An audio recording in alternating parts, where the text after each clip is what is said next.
A sword comes from the east, while the sun and moon retreat to the west. The holy and divine return to silence, and all the immortals bow their heads. The demons dance wildly, and chaos reigns over the world. With my sword in hand, I shall sweep across the 8 realms. The heavens have perished. In my next life, I wish to become an immortal in this life. I wish to be a demon, seeking only for the universe to be clear and the righteous spirit to endure. Qinghe, bearing the celestial sword of the Sage of Heaven, traverses the starry seas with an unmatched edge, crushing all realms. Chapter 1. The Interrupted Elixir. Qinghe, behave yourself when the time comes. Should you dare to show any disrespect, your life will be at stake.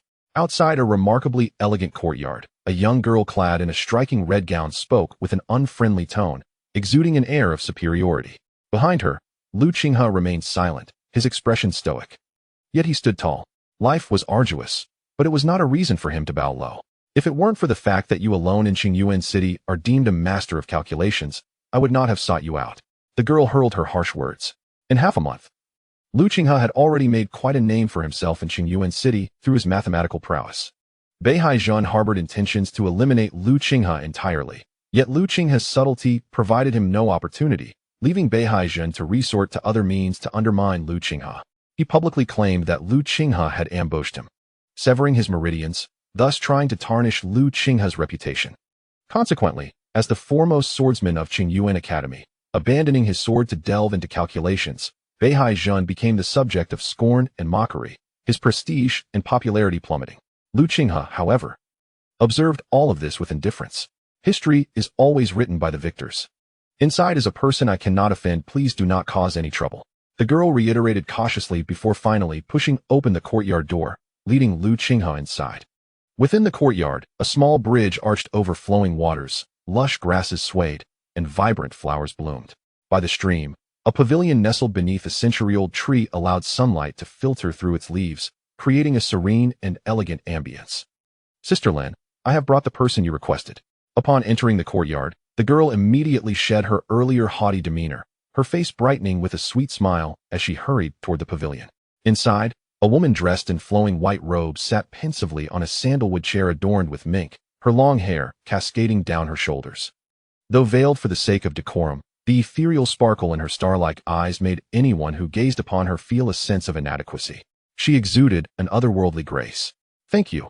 You, the woman in white rose and addressed Qinghe with a slight nod. I appreciate your efforts. Qinghe acknowledged her with a nod and took a step forward, prepared to enter the pavilion. What need was there for self-introductions? The disparity in their identities rendered such formalities irrelevant. Stop. Just as Qinghe was about to ascend the pavilion steps, a female swordsman clad in a fitted outfit, with an air of valor, suddenly spoke from behind the woman in white. Surrender all sharp objects and metal on your person.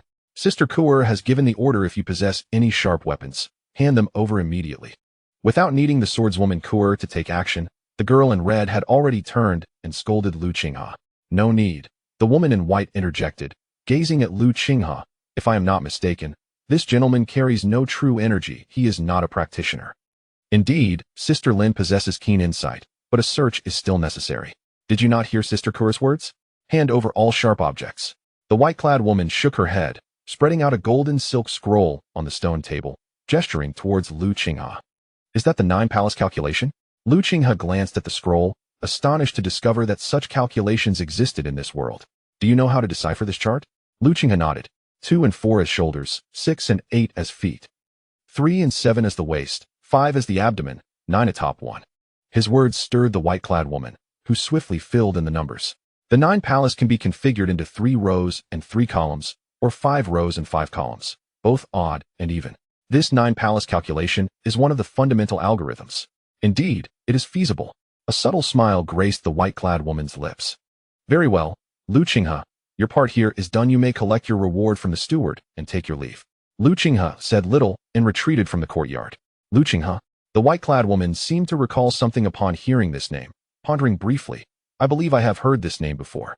Qinghe, once the foremost swordsman of Qingyuan Academy, poisoned his rivals in the competition for a spot at Beiwei Royal Academy, but was caught, resulting in the severing of his meridians and loss of cultivation. Miss, we heard about him upon entering the city. Poisoning a rival? He was the top swordsman of Qingyuan Academy, and securing a place should have been effortless. Why resort to such despicable acts?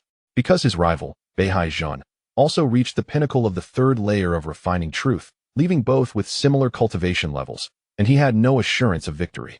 The red-dressed girl curled her lip, regarding Lu Qinghe with disdain. Lu Qinghe. This man's gaze is clear. He must possess a resolute character. Moreover, he was originally the top swordsman of Qingyuan Academy. I cannot believe he would stoop to poisoning. The white-clad woman, observing Lu Qinghe, who had retreated to the courtyard's entrance, instructed her attendant, "Gift him an interrupted elixir." The interrupted elixir? Kuer was taken aback. "Miss, the interrupted elixir is an invaluable treasure. Even sects would covet it. Go." Seeing her mistress's resolute stance, Kuer could only acquiesce. Understood. She hurried after Lu Qinghe, who was on the verge of leaving the courtyard, presenting him with an exquisite jade vial. "This is the interrupted elixir, which possesses remarkable efficacy for meridian injuries, gifted by my lady." The interrupted elixir. Lu Qinghe, gravely injured, had sought ways to gather the necessary funds for healing and had indeed inquired about the spiritual herbs required to mend his meridians, among which the interrupted elixir was the finest choice. "Shouldn't you express your gratitude?" Lu Qinghe paused for a moment, and under the slightly envious admonition of the girl in red, he accepted the vial. The moment he grasped the elixir, his figure trembled slightly. "Thank you." Lu Qinghe inhaled deeply, his expression solemn as he bowed respectfully to the ethereal woman in white within the pavilion. "Today's kindness, Lu Qinghe shall repay in the future." "Huh." Lu Qinghe's words elicited a laugh from the girl in red, causing her to quiver with amusement. "Repay? Just by you?" Even the woman in white in the pavilion smiled gently. "There is no need. They were not from the same world, perhaps from this day forth. Their paths would never cross again." Lu Qinghe did not reiterate his promise, but cast a lingering glance at the white-clad woman. Despite her veiled visage, her starry eyes had already etched themselves into his heart. "You may leave now, having received the interrupted elixir. Focus on your cultivation and uphold the righteousness within your heart. Do not let my lady's kindness go to waste." The attendant Kuer clearly did not take Lu Qinghe's words to heart. "I will." Lu Qinghe bowed once more and then stood tall. His shoulders, though not broad, at this moment felt as if they could bear the weight of the sun and moon, and he stepped out of the courtyard. A man's backbone must stand tall against the heavens. This scene caught Kuer by surprise, leaving her momentarily stunned. "Lu Qinghe." She muttered his name, ultimately shaking her head and swiftly dismissing the thought. The interrupted elixir. He did not claim the reward of 10 gold coins. Once outside the courtyard, Lu Qinghe took a deep breath. The elixir of continuity. "At long last, I have acquired the miraculous elixir capable of mending the damage to my meridians. Furthermore, it is the finest elixir of continuity available." For the past fortnight, Lu Qinghe has devoted himself to solving intricate mathematical conundrums for others, striving to accumulate wealth, yet his earnings thus far amount to a mere 8 gold coins and a handful of silver coins. At this rate, gathering enough funds to purchase the Unity Elixir would take at least a decade. A decade of time. I harbor no regrets. As long as the path remains unbroken, Lu Qinghe fears not the trials ahead. Now, with the elixir of continuity bestowed upon me by the woman in white, I can forego 10 years of perseverance and gain a decade instead. The great path beckons. How fleeting is life. This favor I shall repay. At Qingyuan Academy. In the senior dormitory of Qingyuan Academy. Bang. The door swung open. Before Lu Qinghe stood a young woman with a high ponytail, tall and clad in a swordsman's attire. Qingyuan City boasts 3 renowned academies: Qingyuan Academy, Eastern Academy, and Lanxiang Academy. Yingying, the foremost swordsman of Eastern Academy. True friendship reveals itself in times of adversity. Once, when he was the leading swordsman of Qingyuan Academy, friends surrounded him, yet now, the only one who steadfastly visits him is Yingying. Senior Qinghe, you must prioritize your recovery. Thank you. Lu Qinghe glanced at the food container held by Yingying and nodded slightly. Understanding his unspoken sentiments, Yingying placed the food container on the wooden table. Blood beef, infused with a small amount of body-strengthening powder. Fortunately, the chef's skills are commendable, and the taste is quite agreeable. Blood beef, body-strengthening powder. Lu Qinghe pondered briefly, retrieving a gold coin from his possession.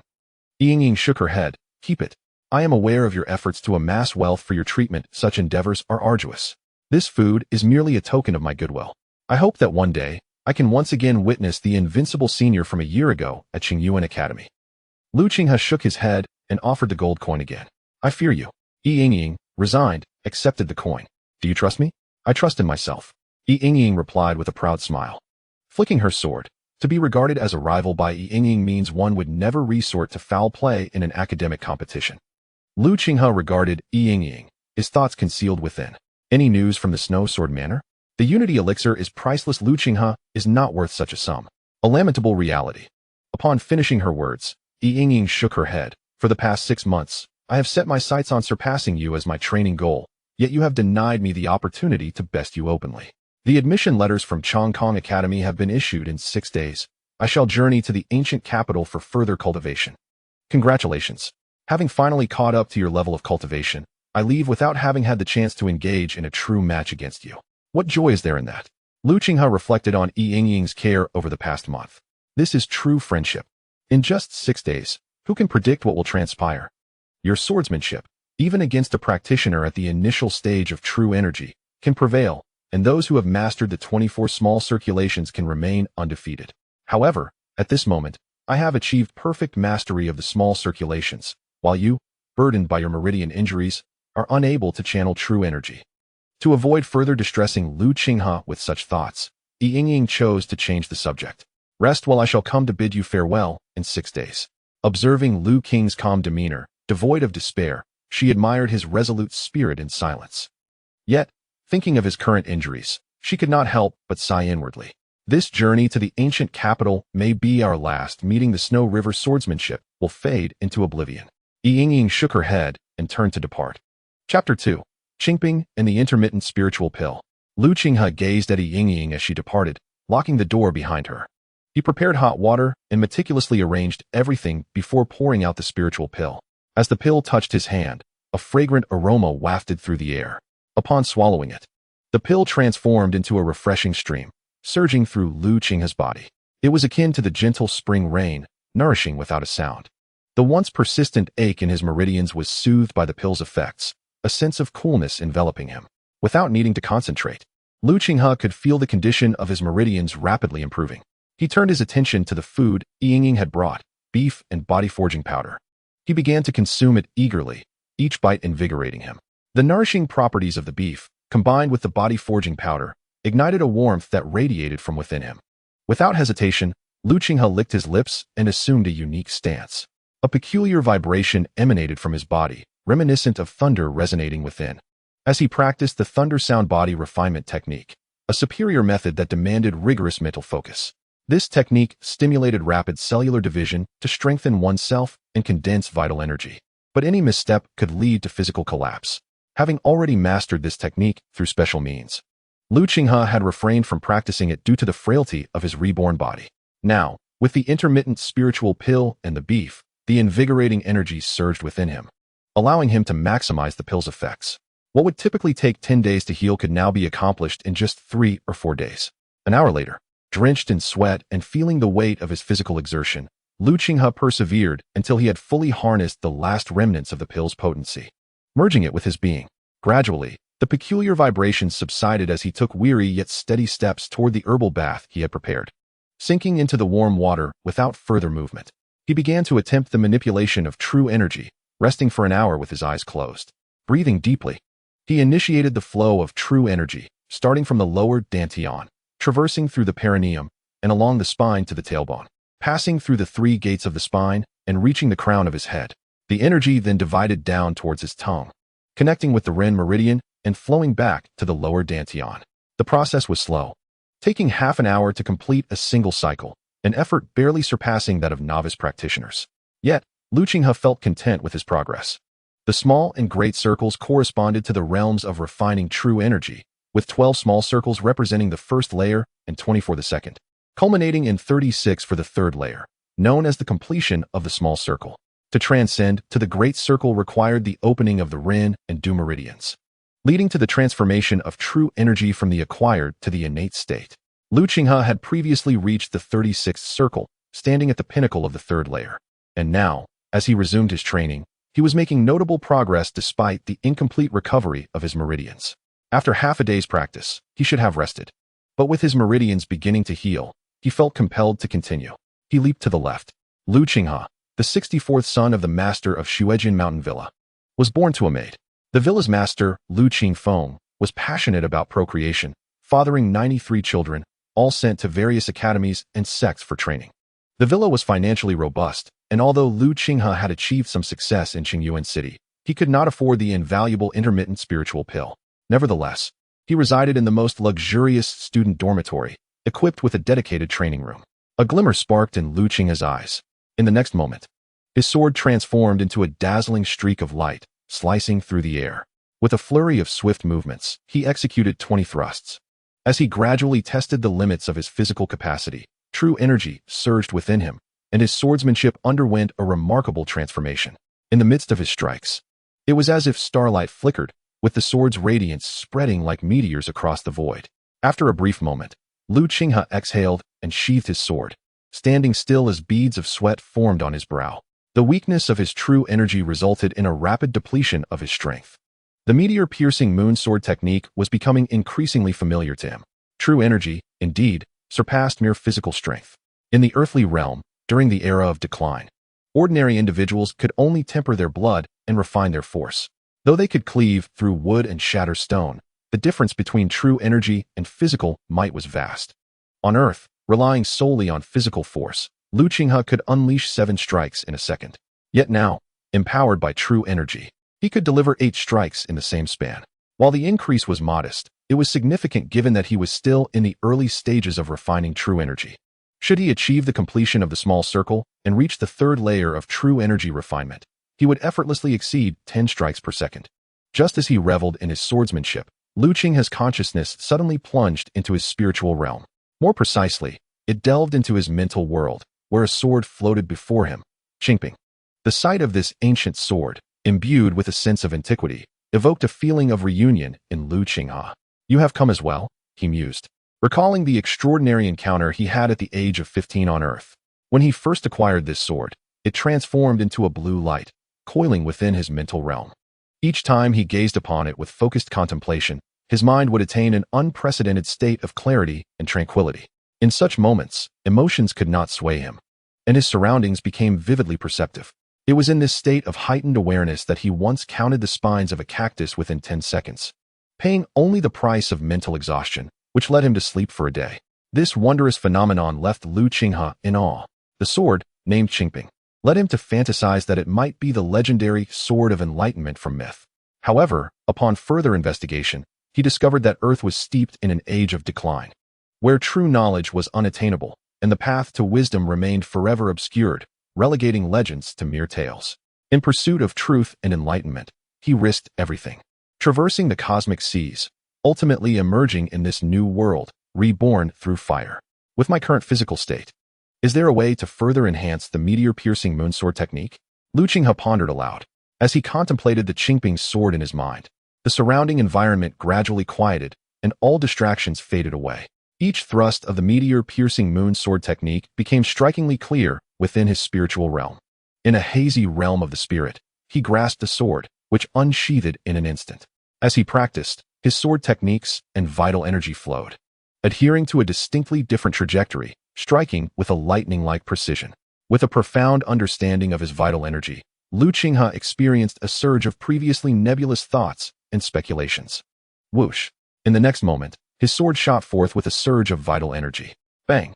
The sword light cleaved through the air, accompanied by a faint sound of an energy explosion. Moments later, the brilliance of the sword dissipated, and a glimmer of brilliance sparkled in Lu Qinghe's eyes. 10 strikes per second. Through the visualization of vital energy in the spiritual realm, Lu Qinghe shattered the barrier of 8 strikes per second, leaping to the level of 10 strikes. This was akin to transcending 2 realms. Swordsmanship is vast and profound. The same techniques unleash entirely different powers in the hands of different practitioners and under varying conditions. By merely adjusting the flow of vital energy and the trajectory of his strikes, he significantly enhanced the effectiveness of the meteor strike moonsword technique. This unexpected yet anticipated revelation fortified Lu Qinghe's resolve for the future. The transformation of the meteor strike moonsword technique opened new avenues of thought for him. This technique, derived from his studies on Earth and distilled from his own insights, was the most promising path towards enlightenment from the Taishang sword canon. When the meteor strike moonsword technique harmonizes with vital energy, its power multiplies. If he could replace physical strength with vital energy to refine his bones, meridians, and even to cleanse and rejuvenate his organs. Success would enable his bones, meridians, and internal organs to become resilient and flexible, capable of containing a tremendous amount of vital energy. The explosive power of this vital energy would far surpass that of ordinary individuals. Resolute in his thoughts, Lu Qinghe was eager to experiment with the notion of replacing internal strength with vital energy. As he began to control the scant vital energy within him to seep into his bones, a piercing pain rapidly coursed through his entire body. This process differed from the refinement of physical strength. Physical strength itself was the culmination of the essence of blood and energy, inherently harmonizing with the bones, meridians, and organs. In contrast, vital energy derived from the absorption of the world's primal energy. Reflecting on the significant distinctions between the two, Lu Qinghe fell into deep contemplation.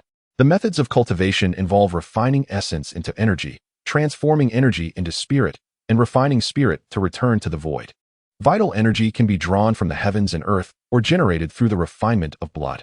However, in the world of earth, where the laws of magic have waned, seeking spiritual mountains and blessed lands has proven futile. The heavens and earth are deficient. The physical body and vital essence do not harmonize with the primal energy, preventing the harnessing of celestial power to temper the body. With a shortage of essence and blood, how could one refine essence into energy? A glimmer of divine light flickered in Lu Qinghe's eyes. In the world of earth, where the primal energy no longer exists, the refinement of essence into energy is impossible. Yet, in this world, it is attainable. Chapter 3. The Dual Knock. Knock.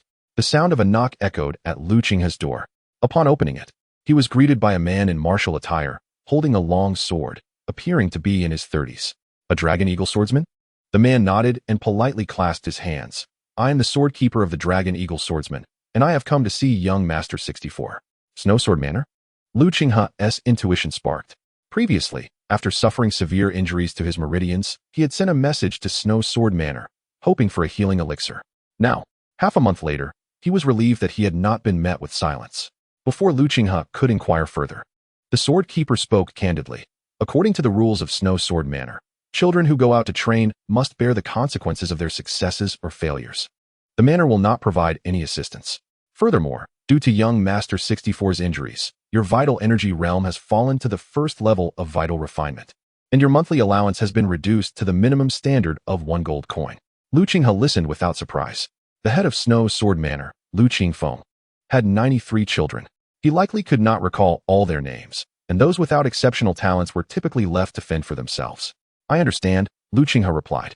The sword keeper observed Lu Qinghe's impassive expression and added, Miss 76 is in dire need of training resources and is facing a critical period for securing a place in the immortal sect. Our steward believes it would be best if Miss 76 remained unaware of this matter. What do you think, young Master 64? Miss 76, Lu Qinghe's younger sister, Lu Qingyuan, was a true genius among the younger generation of Snowsword Manor. Lu Qinghe's rise at Qingyuan Academy owed much to her diligent guidance. I trust that young Master 64 understands the situation, and our carrier pigeons will not trouble Miss 76 over such trivial matters. Farewell. The sword keeper offered a warning and turned to leave. The Dragon Eagle swordsmen represent one of Snowsword Manor's formidable external forces, consisting of 800 members, all cultivators of at least the 3rd level of vital refinement, with captains and lieutenants at levels 4, 5, and 6. This status is not inferior to that of a failure of a young master or mistress, thus there was no need to cater to his whims. Lu Qinghe watched as the figure of the Dragon Eagle swordsman faded from view, his expression solemn, indeed, melancholic. As Yingying had remarked, it was a disheartening reality. Time swiftly passed, and soon 6 days had elapsed. It was time. On the morning of the 6th day, Lu Qinghe tidied himself, donned a white swordsman's robe, and stepped out with his sword in hand. Previously, as the top swordsman at Qingyuan Academy, he was accustomed to the flattering attention of fellow students. However, following the incident with Beihaijian, where his meridians had been damaged and his academic prospects shattered, the gazes of his peers had shifted dramatically. While they did not openly mock him, the disdain in their eyes was unmistakable. Unfazed, Lu Qinghe navigated through the glances of scorn, standing tall and resolute, his steps unwavering. Lu Qinghe. At that moment, a voice called out from behind him. Meng Fifan, an elite disciple of Qingyuan Academy. What is it? Lu Qinghe asked. After a moment of hesitation, Meng Fifan replied. Beihaijian is set to travel to Ancient City in 2 days. Given your conflict, things may not be peaceful. It's advisable to avoid going out alone unless necessary. Lu Qinghe nodded in acknowledgement. Thank you for the warning. With that, he turned and departed. What a pity for the first swordsman of Qingyuan Academy, Meng Fifan lamented as he watched Lu Qinghe leave. Meng Fifan, do you believe Lu Qinghe would resort to a covert attack and poison Beihaijian? A female voice chimed in beside him. In the eyes of the public, the evidence was irrefutable. Whether or not Lu Qinghe's actions were dubious was no longer the focal point. What mattered was that the examiners at Beiwei Royal Academy believed in his guilt, effectively sealing his path to admission. The female figure behind Meng Fifan furrowed her brow. Recalling the close ties between Beihaijian and the examiner, realizing that perhaps the question of Lu Qinghe's guilt was inconsequential. This is reality, Meng Fifan stated, his tone heavy with gravity. At Dongfang Academy, one of the 3 renowned academies in Qingyuan City, the atmosphere was already bustling as Lu Qinghe arrived. Today marked the day of the graduation ceremony. This cohort of Dongfang Academy had 681 participants in the entrance examinations, with only 12 being admitted and 3 gaining entry into the top-tier academies. Yingying was admitted to Chongqing Academy, which is certainly one of the prestigious institutions. Lu Qinghe stood amidst the crowd, quietly observing the 12 students on the high platform, who gathered countless honors unto themselves, his heart as tranquil as a still pond. Gaining entry into a higher education institution in the capital, even if it is merely an ordinary one, promises limitless achievements in the future. Once one attains the 4th level of refining reality and crosses into the innate realm, they can be deemed a formidable expert anywhere. For practitioners, joining a powerful faction is of paramount importance. In this world, once a cultivator reaches the primordial realm, they can establish a primordial domain within themselves, the size and strength of which depend on the individual. This domain greatly aids their cultivation, yielding immeasurable effects. A cultivator with a robust domain can not only be invincible among peers, but also possess the might to defeat foes of higher levels. Some perfected primordial domains can resonate with ancient domains, receiving the supreme and magnificent blessings of the ancients, and through special secret arts, connect with the domains of other cultivators to form a myriad of celestial domains, facilitating spiritual communication and rapid advancement in cultivation. The disparity in future accomplishments between 2 individuals of equal talent who join a faction and those who do not is stark. Higher academies serve as gateways to such factions. Moreover, if one possesses talent, their achievements within a higher academy will undoubtedly extend beyond mere entry. Such accomplishments are worthy of envy and jealousy, deserving of admiration from any infatuated maiden. At this moment in her life, Yingying has taken a crucial step forward.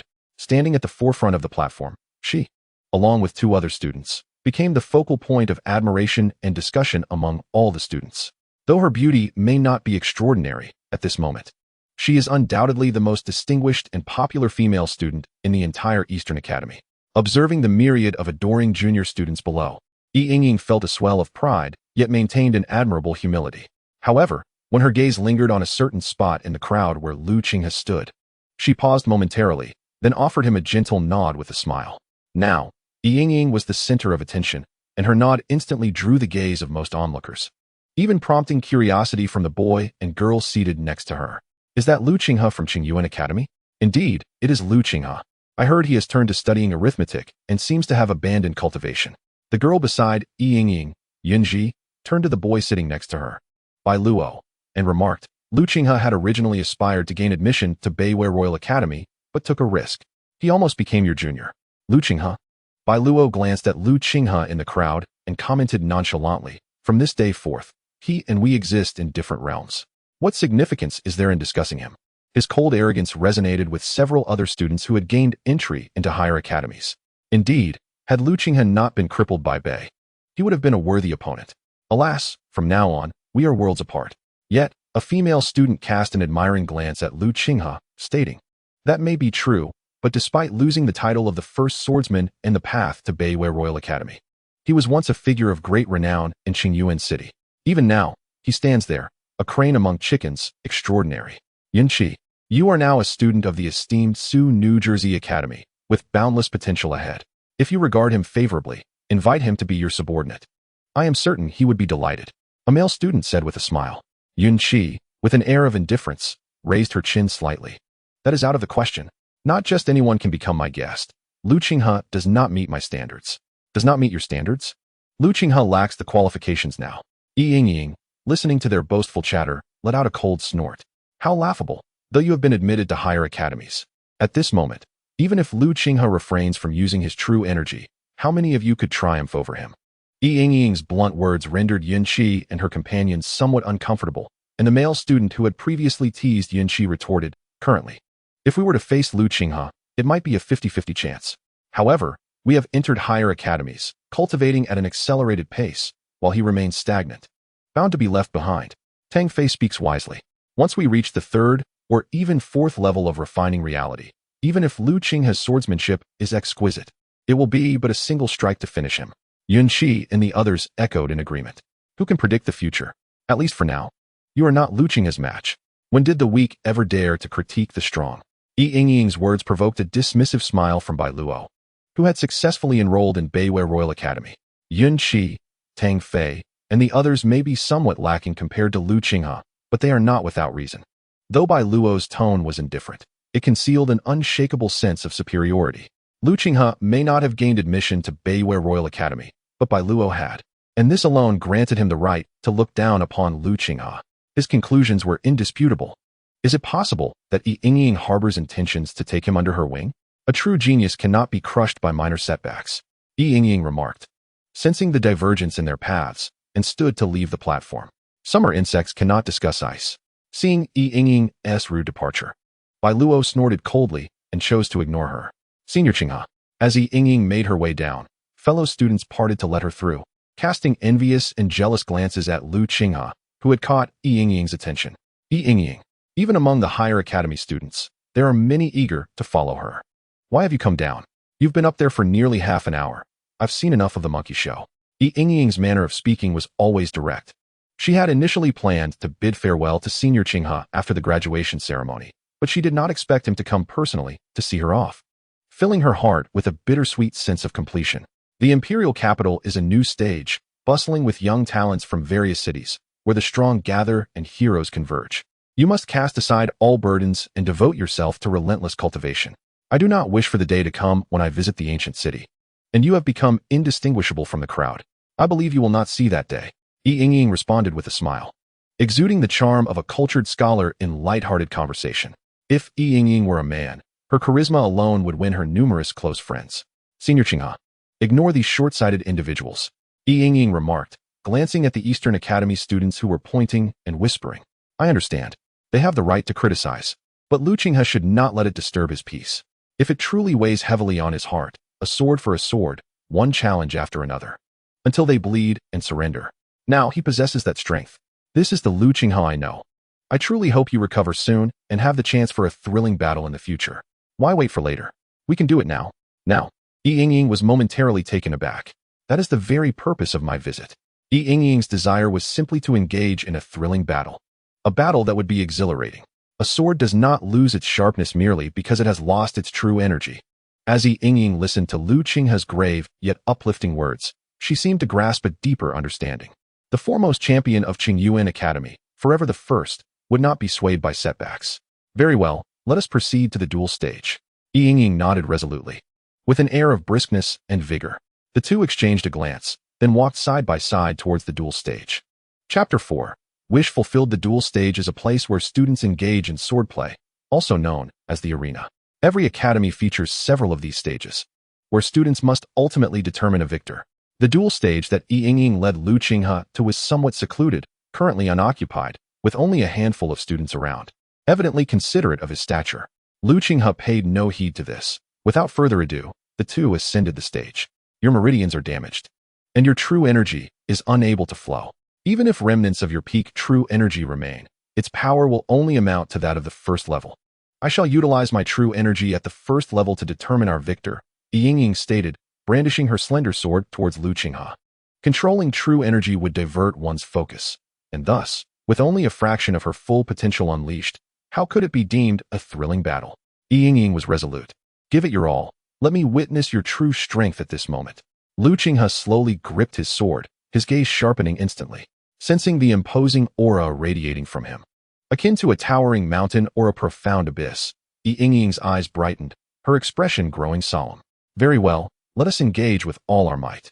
Whoosh. As Yingying's words fell, her true energy surged forth in an instant, her long sword striking the air as a dazzling cold light flickered in Lu Qinghe's eyes. Yingying's renowned swordplay, the 100-turn sword technique, was unleashed. Excellent. Lu Qinghe felt a resonant hum within him as he activated the thunder sound body refinement technique. His true energy harmonizing with his invigorated blood, causing his heart to beat vigorously. Although his true energy cultivation was vastly inferior to Yingying's, he relied on the explosive power of his physical form to evade her sword's lock. The ninefold 10 turns. The 100-turn sword technique was known for its mystifying trajectories, rendering it impossible for anyone to predict the next thrust. Just as Lu Qinghe escaped Yingying's sword lock, her technique suddenly shifted, the sword tip swirling rapidly, piercing through the void, closing in on him within a mere meter. Whoosh! The meteor strikes the moon. In that fleeting moment when the sword tip approached, Lu Qinghe retreated slightly, allowing the full power of Yingying's technique to reach its zenith. As her sword tip turned once more, Lu Qinghe's blade, like a streak of light, surged forth, intercepting the pivotal moment of her technique. Clang! True energy reverberated.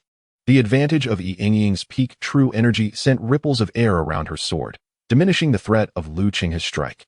Just as her interrupted technique sought to regain its momentum and advance towards Lu Qinghe's brow, he swiftly struck again, preemptively drawing out the power of her technique. The sound echoing through the air. This sudden turn of events left Yingying's true energy in a void. Old strength had waned, yet new strength had yet to arise. At that precise moment, Lu Qinghe's blade once again lunged forth. The meteor strikes the moon, an incredibly swift strike. With a single thrust, Lu Qinghe obliterated the impending assault Yingying was about to unleash, compelling her to raise her sword in defense while hastily retreating. Bang! The clash of swords ignited sparks. Yingying was jolted back, while Lu Qinghe staggered, shaken by the intense true energy contained within her blade. Good. Receive my strike. A spark of excitement flickered in Yingying's eyes as she seized the opportunity to unleash her swordplay once more. The 1,000 swords 100 turns. With a single thrust, she conjured a myriad of variations, as elusive as shadows, her sword radiating a dazzling light, blurring the line between reality and illusion. A splendid technique. Lu Qinghe focused intently, his blood surging vigorously, true energy racing at an unprecedented pace. Cold moon meteor. Whoosh, whoosh, whoosh. In the next heartbeat, Lu Qinghe's sword seemed to multiply, manifesting 10 shadows that simultaneously struck, enveloping all of Yingying's myriad variations. 10 against dozens, an unequal contest. Yet Lu Qinghe's 10 swords were indeed 10, while Yingying's many variations were mere illusions. Under the peak explosion of Lu Qinghe's 10 strikes per second, those ephemeral illusions were forced to reveal their true forms. All variations dissipating. Bang, bang, bang. Amidst the continuous impacts, sparks erupted in the air as Lu Qinghe dismantled Yingying's swordplay entirely. In the realm of swordsmanship, only swiftness prevails. Amidst the chaos, Lu Qinghe's sword surged forth, breaking through all of Yingying's defenses, striking directly at her brow. A chill rapidly spread from the point of impact. Yet, just as the blade was about to pierce her brow, the rebound of her peak true energy erupted, scattering her technique and forcing Lu Qinghe to retreat, nearly losing grip of his sword. The stark disparity in true energy cultivation could not be bridged by even the most exquisite swordplay. Despite the seemingly negligible difference between the first and third levels of true energy, in a second, Lu Qinghe had dismantled Yingying's entire technique, but it cost him dearly. Yingying's peak true energy had reverberated through Lu Qinghe's palm, causing his grip to shatter, blood spilling forth. Once he regained his footing, his right hand trembled as it clutched the sword. It's Senior Yingying. At this moment, the few students surrounding the stage finally noticed the unusual spectacle unfolding, gasping in astonishment. Isn't Senior Yi participating in the graduation ceremony? How could she appear on the duel stage? And who is her opponent? In all of Qingyuan City, aside from Bei Hanjin, Bil Yuo, and Yin Yuyu, who else could be her match? I recognize him. He is Lu Qinghe, hailed as the foremost figure of the younger generation in Qingyuan City. How could he possibly be here, battling Senior Yingying after suffering a broken meridian? How presumptuous! Could he truly challenge Senior Yingying at his current state? It seems Lu Qinghe still believes himself to be the strongest in Qingyuan. Attempting to gain notoriety through this duel, let us witness how Senior Yi deals with him. In an instant, the surrounding students set aside their activities, drawn to the duel stage to observe. However, at this moment, Yingying made no move to pursue the retreating Lu Qinghe. Is this the Snow River sword technique? Observing Lu Qinghe, who was perspiring from the exertion, Yingying appeared momentarily dazed. The meteor strikes the moon's sword technique. Qinghe proclaimed the name of his swordsmanship and then remarked, after half a year without a duel, you have already refined the 100 reversals sword technique to the level of 1,000 swords and 100 reversals. The phrase 1,000 swords and 100 reversals echoed in Yingying's mind, replaying the moment of their previous clash, leaving her momentarily dazed. Yet, all of your efforts were shattered by my cold moon meteor. You still have the strength to continue, while I, having just activated my vital energy to reach the pinnacle of my physical form, can no longer fight. This method cannot last. Yingying shook her head. At that moment, a faint coolness lingered on her forehead, a reminder of the blade's edge that Qinghe had directed at her. If your true energy were even stronger, I would have been slain by your sword without needing to reach the third level of true refinement. Even without true energy, in a life-and-death confrontation, the outcome would still be my demise and your injury, the victor and the vanquished clear. Saying this, Yingying's expression turned melancholic. I once believed that mastering the 1,000 swords and 100 reversals would put my swordsmanship on par with yours, yet the gap between us seems to widen ever more. Isn't that just right? You can continue to surpass yourself. Upon hearing Qinghe's words, a glimmer of hope sparkled in Yingying's eyes. This was not the first time she had been bested by Qinghe. However, despite his barely attained first level of true refinement, he had forced her to this extent. Unable to secure a decisive victory even when she unleashed the 1,000 swords and 100 reversals, it left her momentarily bewildered. After a brief moment of reflection, she regained her focus, her gaze towards Qinghe rekindling with determination. Senior Qinghe, I know that a minor setback cannot break you. I believe I won't have to wait too long for you in the ancient city. You should practice diligently, for I do not wish for the gap between us to widen further by the time I arrive at the ancient city, Qinghe replied, casting a glance at the ever-increasing number of spectators from the Eastern Academy gathering in this direction, and asked calmly yet cautiously, did you enjoy this battle? Yingying was momentarily taken aback, but answered sincerely, indeed, I thoroughly enjoyed it. Recalling Qinghe's stunning 10 strikes, she added emphatically, to the fullest extent. Good. When he was reborn as Qinghe, he had suffered grave injuries, unable to lift his shoulder or arm, struggling with daily activities. Thankfully, Yingying had provided support, helping him through the most challenging times. This was her kindness. In today's battle, he had ignited his vital energy, forcing himself to wield his sword, causing disruption to his meridians, yet he remained unperturbed, solely to grant Yingying her desires. Qinghe nodded, I have achieved my purpose here. Go on to your graduation ceremony. With that, Qinghe departed, moving with an air of composure, as light and unburdened as a breeze. Yingying's demeanor became dazed. In that moment, Qinghe, seemingly within her grasp, felt like a celestial being, as if he could vanish with the wind at any moment. Senior Qinghe, with your skills, you could certainly gain admission to the North Moon Royal Academy, and there are surely other institutions willing to accept you. Let us attend the Sky Academy together for further study. Qinghe waved his hand, but did not turn back. The North Moon Royal Academy and the Sky Academy were merely waypoints in life, akin to scenic views along the journey of existence. Perhaps one may linger or pause, but once missed, one cannot return. For ahead lies the path of seeking truth and knowledge, which has only just begun, and the wonders of this world are only beginning to unveil themselves. Chapter 5. Aftermath. Did Qinghe truly dare to challenge Senior Yingying? Senior Yi had already been admitted to the prestigious institution in the ancient city. What was Qinghe? Who would emerge victorious? Years ago, Senior Yi had fallen to Qinghe's sword.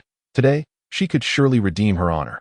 Rumor had it that Qinghe had suffered a grievous injury from a master beside Bei Huanjin, losing his true energy. To confront Senior Yi on the dueling platform now seemed utterly reckless, inviting disgrace.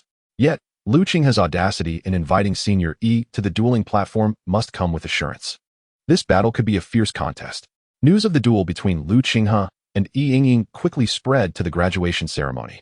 In an instant, the air buzzed with excitement. Those who learned of the news flocked to follow, forming a substantial throng heading towards the dueling platform. Within moments, a significant portion of the graduates had departed. This scene left by Luo, Yunxi, and Tang Fei feeling humiliated. The graduation ceremony was intended to shine the spotlight on their 11-member group. Unexpectedly, Qinghe had intruded, stealing their thunder, leaving them displeased. I shall see for myself how Qinghe, stripped of his true energy, still boasts any means to make a name for himself in our Eastern Academy. Moments later, Tang Fei was the first to stand, unable to contain himself. Yingying once claimed that even without true energy, Lu Qinghe's swordsmanship could surpass mine. I do not believe it. Yinchi followed suit. If we can witness a good show before leaving, why not enjoy it? Bai Luo said with a faint smile. However, those familiar with him could discern that his mood was quite sour at that moment. As Bai Luo rose, the others followed suit. In no time, their group had arrived at the dueling platform, yet they did not see Lu Qinghe. Yingying had already sheathed her sword and was stepping down from the platform, leaving the onlooking students exchanging glances. Is this over? Where's Lu Qinghe? Could it be that he was defeated by Senior Yi and left in disgrace? Had they arrived too late? Yingying's admission to the Sky Academy had made her one of the shining stars of Qingyuan City, while Lu Qinghe, despite having fallen from his position as the top swordsman of Qingyuan Academy, still retained some of his former glory. Their clash should have been a fierce showdown. Yet their absence left the gathered students feeling regretful. Senior Yi, I wonder where your relentless Qinghe Senior has gone. Surely he did not flee the platform after failing to withstand even 3 of your strikes. Tang Fei remarked, seeing Yingying unscathed while Lu Qinghe was nowhere to be found, assuming he had guessed correctly. It is truly a shame not to witness the first swordsman of Qingyuan Academy utilizing his exquisite swordsmanship to defeat the accomplished Senior Yi. Yinchi added with a hint of sarcasm, clearly mocking Yingying's prior assertion about Lu Qinghe's capabilities. I am quite curious if that unyielding Qinghe Senior of yours has created any miracles in your mind, given that he cannot be defeated by any setbacks. Bai Luo wore a charming smile, his status as a new member of the North Moon Royal Academy likely enough to captivate any young woman's heart. Foolishness. Yingying shot a glance at the mocking crowd, her expression indifferent as she turned and strode away. Having witnessed the prowess of Lu Qinghe, the first swordsman of Qingyuan Academy, she found it hard to view the other so-called experts of the Eastern Academy as anything but beneath her. Summer insects cannot speak of ice. You, Yingying, are exceedingly arrogant. Both Tang Fei and Yunqi displayed a glint of coldness in their expressions, and even Bai Luo, who had maintained a smile, now cast a chilling gaze upon Yingying, infused with a hint of frost. Do you truly believe that silence can conceal Lu Qinghe's humiliating defeat? How dare you seek out our Eastern Academy for torment? This is utterly outrageous. Several junior students witnessed the entirety of the fierce battle, and now it is my intention to make this conflict widely known, ensuring that Lu Qinghe loses all face in his confrontation with you, rendering him unable to stand in Qingyuan City. Tang Fei cast a fierce glance at the departing Yingying, contemplating a twofold vengeance against both of them. Simultaneously, he beckoned to a junior who had previously observed the entire fight. You, come here. Li Ning had encountered Senior Tang Fei before. The chance to converse with this illustrious student, who had gained admission to a prestigious academy, left him in a state of astonishment. Pray tell, what was the outcome of the battle between Lu Qinghe and Yingying? How many exchanges did the so-called first swordsman of Qingyuan Academy endure at the hands of Yingying? 5 exchanges, or 3? As Tang Fei pressed for answers, Yinchi, Bai Luo, and other eager students gathered around, yearning to uncover the truth. Yet, Li Ning, under the weight of their expectant gazes, felt a wave of anxiety wash over him, uncertain of how to respond. It is said that Lu Qinghe is already on the decline, so there is no need for concern. As for Yingying, if she dares to engage in combat, she should not fear being exposed. But what truly transpired? Tang Fei's inquiries continued. It seems that Senior Lu Qinghe did not, in fact, suffer defeat. Li Ning cautiously glanced at Tang Fei and spoke carefully. Lu Qinghe did not lose. What did you just say? Lu Qinghe did not lose? Tang Fei was ready to solidify his conclusion based on Li Ning's words, intending to humiliate Lu Qinghe further and instill guilt in Yingying, hoping it would hinder her future cultivation, thus providing him an opportunity to surpass her later. However, he did not anticipate that events would not unfold as he had scripted. What do you mean? What did you just say? Lu Qinghe did not lose? Yinchi could no longer contain her curiosity. Indeed, Li Ning replied, regaining his composure. Senior Lu Qinghe did not lose. His swordsmanship was as swift as a shooting star, eluding the eye. Yet, through the exchange between Yingying and Senior Lu Qinghe, we can deduce from our first-hand observations that he indeed did not suffer defeat. Indeed, Senior Lu's breathtaking 10 strikes were astonishingly swift. Had it been a life-or-death battle, Lu Qinghe would have sustained severe injuries, while Yingying would have perished. At this moment, another junior present could not help but interject. Not defeated? Lu Qinghe was not defeated? This is impossible. How could Lu Qinghe possess such strength? As Li Ning and the 3 juniors spoke this harsh truth, Tang Fei, Yinchi, and even Bai Luo, who typically maintained the demeanor of a high-ranking academy student, were rendered speechless by shock. Lu Qinghe has already been stripped of his true energy. To defeat Yingying, who is slightly superior to both Tang Fei and Yun Qi, seems utterly unfathomable. Senior Lu Qinghe actually outperformed them? Is this true? Without true energy, could Lu Qinghe's swordsmanship remain so exquisite? I knew it. If Senior Qinghe had no confidence, he would not have dared to battle Yingying. Regrettably, due to the graduation ceremony, I failed to follow her as she departed and missed this peak confrontation. A student lamented, "My shortcoming lies in my feeble true energy. Had I been able to witness Senior Qinghe's remarkable swordsmanship, I might have had a chance to enter the prestigious academy next year. Alas, I missed this critical battle, and now I regret it. Had I known, I would not have wasted time at the graduation ceremony. What significance does it hold?" In contrast to the disbelief and prejudice of Tang Fei, Yun Qi, and Bai Luo, other students expressed their discontent, some even crying out in anguish, lamenting their missed opportunity. Such words pierced the ears of Tang Fei, Yun Qi, and Bai Luo, revealing their folly. How laughable that they, with their air of superiority, mocked Lu Qinghe, yet did not realize his swordsmanship far surpassed their own. Perhaps Yingying had intentionally held back. She may have had an understanding with Lu Qinghe, and who knows if she wished to restore his reputation. Seething with jealousy, Yun Qi remarked bitterly, "I now recall, it was the 10 strikes, swift as lightning, that secured the victory. Had Yingying not mentioned it, I would not have comprehended that in an instant, Senior Lu Qinghe unleashed 10 strikes." At this moment, another junior spoke up, his tone filled with awe. 10 strikes. In 1 second, he struck 10 times. What astonishing swordsmanship. 10 strikes? What are you saying? Senior Qinghe could actually strike 10 times in a second? My heavens. I practiced the swift sword of the Eastern Academy. Yet I can barely manage 6 strikes in a second. How could Senior Qinghe's swordsmanship be so incredibly fast? 10 strikes in a second? Such unparalleled swordplay. I fear I would not even have seen Senior Qinghe's sword before being struck down. The words of the junior elicited gasps of astonishment from the gathered students. As members of the Eastern Academy, they understood the significance of 10 strikes in a second. 10 strikes in a second? Surely, no one in the Eastern Academy could withstand such prowess. At this juncture, some students recalled Yun Qi's earlier slander against Yingying and cast disapproving glances her way.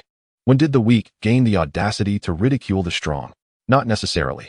After all, we have many elite students who have been admitted to prestigious academies, someone quickly countered. True strength deserves respect, no matter the place. In that moment, compared to Lu Qinghe and Yingying, Tang Fei, Yun Qi, and Bai Luo appeared as mere clowns. Even among their peers, these impulsive students found their actions despicable, a slap in the face, unrestrained humiliation. In an instant, Yun Qi's face flushed crimson as she wished to vanish into a crevice. Meanwhile, Tang Fei, Bai Luo, and the others fell silent. Lu Qinghe possesses such swordsmanship? Bai Luo's expression was one of deep embarrassment. 10 strikes in a second? They asked themselves if they could withstand such a feat. This level of speed and swordplay could be matched by no more than 3 individuals in all of Qingyuan City. As they glanced at the surrounding students, who wore expressions of mockery as they laughed at their expense, the trio could no longer maintain their previous air of superiority, retreating in shame from the scene. Chapter 6 Summary: The Snow River Swordsmanship, the Snowfall Illusion, the Qingyuan Sword Finger, and the 6 layers of the Snow Remnant Scriptures. The outside world buzzed with excitement over the battle between Lu Qinghe and Yingying. While within Lu Qinghe's room, he sat cross-legged, meticulously organizing the techniques, methods, and sword forms from the snow sword manner. The Meteor Strike Moon Swordsmanship, Thunder Sound Body Refinement Technique, 3 Pure Swordplay, and the Square Inch Technique. These were the sword techniques, body techniques, and footwork Lu Qinghe practiced. The Meteor Strike Moon emphasizes speed, while the 3 Pure Swordplay offers boundless versatility, transforming one strike into 3. The Square Inch Technique allows for pinnacle movement within a confined space. The Snow River Swordsmanship, though a superior technique from the Snow Sword manner, pales in comparison to the Meteor Strike Moon and the 3 Pure Swordplay, discarded. The Snowfall Illusion, when executed alongside the Snow River Swordsmanship, complements it well, yet its dodging capabilities fall short of the Square Inch Technique, discarded. The Qingyuan Sword Finger, wielding fingers as swords and capable of inflicting harm at close range, holds great potential, leading to the cultivation of the 6 layers of the Snow Remnant Scriptures, corresponding to the 6 levels of true energy refinement for practitioners. In ancient times, the earth was graced by the presence of celestial beings who traversed the azure skies and roamed the vast void. Yet, as the era of enlightenment faded, the art of cultivation vanished from the world, relegating sword immortals and divine demons to mere legends. The Thunder Sound Body Refinement Technique, when perfected, allowed one to cultivate innate strength within, embodying the essence of true refinement in that realm. Now, in this world rich with vital energy, one could employ the thunder sound body refinement technique to transform essence into qi and qi into true energy. In due time, Lu Qinghe arrived at the very core of his cultivation on earth, the supreme sword classic. This was the swordsmanship he had honed himself, a sacred text of the sword path, synthesized from the teachings of numerous ancient sword immortals. However, due to the decline of cultivation in the world, this sword art had lost much of its former profundity, despite giving rise to various techniques such as the meteor-stabbing moon sword technique and the three-purity swordplay, along with a myriad of minor divine sword arts. Yet, the true treasure remained the cultivation methods distilled from the sword path's realms. With the finesse of a feather, he wielded his sword as if it were weightless, achieving a state where he could deflect arrows from 100 meters away. In his duel with the Yingying, his spirit and physical form had yet to fully harmonize, preventing him from manifesting the subtleties of weightlessness. The disparity between the first and third levels of true refinement was not insurmountable, but it rendered him somewhat powerless. Thus, the focus of his forthcoming cultivation would not be on refining qi into true energy, but rather on fortifying his physical form, uniting spirit and qi, intertwining essence and vitality, and merging his spirit and body into one, indistinguishable from each other. Once his spirit resonated harmoniously, he would embark on the next phase of his training. He would not pursue the Snow River Sword technique, nor the Snowfall Illusion Body, nor the Qingyuan Sword Finger. Even if he were to master the 6 layers of the Snow Remnant Sutra, he would disregard them in the future. The abandonment by the Snow Sword Manor was merely the conclusion of a karmic cycle. If it was indeed a conclusion, he would erase all traces of it. Determined, Lu Qinghe harnessed the flow of his qi, executing the meteor-stabbing moon sword technique, the Snow River Sword technique, and the three-purity swordplay, all manifesting in a myriad of forms from his hands. However, after a brief practice, he ceased. Glancing at the relatively spacious living room, he shook his head, sheathing his treasured sword, fastening the azure blade to his waist, and stepping outside. The space was too confined. At the Qinghe Swordsmith Association, Lu Qinghe felt an affinity for the character denoting river and stepped inside. "How may I assist the young hero?" A young woman approached, offering a slight bow. Within the training hall, which was well equipped for practice, she continued, "Do you seek an optimal environment for your sword training? Then you have chosen the right place. Please, follow me." The young woman led Lu Qinghe to a spacious room, explaining, "The training hall spans 400 square meters, furnished with various materials and private sword instructors. Furthermore, our association provides 3 meals a day, cleaning services, and dedicated attendants available at your beck and call." Upon glancing at the prices, Lu Qinghe noted the monthly rent of 10 gold coins and the daily rate of 1 gold coin. He promptly paid the required amount and entered the training hall. Proceeding with efficiency, the young woman appeared momentarily taken aback, then quickly bowed again. "Please make yourself comfortable. I will take care of the necessary arrangements. If you require anything, simply summon the attendant outside." 10 gold coins.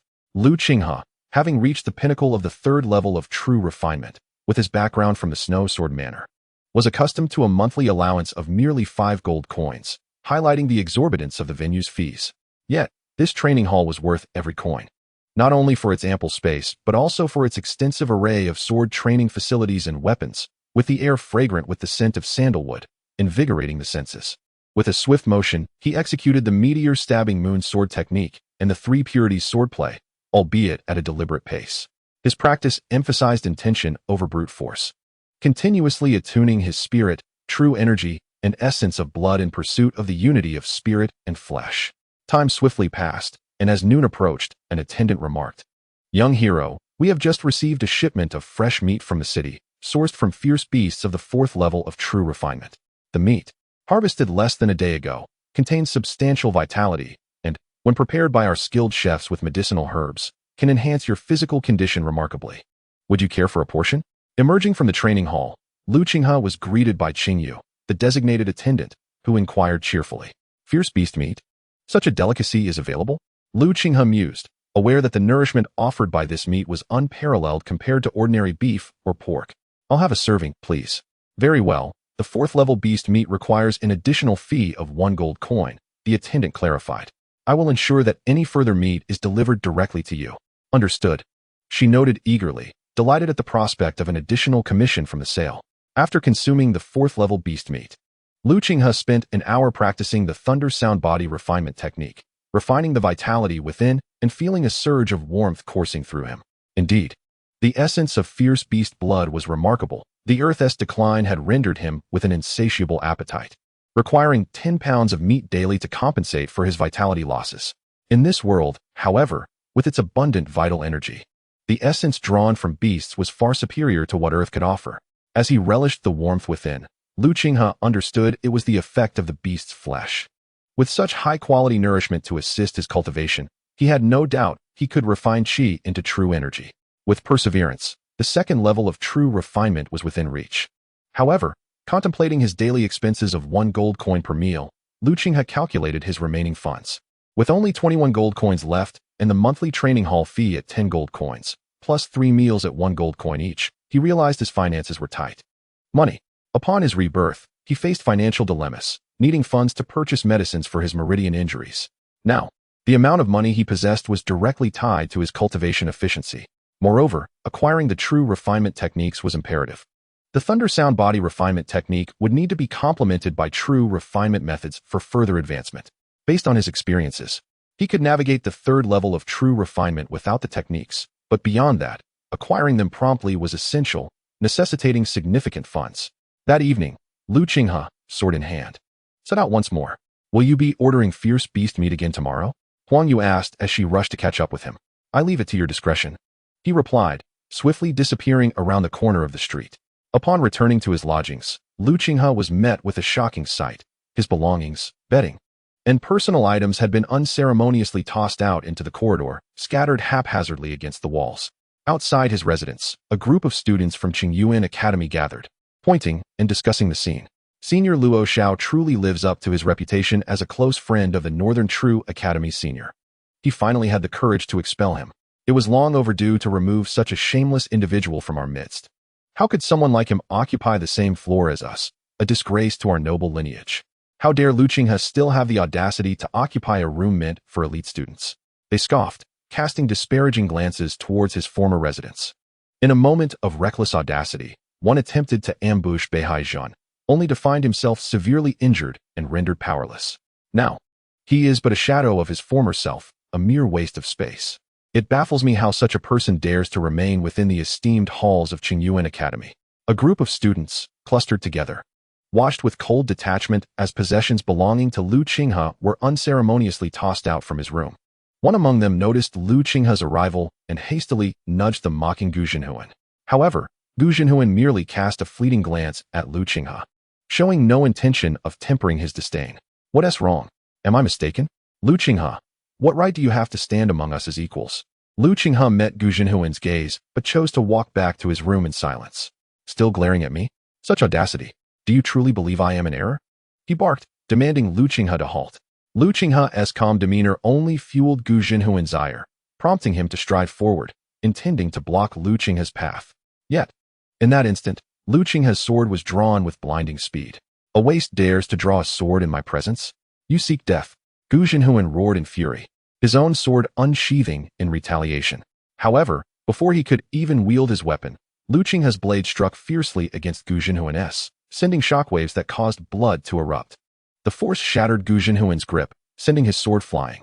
In the next heartbeat, Lu Qinghe redirected his sword, delivering a powerful blow that sent Gu Zhenhuan crashing against the corridor wall, a cloud of dust erupting around him. With a cry of pain, Gu Zhenhuan spat out blood, mixed with shattered teeth. "If you cannot speak like a human, then you should not speak at all." Having incapacitated Gu Zhenhuan with a single strike, Lu Qinghe sheathed his sword and strode confidently towards his dormitory.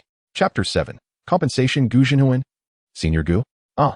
The onlookers gasped in disbelief at the sight of Gu Zhenhuan being so easily dispatched. Gu Zhenhuan, one of the elite students of Qingyuan Academy, a master of the second level of cultivation, held a prestigious rank among the top 100 in the academy. Yet here he was, cast aside by Lu Qinghe, a mere shadow of his former self, now rendered powerless. Gu Zhenhuan's face was marred with blood, half of it swollen and bruised, his teeth shattered beyond recognition. Yet his expression was one of rage and fear of that singular blow that had dismantled his attack and sent him flying. If it were to happen again, he knew he could not evade it. The ruckus outside had caught the attention of a young man clad in the elite uniform of Qingyuan Academy, who emerged to investigate. Spotting Lu Qinghe near the entrance, he brightened. "Ah, who do we have here?"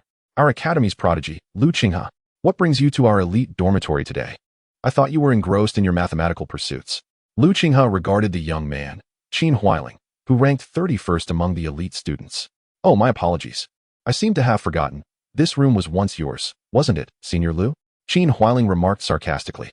Suddenly, a loud crash echoed from within, as a finely crafted white jade sword box was carelessly shattered to pieces by another young man of similar age, Luo Xiao. "My bad for ruining your belongings. I'm sure someone of your wealth won Team Mind," Luo Xiao said nonchalantly, as he picked up a crystal trophy, a symbol of victory in swordsmanship, and let it fall to the ground, shattering it into fragments. "Isn't that right, Senior Lu?" he continued, addressing Lu Qinghe mockingly. The condescension in his tone and the disdainful glances from all around were palpable, revealing their intent to belittle Lu Qinghe. "Does it matter?" Luo Xiao mused. "At least we will keep our voices down, so the entire building isn't alerted." "Oh," Lu Qinghe replied calmly. "Please, continue."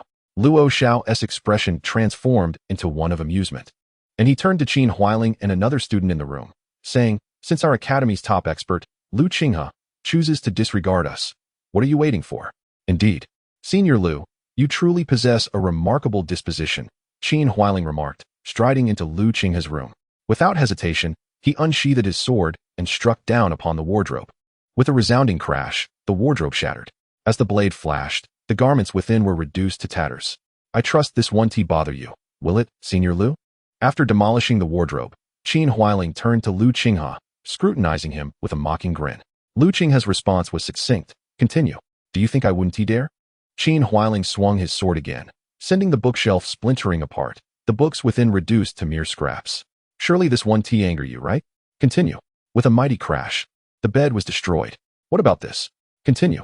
With a tearing sound, priceless calligraphy and sword manuals were shredded to pieces. "This is acceptable, isn't it?" As items, trinkets, and essentials were obliterated under the blades of Qin Huailing and another student, Yin Wuqi, the dormitory descended into chaos. The floor was littered with remnants of clothing, books, furniture, and personal belongings, leaving nothing intact. "This is the so-called first swordsman of Qingyuan Academy," puffed. Some onlookers scoffed, observing Lu Qinghe's passive demeanor with disdain. "If it were me, even in defeat, I would have confronted them. Is this the former top expert of Qingyuan Academy? What a coward!" Those who had witnessed Gu Jinhuan's downfall remained silent, yet their gazes towards Lu Qinghe had shifted to one of contempt. As the destruction neared its culmination, Luo Xiao clapped his hands in mock appreciation, exclaiming, "Bravo! Truly deserving of the title of our academy's top expert, a master of retreat." Lu Qinghe met Luo Xiao's grin with a faint smile. "Are we finished? It is over. I wonder what Senior Lu has to say." "I have nothing to say, merely that you have destroyed so many of my personal belongings. It seems we should discuss compensation now. I am in dire need of money." Lu Qinghe's tone remained calm as ever. "In need of money? Compensation?" Luo Xiao, Qin Huailing, and Yin Wuqi exchanged glances. Soon, Qin Huailing stepped forward, smiling. "Of course, we all know that Senior Lu is short on funds. Since you mentioned compensation, we certainly will not shortchange you. After all, we are classmates." With that, a copper coin appeared in his hand. "One copper coin should suffice, right, Senior Qin Huailing? You needn't be so stingy. One copper coin isn't even enough to buy a steamed bun. Out of my generosity, I shall offer you another, making it 2 copper coins. Enough for a meal. Don't you think you should thank me, Lu Qinghe?" Yin Wuqi stepped forward, pulling out a copper coin as well, mocking without restraint. Smack. However, the coin slipped from his grasp and rolled on the ground, stopping right at his feet. "Apologies, my hand was unsteady. Could you kindly pick it up?" "Thank you," Yin Wuqi said, feigning politeness. Lu Qinghe glanced at the three, showing no interest in further banter, and stated calmly, "I can no longer recall the exact cost of these items, but I can estimate the time required to replace them. Therefore, you three owe me 300 gold coins, 100 each, perfectly divided." 300 gold coins. Quite the plan, Luo Xiao smirked. 100 each? Just right. I've been saving to buy the moon-cold sword from the Divine Weapon Pavilion. I don't have much money on me, but I do have 100 gold coins. However, even though I have the means, I simply won't give you anything. What can you do about it?" Qin Huailing asked, a provocative smile on his face. "Huh.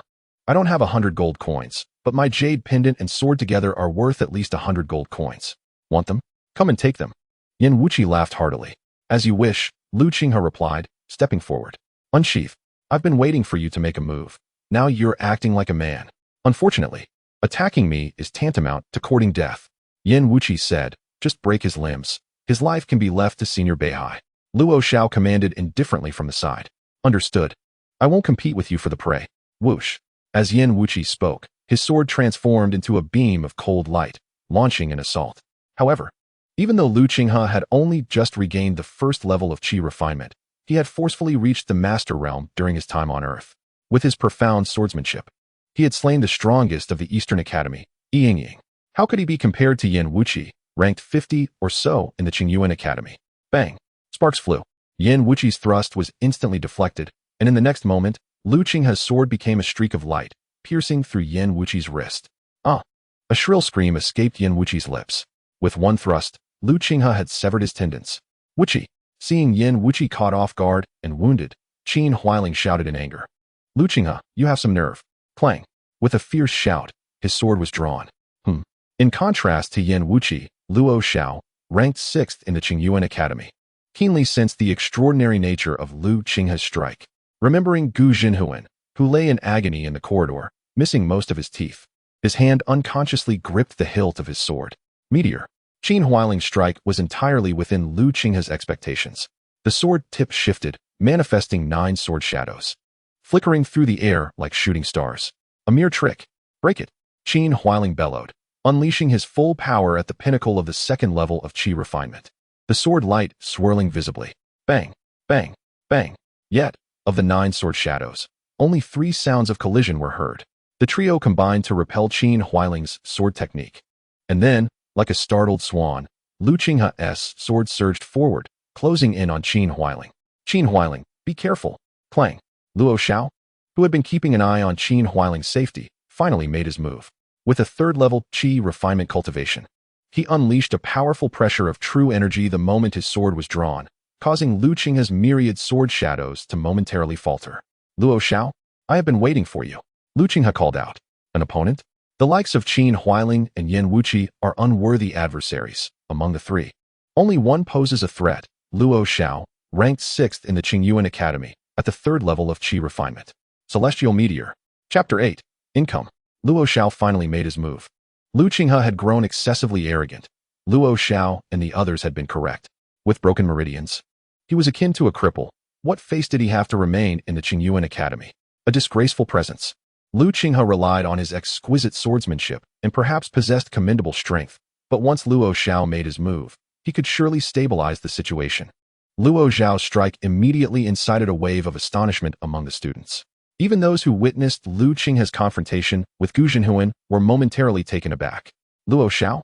A cold glint flashed in Lu Qinghe's eyes. Did he truly believe that he could not contend with me? Celestial Meteor. In an instant, a meteor shot through the air.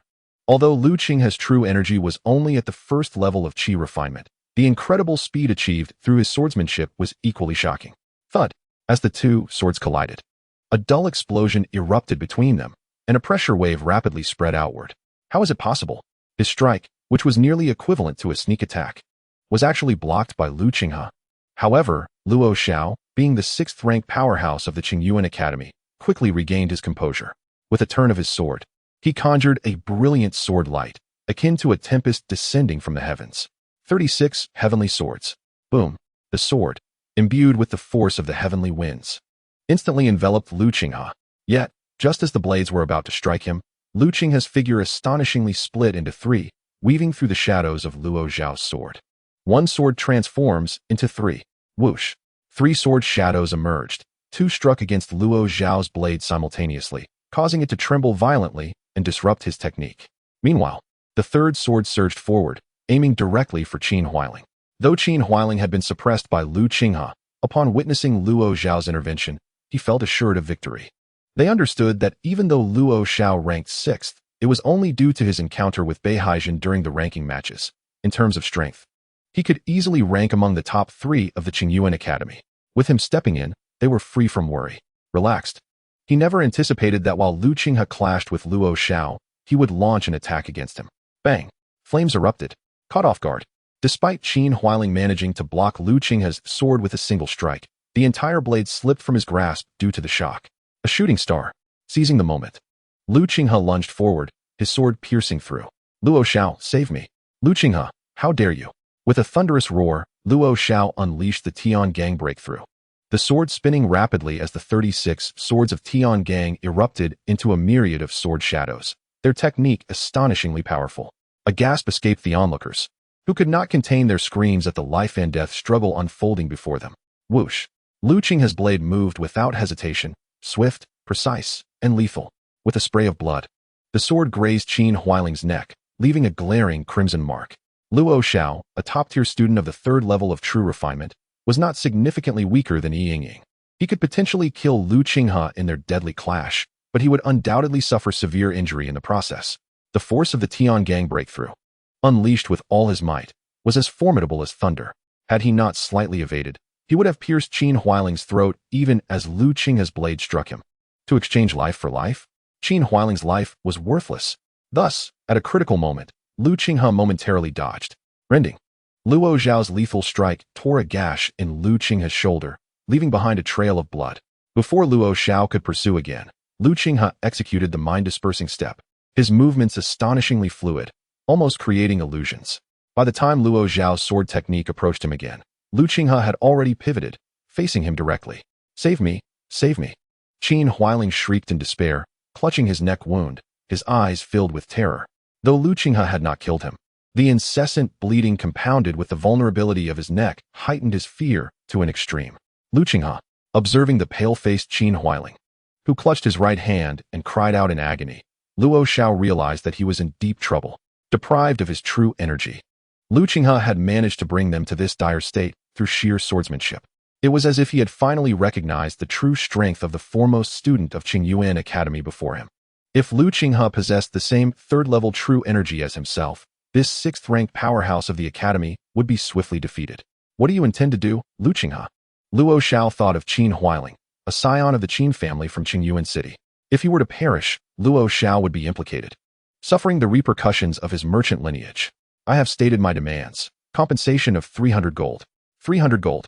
Luo Xiao glanced at the increasingly pale Qin Huailing, who was losing blood from fear. He promptly unfastened his money pouch. I have 24 gold. My jade pendant is worth 48 gold, totaling 70 gold. The remaining 30 gold, I shall deliver later. That 30 gold shall be repaid with your sword. Lu Qinghe declared. Our sword, known as Zio, is a divine weapon from the divine armory, valued at 52 gold. You would dare? Then I shall take it for myself. As Lu Qinghe spoke, he prepared to strike again. Stop. Luo Xiao had already gauged Lu Qinghe's strength from their previous exchange. He was not to be underestimated, and now was not the time for further conflict. Here, Luo Xiao coldly remarked, sending the Zio sword flying to embed itself in the doorframe. Qin Huailing, do you not possess 100 gold? Leave that, along with Yin Wuji's sword, jade pendant, and so forth. Lu Qinghe stated simply. However, his gaze was icy, suggesting that if they did not comply, he would immediately resort to violence. Qin Huailing and Yin Wuji could indeed gather 100 gold, as they had claimed. Luo Xiao dared not complicate matters further and quickly removed Qin Huailing's money pouch, while Yin Wuji relinquished his pouch, jade pendant, and sword. At that moment, he was filled with dread for the former top student of Qingyuan Academy, whom he had previously dismissed. Soon, the three of them left the high-end dormitory, their expressions clouded with despair, lacking any trace of their earlier arrogance. Once they departed, Lu Qinghe made no effort to stop them. With the 3 swords, including the one Qin Huailing had lost, they amounted to 3 blades in total. Luo Xiao's sword was the most valuable, worth 52 gold, followed by Yin Wuji, and then Qin Huailing. Altogether, this collection was valued at around 120 gold. Additionally, the 3 of them possessed a total of 164 gold in cash, including the jade pendant, which had the effect of nourishing true energy. The total value approached 400 gold, nearly half the amount needed for a harmony spirit pill. With this 400 gold, Lu Qinghe need not worry about meat resources for the next 3 months. Furthermore, he could continuously consume beast flesh to refine his true energy, supplemented with herbs to restore his cultivation to the 3rd level of true refinement without difficulty. Casting a glance at the nearly ruined dormitory, with clothes and daily items shattered, Lu Qinghe shook his head. Let the remnants of the past be erased. Thus, I shall begin anew. With this thought, Lu Qinghe no longer lingered but left, turning away amidst the admiring and reverent gazes of numerous students. Buzz. Once Lu Qinghe departed, the corridor erupted with excitement. each student displaying expressions of exhilaration and disbelief as they gazed at his retreating figure. Such pure swordsmanship can reach such heights. Senior Luo Xiao was utterly powerless against Senior Lu Qinghe. Senior Luo is a third-level true refinement expert, one of only 4 in Qingyuan Academy. Senior Lu truly deserves his title as the foremost expert of our academy. Even without true energy, he can still overpower a third-level expert. That sword technique is simply astonishing. The students could not help but exclaim in awe. The overwhelming emotions surged within them, compelling them to share the tale of today's battle with the world, letting even the mediocre students of true refinement know that mastery of exquisite swordsmanship could lead to greatness. In contrast to the astonishment of other students, those who had previously mocked Lu Qinghe fell silent, their mouths shut tight. Even Gu Jinhuan, who had been bested, dared not utter a word. He had hoped that Senior Luo Xiao would restore his honor by fiercely punishing Lu Qinghe, avenging him. However, after witnessing Lu Qinghe's explosive strength, all his petty thoughts had vanished, replaced by sheer fear. How unfortunate that Senior Lu Qinghe's meridians were severed. Unless he obtains a pill to restore them, he cannot channel true energy. No matter how profound his sword technique, reaching the pinnacle will be arduous. A young female student lamented. What of it? Senior Lu Qinghe possesses such swordsmanship. He could earn a fortune as an instructor at any swordsmanship academy, purchasing a harmony spirit pill within 2 or 3 years. Before the age of 25 is the golden age for cultivation, and after 2 to 3 years of delay, who knows what achievements he might attain. Upon hearing the words of the female student, the others expressed their deep regret. Had it not been for Lu Qinghe's meridian being severed, rendering him incapable of channeling true energy, they would likely have witnessed the rise of a prodigy. At that moment, a young student spoke up with a hint of confusion. I find it curious that Senior Lu Qinghe, possessing such exceptional swordsmanship and having reached the peak of the 3rd level of true energy cultivation, was on the verge of unblocking his ruin and doom meridians. Why would he attempt to ambush Senior Bei Hanjin? Though I have witnessed Senior Bei's swordsmanship, which is indeed exquisite, it hardly seems extraordinary. As these words were spoken, the other attendees simultaneously entertained similar doubts. Given Lu Qinghe's prowess, it stood to reason that Bei Hanjin would not be his match. Over the years at Qingyuan Academy, Lu Qinghe had consistently overshadowed Bei Hanjin, yet rumors of Lu's covert assault on Bei during the entrance examination had surfaced. Considering Bei Hanjin's reputedly remarkable background, the astute students began to grasp the implications. The truth of the matter warranted further investigation. Chapter 9. The Armory. The Armory, the largest chain of weapon shops in the ancient kingdom, has branches in every city, and even dominates the weapon trading markets of neighboring realms. After a night's rest, Lu Qinghe rose early the next morning, armed with 3 newly acquired swords, and made his way to the bustling commercial district of Qingyuan City, specifically to the armory. Welcome. How may I assist you, sir? Upon entering, a stunning young woman approached him with a warm smile. Although Lu Qinghe was an ordinary disciple from the Snow Sword Manor, his attire and swords were remarkable, and combined with his distinguished aura, the woman's demeanor was one of genuine enthusiasm and respect. I am here to sell and purchase swords, Lu Qinghe replied, presenting the swords belonging to Qin Huailing, Yan Wuqi, Luo Xiao, and his own. The meteor sword technique is swift, while the 3 pure sword technique is mysterious and ever-changing. His original sword, measuring over 135 centimeters in length and exceeding 3 fingers in width, was no longer suitable for his style and needed replacement. Excellent swords. None of these are commonplace. Especially this one, forged from cold jade steel.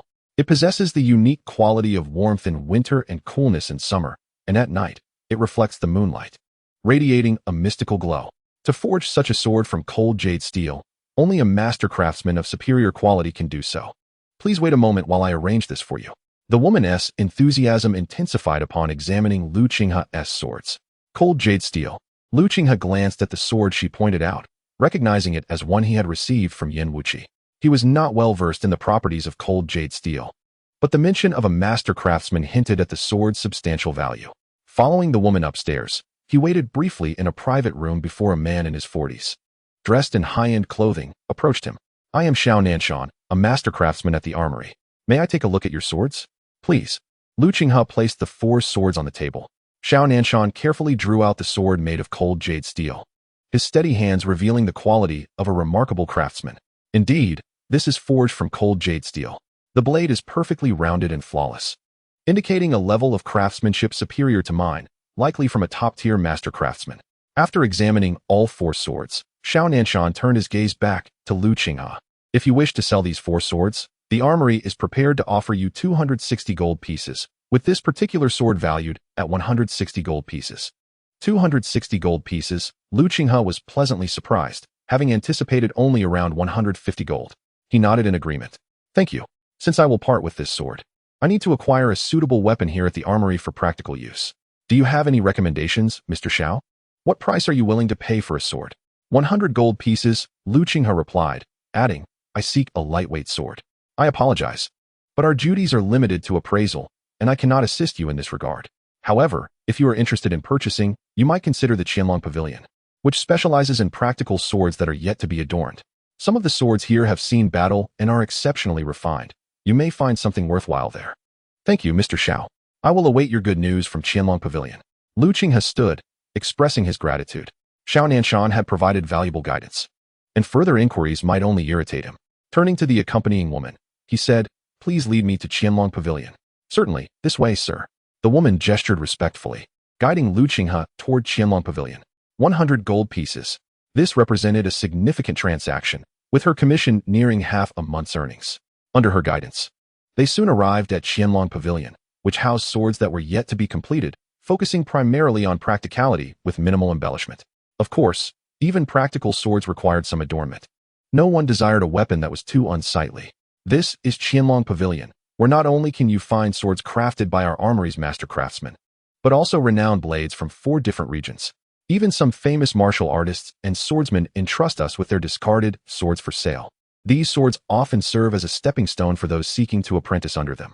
The woman expertly led Lu Qinghe through the displays. He nodded, frequently glancing at the swords. Not being a swordsmith or a craftsman, he relied solely on intuition to assess the quality of the swords. After a brief search, he stopped at a display and pointed to a particularly striking sword. What about this one? You have a keen eye. This sword is just shy of being classified as a superior sword, primarily forged from cloud flame steel, supplemented with azure cloud steel and gale steel, making the blade lightweight and enhancing the user's speed. Classified as a superior sword? Lu Qinghe was intrigued by this explanation. The term classified as superior refers to swords that have been verified by the National Swordsmith Association, with clear distinctions of strength and quality. Are there any recommendations for strong swords? If you are willing to raise your budget to 150 gold pieces, I would be happy to recommend 6 renowned swords. As she spoke, she gestured toward another display case, seemingly inviting him to explore further. Seeing this, Lu Qinghe nodded slightly and followed her to the front display, which was notably more sophisticated than the others. Spanning 10 meters in length and divided into 6 sections, each showcasing extraordinary swords. Dear guest, here lie the 6 renowned swords of our establishment: Tianke, Yuehan, Shuelai, Longshan, Zhuquan, and Zihua. Each of these swords approaches the realm of exceptional craftsmanship. May I present you with their specifications? The lady retrieved an ornately bound tome adorned with gilded edges from beside the counter and handed it to Lu Qinghe, stating, Right here. This lavishly bound book, though comprising merely 19 pages, bore a weight that hinted at its extraordinary value. Tianke boasts a solidity rating of 18 and a sharpness rating of 14, categorizing it as a second-grade treasure sword, with a length of 5 feet and 1 inch, a width of 4 inches and 6/10, and a weight of 42 pounds and 3 ounces. The Tianke sword is a pinnacle creation crafted by the mid-grade blacksmith Beimang, utilizing purple K steel blended with 100-leaf steel, heavy dark steel, black copper steel, blood of the furious bear, and tears of the merfolk. It is suited for those who employ a forceful, overwhelming swordplay style, enhancing heavy damage by 13%. Yuehan, on the other hand, features a solidity of 12 and a sharpness of 19, measuring 4 feet and 1 inch in length, 1 inch and 2/10 in width, and weighing 4 pounds and 2 ounces. This sword, forged by the esteemed blacksmith Nanshan, possesses a lightweight body enhanced by cloud steel, increasing the speed of strikes by 16%. As Lu Qinghe perused the details of each sword, he quickly absorbed the information regarding their attributes. The ratings of solidity and sharpness constitute an overall evaluation of a sword's quality. A sword rated below 10 is deemed inferior, while those rated above 10 ascend to mid-grade, and further to high-grade, exceptional, and ultimately, the swords wielded by transcendent beings. The least expensive of the inferior swords begins at 20 gold, whereas the lowest priced among these 6 mid-grade swords, the Shuelai sword, commands a price of 130 gold. The Yuehan sword is most suitable for my swordsmanship technique, known as meteor stab to the moon, Lu Qinghe remarked, glancing at the 6 magnificent swords displayed on the counter. I wish to purchase the esteemed Yuehan sword forged by Mr. Xiao. The Yuehan sword is priced at 165 gold, the lady replied without needing to check.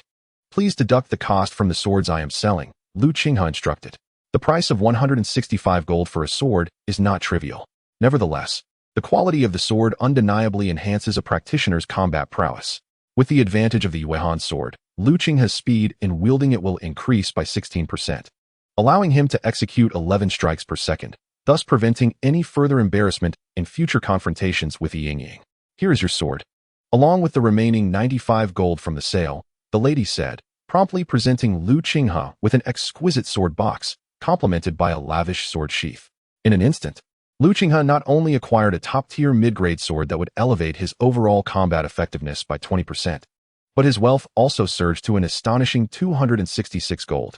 Having sold the jade pendants, Lu Qinghe was determined to conclude his affairs. Jade pendants symbolize the identity and status of practitioners, often inscribed with formations that nurture true energy, gradually purifying it over time. The quality of a jade pendant can significantly ease the challenges of breaking through barriers. However, as Lu Qinghe had already reached the pinnacle of the 3rd level of true energy cultivation, his reliance on jade pendants to enhance his true energy was not pressing. Furthermore, given that his own jade pendant was of considerable efficacy, he decided to sell the pendants from Qin Huailing and Yin Wuqi for monetary gain, netting 372 gold. With the sale of the jade pendants, Lu Qinghe's wealth reached a new pinnacle. Sustaining himself on the flesh of ferocious beasts at the Tianhe Swordfighters Guild, he resolved to remain there for 3 months. With sufficient funds, Lu Qinghe wasted no time. Instead of returning to his lodgings, he proceeded directly to the Tianhe Swordfighters Guild, where he arranged for additional services such as accommodation and cleaning at a rate of 20 gold per month. He swiftly immersed himself in secluded training. Aligning perfectly with his physical form, he aimed to restore himself to the 3rd level of true energy cultivation, marking the first step in his training journey.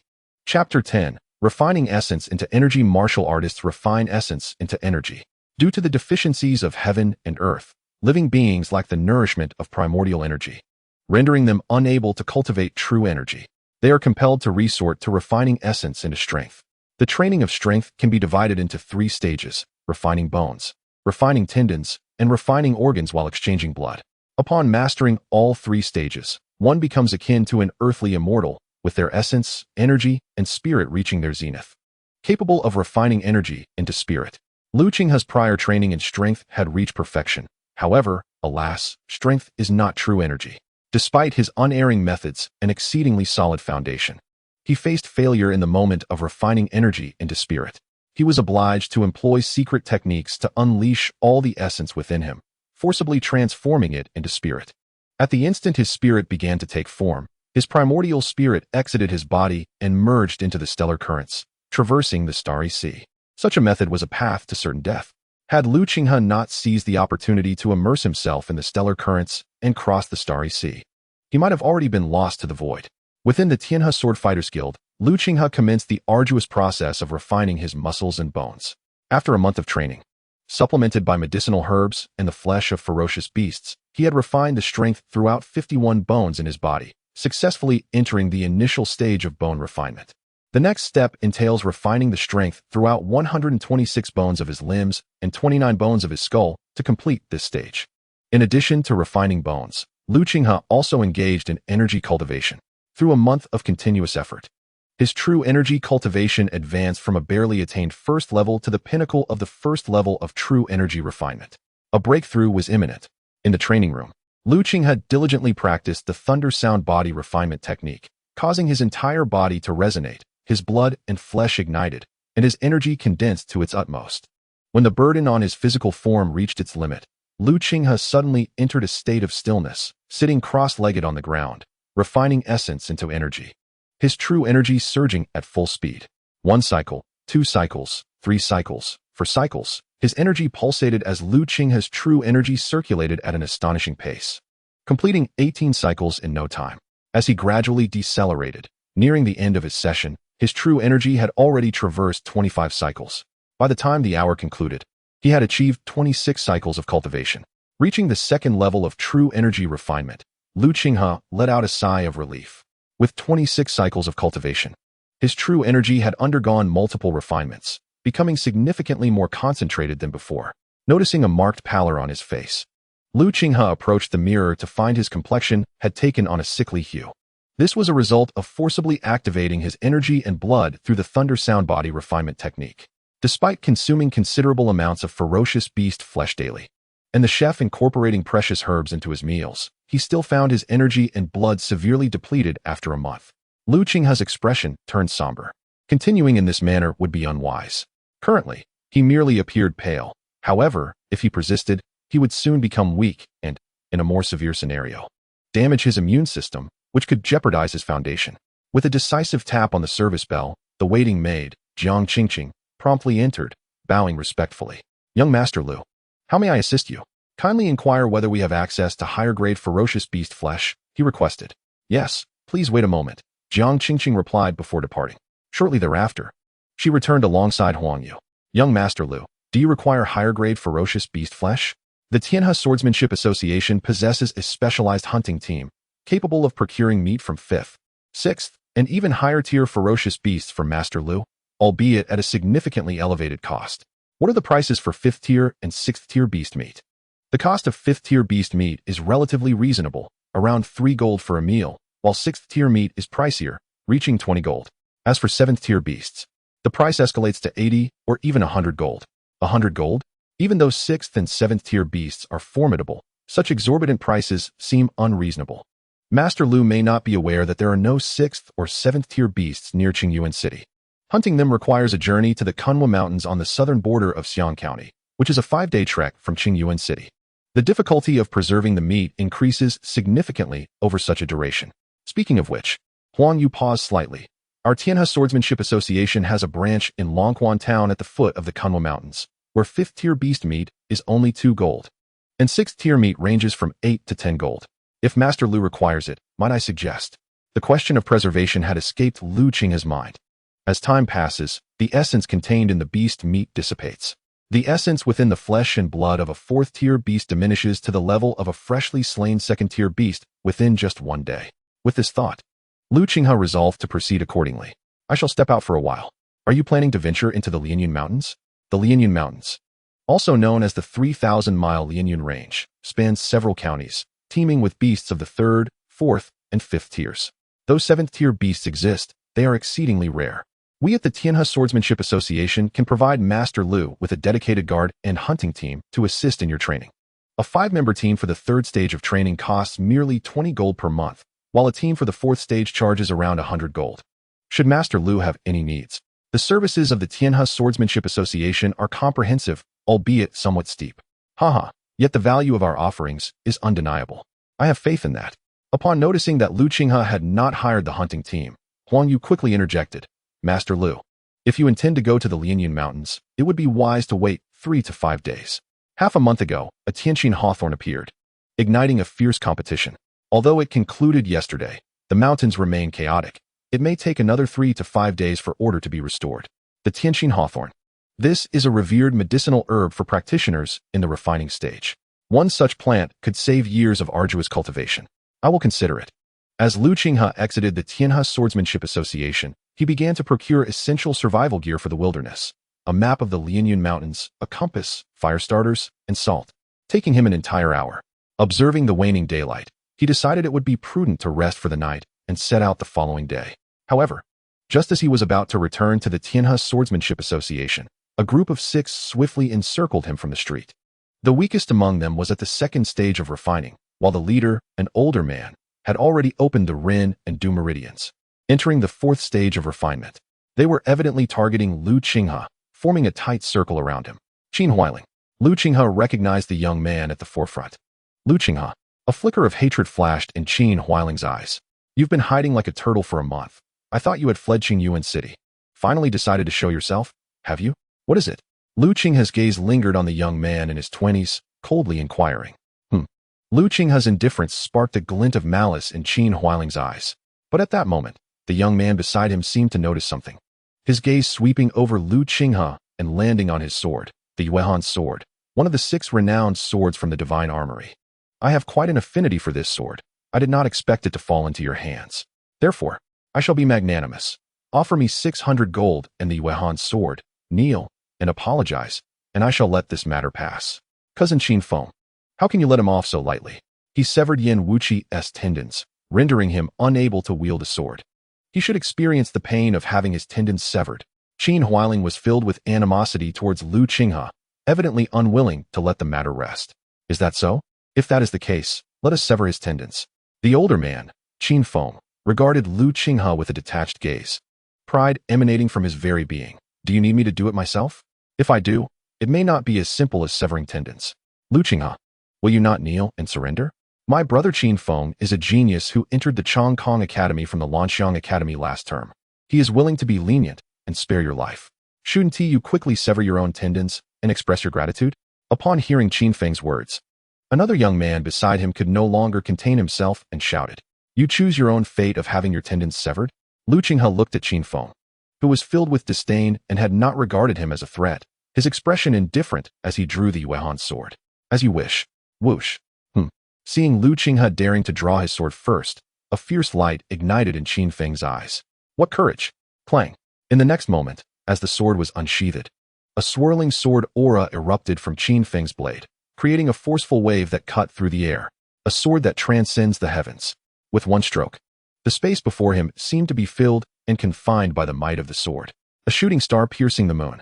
Lu Qinghe's form trembled, his blood and energy surging within him as his right hand transformed into a blur, thrusting 11 strikes in an instant, dismantling Qingfeng's solidified sword pressure entirely. A meteor from beyond. Then, employing his ultimate sword technique, he surged forward, striking with tremendous force at the weak point of Qingfeng's sword. Bang! Fire erupted. As the sword technique was thwarted, Qingfeng immediately sensed it, with the collapse of the sword aura on his blade. Lu Qinghe's strike was unexpectedly sent flying by his robust true energy, and then his sword pressed closely against the Yuehan's sword, aiming directly for Lu Qinghe's wrist. Crash!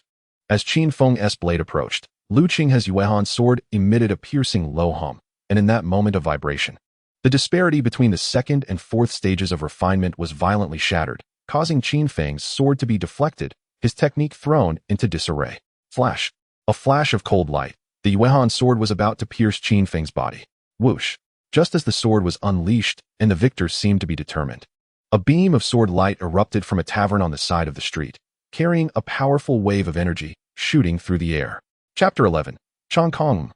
Lu Qinghe sensed the imminent danger, shifting from offense to defense, his sword tip intercepting the attack, but the true energy contained within that strike was overwhelmingly tyrannical. Boom! The shockwave exploded. Lu Qinghe was sent flying by the force, shattering a nearby dry goods store into fragments. Humph!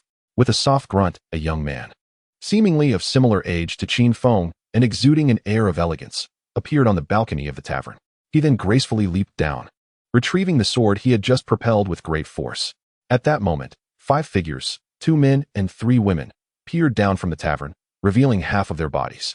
Among them was a woman clad in a flowing scarlet gown, unmistakably the city lord's daughter, Yingying, who had accompanied Lu Qinghe to solve the puzzles of the 9 palaces over a month ago. Qingfeng, your swordsmanship is truly regressing. Even a mere second-layer cultivator can easily overpower you, the young man remarked disdainfully, casting a dismissive glance at Qingfeng while gripping his sword. Qingfeng, having narrowly avoided losing his arm to Lu Qinghe moments prior, was filled with trepidation. Recognizing the young man, he dared not retort. Senior Ji Wujie speaks truly. It is my carelessness, he conceded. The name Ji Wujie sent a ripple of astonishment through the crowd. Is this really Ji Wujie, the top student of the Eastern Academy from 2 years ago? He truly embodies grace and exceptional talent, worthy of being hailed as the finest young warrior of Qingyuan City. Who would have thought that Lord Ji Wujie would return to Qingyuan City? It seems to be related to the contest for the Tianxin begonia in the Lianyun Mountains. The younger generation, aware of Ji Wujie's reputation, gazed at him with admiration, their expressions brimming with excitement. I have only aided you because we are both from the Qinggyuan Academy. Having received my sword strike, he should no longer possess the strength to retaliate. You may deal with him now, Ji Wujie instructed. Yes, thank you, senior, Qingfeng replied. Ji Wujie nodded, his nose held high, sheathing his sword with a swift, decisive motion. His nonchalant demeanor captivated many young women, leaving them entranced. Suddenly, a faint sound emerged from the wreckage where Lu Qinghe had been thrown. Moments later, Lu Qinghe, his expression cold, rose from the debris, holding his sword in one hand and wiping the blood from the corner of his mouth. Ji Wujia's expression darkened upon seeing Lu Qinghe stand again. He had claimed that Lu Qinghe would be unable to resist after the blow. Now, witnessing Lu Qinghe's resilience, Ji Wujia felt a loss of face, particularly with Wang Daojian, one of the top 10 students of Qinggyuan Academy, observing from above. Having offended our Qinggyuan Academy, Qingfeng, you know what to do. Ji Wujia commanded, his tone steely. Rest assured, senior. Qingfeng, recalling his near disaster at the hands of Lu Qinghe, was now seething with murderous intent. Whoosh! The long sword sliced through the air as Qingfeng unleashed his formidable fourth-layer swordsmanship to its fullest extent. To offend the Qinggyuan Academy is to invite death. Death. Lu Qinghe's grip tightened around the moon-cold sword, a tremor coursing through it. Buzz. As he activated the thunder sound body refinement technique, his blood surged with power. In an instant, his swordsmanship transformed, a chilling aura emanating with lethal intent. Just as Qingfeng's sword was about to strike, a brilliant glimmer flashed before him, the icy chill enveloping his brow. Oh no! In a frantic reaction, Qingfeng attempted to parry Lu Qinghe's blade. However, Lu Qinghe evaded direct confrontation, weaving 3 sword shadows into existence. One sword became 3. The 3 shadows momentarily dazzled Qingfeng, and by the time he regained his wits, the icy light of the moon-cold sword was perilously close, poised to pierce his throat. Such audacity! Ji Wujia, witnessing Lu Qinghe's ruthless intent, erupted in fury. His previously sheathed sword was drawn once more, radiating the might of thunder as it surged forth. Crack! The sound of thunder echoed as Ji Wujia's sword struck. Yet, Lu Qinghe seemed to have anticipated this moment. As Ji Wujia's thunderous strike was unleashed, Lu Qinghe deftly shifted his position, evading the attack in an astonishing display of agility. Meteor! With a flash of starlight, Lu Qinghe dodged Ji Wujia's strike and channeled the swiftness of his swordplay to perfection, closing in on Ji Wujia in a heartbeat. You dare to strike at me? You are seeking death. Ji Wujia's eyes blazed with murderous intent as he focused on Lu Qinghe's sword. He unleashed an overwhelming surge of 5th-layer true energy, forming his fingers into a sword that struck fiercely at the moon-cold sword. Bang! The clash of sword and finger resonated like metal striking metal, and Lu Qinghe's right hand was immediately rattled, blood gushing forth. Despite this, Lu Qinghe's moon-cold sword did not yield an inch. With the energy of a 2nd-layer cultivator, it dispersed Ji Wujia's 5th-layer energy, then, with a flick of the blade, severed 2 of Ji Wujia's fingers amidst a spray of blood. Ji Wujia cried out in agony, swinging his sword wildly. The force behind his attack was tremendous, capable of cleaving Lu Qinghe in half along with his sword. You dare to injure me? Prepare to die! Ji Wujia roared, while Qingfeng, having regained his composure, shouted in response, his sword poised to seal Lu Qinghe's escape. In this deadly moment, onlookers gasped in disbelief. Buzz! With life hanging by a thread, Lu Qinghe felt the surge of energy within him roiling like thunder. The rapid circulation of his blood tinted his skin a faint crimson. The exquisite precision of the small-scope shift technique was on full display. Ji Wujia's sweeping strike was narrowly avoided by Lu Qinghe's astonishing evasion. As he dodged, his body pivoted to face Qingfeng, eyes glinting with cold resolve. He did not flinch as Qingfeng's blade pierced his shoulder blade, while his moon-cold sword transformed into a lethal beam of light. Though Qingfeng's sword penetrated Lu Qinghe's shoulder, it became ensnared by his solidified bones, rendering him momentarily immobile. Not good. The fleeting delay cost him the perfect opportunity to defend. Whoosh! With a flash of cold light, blood erupted from Qingfeng's throat. A fatal strike. Lu Qinghe withdrew swiftly. Splat! Blood sprayed across the air. Lu Qinghe's shoulder had been pierced, but the greater torrent flowed from Qingfeng's throat, gushing uncontrollably. Ugh! Gasp! Qingfeng's eyes widened in shock as he clutched his wound, desperately attempting to staunch the flow of blood. In his eyes lingered the last vestiges of terror from the moment he was pierced through the throat by a sword.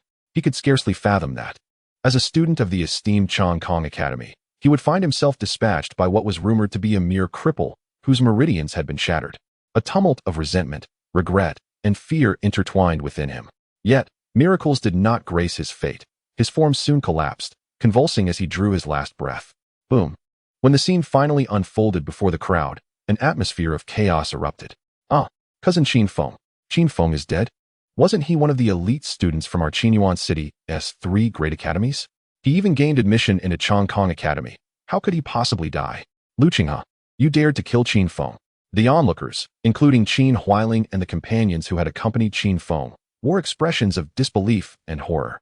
Although Ji Wujia exhibited shock, a deeper emotion of rage simmered within him. The audacity of Lu Qinghe to slay Qingfeng before his very eyes ignited his fury, compounded by the anger of having 2 fingers severed by Lu Qinghe. Lu Qinghe, very well.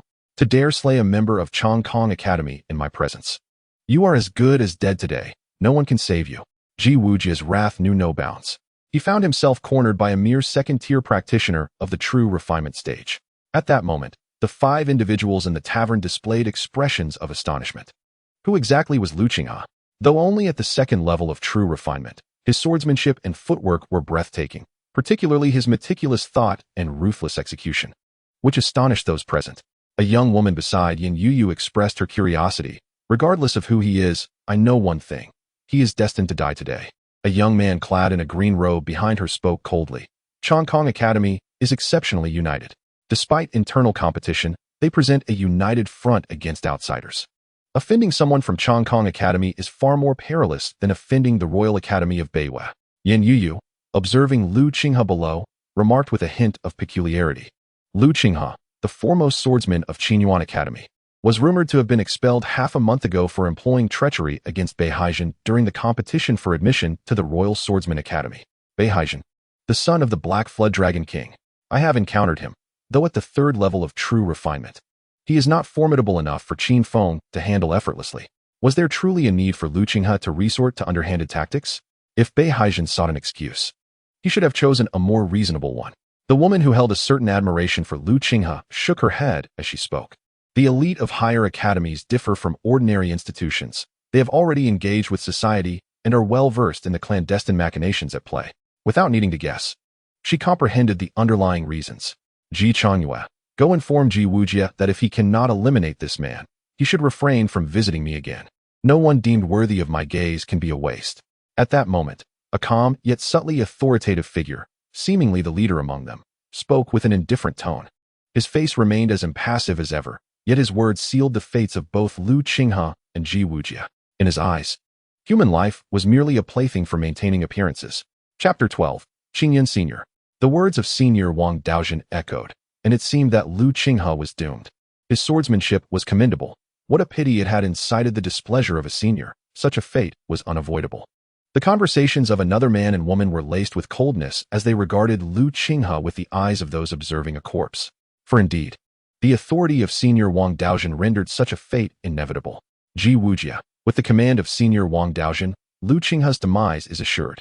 Your subordinates do not accept waste. Consider your position wisely.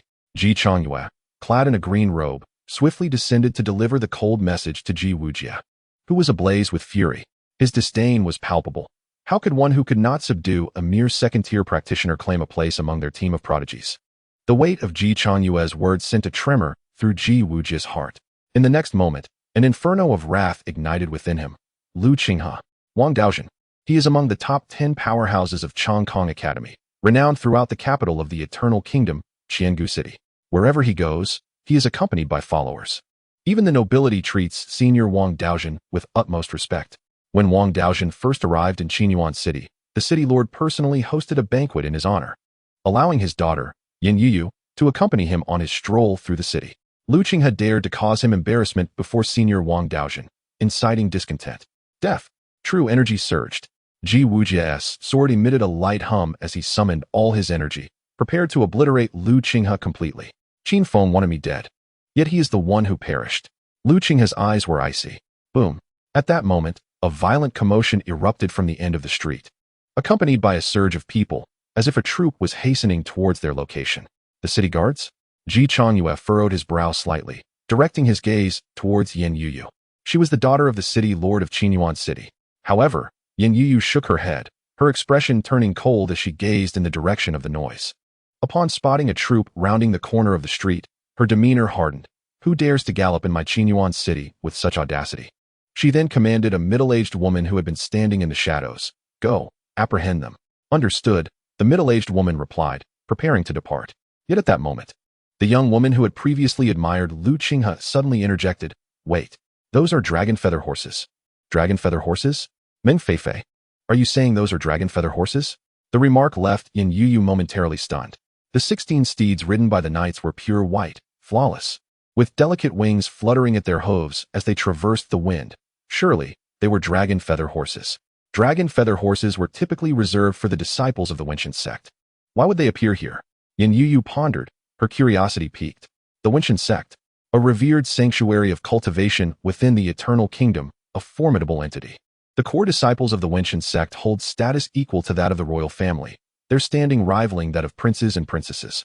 Any one of them could easily stand shoulder to shoulder with the foremost students of Qinggyuan Academy, Qinghe Academy, or even the Royal Swordsman Academy of Beiwa. The approaching 16 dragon feather knights surged forth like a mighty dragon, swiftly arriving at the street. The foremost knight surveyed the scene before him, drawing his sword. The sword's energy surged as a beam of light sliced through the air. Before Ji Wujia, who had concentrated his true energy to strike at Lu Qinghe, could react. His entire sword-bearing arm was severed by the sword energy, the arm along with the sword spiraling into the void. The arm was severed. Yet it was no simple matter of just losing 2 fingers. A cry of agony erupted from Ji Wuji's mouth. Sword energy, true qi leaving the body. The 7th level of true refinement. A formidable practitioner of the 7th level of true refinement. That knight possessed such an impressive cultivation. Among the crowd, many knowledgeable cultivators gasped in astonishment at this scene. The 7th level of true refinement. In Qingyuan City, such a level represented a pinnacle figure. It is worth noting that even the lord of Qingyuan City, a tyrant reigning over 120 miles, had only reached the 9th level of true refinement. What could have transpired? Witnessing the Dragon Feather Knights unveil their terrifying power of the 7th level of true refinement and sever Ji Wuji's arm, Yingying, Ji Chongyue, Meng Feifei, and even Wang Daoxuan's expressions shifted slightly. Why did the Dragon Feather Knight strike at Ji Wuji? Did you intend to kill him? The leading female knight had severed Ji Wuji's arm with a single stroke, her gaze now fixed upon Ji Chongyue, who had previously delivered the message. At that moment, the onlookers upstairs finally discerned the appearance of this female knight. She had long hair cascading down her shoulders, 2 strands falling gracefully in front of her chest. Her visage was both exquisite and elegant, embodying a seamless blend of heroic and sweet qualities. What astonished Yingying, Ji Chongyue, Wang Daoxuan, and Meng Feifei was the girl's remarkable youth. Her face bore the innocence characteristic of a young maiden, and she appeared to be no older than 18. This seemingly youthful girl was, however, a formidable practitioner of the 7th level of true refinement. Pressured by her inquiry, Ji Chongyue dared not conceal anything. I am merely here to relay a message from Senior Wang Daoxuan. Wang Daoxuan, the young woman raised her head, her gaze naturally falling upon Yingying, Meng Feifei, and Wang Daoxuan, who wore similar attire. Who is Wang Daoxuan? Come down here. Being called out by name, Wang Daoxuan could no longer maintain his composure, his expression turning icy as he retorted, I am Wang Daoxuan. Though you possess the cultivation of the 7th level of true refinement, it would be wise not to meddle in our affairs. Otherwise, I, Wang Daoxuan, am not one to be trifled with. Smack. Before Wang Daoxuan could finish his words, the girl on the dragon feather steed leaped gracefully into the air. Her movements both elegant and mysterious, and in an instant, she appeared atop the tavern. Whoosh! A flash of cold light erupted, and countless sword shadows descended like a torrential downpour, imbued with an unparalleled sharpness that instantaneously altered Wang Daoxuan's countenance. Clang! Wang Daoxuan unsheathed his treasured sword in a split second. However, as he drew his sword, a spray of blood erupted. The girl had, with an incredible strike, pierced his wrist, causing his sword to be knocked away. Before Wang Daoxuan's pain scream could fully escape his lips, his handsome face was struck heavily by the body of her sword. Blood and teeth spewed from his mouth. He was sent flying out of the tavern, and as the girl took a step forward, she lightly landed upon him, causing him to crash down with a resounding thud. Boom! Dust and debris flew. Wang Daoxuan's form created a shallow crater in the ground as he coughed up blood mingled with shattered teeth. Dazed, completely stunned, Wang Daoxuan, a core disciple ranked among the top 10 at the Qinggyuan Academy, was utterly overwhelmed by the girl's flurry of strikes, leaving him with no capacity for resistance. All he could remember was the desire to draw his sword, followed by waves of excruciating pain assaulting his nerves. By the time he managed to regain a semblance of awareness, he found himself crashed onto the street, his body aching from numerous broken bones. Not only was Wang Daoxuan dazed, but the onlookers above, Meng Feifei, Yingying, and another man and woman, were also left in shock. The girl had moved too swiftly. every strike imbued with an irresistible force, creating an overwhelming pressure that rendered them breathless. By the time they regained their senses, their once idolized and revered senior, Wang Daojun, had been thrown to the ground, bleeding profusely. The contrast between his previous elegance and composure and his current plight was staggering. Thud! The girl landed gracefully, her long hair billowing in the wind, her gaze no longer lingering on Wang Daojun. Who are you? Feeling the piercing pain in his wrist and the inferno raging within his internal organs, Wang Daojun suddenly realized the magnitude of his predicament. Yet, he remained reluctant to accept that as a distinguished core disciple of the Qinggyuan Academy, he had been so humiliated by a girl whose name he could not even recall. Without pausing, the girl advanced directly toward Lu Qinghe, who was bloodied and appeared rather disheveled. Lu Qinghe, observing that the girl was clearly heading toward Lu Qinghe and noting the resemblance in her features, Yingying, who had grown up in Qingyuan City, seemed to recall something, her face revealing astonishment. Lu Qingyu, the daughter of the snow sword manners Lu Qingfeng. Lu Qingyu. The mention of this name caused the expressions of those present to shift simultaneously. Many were aware that Lu Qinghe was associated with the snow sword manor. However, the manor's lord, Lu Qingfeng, had numerous wives and children, and among them, one child was hardly regarded by him, let alone others. But Lu Qingyu was different. As a young person, she naturally belonged to a circle of her peers, well acquainted with the prodigies who had achieved remarkable feats at a young age. Lu Qingyu was one of the unparalleled geniuses they had often discussed. Lu Qingyu, the daughter of Lu Qingfeng, the lord of the snow sword manor. She began her practice at 6 years old, showcasing astonishing talent, mastering techniques and swordsmanship with remarkable ease. At 10, she entered the 3rd level of true refinement. At 12, she reached the innate stage, and by 13, upon attaining the 5th level of true refinement, she was recommended by the snow sword manor to join the Wenshan sect as an outer disciple. Her cultivation thereafter progressed smoothly. A year prior, it was said she had reached the pinnacle of the 6th level of true refinement and was striving to break through to the 7th level. The 7th level of true refinement, the standard for inner disciples of the Wenshan sect. And now, it was evident that she had succeeded. In terms of age, Lu Qingyu had just recently surpassed 16. Chapter 13. Aura. Seeing the girl approaching, Lu Qinghe felt an inexplicable sense of familiarity. He understood that this belonged to Lu Qinghe's original memories. After a moment of contemplation, he promptly recognized her identity.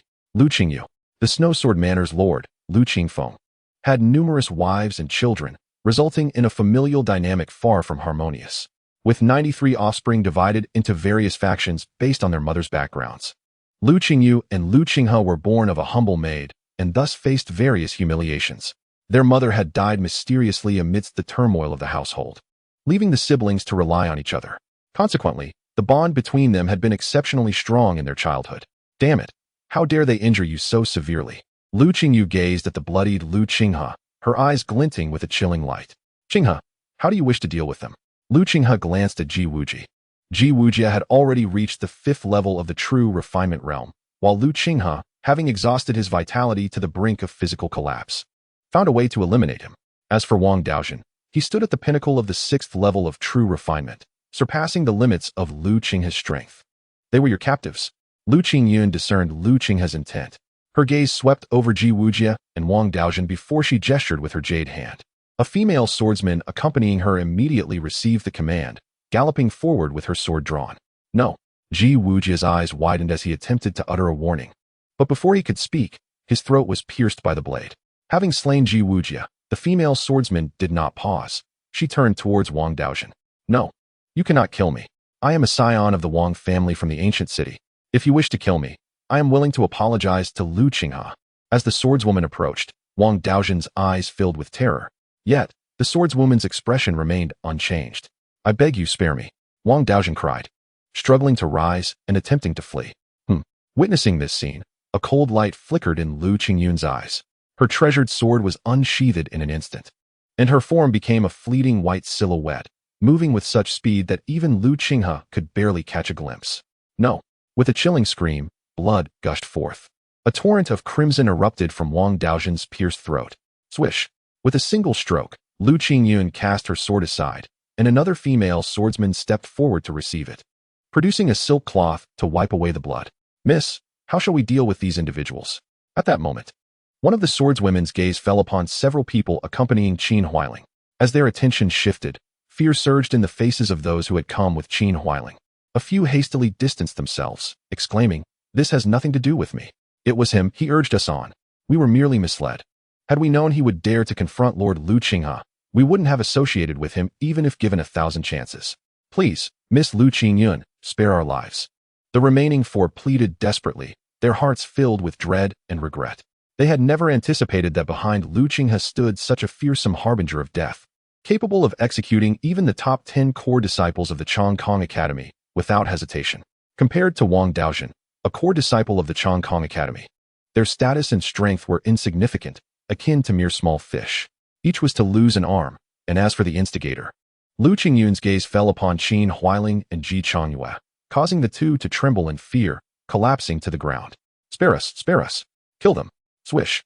The female swordsmen struck simultaneously, and in an instant, Qin Huailing and Ji Changyue were beheaded, their bodies falling lifelessly to the ground.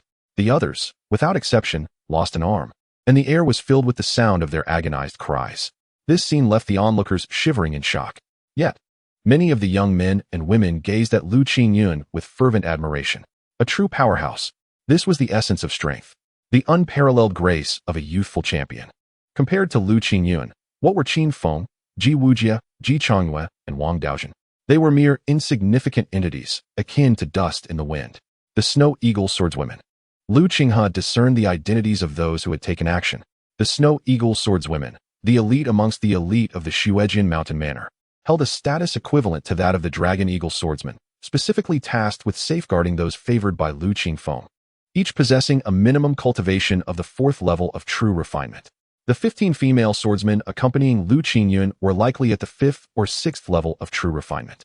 "Qinghe, I have arrived late and allowed you to suffer. It is all that dog servant Lu Feng's fault for daring to conceal your plight from me, causing me to remain ignorant of your predicament until now. Thankfully, your meridians are not truly shattered. Otherwise, I would have dealt with that servant." Lu Feng, the steward mentioned by the Dragon Eagle swordsman. The incident of his meridians being shattered had passed, and he had no intention of reiterating it. "Rest assured, I will not let Bei Huajin go unpunished.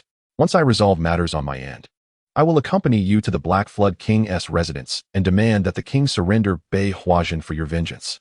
No need. Lu Qinghe recalled the myriad hardships he had faced upon arriving in this world, under the relentless pressure from Bei Huajin and Bei Zhenhuang. Had he not already perished under their hand? The previous Lu Qinghe had been driven to death by them. "Leave Bei Huajin to me."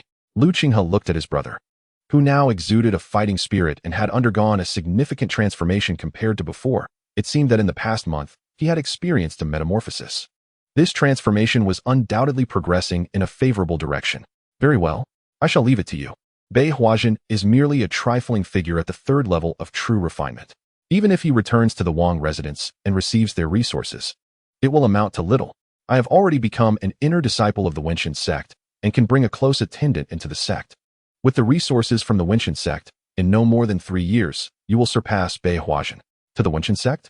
"Indeed, the Wenshan sect. Only there can I ensure your safety." As Lu Qingyuan spoke, her gaze swept coldly over the lifeless bodies of Ji Wujie and Wang Daojun. "Such occurrences shall never happen again. You are my brother, my only kin in this world. Should anyone dare to harm you, I will kill them." As she spoke, Lu Qingyuan radiated an aura of lethal intent, her voice chilling to the bone, rendering the onlookers, including Yin Yu and Meng Feifei above, silent and breathless. Lu Qingyuan, a prodigious disciple of the Wenshan sect, had reached the 7th level of true refinement by the age of 16, a true genius. The moment she arrived, her presence suppressed the entire gathering. "I intended to cultivate in the Lianyan Mountain Range." "Lianyan Mountain Range?" "Qinghe, your cultivation speed in the Wenshan sect will undoubtedly surpass the time wasted at Qingyuan Academy." "Very well, it is settled. Unless you can defeat me, you shall obediently follow my arrangements." Lu Qingyuan decisively waved her hand, finalizing the matter.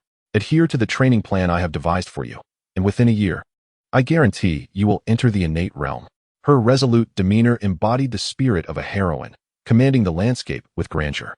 "Let us return to Shuejian Mountain Manor first." Without wasting any more time, Lu Qingyuan extended her hand toward Lu Qinghe. Ordinary steeds cannot match the speed of the dragon feather horse. "Qinghe, you shall ride with me." Lu Qinghe glanced at the now adolescent Lu Qingyuan and replied, "I will ride alone. Let a Snow Eagle swordswoman provide a mount. The dragon feather horse is unbridled." Ordinary individuals cannot control it. Enough, Qinghe, do not be so hesitant. Upon finishing her words, Lu Qingyuan unleashed her vital energy, effortlessly lifting Lu Qinghe and placing him upon the dragon feather horse.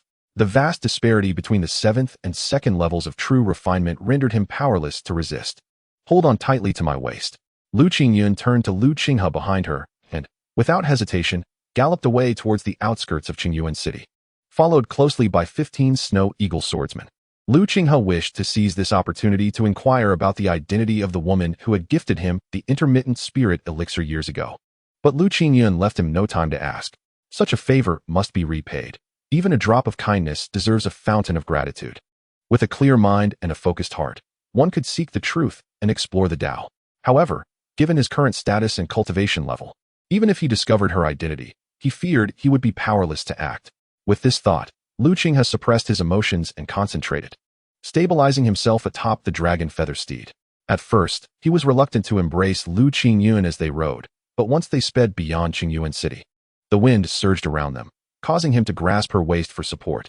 In that moment, a subtle fragrance, reminiscent of youthful innocence, wafted towards him. He quelled the chaotic thoughts in his mind and took a formal measure of the 16-year-old maiden before him, her long hair flowing gracefully. Had she not arrived today, the situation would have spiraled out of control. He had slain Qingping and vanquished Ji Wujia, managing to escape from Ji Chonghui's sword. Yet he knew he could not contend with Wang Daoxuan.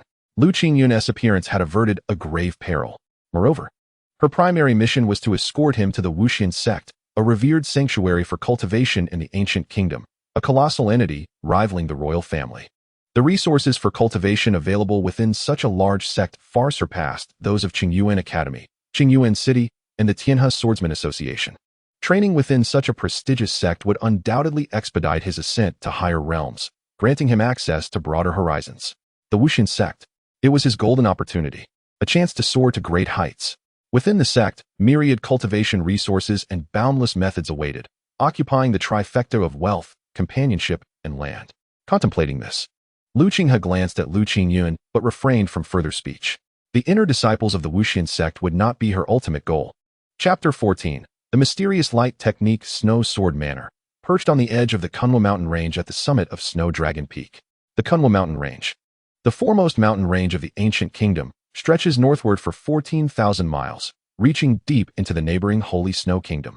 The dragon feather steed could traverse 3,000 miles in a day, and with a rider above the 4th level of true refinement. They arrived at the foot of Snow Dragon Peak in merely a day. Upon reaching the town at the base, numerous disciples of the manor, having received word of their arrival, galloped forth to greet them. Each disciple bore a blue blade at their waist, clad in fine attire, exuding an air of distinction that rivaled even Lu Qinghe's. They were the elite of the manor. Lu Qingyuan paid them no mind, urging her steed up the mountain. After riding 6 miles, a magnificent structure emerged amidst the lush greenery on the mountainside. This complex featured courtyards, pavilions, towers, and fortifications. It was a veritable fortress sprawling across the mountainside, a testament to the manor's might. Snowsword Manor was structured in 3 tiers. The first tier housed the families and servants of the manor's members, totaling over 113,000 souls. The second tier, where they currently resided, was home to 2,600 disciples and attendants. Ascending further, the third tier contained the core of the manor, with 3,000 elite guards, including Dragon Eagle and Snow Eagle swordsmen, stationed to protect the manor's safety. Originally, Lu Qinghe would have to report upon arrival at the second tier before entering the third. But following Lu Qingyuan, he rode directly to the main courtyard's entrance, where the 16 knights dismounted. A throng of servants and attendants rushed forward to guide the dragon feather steeds to the stables, while 4 of the closest Snow Eagle swordsmen followed Lu Qingyuan into the manor, leaving the remaining 11 to attend to other matters. Where is the manor master? Upon hearing of the young lady's arrival, the manor master awaited in the parlor. Please, follow me. An elder emerged from the courtyard, respectfully greeting them. Lu Qinghe recognized him as Lu Tianfeng, the manor master's old attendant and the current steward of Snow Sword Manor. Typically, even the outer steward, Lu Kai, held sway before him. Yet now this chief steward was subservient in Lu Qingyuan's presence, revealing the disparity in their statuses. Qingyuan. Before they reached the parlor, a young man and woman stepped forward to greet them. Lu Shuejian and Lu Zixia, the most promising youths of Snow Sword Manor, both under 18 years of age. Lu Zixia had already reached the pinnacle of the 4th level of true refinement, while Lu Xuejian had even broken through to the 5th level. Lu Qingyuan dismissed them, intending to enter the parlor with Lu Qinghe. The manor master wishes to discuss important matters with you, my sister. Lu Qinghe has not been summoned. I know what the matter is. It concerns the selection of attendants, does it not? My choice is my brother, Lu Qinghe, so you two may as well give up. Lu Qingyuan replied coldly, ignoring their displeased expressions as she led Lu Qinghe directly into the main parlor. Inside, a middle-aged man and a plump woman who appeared to be under 30 awaited them. Yinner, upon seeing Lu Qingyuan's arrival, the middle-aged man immediately rose and approached with a hearty laugh. I knew my daughter, Lu Qingfeng's girl, would not be outdone. Among the inner disciples of the Wuxian sect, aside from the 6th brother, Lu Ziyou, and the 13th, Lu Zhuxian, you are the 3rd, and at merely 16. Your potential surpasses even that of your 6th sister and 13th brother. This middle-aged man was none other than Lu Qingfeng, the master of Snow Sword Manor and Lu Qinghe's nominal father. Your praise is unwarranted, father, Lu Qingyuan replied politely, then turned to Lu Qinghe, saying, Father, I intend for my brother, Lu Qinghe, to become my attendant and cultivate alongside me at the Wuxian sect. Lu Qinghe, due to Lu Qingyuan. Lu Qingfeng was familiar with Lu Qinghe's name, but only that. However, upon perceiving Lu Qinghe's cultivation level was merely at the 2nd level of true refinement, he frowned and said, this is inappropriate. Within the Wuxian sect, even the outer disciples must be above the 4th level of true refinement. Without innate ability, entering the Wuxian sect would be akin to cutting off one's own future. Here S.A. thought, I understand your deep sibling bond, so I can retain Lu Qinghe and focus on nurturing him, ensuring he reaches innate levels within 3 years. Our Snow Sword Manor is not necessarily weaker than the Wuxian sect in early training. As my attendant, it should be my decision. Yinner, you are mistaken. At that moment, the beautiful woman, who had remained silent, spoke. Competition within the Wuxian sect is fierce. Disputes over resources often escalate into conflict. An attendant serves as a representative for their master in external affairs, and in such duels, they inevitably become embroiled. Lu Qinghe, being merely at the 2nd level of true refinement, would not benefit from being brought into the Wuxian sect as an attendant. Rather, it would endanger him. You need not worry about this, Aunt. I have my own plans. Lu Qingyuan cast a cold glance at the young woman, seemingly unwilling to linger on the topic, and promptly declared, It is decided, father. I have traveled extensively and require rest. I shall take my leave now. Having said this, she directly accompanied Lu Qinghe to bid farewell. This scene, witnessed by the beautiful young woman, naturally left her with a sense of grievance. The master, Lu Qingfeng, appeared to anticipate her words and waved his hand dismissively, stating, Ajahn, Yinner is the hope of our Xuejian villa, and my hope as well. We cannot go against her wishes. However, the inner disciples, who held a higher status than the outer disciples, found it a shame to waste such an excellent opportunity by allowing Lu Qinghe, a mere 2nd-tier cultivator, to take on this role. This is what Ouyangzhen remarked. She said, Yinner's wishes cannot be contradicted, but if you can persuade Lu Qinghe to give up this position, that would indeed demonstrate your capabilities. After Lu Qingfeng concluded his remarks, he seemed disinclined to pursue the matter further and turned to leave. Lu Qinghe's name lingered in Ouyangzhen's mind, dispelling her earlier pity and gradually cooling her gaze. Did you hear the master's words? They affirmed, their eyes flashing with a cold glint.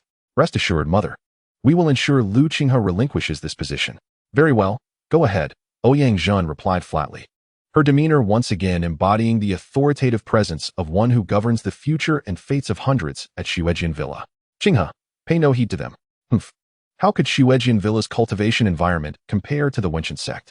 As Lu Qingyuan spoke, she had already stepped into her courtyard alongside Lu Qinghe. Earlier, the servants had prepared Lu Qinghe's room. By the way, Qinghe, here, take this. As she spoke, Lu Qingyuan produced a jade box. Inside, Lu Qinghe found a blooming begonia. Heavenly Heart begonia? Indeed. One of my purposes in traveling to Qingyuan City was to take you to the Wuxian sect. The other was to acquire the Heavenly Heart begonia. For cultivators at the true refinement stage, it provides substantial assistance, nourishing the meridians, and is considered a rare treasure. Lu Qingyuan continued, you may consume this now to refine its potency, making it easy to ascend to the 3rd tier of true refinement. Furthermore, the nourishing effect of the Heavenly Heart begonia will indirectly reduce the difficulty of opening the Rin and Du meridians, laying a solid foundation for your future cultivation. Lu Qinghe regarded the Heavenly Heart begonia, fully comprehending its value. Qinfeng, Ji Wuji, and Wang Daozhen had all journeyed to Qingyuan City for the same purpose. Lu Qingyuan had not only ventured there to rescue him, but had also gifted him such a precious item. Do not waste words. Take it and accept it. If you dare to refuse, beware of my wrath, Lu Qingyuan warned, glaring fiercely at Lu Qinghe. Lu Qingfeng once promised me that when I reached the 7th tier of true refinement, he would grant me a 3-colored snow lotus. I will require 6 to 10 days to refine its potency, and thus, I expect the heavenly heart begonia to remain intact by then. Lu Qinghe had gained a first-hand understanding of Lu Qingyuan's domineering nature. By the way, the Shuejian Villa's snow transformation scriptures are truly lacking. Here, take this. The advanced technique of the Wenqian sect, the Xianguangju. However, this is merely the true refinement portion. The Hunyuan portion cannot be shared. The Xianguangju consists of 4 levels, each corresponding to 3 realms of true refinement. For levels, each level corresponds to 3 realms of true refinement. Lu Qinghe was somewhat astonished. I know what you wish to say. At the 9th tier of true refinement, one can open the Yuan realm and enter the Hunyuan realm. But this does not imply that the 9th tier is the pinnacle. Beyond the 9th tier, there are still 3 more. The 10th tier and the 11th tier can open a Yuan realm that is more complete and perfect than that of the 9th tier, especially at the 12th tier, which can resonate with the ancient Yuan realm and receive its bestowed gifts. Lu Qingyuan shook her head, saying, "It is premature to discuss this now. Those who reach the 10th tier of true refinement are exceedingly rare. Among them, without exception, are extraordinary individuals. And even within the inner disciples of the Wenqian sect, they are few and far between. This is something I must consider, so do not dwell on it." The notions of the complete Yuan realm and the ancient Yuan realm were familiar to Lu Qinghe. He had heard tales of some perfect Yuan realms resonating with others to form the myriad Yuan realms. Though he did not fully grasp the mysteries of the complete Yuan realm, ancient Yuan realm, or myriad Yuan realm, countless cultivation texts revered these realms, even suggesting that the existence of a complete Yuan realm heralded the flourishing of a sect. The Xianguangju enhances swordsmanship and sword speed, allowing the refined true energy to render sword qi more formidable and the techniques more fluid. Admittedly, the difficulty of cultivation is not low. While it cannot be compared to those top-tier techniques, mastering it is not insurmountable. Should you have any questions, feel free to inquire of me directly. You are also cultivating the Xianguangju? Just a dual cultivation, but I believe I am more than capable of guiding you. Lu Qingyuan smiled slightly, exuding confidence in her own abilities. Very well, go and cultivate. With that, she turned without further ado and departed. Swift and decisive. Who else but me? This was Lu Qinghe's ultimate assessment of Lu Qingyuan's character. Her guidance is more than sufficient, he murmured to himself, recalling the confidence she had displayed when she spoke of instructing him. This sister of mine is not as endearing as she seems. Chapter 15. Heavenly Heart Begonia, the Xianguangju, indeed worthy of being an advanced cultivation technique of the Wenqian sect, was like heaven and earth when compared to the previous snow transformation scriptures. After pondering briefly, Lu Qinghe grasped the distinctions between the two. I need to contemplate this further, he mused, envisioning the shadow of the Qingping sword in his mind.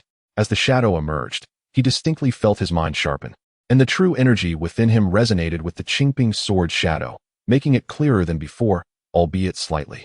In this state of visualization, Lu Qinghe's mind became exceptionally lucid, allowing every minor fluctuation of true energy within his body to manifest vividly in his consciousness. Even the splitting of cells, the flow of blood, and the beating of his heart were distinctly perceptible. In this heightened state, his mastery over true energy had reached its zenith. Buzz, true energy circulated. He continuously experimented and practiced. In this unique condition, Lu Qinghe's true energy quietly transformed. After a day and a night, his true energy gradually emitted flecks of mysterious light, akin to a spark flickering as it flowed. The first layer of the Xianguangju was successfully cultivated. His true energy transitioned from the snow transformation true energy to the Xianguang true energy. Upon completing the first layer of Xianguang true energy, Lu Qinghe felt a wave of fatigue wash over him, and the shadow of the Qingping sword quickly dissipated, pulling him out of his visualization. He took a deep breath, quickly gathering his focus to enter a meditative state, restoring the mental energy he had expended. This meditation persisted intermittently for a full 3 days. After 3 days, Lu Qinghe sensed that his mental clarity had returned to a considerable extent, but he still felt somewhat groggy if he overexerted his mind. In the state of visualization, practicing the Shuangguang technique consumes an immense amount of mental energy, far exceeding that required for the mastery of other sword techniques. Lu Qinghe, acutely aware of his condition, felt a shiver of alarm within. Excessive depletion of mental energy can easily lead to disturbances in the autonomic nervous system, posing a lethal threat to the human circulatory system. In simpler terms, this refers to an imbalance of essence, energy, and spirit. Profuse bleeding can be fatal. Severe depletion of essence and energy can also lead to death. Mental exhaustion can likewise be deadly. While visualizing the Qingping sword, Lu Qinghe could bring his mastery of true qi to its zenith, enhancing his practice of shuangguang true qi to great effect. Yet the toll on his mental faculties was equally substantial. Essence, energy, and spirit are intrinsically linked. Previously, Lu Qinghe had expended a considerable amount of vital blood in refining essence into energy. Now, further draining his mental faculties had left him feeling disoriented. With the triad of essence, energy, and spirit on the verge of collapse, he resolved to restore his body before delving back into his studies. Contemplating this, Lu Qinghe summoned a maid. "What is your command, young Master Lu?" she inquired. Her tone polite, yet her demeanor betraying a lack of respect for someone so reliant on the familial bond with Lu Qingyuan. "Do you have any beast flesh?" "I require a replenishment of essence." "Beast flesh? Apologies, we do not have any." "Surely, the Shuejian Manor has a dedicated team that frequently ventures into the Qingyuan Mountains. They must have captured some mid to high-level beasts. I am willing to purchase with gold. As a mere maid, I am unaware of such matters. If you require it, you may request it from the storeroom yourself." The maid added, "Is there anything else you wish to inquire about, young Master Lu?" Lu Qinghe merely cast a glance at her and shook his head, allowing her to withdraw. The guards in the courtyard believed that Lu Qinghe owed his current achievements to the sibling affection of Lu Qingyuan, and though they did not voice their disdain, they held him in low regard. After resting for a brief moment, Lu Qinghe rose and exited the courtyard, intending to head to the storeroom. However, upon leaving, he realized he was unfamiliar with the layout of the third floor of the Shuejian Manor and did not know where the storeroom was located. Just as he contemplated returning to the courtyard, a voice called out to him. "Lu Qinghe." Following the sound, he saw Lu Zixia and Lu Shuejian approaching briskly. "Is there something you need?" Lu Qinghe asked. "Do you not realize that disaster is imminent?" Lu Shuejian exclaimed ominously. Yet, upon noticing Lu Qinghe's seemingly indifferent reaction, he continued. "Do you truly believe that seeking the Xian sect is an opportunity for you? Let me inform you, the competition within the Xian sect is exceedingly fierce. Outer disciples clash with one another, and inner disciples do the same, often to the point of bloodshed over limited resources. Such conflicts inevitably affect the servants of inner disciples. Every year, countless servants perish for various reasons, and aside from those serving the top 10 inner disciples, few servants survive even 10 years. Oh, Lu Qinghe's nonchalant response incited Lu Zixia's ire. "Do you realize we are trying to help you?" she scolded. The inner disciples of the Xian sect are forbidden from harming one another, yet their servants become targets of competition and retaliation. Even the weakest servants possess cultivation at the 4th level of true refinement, and with your 2nd level of true refinement. Following Qingyuan to the Xian sect is a path to certain death. Is there anything else? Lu Qinghe replied, maintaining his usual calm. His unyielding demeanor left both Lu Shuejian and Lu Zixia feeling powerless. At that moment, Lu Shuejian stated, "Lu Qinghe, the Xian sect is far too dangerous for you. If you are willing to relinquish your spot to me, I can offer you resources, wealth, beauty, and status, anything you desire. I do not believe what you offer could surpass what Lu Qingyuan provides." "Excuse me," Lu Qinghe said, turning to leave. "Stop." Lu Zixia finally lost her patience, shouting, "Lu Qinghe, do not refuse a toast only to drink a forfeit. Be sensible and relinquish your position as an inner disciple-less servant. It would benefit us all. Otherwise, how can the allure of being a servant at the Xian sect compare to your very life? Are you threatening me?" Lu Qinghe replied calmly. "This is not a threat, but a piece of advice," Lu Zixia said, her expression turning cold. Inner disciples earn contribution points for the sect to exchange for cultivation resources and frequently undertake sect missions. During such times, some unwise servants may inadvertently meet their end at the hands of unknown assailants, and no one would be the wiser. Is that so? Lu Qinghe regarded Lu Zixia, whose demeanor was now frosty, imbued with an unmistakable murderous intent. "Initially, I was indifferent to the identity of an inner disciple servant. However, given your words, I suddenly perceive that life in the Xian sect may be quite exhilarating. I find myself somewhat eager to experience it." As Lu Zixia prepared to hurl another threat, Lu Shuejian seemed to grasp the situation and interrupted her, saying, "Lu Qinghe, I only hope that when you step into the Xian sect, you still retain your smile. There are multiple paths to becoming a disciple. Both Zixiao and I are more than capable of entering the Xian sect as outer disciples. Congratulations on your future at the Xian sect." With that, Lu Xuejian turned to leave. Lu Zixia, too, remained silent, her gaze cold as she scrutinized Lu Qinghe one last time, making a gesture across her throat before following Lu Xuejian out of the scene. At the peak of the 4th level of true refinement, nearing the 5th level, Lu Qinghe withdrew his gaze and calmly stepped into Lu Qingyuan's courtyard, soon arriving at his room. After resting for a day and somewhat replenishing his expended essence and spirit, the following morning, as Lu Qinghe fully regained his mental acuity, he perceptively noted a slight enhancement in his comprehension capabilities. However, the increment was so minuscule that, coupled with his clear mind at the moment, he did not dwell on it. After sitting in quiet meditation to restore his essence and spirit to their zenith, a maid soon entered with a bowl of medicinal broth. A rich aroma of herbs filled the room. Tianqin Haidang, Lu Qinghe observed the bowl of broth, his expression tranquil. This was a concoction made from Tianqin Haidang and several auxiliary herbs. He noticed the envy, jealousy, and lingering desire in the maid's eyes. Lu Qingyuan's dedication to cultivation left much to be desired regarding the maid's character. If not for Lu Qingyuan's explicit instructions regarding the Tianqin Haidang, this broth would likely have been even scarcer than it currently was. It appeared that he would need to take matters into his own hands when it came to alchemy in the future. Lu Qinghe thought to himself and instructed the maid. "You may leave now. I wish to enter seclusion for cultivation and cannot allow anyone to enter my room." "Yes, young Master Lu," the maid replied, seemingly respectful. However, Lu Qinghe's gaze had made her feel somewhat uneasy. She had pilfered a small portion of the Tianqin Haidang broth, yet it was merely a sixth of the entire bowl. Surely, with Lu Qinghe's limited experience, he would not notice. Comforting herself with this thought, the maid harbored a sense of disdain as she quickly withdrew, closing the door behind her. Once the maid departed, Lu Qinghe took a sip of the medicinal broth, infusing it into his bloodstream, allowing it to envelop him as it dissolved.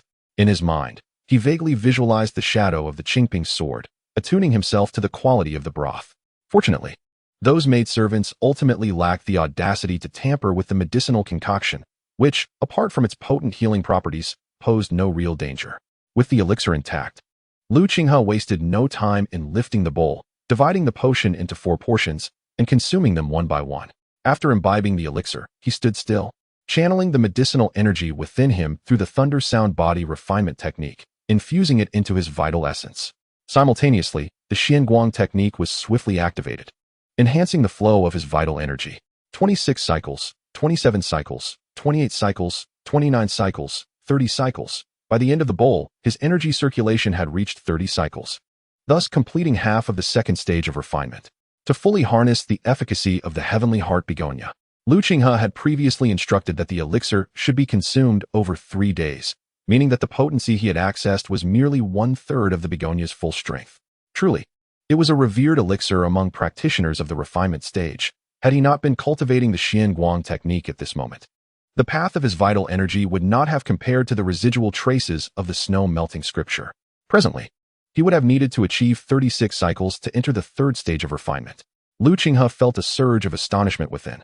It must be noted that part of the heavenly heart begonia's potency had been absorbed into his flesh and blood, replenishing his depleted essence, and in the future, it would serve him well in refining his energy. Chapter 16. Departure. After a day's cultivation, Lu Qinghe had fully refined the medicinal properties. The next day, at the designated time for consumption, he headed directly to the kitchen. He had no desire to partake in the leftover scraps of others. Inside the kitchen, the elixir was prepared, and a maidservant was about to serve it. Upon seeing Lu Qinghe, she paused momentarily. "Young Master Lu, I can take it myself," he replied calmly. "That is out of the question. This bowl of elixir, primarily made from the heavenly heart begonia, is worth a fortune. If it spills, I cannot bear the responsibility." "Spill? I assure you, my carrying it will not result in any less weight than yours." As soon as Lu Qinghe finished speaking, the maidservant, as if her tail had been stepped on, exclaimed, "Young Master Lu, what do you mean? Are you implying that I would drink it secretly?" Observing the girl yelling and drawing attention, Lu Qinghe maintained his composure. "This bowl of heavenly heart begonia is not worth causing a scene over. But should you choose to be unreasonable, even if you are a young master, you cannot unjustly accuse us servants. If you do not provide an explanation, I will seek justice from the mistress." Bang! Before she could finish her sentence, the moon-cold sword, sheathed, struck her face with force, sending her crashing against the wall. Blood immediately spurted from her mouth. "Help! I've been murdered." The maidservant was about to scream when the blade's cold edge pressed against her throat, freezing her voice. Whether your blood contains the essence of the heavenly heart begonia can be easily determined. Do I need to prove my accusations are unfounded? Upon hearing this, fear replaced the pain in her eyes. A maidservant caught stealing a spiritual elixir would face the death penalty under the strict rules of the Snow Sword Manor. Instantly, she trembled. Young Master Lu, I won't do it again. Lu Qinghe sheathed his moon-cold sword and took the bowl of elixir, turning to leave. This maidservant belonged to the second madam. Lu Qinghe cared not for the affairs of the Snow Sword Manor. Even the position of its master held no allure for him. His sole desire was to pursue the truth and avoid entanglements with the manor's inhabitants. Were it not for Lu Qingying, he would likely never return to the Snow Sword Manor. Upon returning to his chamber, Lu Qinghe consumed the elixir while it was still warm. With the aid of this concoction, his vital energy surged to 34 cycles, reaching the threshold of the third stage of refinement. By the time he refined the last portion of the elixir on the third day, he had achieved 36 cycles, poised to open the Ren and Du meridians, allowing his vital energy to circulate in a great cycle, transitioning from the acquired to the innate, thus entering the fourth stage of refinement. The heavenly heart begonia belonged to the Ying category, while the Qingguang technique was of the Yang category within the 5 elements. Their attributes did not align perfectly, otherwise, a single begonia could propel one directly into the fourth stage of refinement, with the essence of the heavenly heart begonia nourishing his meridians. The process of opening the Ren and Du meridians became considerably easier. Furthermore, for Lu Qinghe himself, breaking through the Ren and Du meridians was not a formidable challenge. The process of refining bones, tendons, and blood required the practitioner to attain mastery over their physical form. Otherwise, a moment's negligence could lead to bodily harm and lingering ailments. Lu Qinghe had once reached the pinnacle of refining essence into energy, with his blood coursing vigorously, precisely because of this rebirth through blood transformation. Perhaps there was an intricate insight from the Qingping sword, yet his own persistence and determination were equally significant, solidifying his cultivation. As his vital energy flowed freely and harmoniously, he prepared to challenge the Ren and Du meridians and step into the innate realm. Lu Qinghe's thoughts were clear. At this moment, he suddenly realized that his perception of the external world had become extraordinarily detailed, his mind sharp and clear, his thoughts flowing effortlessly, akin to the profound insights he experienced when first wielding the Qingping sword. Not long ago, upon breaking through to the second stage of refinement, he had sensed something, but at that time, the clarity was not as pronounced, and he had dismissed it. However, now, with his cultivation breakthrough, he pondered whether this clarity was also due to the Qingping sword. Lu Qinghe buried this doubt deep within. As a practitioner breaks through, their vital energy refines the body, enhancing their senses. Yet, this was Lu Qinghe's first encounter with the realm of refinement, and he was not well versed in the nuances of the various stages. Even though he perceived changes within himself, he could not ascertain their origins. Once he ventured to the Ask Immortal sect, he would need to invest time in acquiring foundational knowledge about the world's cultivation system, Lu Qinghe mused. Qinghe. At that moment, a voice drew his attention. A girl with bright eyes and white teeth approached confidently, a green blade at her waist. Her long black hair cascading in the wind, exuding an extraordinary presence. Lu Qingying. I have heard about the incident with that maidservant. It was my oversight. Merely a trifling matter. Humph. To dare bully our siblings is no triviality. I have ordered her hands to be broken. Had it not been for the second madam's intercession, she would have been killed.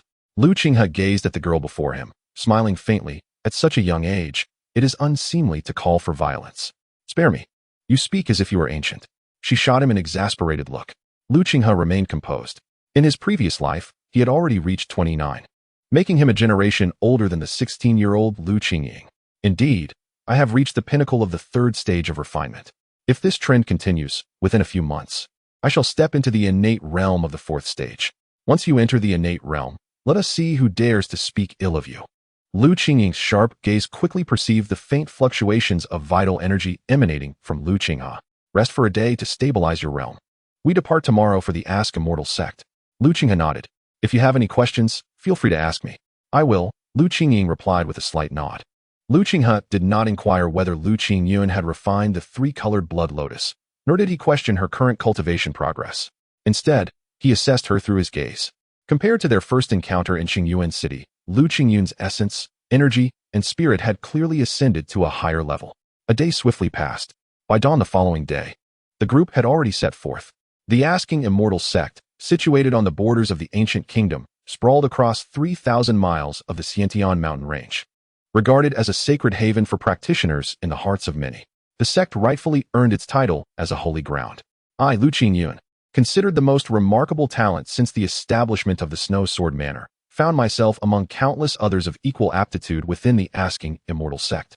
However, as Lu Qingyuan spoke, there was no trace of despondency in her demeanor. Instead, a vigorous determination radiated from her.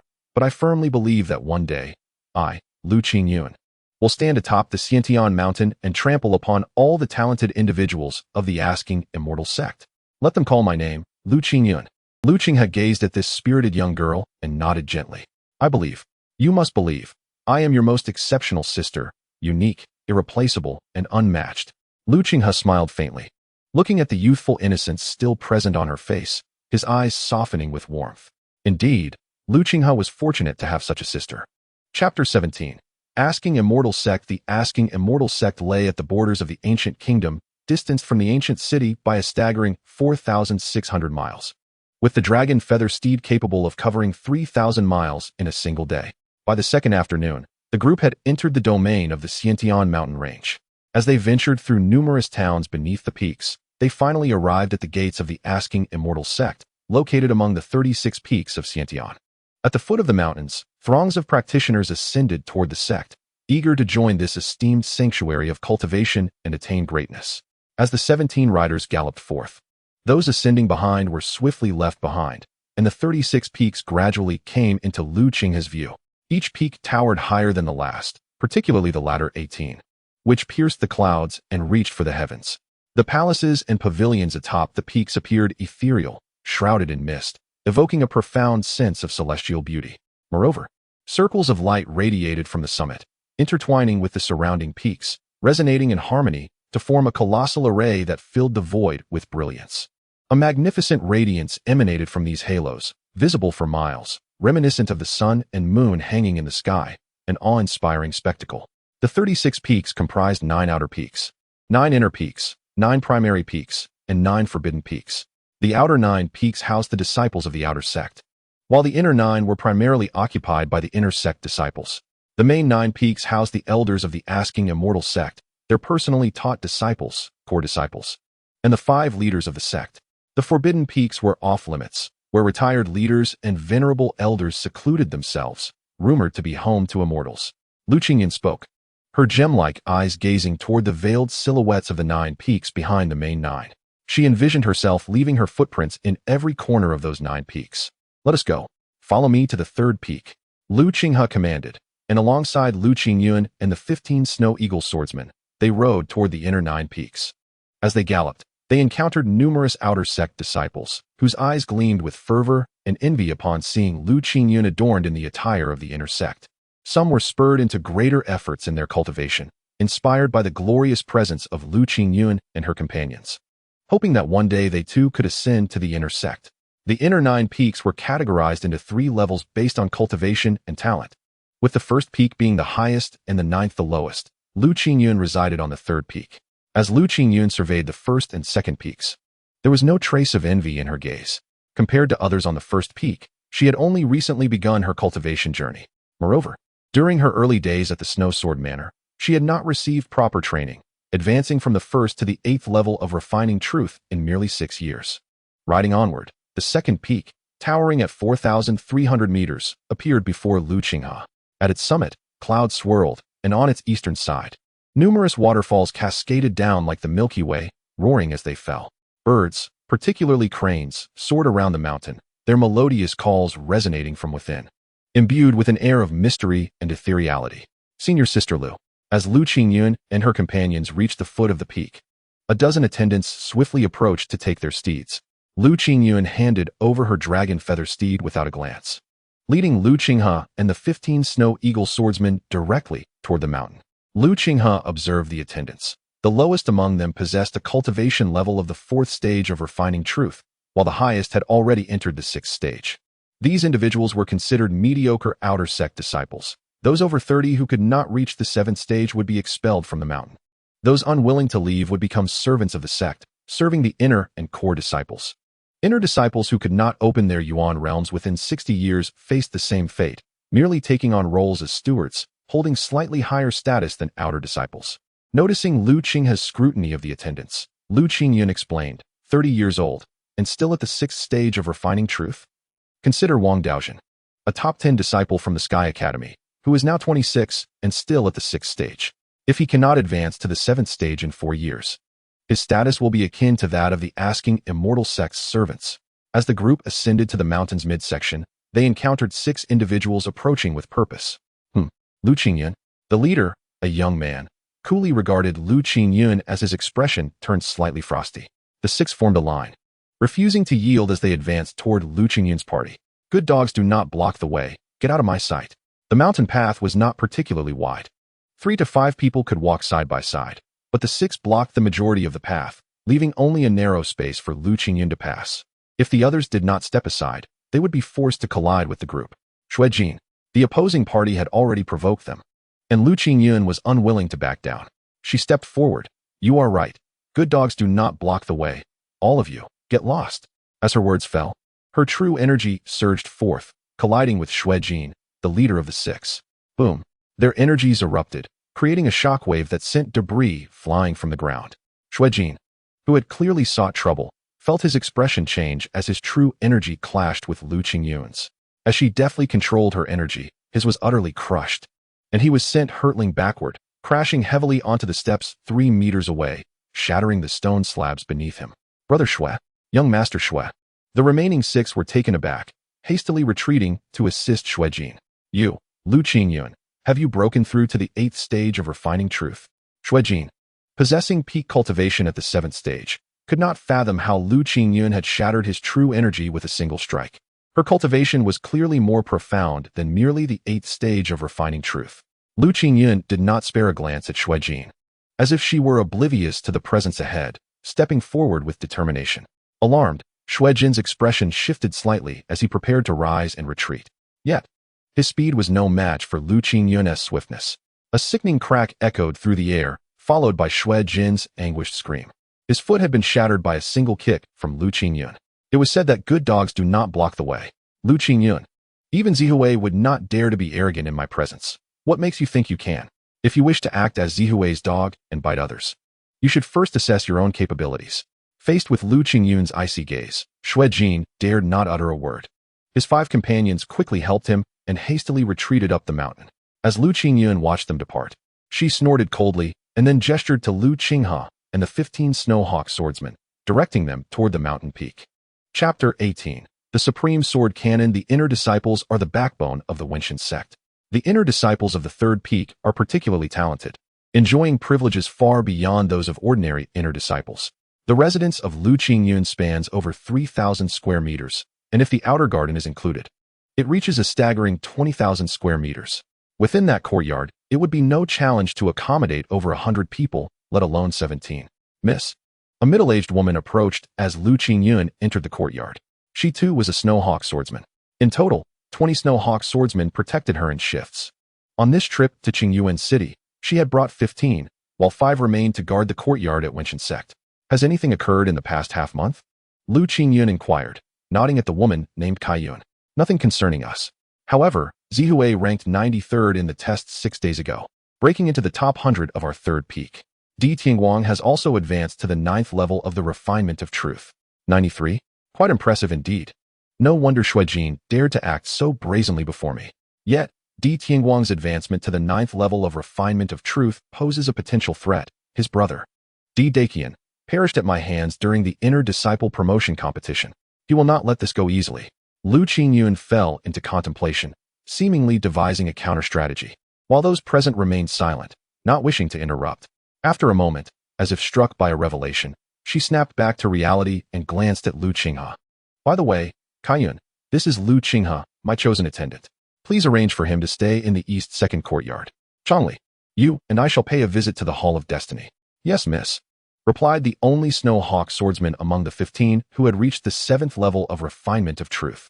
Attendant? Kaiyun looked at Lu Qinghe. He is merely at the 3rd level of refinement of truth, and rather old, likely around 19. Lu Qinghe is the Mrs. elder brother. One of the Snowhawk swordsmen provided. Sayun's expression shifted as she glanced at Lu Qinghe, then said no more. I will make the arrangements. Qinghe, you may follow Kaiyun.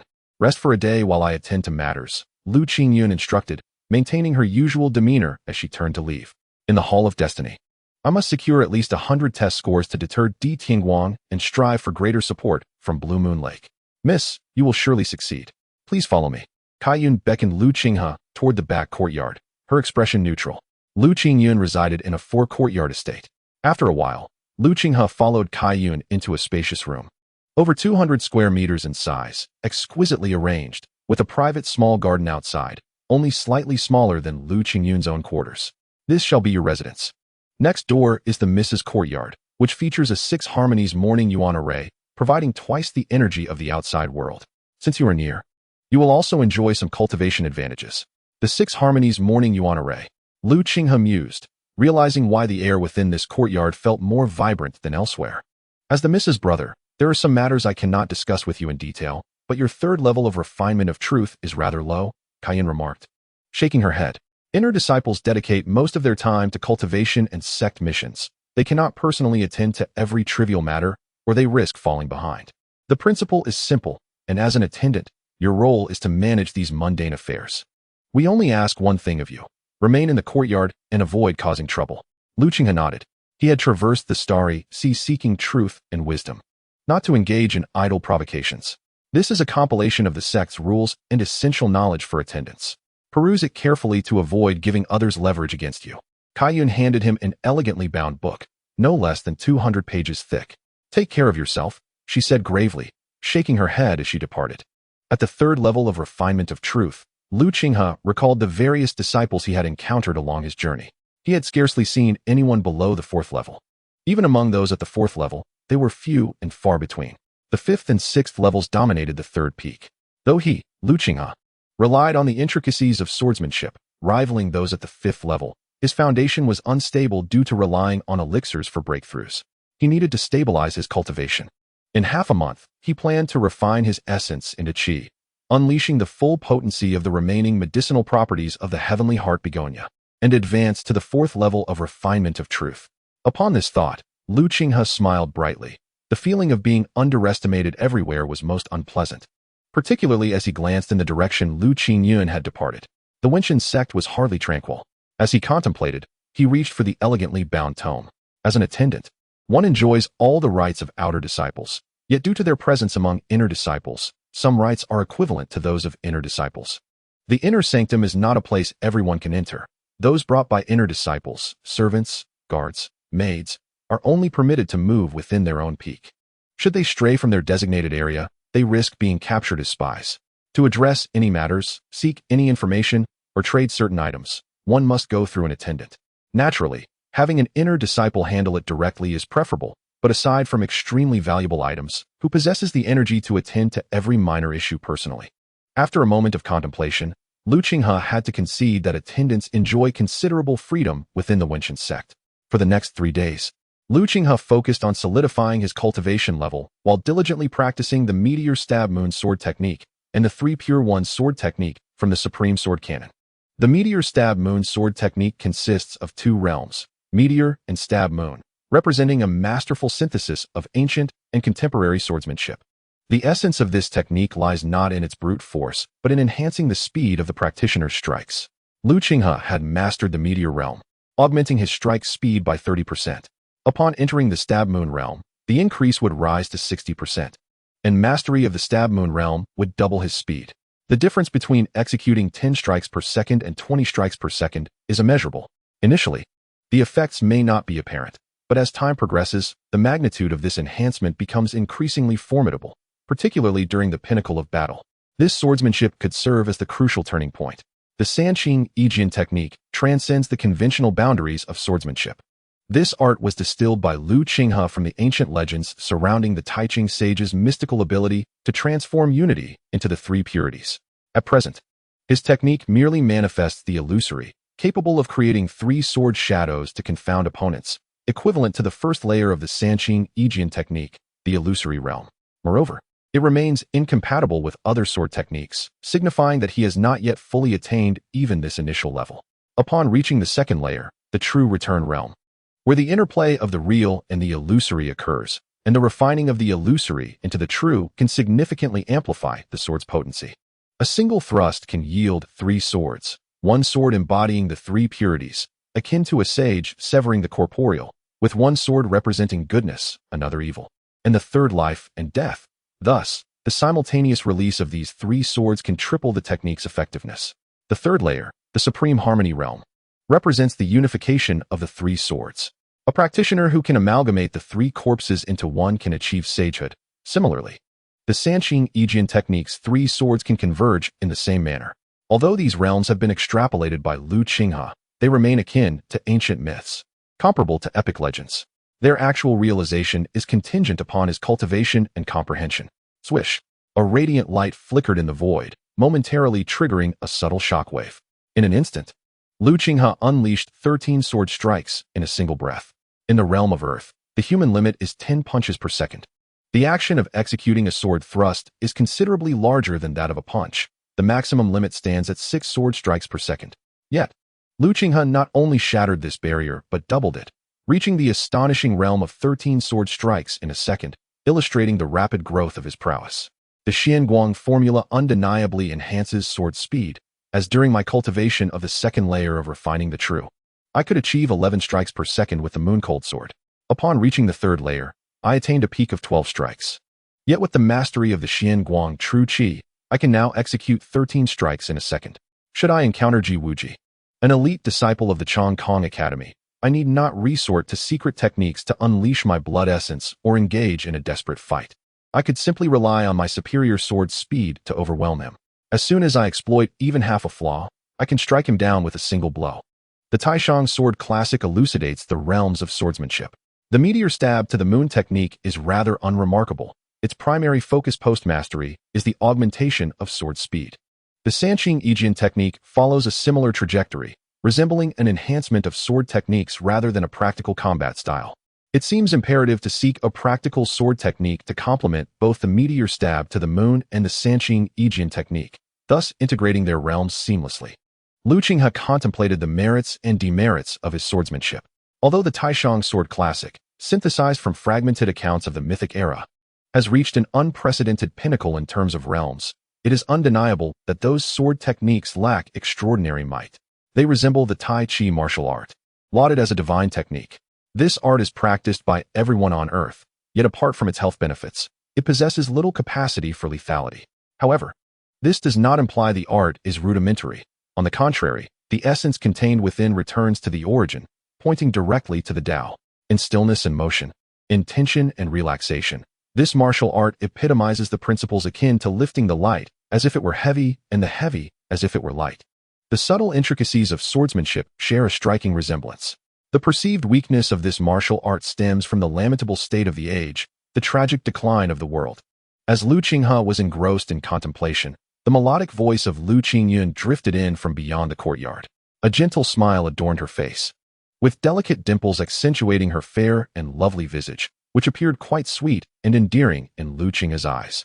"How have these 3 days treated you?" "Very well," he replied. "That's splendid to hear. Qinghe, I have successfully ranked among the top 100 in this assessment, placing 89th among the 488 inner disciples of the third peak. I have been invited to undertake a commendable task at Blue Moon Lake, requiring me to leave the sect for a month or 2. During this time, I urge you to diligently cultivate in the courtyard, refining the medicinal potency of the heavenly heart begonia. I hope that upon my return, you will have opened one of the Ren and Du meridians." Lu Qinghe nodded, "I will."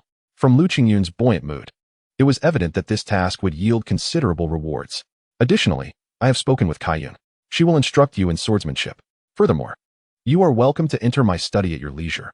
Within, you will find insights from my own cultivation experiences that may clarify some of your uncertainties." Lu Qinghe, not fully comprehending the realm of refining the true, recognized that Lu Qingyuan's experiences could potentially illuminate his path. "Very well, that is all. I must take my leave." With that, Lu Qingyuan waved her hand and departed, her presence whisking away like the wind, leaving behind a faint trace of youthful fragrance in the air. Chapter 19. Superior swordsmanship refining the true involves the transformation of the omnipresent essence of heaven and earth into true qi. Lu Qinghe set down the tome in his hands. The first 3 layers of refining the true serve as foundational stages. Diligent practitioners can easily ascend to this level. However, the 4th layer, the great circulation of true qi, wherein true qi returns to the prenatal state, often halts the progress of the vast majority of cultivators, even among the scions of noble families. The likelihood of reaching the fourth layer is exceedingly rare, 1 in 10, while for ordinary practitioners, it becomes 1 in 100. From the nuances of these texts, Qinghe gleaned the formidable challenges posed by the fourth layer.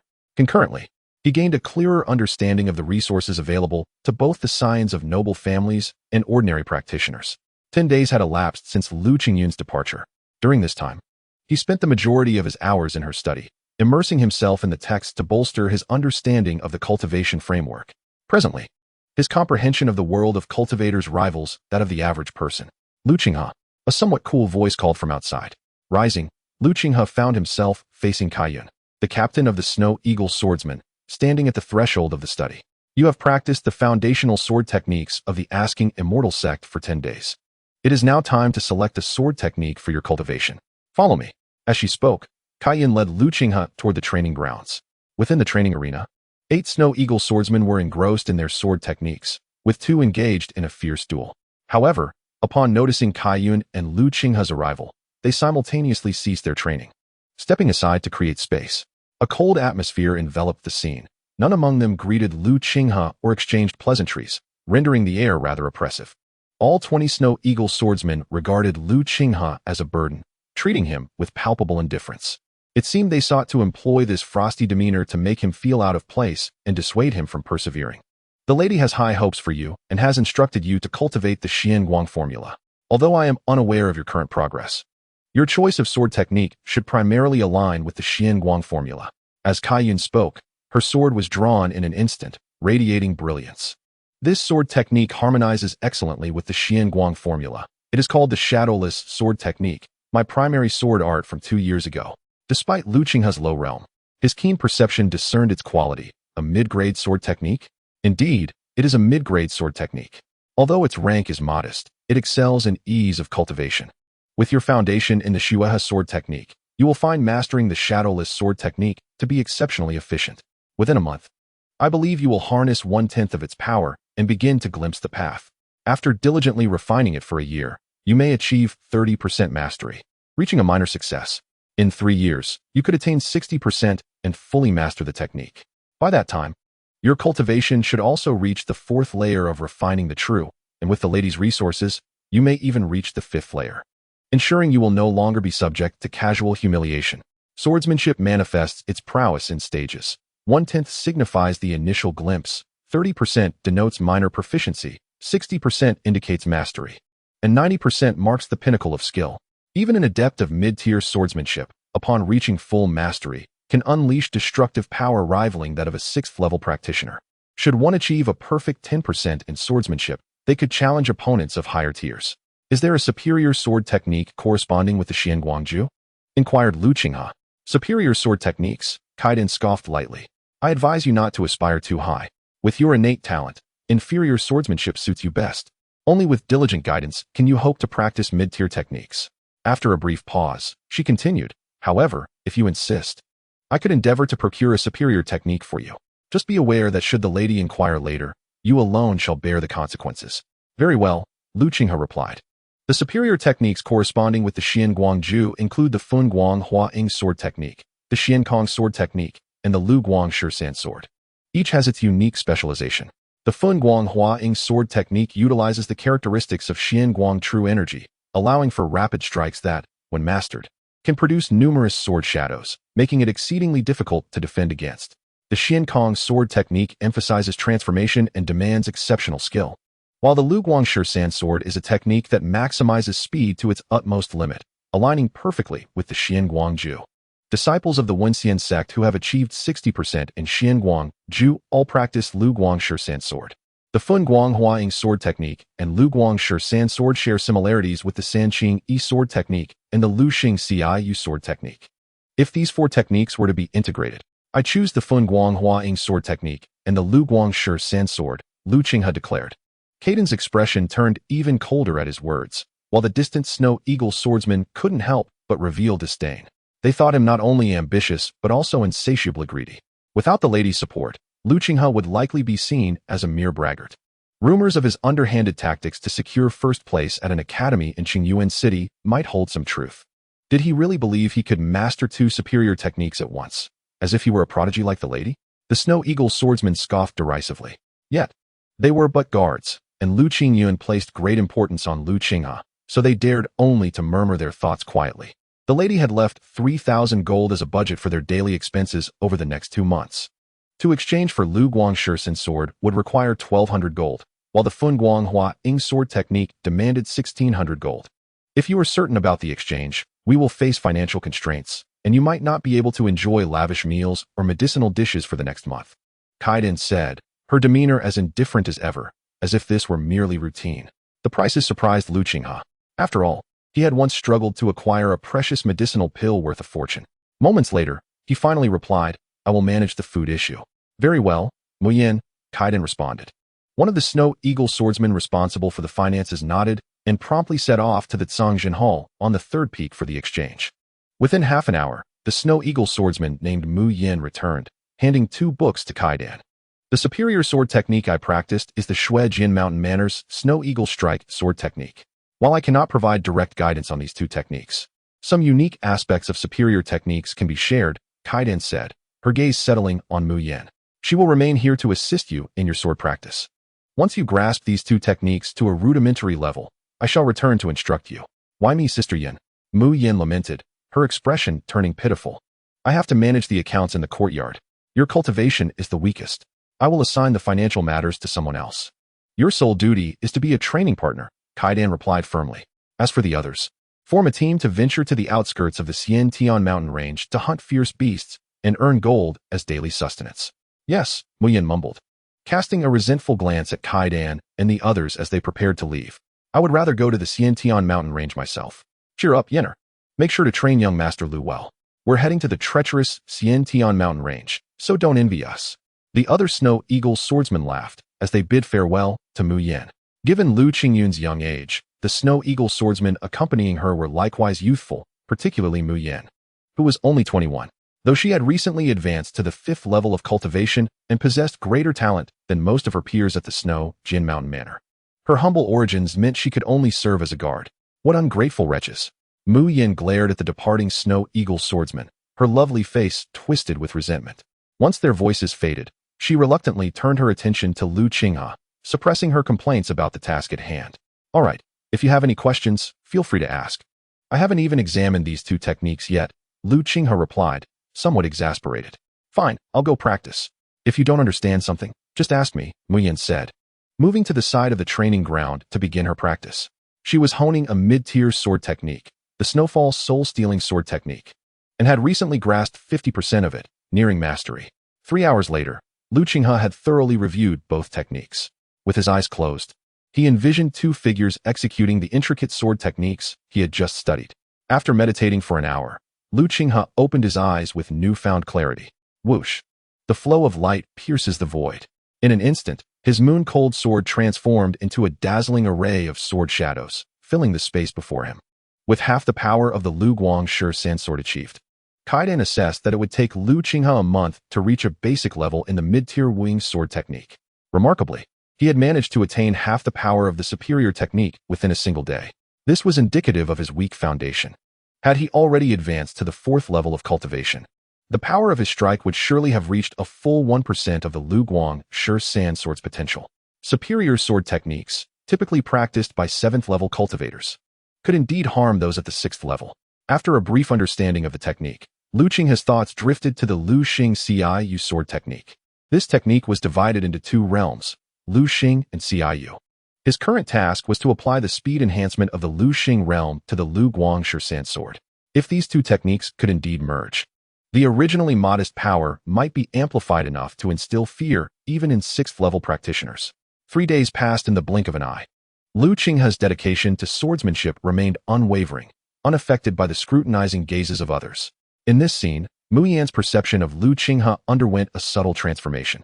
With Yin leading a contingent of Snow Eagle swordsmen away from the Wuxian sect to hunt in the Xiantian mountain range, the courtyard became noticeably desolate. Coupled with Lu Qinghe's presence, the training ground was now occupied solely by him and Mu Yin. Swish, swish, swish. The moon-cold sword shimmered with starlight. In an instant, the flowing light 13 swords, with astonishing rapidity, manifested as 13 sword shadows, launching a lethal assault. Almost. Moments later, Qinghe sheathed his sword, focusing his mind. The integration of the meteor-stabbing moon sword technique with the flowing light 13 swords had reached a pivotal juncture. Thanks to the enhancement from the meteor realm, his flowing light 13 swords had transcended the realm of ordinary swordsmanship, achieving a quasi-comprehension, with a killing potential nearing 1/10 of its capacity. However, the meteor-stabbing moon sword technique was fundamentally distinct from the flowing light 13 swords. One had to either comprehend the secrets of the moon stabbing or break through to a realm where one could achieve the unity of man and sword. After all, as of today, Qinghe had yet to master the meteor-stabbing moon sword technique. 16 days had passed. It was time to attempt a breakthrough to the 4th level of refining true energy. At that stage, his true energy could barely keep pace with the consumption of the flowing light 13 swords, allowing him to unleash its power effortlessly, and perhaps even develop a minor killing technique. The initial stage of swordsmanship merely scratched the surface. Only upon reaching minor success could one exhibit the corresponding level of cultivation. Progressing further required not just the power of the sword technique, but the understanding of its killing moves. Once swordsmanship was perfected, one could cultivate ultimate killing techniques based on their unique, true energy attributes. Some sword techniques, despite their lackluster power, could, through their ultimate moves, soar beyond the ordinary, elevating them to superior levels. The splitting light and shadow sword technique exemplified this. Although classified as intermediate, its killing move surpassed that of many superior techniques, especially the ultimate move that transcended the category entirely, justifying its higher price compared to the flowing light 13 swords. Understanding the killing moves of sword techniques was not absolute. Some exceptionally gifted individuals could derive killing techniques even in minor mastery. However, due to limitations in cultivation level and comprehension, these moves, while effective, fell short of true killing techniques, earning them the designation of minor killing moves. Qinghe's thoughts lingered on the flowing light 13 swords for a moment before he sheathed his sword and exited the training ground. He had initially believed he could diligently practice swordsmanship daily, but after only 3 days, he found himself unable to maintain that commitment. Upon witnessing Qinghe conclude his training early, Muyan's expression turned frosty. Qinghe glanced at her without acknowledging her words, instead pointing out her sword technique. Your technique, named Snowfall Soul Snatching, hinges on lightness and tranquility. When you strike, it must be lethal, silence in the snowfall, and your method is flawed. You, a practitioner at the 3rd level of refining true energy, dare to instruct me in swordsmanship? How astute, young Master Lu, Muyan scoffed. Reflecting on her previous expectations of Qinghe, believing he lacked talent, yet possessed commendable perseverance, she had hoped to guide him once she mastered her technique. Now, however, she thought better of it. True energy cultivation was not everything. Qinghe shook his head, choosing not to engage further.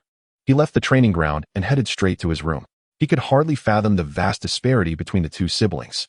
Muyan's talents and comprehension were exceptional, a rare find, as she diligently pursued her training without the slightest hint of complacency.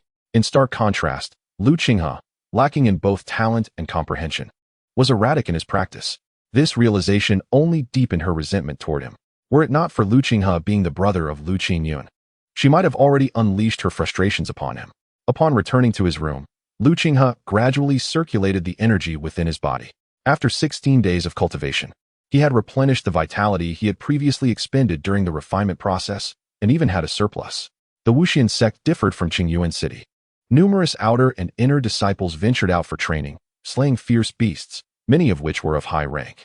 With his savings of several hundred gold pieces, Qinghe consumed the flesh and blood of these beasts and refined the medicinal properties of the heavenly heart begonia, achieving a peak state in essence, energy, and spirit. Thus, he felt no psychological burden as he prepared to break through to the 4th level of refining true energy. Standing in a specific posture, the thunder sound body refining technique surged within him. In an instant, the energy and true energy within him boiled simultaneously. The Run and Du meridians. Qinghe's essence, energy, and spirit resonated as his mind guided the surging true energy, crashing against the Ren and Du meridians. Bang! It was effortlessly accomplished. With the natural flow of energy, he shattered a barrier that would have stymied 90% of practitioners, allowing his true energy to circulate freely. As the true energy coursed through the great circulation, it refined itself further, becoming even purer than before, akin to the difference between steel that had been tempered 100 times versus 1,000. Throughout this process, the energy continued to nurture and purify. Upon completing a full circulation, Lu Qinghe distinctly sensed the extraordinary nature of his true energy. The fourth level of refining true energy meant that true energy had reverted from the acquired to the innate. There were no grand displays, no life and death struggles. He simply stepped into this realm. The reversion of true energy to its innate form typically required 6 months. And even with the thunder sound body refining technique to enhance the purification of energy and blood, it would still take at least 2 months. However, if he were to wear the hunting light emerald, which nourishes true energy, this duration could be significantly shortened. Lu Qinghe sensed his current state, feeling neither joy nor sorrow. In this world, apart from swords, the most crucial external object for practitioners was jade. Jade. One nurtures jade, and jade nurtures one. The jade of this world is extraordinary. Ordinary jade can absorb impurities from the body, nourish the blood, and prevent illness, while rare and precious jade significantly enhances the cultivation and purification of a practitioner's true energy. For this reason, scions of noble families universally adorn themselves with jade. Lu Qinghe possessed a jade pendant, the Linglong 7-hole jade, classified as a low-grade precious jade, which was effective in nourishing and purifying the true energy of those at the second and third levels of refining true energy. However, it fell short for those at the fourth level. The hunting light emerald, being a superior grade jade, had significant effects on the true energy of practitioners at the 8th and 9th levels of refining true energy, particularly enhancing yang-type true energy. To excel in one's craft, one must first sharpen one's tools. After a moment of contemplation, Lu Qinghe made a decision. The hunting light emerald was prohibitively expensive, and he feared his savings would be insufficient to purchase it. However, when he first entered the third peak, Xuejin had sought trouble with Lu Qingyuan. Perhaps someone would be willing to provide him with the funds to acquire the hunting light emerald. As the day was still young, some matters were not convenient to address. Moreover, having just broken through, Lu Qinghe spent the day stabilizing his true energy at the fourth level of refining true energy. As evening approached, he finally emerged from his room and headed out to the courtyard. "Ah, wait a moment," said Lu Qinghe as he arrived at the entrance of the courtyard. A snow eagle swordsman hurried over. "Young Master Lu, what are your intentions?" "I'm going out for some shopping," replied Lu Qinghe. "The young lady instructed you to diligently practice within the courtyard and not venture out lightly. If you need anything, I can fetch it for you. My precious jade can no longer keep pace with my cultivation of true energy, so I must exchange it for a new piece." Struggling to keep up with your true energy cultivation? The snow eagle swordsman observed Lu Qinghe with a hint of surprise in his expression. "You've broken through to the fourth level of true refinement." "I just achieved that breakthrough yesterday," Lu Qinghe responded honestly, unable to conceal the aura emanating from him. "Indeed, the young lady entrusted you with the heavenly heart begonia, a treasure of great significance. If you were unable to break through, your aptitude for cultivation would be rather dismal." The swordsman spoke with a tone of envy when mentioning the heavenly heart begonia. If this treasure were given to a peak practitioner of the 6th level of true refinement, it would significantly assist them in breaking through to the 7th level. Though you have attained the 4th level, your cultivation remains too weak. Furthermore, it is nearing evening, making travel inconvenient. I shall accompany you." The swordsman refrained from suggesting he procure the items instead. Jade, swords, and practitioners are inextricably linked. Even a matter of life and death. Some individuals hold their swords more dear than their own lives, unwilling to let anyone else touch them. While they could assist in purchasing other items, jade and swords must be personally selected. "No need. I will simply check the prices in the trading area on the third peak. I won't take long. If I can buy what I need, I will. And if not, I shall return." The snow eagle swordsman had no status as an outer sect disciple, making it risky to wander freely on the third peak. He reluctantly acquiesced. "Then do take care and avoid causing any trouble." Lu Qinghe nodded and departed the courtyard, heading towards the trading area. The third peak boasted 488 inner sect disciples, with half often venturing out for experience. However, each disciple was accompanied by near attendants, and many outer sect disciples would fawn over them, resulting in a lively atmosphere with numerous stalls and a steady flow of disciples. Upon arriving at the trading area, Lu Qinghe's eyes widened in astonishment. The Wenxian sect truly lived up to its reputation as a sacred place of cultivation, on par with the imperial family of ancient kingdoms. Each inner sect disciple was a dragon among men. The items sold at the stalls would be considered priceless treasures in Qingyuan City. In addition to various cultivation items, Lu Qinghe also spotted exquisite swords. It is worth noting that even the Divine Armory in Qingyuan City would highlight 6 middle-grade swords, while top-grade swords were akin to store treasures. Among the hundreds of stalls, Lu Qinghe already counted 11 top-grade swords. One particular sword, the Floating Sky Sword, was sturdy and sharp, comparable to the Moon-Cold Sword, yet its speed enhancement reached 24%, nearing the standards of a superb sword. The prices listed were as follows: the top-grade Morning Yuan Sword at 820 gold, the top-grade Floating Sky Sword at 960 gold, the top-grade Hunting Light Emerald at 1,150 gold, the top-grade Demon Emperor Gold Jade at 1,300 gold, and the inferior Yuan Stone at 1,000 gold. As Lu Qinghe observed the prices of these items, he felt a headache coming on. Acquiring the Floating Sky Sword would bolster his combat strength, while the Hunting Light Emerald would stabilize his 4th level of true refinement within a month, allowing his true energy to revert from acquired to innate. The inferior Yuan Stone would significantly enhance his cultivation efficiency, with 10 of them. Lu Qinghe was confident he could advance to the 5th level of true refinement within half a year. Each item held remarkable effects, yet given his current finances, they were beyond his reach. Shuijin Zibaiha and Di Tingguang, where are your attendants? Where are your sycophants? I seek torment. I seek humiliation. Chapter 21. Delivered to my door the night at the Wenxian sect reminded Lu Qinghe of international metropolises on Earth. The aura of the primordial realm enveloping each peak illuminated the void as if it were daytime. Major thoroughfares inscribed with formations captured the essence of the sun and moon, radiating brilliant light in all directions. In the trading area of the 3rd peak, the sun's brilliance concentrated by the formations rendered the expansive plaza, spanning over 100,000 square meters, indistinguishable from daylight. From 6 o'clock in the evening until 9, Lu Qinghe thoroughly examined the items for sale at the trading plaza, gaining insight into the pricing and quality of the goods at Wenxian sect. As 10 o'clock approached, marking the 2nd watch of the night, he hesitated briefly, contemplating the moonlight, and resolved not to linger any longer. Having been out for 4 hours, the Snow Eagle swordsman might be searching for him by now. It was a pity. Lu Qinghe glanced at the stall selling the Hunting Light Emerald, shook his head, and turned to leave. Shuijin's attendant had not appeared, nor had Zibaiha's, and Di Tingguang's attendant was likewise absent. Exiting the trading area, Lu Qinghe walked along a mountain path, soon arriving at a carved stone bridge. Below the bridge lay a gorge formed by a waterfall cascading from the peak, its thunderous roar audible even in the night. Observing a courtyard situated atop a cliff beside the waterfall, Lu Qinghe wondered how one could live and sleep in such a noisy environment without suffering from nervous exhaustion over time. Lu Qinghe. Just as Lu Qinghe momentarily diverted his attention to the waterfall, a voice filled with both surprise and joy suddenly resonated from across the stone bridge. Lu Qinghe looked up to see a group of 4 individuals before him. Among them, 2 were familiar figures. None other than Lu Zixia and Lu Shuijin from the Snow Sword Villa, who shared the same background as him. The other man and woman were clad in outer sect disciple attire, with one of the young men engaging in lively conversation with Lu Zixia, while the woman appeared to be the leader of the group, boasting the highest cultivation among them at the 6th level of true refinement. Lu Qinghe. Upon seeing the one who had usurped their attendant position, Lu Shuijin stepped forward with a sinister smile. Do you remember me, Lu Qinghe? I told you we would meet again. Indeed, it is a pleasure to see you both again, Lu Qinghe replied, his previous frustration at not encountering Shuijin, Zibaiha, or Di Tingguang's attendants dissipating, especially as he observed the 2 in their resplendent attire, a subtle smile gracing his lips. Pleasure? Soon. You will find yourself unable to even cry.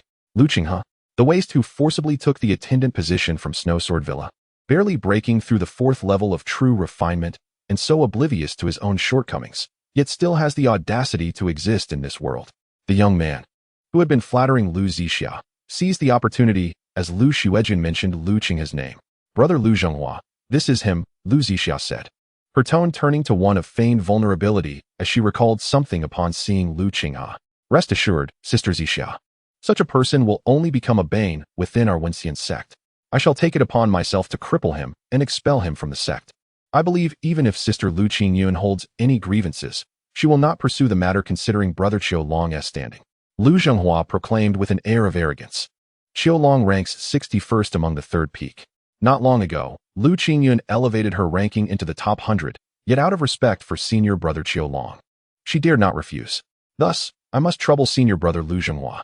Of course, it would be my utmost pleasure to serve junior sister Zixia, Lu Zhenghua replied. stepping forward and standing on the stone bridge, looking down from his elevated position. You should have understood junior sister Zixia's intentions by now. You must renounce your cultivation and leave the Wenshan sect. If you compel me to take action, it will be far more severe than merely stripping you of your powers.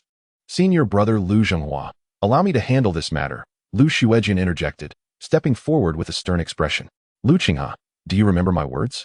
The position of a close attendant pales in comparison to one's life. Among inner disciples, we must not harm one another. However, the death of a few close attendants is hardly unusual. Even the law elder would not bother to intervene. Now, do you feel regret or fear? As Lu Xuejian advanced, his demeanor was chilling, exuding an oppressive aura that instilled terror. Strangely, as he sought to cultivate an atmosphere of dread, he noticed Lu Qinghe's expression of pleading. However, Lu Qinghe seemed more captivated by the jade pendant at his waist, a high-grade 7-star dragon plate jade, although it could not compare to the hunting light jade or the demon emperor gold jade. Its value as a high-grade gem was certainly beyond that of mid- or low-grade jades. Damn it! The familiar cold indifference from Lu Qinghe stirred memories of when they had sought close attendant positions from him, igniting Lu Xuejian's fury. Lu Qinghe? It appears you will not shed tears until you see the coffin. Do you truly believe that with Lu Qingyuan protecting you, I would hesitate to kill you? Today, even if you kneel and beg, it will be of no use. I will not only strip you of your cultivation, but also shatter your limbs, subjecting you to endless torment, and ultimately take your life. Clang. The sword was drawn. A splendid sword. Lu Qinghe's eyes brightened. Indeed, the resources enjoyed by the children of the second madam far exceeded those of the maid-born Lu Qinghe. This sword was undoubtedly a top-quality mid-grade sword, rivaling the Yuehan sword. You are oblivious to your impending demise. I shall sever your right arm. Lu Xuejian roared, demonstrating his 5th-level cultivation in the refinement realm with finesse. The sword light sliced through the air, unleashing a torrent of sword energy that bore down with the force to cleave gold and shatter stone. Right arm? As the sword light approached, Lu Qinghe swiftly drew his Yuehan sword. Whoosh! The sword light flickered. 13 sword shadows streaked across the sky like shooting stars, completely dispersing Lu Xuejian's sword energy. Release. Bang! A fiery explosion ensued. Lu Xuejian felt his sword vibrate violently after being struck 6 times, causing his grip to shatter. Before fear could register in his eyes, an agonizing pain surged from his wrist. In the next moment, his wrist, along with the sword he held, was sent flying into the void. Lu Qinghe had severed his wrist with a single stroke. At that moment, the excruciating pain pierced through Lu Xuejian, eliciting a harrowing scream. 150 gold. The blade of Lu Qinghe's Yuehan sword vibrated, sending Lu Xuejian's sword plummeting to the ground. Lu Xuejian. Lu Qinghe. How dare you? Both Lu Zixiao and Lu Zhenghua's eyes flared with rage. The highest-ranked woman among them narrowed her eyes slightly. Such swift swordplay. The 13 strikes Lu Qinghe had unleashed were so rapid that even she, a 6th-level refinement realm expert, could scarcely perceive them. Lu Qinghe, how dare you harm me? You dare sever my wrist. You are doomed. My mother will never let you go. Lu Xuejian howled in a frenzy, driven mad by pain. The son of a maid had dared to injure him, the legitimate son of a primary wife. Silence. Lu Qinghe's Yuehan sword glimmered coldly. Stop. Lu Zhenghua bellowed, drawing his sword, the blade slicing through the air. Lu Zixiao, initially consumed by anger, could not suppress her startled cry, her heart filled with fear. Swish. With no pause, Lu Qinghe's Yuehan sword glided across Lu Xuejian's throat, unleashing a torrent of crimson blood, which surged forth as he met Lu Zhenghua's descending blade with unyielding force. Bang! Bang! Bang! The sparks flew. In an instant, Lu Qinghe had unleashed 12 strikes. 6 of these strikes dismantled Lu Zhenghua's offensive, 3 disrupted his technique, and the final 3 transformed into a counterattack. In mere moments, Lu Zhenghua found himself on the defensive. It is worth noting that Lu Zhenghua was not merely an early 5th-level refinement realm cultivator. He had lingered at this level for 3 years and occasionally received guidance from inner disciple Qiu Long, making him far from an ordinary 5th-level practitioner. Yet now, he was unable to contend with Lu Qinghe. Suddenly, a chill coursed through Lu Zixiao. Lu Qinghe possessed such formidable strength. At that moment, she felt as if she were seeing this man, whom she had only heard of, for the very first time. Boom! A shockwave erupted. Lu Zhenghua was flung back, a deep gash appearing on his hand, blood spraying forth. Lu Qinghe, cease. Let us converse peacefully. There is no need for violence. As Lu Zhenghua witnessed Lu Qinghe's unwavering advance, panic finally flickered in his eyes. The opponent was at the 4th level of the refinement realm. Yet, His swordplay was exceedingly exquisite. With his skill, he had forcefully bridged the gap between the early 4th level and the peak of the 5th level. Senior Sister Han Yai, I implore you to intervene and assist Senior Brother Lu Zhenghua. With your 6th level cultivation, you could certainly capture this traitor Lu Qinghe in one fell swoop. Seeing Lu Zhenghua faltering, Lu Zixia's fear reached its zenith. This is your affair. It has nothing to do with me. Han Yai cast a glance at Lu Qinghe, losing interest in Lu Zixia, and swiftly took her leave. Senior Sister Han Yai? Upon witnessing Han Yai's departure, Lu Zixia was momentarily paralyzed with panic. After a brief moment, she seemed to regain her senses and disregarded Lu Zhenghua, turning to flee. Zixia? Lu Zhenghua, in dire straits, felt a wave of icy despair wash over him. He had fought fiercely for her, incurring the wrath of a formidable enemy in Lu Qinghe, yet when faced with peril, she unhesitatingly abandoned him. This woman is so heartless. Lu Zhenghua, already at a disadvantage against Lu Qinghe, now felt his spirit wane, and with a single thrust from the Yuehan sword, he was pierced through the heart. A close attendant? A close attendant is merely a target for revenge and venting by inner disciples. Within the 9 peaks, inner disciples are forbidden from harming each other, yet nearly every day, a close attendant meets their demise. Chapter 22, Amplification. Alas, with 2 gone, the meteor-stabbing moon sword technique had not yet fully harmonized with the flowing light 13 sword. Otherwise, not to mention leaving that 6th level woman, Lu Zixia would undoubtedly have met her end. Lu Qinghe sheathed his sword and gazed at the 2 vanishing figures with a hint of regret. However, his attention swiftly shifted to Lu Zhenghua and Lu Xuejin. Though he had not encountered Xuejin, Zibaihe, or Di Tianguang, the spoils from Lu Zhenghua and Lu Xuejin were considerable. The jade pendant and sword belonging to Lu Zhenghua, a formidable cultivator of the 5th layer of true refinement, were surprisingly inferior to those of Lu Xuejin. Lu Qinghe quickly assessed the spoils. The 7-star dragon plate jade, a high-quality gem, was valued at no less than 600 gold. Lu Zhenghua's jade pendant, a medium-grade gem known as dusty jade, was worth 100 gold, and their respective swords were valued at 100 and 150 gold. Additionally, they carried 142 gold, bringing their total earnings to over 1,000 gold. Considering his own funds, Lu Qinghe turned without hesitation toward the trading area. Despite the late hour, past 10 o'clock, medium-grade swords and gems were in high demand in the inner disciples trading zone. In just half an hour, Lu Qinghe sold all the spoils and promptly arrived at the stall displaying the hunting light jade, purchasing the piece worth 1,150 gold. Wearing the hunting light jade, he felt a gentle coolness emanate from the gem, intertwining with his internal true energy, allowing him to distinctly sense the jade's nurturing and purifying effects on his true energy. His previous gains had been entirely expended, leaving him with merely 6 gold. But acquiring the hunting light jade was deemed worthwhile. Lu Qinghe was quite pleased with his expedition.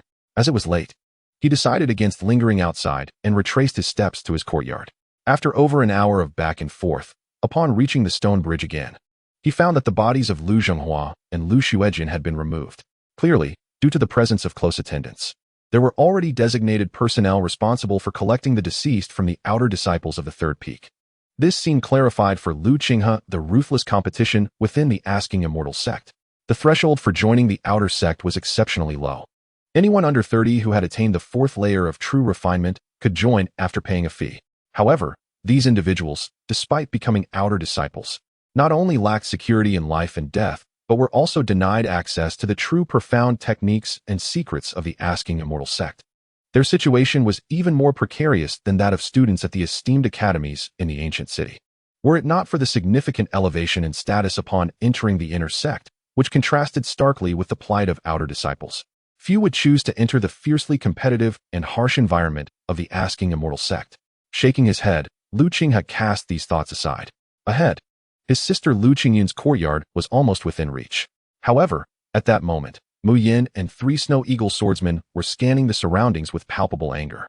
Upon noticing Lu Qinghe's arrival, all eyes fell upon him. "Young Master Lu, you finally decided to return," remarked one of the female swordsmen, though Lu Qinghe regrettably could not recall her name. "Indeed," he replied, preparing to step into the courtyard. "Stop." The female swordsman's tone was filled with indignation. "It is already past the 2nd watch. You return now without a word? I previously mentioned going to purchase a jade pendant. Now that I have returned, what must I say?" Lu Qinghe countered. "Does purchasing a jade pendant require 2 hours of explanation? Should I recount every detail?" He regarded the female swordsman. perhaps understanding they were concerned about implicating Lu Qingyuan due to his actions. Yet, he found her tone unappealing. I am well aware of the gravity of matters and do not require your explanations. Should any misfortune arise, I will bear the consequences myself. Bear the consequences? With you? In the end, it will still be Miss Lu who must clean up after you, she retorted. Does Lu Qingyuan's assistance concern you? Lu Qinghe's gaze sharpened as he interrupted her. Your duty is to safeguard Lu Qingyuan's safety. If you feel incapable of addressing crises and confronting challenges, I suggest you withdraw. If you lack the strength to act and merely chatter endlessly, what purpose do you serve? Lu Qinghe, seeing him so dismissive, the female swordsman shouted in anger. Drawing her sword, Gutong, stand down. Mu Yin shouted urgently. Have you forgotten the young lady's instructions? How infuriating. Mu Yin turned her gaze to Lu Qinghe. Must you always seek trouble?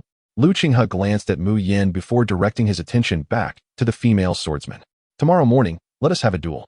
If you can withstand a single strike from me, I shall never set foot in the asking immortal sect again. Otherwise, cease your incessant prattling. With that, he turned and strode directly toward his room without looking back. You, Gutong seethed, watching Lu Qinghe's retreating figure in disbelief. Receive a single strike from you? I, a cultivator of the 5th layer of true refinement, am to receive a strike from you? The other two swordsmen exchanged incredulous glances, pondering whether Lu Qinghe had lost his mind, believing himself invincible after breaking through to the 4th layer of true refinement. His arrogance was staggering, and they found it hard to believe that Miss Lu's brother had descended to such a pitiful state. Damn Lu Qinghe. If it weren't for his connection to the young lady, I would teach him a lesson he would never forget. Mu Yin's patience was wearing thin. A lesson? Gutong trembled with barely suppressed rage, yet her tone remained icy. Tomorrow, I will show him what it means to be outmatched, to let him understand that there are greater forces beyond his comprehension. Since he wishes to humiliate himself, I shall seize this opportunity to fulfill his wish. After this battle, I want him to tremble at the mere sight of me, Gutong. It was high time he received a taste of reality. By the time Lu Qinghe returned to his room, he had almost forgotten about Gutong. Although she too was a cultivator of the 5th layer of true refinement, she was no more than a match for Lu Xuejian, and he would certainly not need a second strike to deal with her. Once back in his chamber, he began to practice the thunder sound body refinement technique, igniting his internal essence and true energy, allowing them to circulate continuously. As his essence and true energy flowed, Lu Qinghe could distinctly feel the supportive effects of the hunting light jade on his cultivation. If this trend continued, within a month, his true energy would complete the transition from postnatal to innate, solidifying his 4th layer of true refinement. Once he secured the 4th layer, with 2 to 3 months of cultivation, he could begin to challenge the 5th layer of true refinement. As Lu Qinghe circulated his essence and true energy through his meridians, he suddenly noticed some subtle changes. A portion of the true energy returning to the innate was quietly dissipating during circulation, merging with his essence to form a peculiar energy that gently ascended toward his dantian. As this unique energy rose, Lu Qinghe sensed that his mental clarity had increased by 30% compared to before, and the speed of his thoughts had markedly improved. This is the transformation of qi into spirit, Lu Qinghe mused, somewhat astonished. In truth, he had not mastered the secrets of this transformation. Years ago, when he manifested his primordial spirit and traversed the starry seas, it had been a desperate struggle for survival, leaving him with no other choice. In the realm of qi refinement and spiritual transformation, Lu Qinghe's consciousness merged with the extraordinary energies that soared around him. Gradually, he ascended, and after a brief moment, he finally identified the root cause of his experience resembling the phenomenon of qi refinement into spirit. It was the Qingping sword, the source of the gravitational force that fused innate true qi with essence and allowed him to rise was, astonishingly, the Qingping sword residing in his mind. The Qingping sword emitted a gentle radiance, resonating with the dissipating energy, merging to release a novel power that sharpened his cognition and significantly enhanced his comprehension abilities. Qingping. It was indeed Qingping. Lu Qinghe recalled the wondrous sensations he experienced during his breakthroughs to the 2nd and 3rd levels of true refinement. The speculations he had long dismissed suddenly revealed answers. The Qingping sword, while facilitating breakthroughs in cultivation to sharpen one's senses, did not directly enhance one's insight or logical thinking. The source of his intangible increase in comprehension was, remarkably, the Qingping sword. It was said that the Qingping sword was a sacred artifact of the celestial sage, containing the wisdom of the sage's enlightenment. Could it be? Lu Qinghe pondered, his breath quickening, his focus intensified, keenly attuned to the subtle changes in the Qingping sword. As he continuously channeled his true qi, the sword's aura gradually dimmed. After 4 hours, the radiance emanating from the Qingping sword had entirely vanished, and the gradual enhancement of his comprehension and logical reasoning in his mind ceased as well. Although the increase was modest, Lu Qinghe, with careful observation, sensed the shift. If his prior foundational comprehension was 10, then it had now risen imperceptibly to 11. This slight growth was significant when he compared it to the arduous journey he faced when he first acquired the Qingping sword on Earth, struggling with swordsmanship. The disparity between then and now was staggering. Were it not for the Qingping sword, he would have found it impossible to compose the Taishang sword canon, even if merely articulating a single cultivation concept or a piece on swordsmanship. Lu Qinghe realized that his comprehension had reached an extraordinary level, surpassing that of ordinary individuals. Due to his continuous breakthroughs in cultivation and persistent visualization of the Qingping sword, the Xianguangju, a high-level technique, typically required months for ordinary practitioners to grasp its fundamentals, and subsequent training would progress at half the speed of other techniques. Yet, he felt no such hindrance. The shifting light 13 swords, within an afternoon, he comprehended one sword technique, the splitting light and shadow sword, with ease. It was not that these sword techniques were inherently simple, but rather that his comprehension and realm had transcended the levels of these techniques. Qingping. Lu Qinghe contemplated the ethereal image of this divine sword in his mind. In this world, there are immortals. At present, my cultivation and perspective are still limited, but with the enhancement of my abilities and the accumulation of experiences, there will come a day when I will gradually unveil your mysterious veil and fathom your secrets.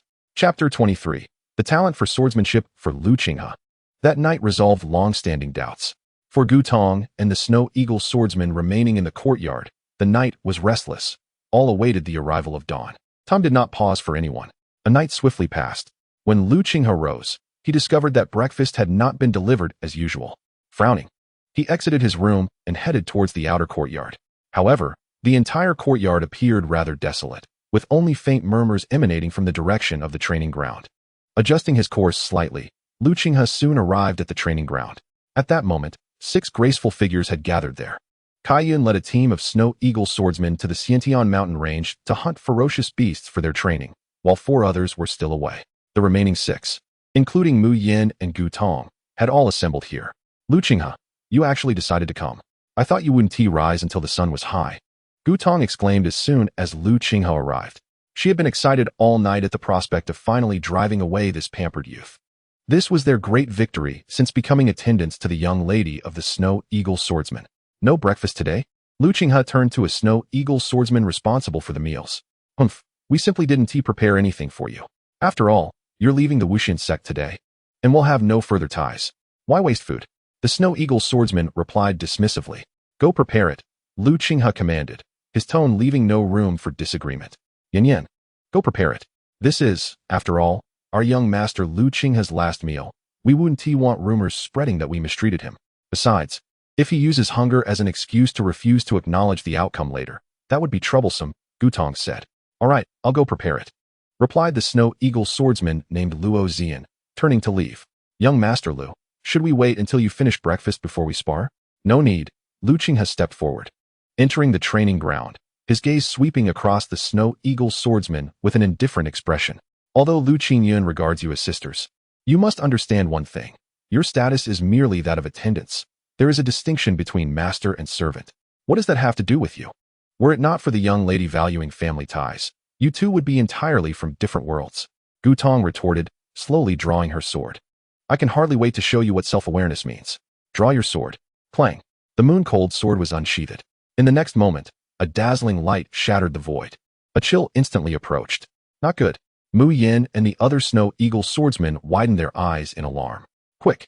So fast. Faster than light. At the moment Lu Qinghe thrust his sword, the blade transformed into a streak of light, appearing before Gu Tong in an instant. Before she could react, the sword tip had firmly stopped at her throat. With just a slight forward thrust, it could pierce through her throat. Cold sweat and disbelief mingled with fear on Gu Tong's face. The disdain she had shown moments ago evaporated, replaced by an overwhelming chill and an incredulous shock. Dead. If this were a life-or-death duel, she would already have perished beneath Lu Qinghe's sword. Time seemed to freeze.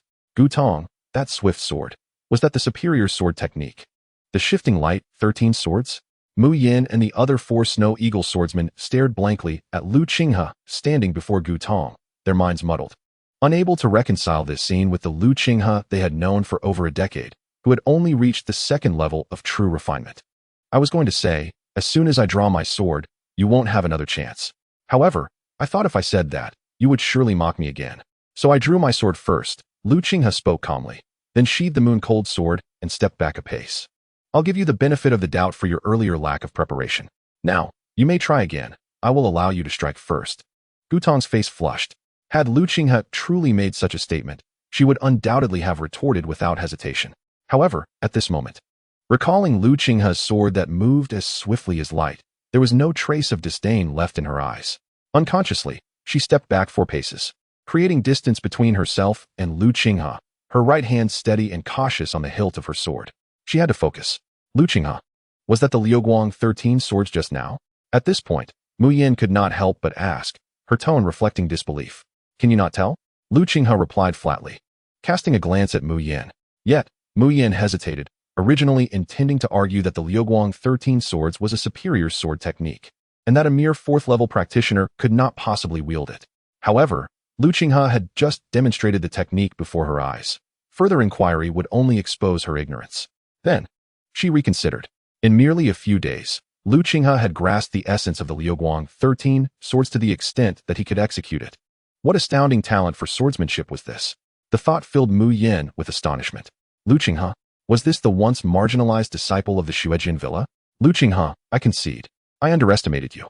Your skill in swordsmanship is indeed extraordinary, but you have only just entered the 4th level of refinement. Do you truly think you can defeat me? Draw your sword. Lu Qinghe regarded Gu Tong without the intention of further conversation. Very well. Gu Tong gritted her teeth, her eyes flashing with determination as her 5th-level true energy surged. The tip of her sword quietly thrust forward, silent yet elusive. Wu Ying's sword technique. Mu Yin and the others immediately recognized the technique. The Wu Ying sword technique and the Shuoduan sword technique were the 2 most commonly practiced by the Shuiying swordsman. As Lu Qinghe observed the shifting sword shadows before him, he appeared to lose interest after a mere moment. He envisioned the Qingping sword, his perception of details far surpassing that of ordinary individuals, especially when, whoosh, Lu Qinghe stepped forward to meet the sword shadows, thrusting his sword once more. This strike bore no mystery, not even the slightest variation, utterly unremarkable. Its sole characteristic was speed, unparalleled speed, a speed that could cut through anything. Gu Tong sensed the chilling presence encroaching upon her and raised her sword in defense. Bang! Sparks flew as Lu Qinghe's blade quivered slightly, despite being an ordinary strike. Its explosive power was akin to a thunderous force, scattering Gu Tong's 5th-level true energy. He treated the light as if it were heavy. Then, he withdrew slightly, distancing himself from the fray. Gu Tong felt the impact reverberate through her hands, blood seeping from her palms, her stance faltering. Had Lu Qinghe chosen to press the attack, just 1 or 2 more strikes would have claimed her life. 2 strikes, 2 strikes. You have already made 2 strikes. Gu Tong's expression was somewhat disheveled, yet her gaze remained fixed on Lu Qinghe. You said I only needed to receive 1 of your strikes, yet just now, you made 2 without defeating me. However, as she uttered these words, even Mu Yin and the 4 Shuiying swordsmen felt a twinge of embarrassment on her behalf. Although Lu Qinghe's 2 strikes had not vanquished her, it was evident to all that had they truly been engaged in a life-and-death struggle, Gu Tong would have perished beneath Lu Qinghe's sword within 10 breaths. Lu Qinghe paid no heed to Gu Tong's challenge. The moon-cold sword in his hand trembled slightly before returning to its sheath as he turned to depart for his quarters. Before leaving, he casually remarked to Mu Yin, "Remember to have breakfast delivered to my room." With that, he walked away with composure. Witnessing Lu Qinghe's departure left Gu Tong feeling somewhat discontented. However, at that moment, one of the Shuiying swordsmen, as if sensing something, exclaimed, "What is that?" Her exclamation drew the attention of several Shuiying swordsmen, including Gu Tong and Mu Yin, their gazes converging upon the ground of the training arena. There, a few strands of black hair lay scattered. Whoosh! Mu Yin's eyes darted, fixating on the crescent-shaped fringe on Gu Tong's forehead, where a portion of hair was now missing. At that instant, Gu Tong finally grasped the implication, her face draining of color. How is this possible? Can such swordsmanship truly be wielded by a 4th-level practitioner? Hiss! Master Lu's swordsmanship is astonishingly exquisite. The other Shuiying swordsmen began to comprehend as well. Lu Qinghe's first strike had cleanly severed a lock of Gutong's hair, while the second strike had disrupted her Wu sword technique. However, his speed was simply too rapid, so swift that even the fifth-level practitioners among them could not react in time. Gutong had concentrated all her energy, fully unleashing the Wu sword technique, yet she still failed to withstand even one strike. If these two had been engaged in a life-and-death battle, 10 breaths would not have been necessary. One strike. Lu Qinghe could have ended her with a single blow. Hiss. In that moment, everyone turned their gaze towards the direction Lu Qinghe had vanished, filled with complex and peculiar emotions. Lu Qinghe, with just this sword technique, among those in close proximity, there was likely no one who could rival him, save for those top-tier experts at the 6th level of refinement. No wonder Master Lu is hailed as the foremost swordsman of Qingyuan Academy. In the past, I believed it to be mere bravado. How could a second-level practitioner claim the top spot in a mediocre academy? Now, I understand. It is the swordsmanship. A Yingying swordsman felt a tinge of shame. In those days, she had regarded Lu Qinghe, the first swordsman of Qingyuan Academy, as a mere name. Now, it was evident that they had been narrow-minded. Swordsmanship. While Master Lu's cultivation talent might have seemed unremarkable, his talent for swordsmanship is undoubtedly among the finest in the world. Mu Yin declared with conviction. It cannot be the case that one possesses a non-elite talent for swordsmanship and yet excels at second-level refinement, overpowering all to seize the title of Qingyuan Academy's foremost swordsman. It cannot be that one lacks elite talent for swordsmanship and yet comprehends the superior sword technique, Liuguang 13, Swords Within Mere Days. It cannot be that one has an ordinary talent for swordsmanship and yet defeats Gutong, a 5th-level practitioner, with just one strike while being at the beginning of the 4th level. Elite swordsmanship talent. Reflecting on their prior dismissive and mocking attitude towards Lu Qinghe, an overwhelming sense of shame washed over everyone, making them wish to sink into the ground. Chapter 24, Xiantian Mountain Range. The Yingying swordsmen serve as Lu Qingyuan's personal guard, and Lu Qinghe was cautious not to overstep his bounds. However, the attitude of the Yingying swordsmen had become somewhat excessive. No one wished to be met with cold stares wherever they went. Thus, this morning's reprimand from Lu Qinghe was necessary. A proper display of deterrence could facilitate management. In the following month, the focus would be on cultivating true energy and integrating sword techniques, particularly melding the meteor-piercing moon sword technique with the Liuguang 13 swords. Emphasizing the comprehension of the meteor-piercing moon sword techniques, piercing moon realm or swordsmanship realm, aiming for a breakthrough to achieve the unity of man and sword. To wield light as heavy and heavy as light, the unity of man and sword. In his past life, Lu Qinghe has spent 6 years reaching the realm of wielding light as heavy and another 7 years to grasp the realm of wielding heavy as light. This was due to his constant visualization of the Qingping sword, which enhanced his comprehension. In the martial arts world of that time, there existed masters of swordsmanship who had achieved the state of effortlessly wielding weighty swords. However, reaching the stage of lifting light as if it were heavy required a decade of diligent practice, while mastering the ability to lift heavy as if it were light demanded 3 decades. Typically, only after one reached their 60s could they attain such exquisite swordsmanship. Concerning those who achieved the unity of man and sword, there were merely 3 individuals in the entire martial arts realm. These 3 were unparalleled geniuses, whose talents could not be judged by ordinary standards. Currently, I was at the 4th level of true refinement, capable of lifting light as if it were heavy, as well as heavy as if it were light. Coupled with the acceleration of the 13 swords of flowing light, and the characteristics of refining true energy within my bones, I found that facing someone at the 5th level of true refinement was a trivial matter, and I held no fear against typical practitioners at the 6th level. However, to rival a peak cultivator at the 6th level, either a breakthrough in true energy or an advancement in swordsmanship was necessary. In comparison to a breakthrough in swordsmanship, achieving a breakthrough in true energy was comparatively easier. Knock, knock. A sound echoed from outside. "Young Master Lu, your breakfast has arrived," came the voice of Luo Zian. Compared to before, her address contained a heartfelt respect. "Come in."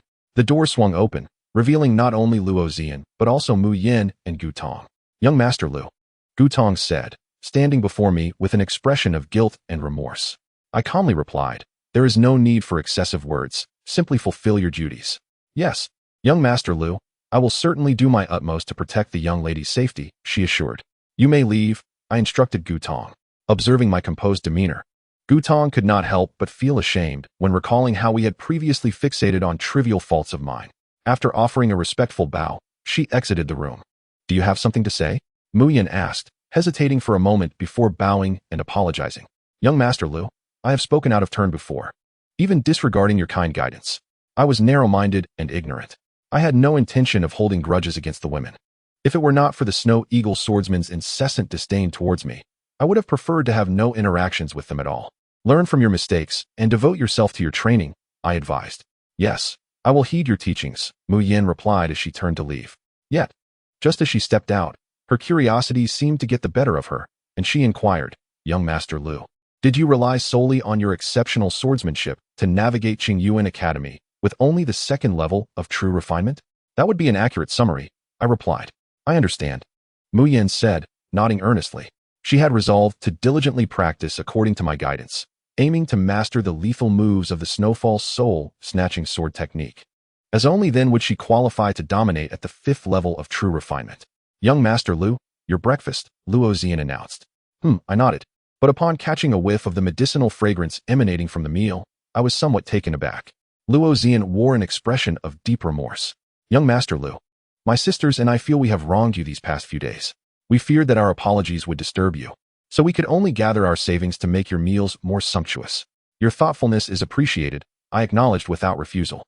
The transition of true energy from postnatal to prenatal, as well as the refinement of essence into energy, consumed considerable vitality. Having rich meat and medicinal meals would undoubtedly accelerate my cultivation during this stage. For the next month, tranquility reigned. Both Lu Zixia and Xiu Long, who was behind Lu Zhenghua, seemed to vanish, refraining from causing any troubles for me. As for Xuejin, Zibaiha, and Di Tianguang, feeling themselves superior as inner disciples, they showed no interest in engaging with the attendants and guards, especially in the absence of Lu Qingyuan. Thus, the month passed without incident, while my cultivation steadily progressed. The true energy at the 4th level of true refinement had entirely transformed from postnatal into prenatal. In the martial arts arena, I gradually sheathed my sword, my expression contemplative. In the distance, Mu Yin, Gu Tong, Luo Zian, and several other Snow Eagle swordsmen were secretly observing me, striving to learn my sword techniques. I allowed them to proceed without interference, neither teaching nor obstructing them, allowing them the freedom to learn as much as they could. The unity of man and sword. I lifted my gaze to the somewhat spacious arena, realizing I had reached a bottleneck. Over the past month, I had faintly sensed the barriers of this state, yet had been unable to genuinely enter it. Breaking through in swordsmanship hinged on comprehension, reading countless books, and traveling vast distances to gain insights from nature's artistry, the mysteries of the universe, and the wonders of existence. When faced with a persistent barrier, one could employ the method of perseverance, akin to water wearing away stone, or alternatively, venture forth to perceive the sentiments of the world and learn from nature itself.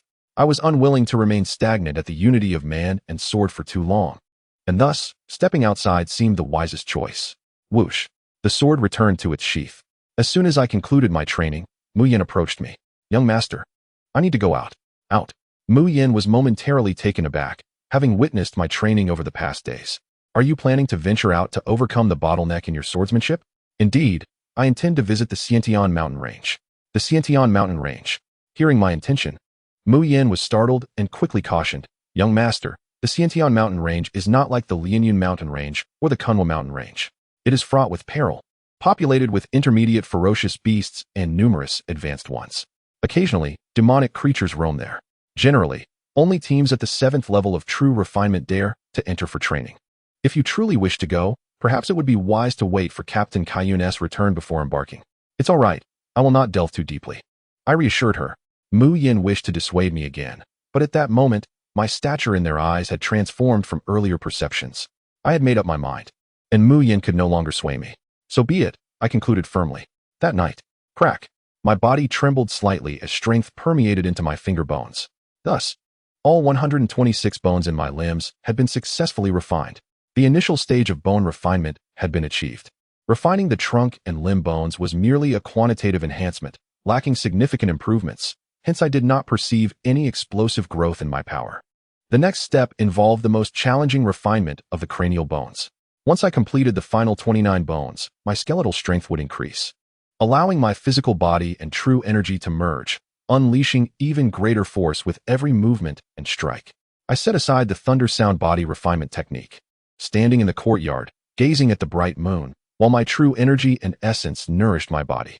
The recent forceful penetration into my bones had caused some damage, resulting in numerous cracks across my sternum. It was essential to employ gentle true energy for recovery. Otherwise, I would face endless repercussions in the future. My body has been nurtured by true energy, rendering it both robust and supple. After undergoing the tempering of strength, its resilience now surpasses that of an ordinary person, rendering me impervious to the sharpness of blades. Even the mightiest of strikes from fists and feet have difficulty inflicting significant harm upon me. Furthermore, my meridians, bones, and muscles are enhanced beyond the norm, allowing me to unleash a force that far exceeds that of an ordinary practitioner of true energy. With this in mind, Qinghe anticipates the subsequent refinement of his tendons after the bone tempering. Bone refinement augments the explosive power and impact resistance of the physical body. Though in this world dominated by true energy, its effects are rather modest. Tendon refinement, however, is a different matter altogether. Once the tendons are honed, their flexibility and strength will enable true energy to surge freely, allowing for an instantaneous release of full power.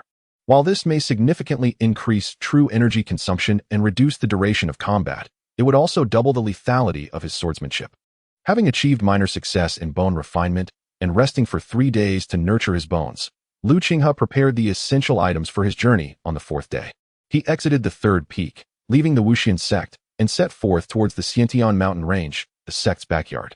Although the mountain range cannot compare in size to the vast Qingyuan mountains spanning the 3 kingdoms, it stretches an impressive 8,000 li. Within this range reside numerous intermediate and advanced ferocious beasts, categorized into 3 tiers based on their cultivation levels. The Wuxian sect has designated elders, core disciples, and direct disciples who patrol the Xiantian mountain range, swiftly intervening to expel or slay any beasts that ascend from the 3rd tier to the 2nd, or advanced beasts that encroach upon the 1st tier. Thus, the Xiantian mountain range serves as a training ground for disciples, providing them with opportunities for practical experience. Whoosh! Qinghe dashed through the mountains, the traces of human habitation fading steadily with each stride. Soon, the trees ahead thickened, and he looked up to behold a mountain teeming with ancient trees stretching before him. Without hesitation, Qinghe stepped into the Xiantian mountain range. Chapter 25. Ferocious Beasts in the Nameless Forest. A 4th-tier ferocious beast resembling a white wolf seemed to sense something, abruptly turning its gaze in one direction. Whoosh! At that moment of awareness, a streak of sword light sliced through the air. Accompanied by a spray of blood, the low-tier beast's head was severed cleanly. As its body fell, a figure darted past, showing no sign of pausing for the beast. Faster! Faster! My sword can strike even quicker. A glimmer of intensity flashed in Qinghe's eyes. The man and sword became one. Not only the sword was swift, but he too had to be fast. The corpse of the recently slain beast weighed around 60 kilograms, and the energy contained within its blood was only slightly stronger than that of a wild animal. With a meat price of 3 silver per kilogram, it would yield a mere 1 gold and 80 silver in profit. Though it seemed substantial, carrying such a beast's corpse would hinder him from challenging stronger foes or advancing his swordsmanship. Hiss! In the midst of his sprint, a 10-meter-long python surged towards him, its odor wafting through the air. Qinghe's pace did not falter. His gaze was sharp. As the serpent coiled around him, the Yuehan sword was drawn in an instant, delivering 11 strikes to its vital point in rapid succession. Swoosh! The essence of true energy erupted, and with the 12th strike, the serpent was cleaved in 2, crashing to the ground with a pained groan. This marked the 6th ferocious beast he had encountered. Despite all being 4th or 5th-tier beasts, their frequency was alarming. Within the Linyan mountain range, such beasts were scarce. Yet here, they were everywhere. Qinghe paused momentarily to extract the python's gallbladder for his pack, before glancing towards the mountain range obscured by trees. 350 li remained to the 2nd tier. The Xiantian mountain range's most extensive region was not the 1st tier, but rather the 2nd tier, where advanced ferocious beasts thrived. The 1st tier spanned 1,000 li. As his thoughts flowed, Qinghe continued onward without a moment's delay. However, just under 3 kilometers into his journey, a herb growing beside a creek caught his attention. The bone refining grass, a mid-tier herb, was valued at 160 gold. Before him lay 3 specimens, 1 large and 2 small. Such a herb could not thrive in areas devoid of spiritual energy. Qinghe's expression grew grave as he swiftly collected the bone refining grass into his pack. Typically, areas rich in spiritual energy were dominated by powerful, ferocious beasts claiming them as their territory. Finally, he discovered a pile of feces not far from where the grass grew. This was the droppings of a bone-eating beast, which matures into a 5th-tier creature, potentially reaching the 8th tier. He was now certain that the area he had chosen was likely a territory claimed by a formidable beast. The surrounding dangers were more pronounced than he had imagined. Qinghe could no longer afford to sprint recklessly as before. As he proceeded with caution, he remained vigilant, acutely aware of every movement around him. After traversing 36 li through a shadowy thicket, he encountered a danger that confirmed his suspicions. A pair of ghostly green eyes, akin to a specter, stealthily approached from behind the cover of the trees. As Qinghe locked onto its form, it was already within 10 meters of him. A fifth-tier beast. This creature resembled a leopard, its entire body cloaked in darkness, with a row of sharp bone spurs sprouting from its head and spine, clearly razor-sharp. Its claws left deep scratches in the ancient trees as it moved. Whoosh! The moment the fifth-tier beast entered Qinghe's attack range, the Yuehan sword was unleashed in a flash. Strike first. Bang! The mid-tier beast twisted its body, and Qinghe's sword struck its bony spurs, producing a sound akin to metal clashing. Whoosh! Strike! Strike again. 13 flowing strikes. When the first blow missed, Qinghe immediately launched a second attack. The famed Yuehan in his hand danced, weaving a brilliant tapestry of sword shadows. The surging energy and true essence flowed through his thoroughly tempered bones and body, causing each sword strike to pierce through the air with a series of soft detonations. Flash! With a thunderous shout, Qinghe unleashed the full force of his true energy. Akin to a floodgate bursting open, one strike pierced the air. The bone spurs on the mid-tier beast's back were severed before the might of the Yuehan. 3 luminous sword shadows. Then, with a formidable tremor of his sword, Qinghe's technique cleaved downward, merging 3 strikes into one that rent the mid-tier beast's body asunder. A nascent form of a minor killing technique. Roar! The mid-tier beast howled in agony, rolling its body as it attempted to escape Qinghe's blade. With 8 steps to pursue the cicada, Qinghe's eyes sparkled with intensity. His bones crackled with energy as he leapt forth, using his finger as a sword, delivering a decisive strike to the beast's head. Crack! True energy surged through him, shattering the skull of the mid-tier beast with a single thrust. Swoosh! The Yuehan sword was pulled back once more, and the already weakened mid-tier beast was cleaved in two, utterly extinguishing any chance of a desperate counterattack. Yet, despite this, Qinghe swiftly sheathed his sword and retreated, creating a distance of 2 sword blades from the mid-tier ferocious beast in an instant. The creature's physique far surpassed that of a human, and its desperate counterattack was something that ordinary individuals could scarcely withstand. Generally, only those at the 6th level of true refinement could possess the ability to slay a 5th-tier beast. After sustaining such severe injuries, with its body cleaved in half, this mid-tier beast ultimately lost its will to resist, collapsing to the ground and emitting a mournful cry before drawing its last breath. Qinghe let out a long sigh. With a flick of his sword, he shook off the blood from the moon-cold sword, and then retrieved a muscle-regulating ointment from his satchel. Applying it to his right hand, which gripped the sword, the consecutive strikes had not only depleted a significant amount of his stamina and true energy, but had also strained his muscles, particularly in his fingers, which had executed the meteor stab to vanquish the mid-tier beast. He feared that by nightfall, they would be swollen and bruised. This beast, at the very least, reached the 5th-tier level, possessing a robust and resilient body. Had it not been for the fact that he had refined 126 bone fragments at the Xiantian mountain range beforehand, a mere finger thrust would have surely shattered his bones. As Qinghe gazed upon the carcass of the 5th-tier beast before him, he felt a surge of unease. Although this beast was indeed 5th tier, its pressure upon him surpassed that of ordinary 5th-tier beasts. The meteor stab sword technique, while effective, was not a true sword technique. It seemed imperative that he devise a method to cultivate a finger sword technique for close combat. Otherwise, should a ferocious beast close the distance, he would find himself in an extremely perilous situation. As Qinghe applied the ointment, he reflected on his gains and losses. However, before he could finish applying the ointment to his right hand, he suddenly heard a sound, prompting the moon-cold sword at his waist to unsheath itself in an instant. A roar erupted. In less than a moment, another beast, strikingly similar to the previous black beast, fixed its gaze upon Qinghe. Its form was even more imposing than that of the mid-tier beast. It was clear now, one was male and the other female. The previous beast had been the female. Qinghe's expression turned gravely serious. The sight of its mate slain before it incited an extreme fury in this ferocious beast. With a low growl, it surged forth like a black storm, its bloodthirsty aura overwhelming even before it came close. In a flash, Qinghe unleashed a flurry of sword light, completely sealing off the space before him. Yet, he soon realized his error. This mid-tier beast possessed 40% more strength than the previous one, its formidable back spines proving exceptionally resilient.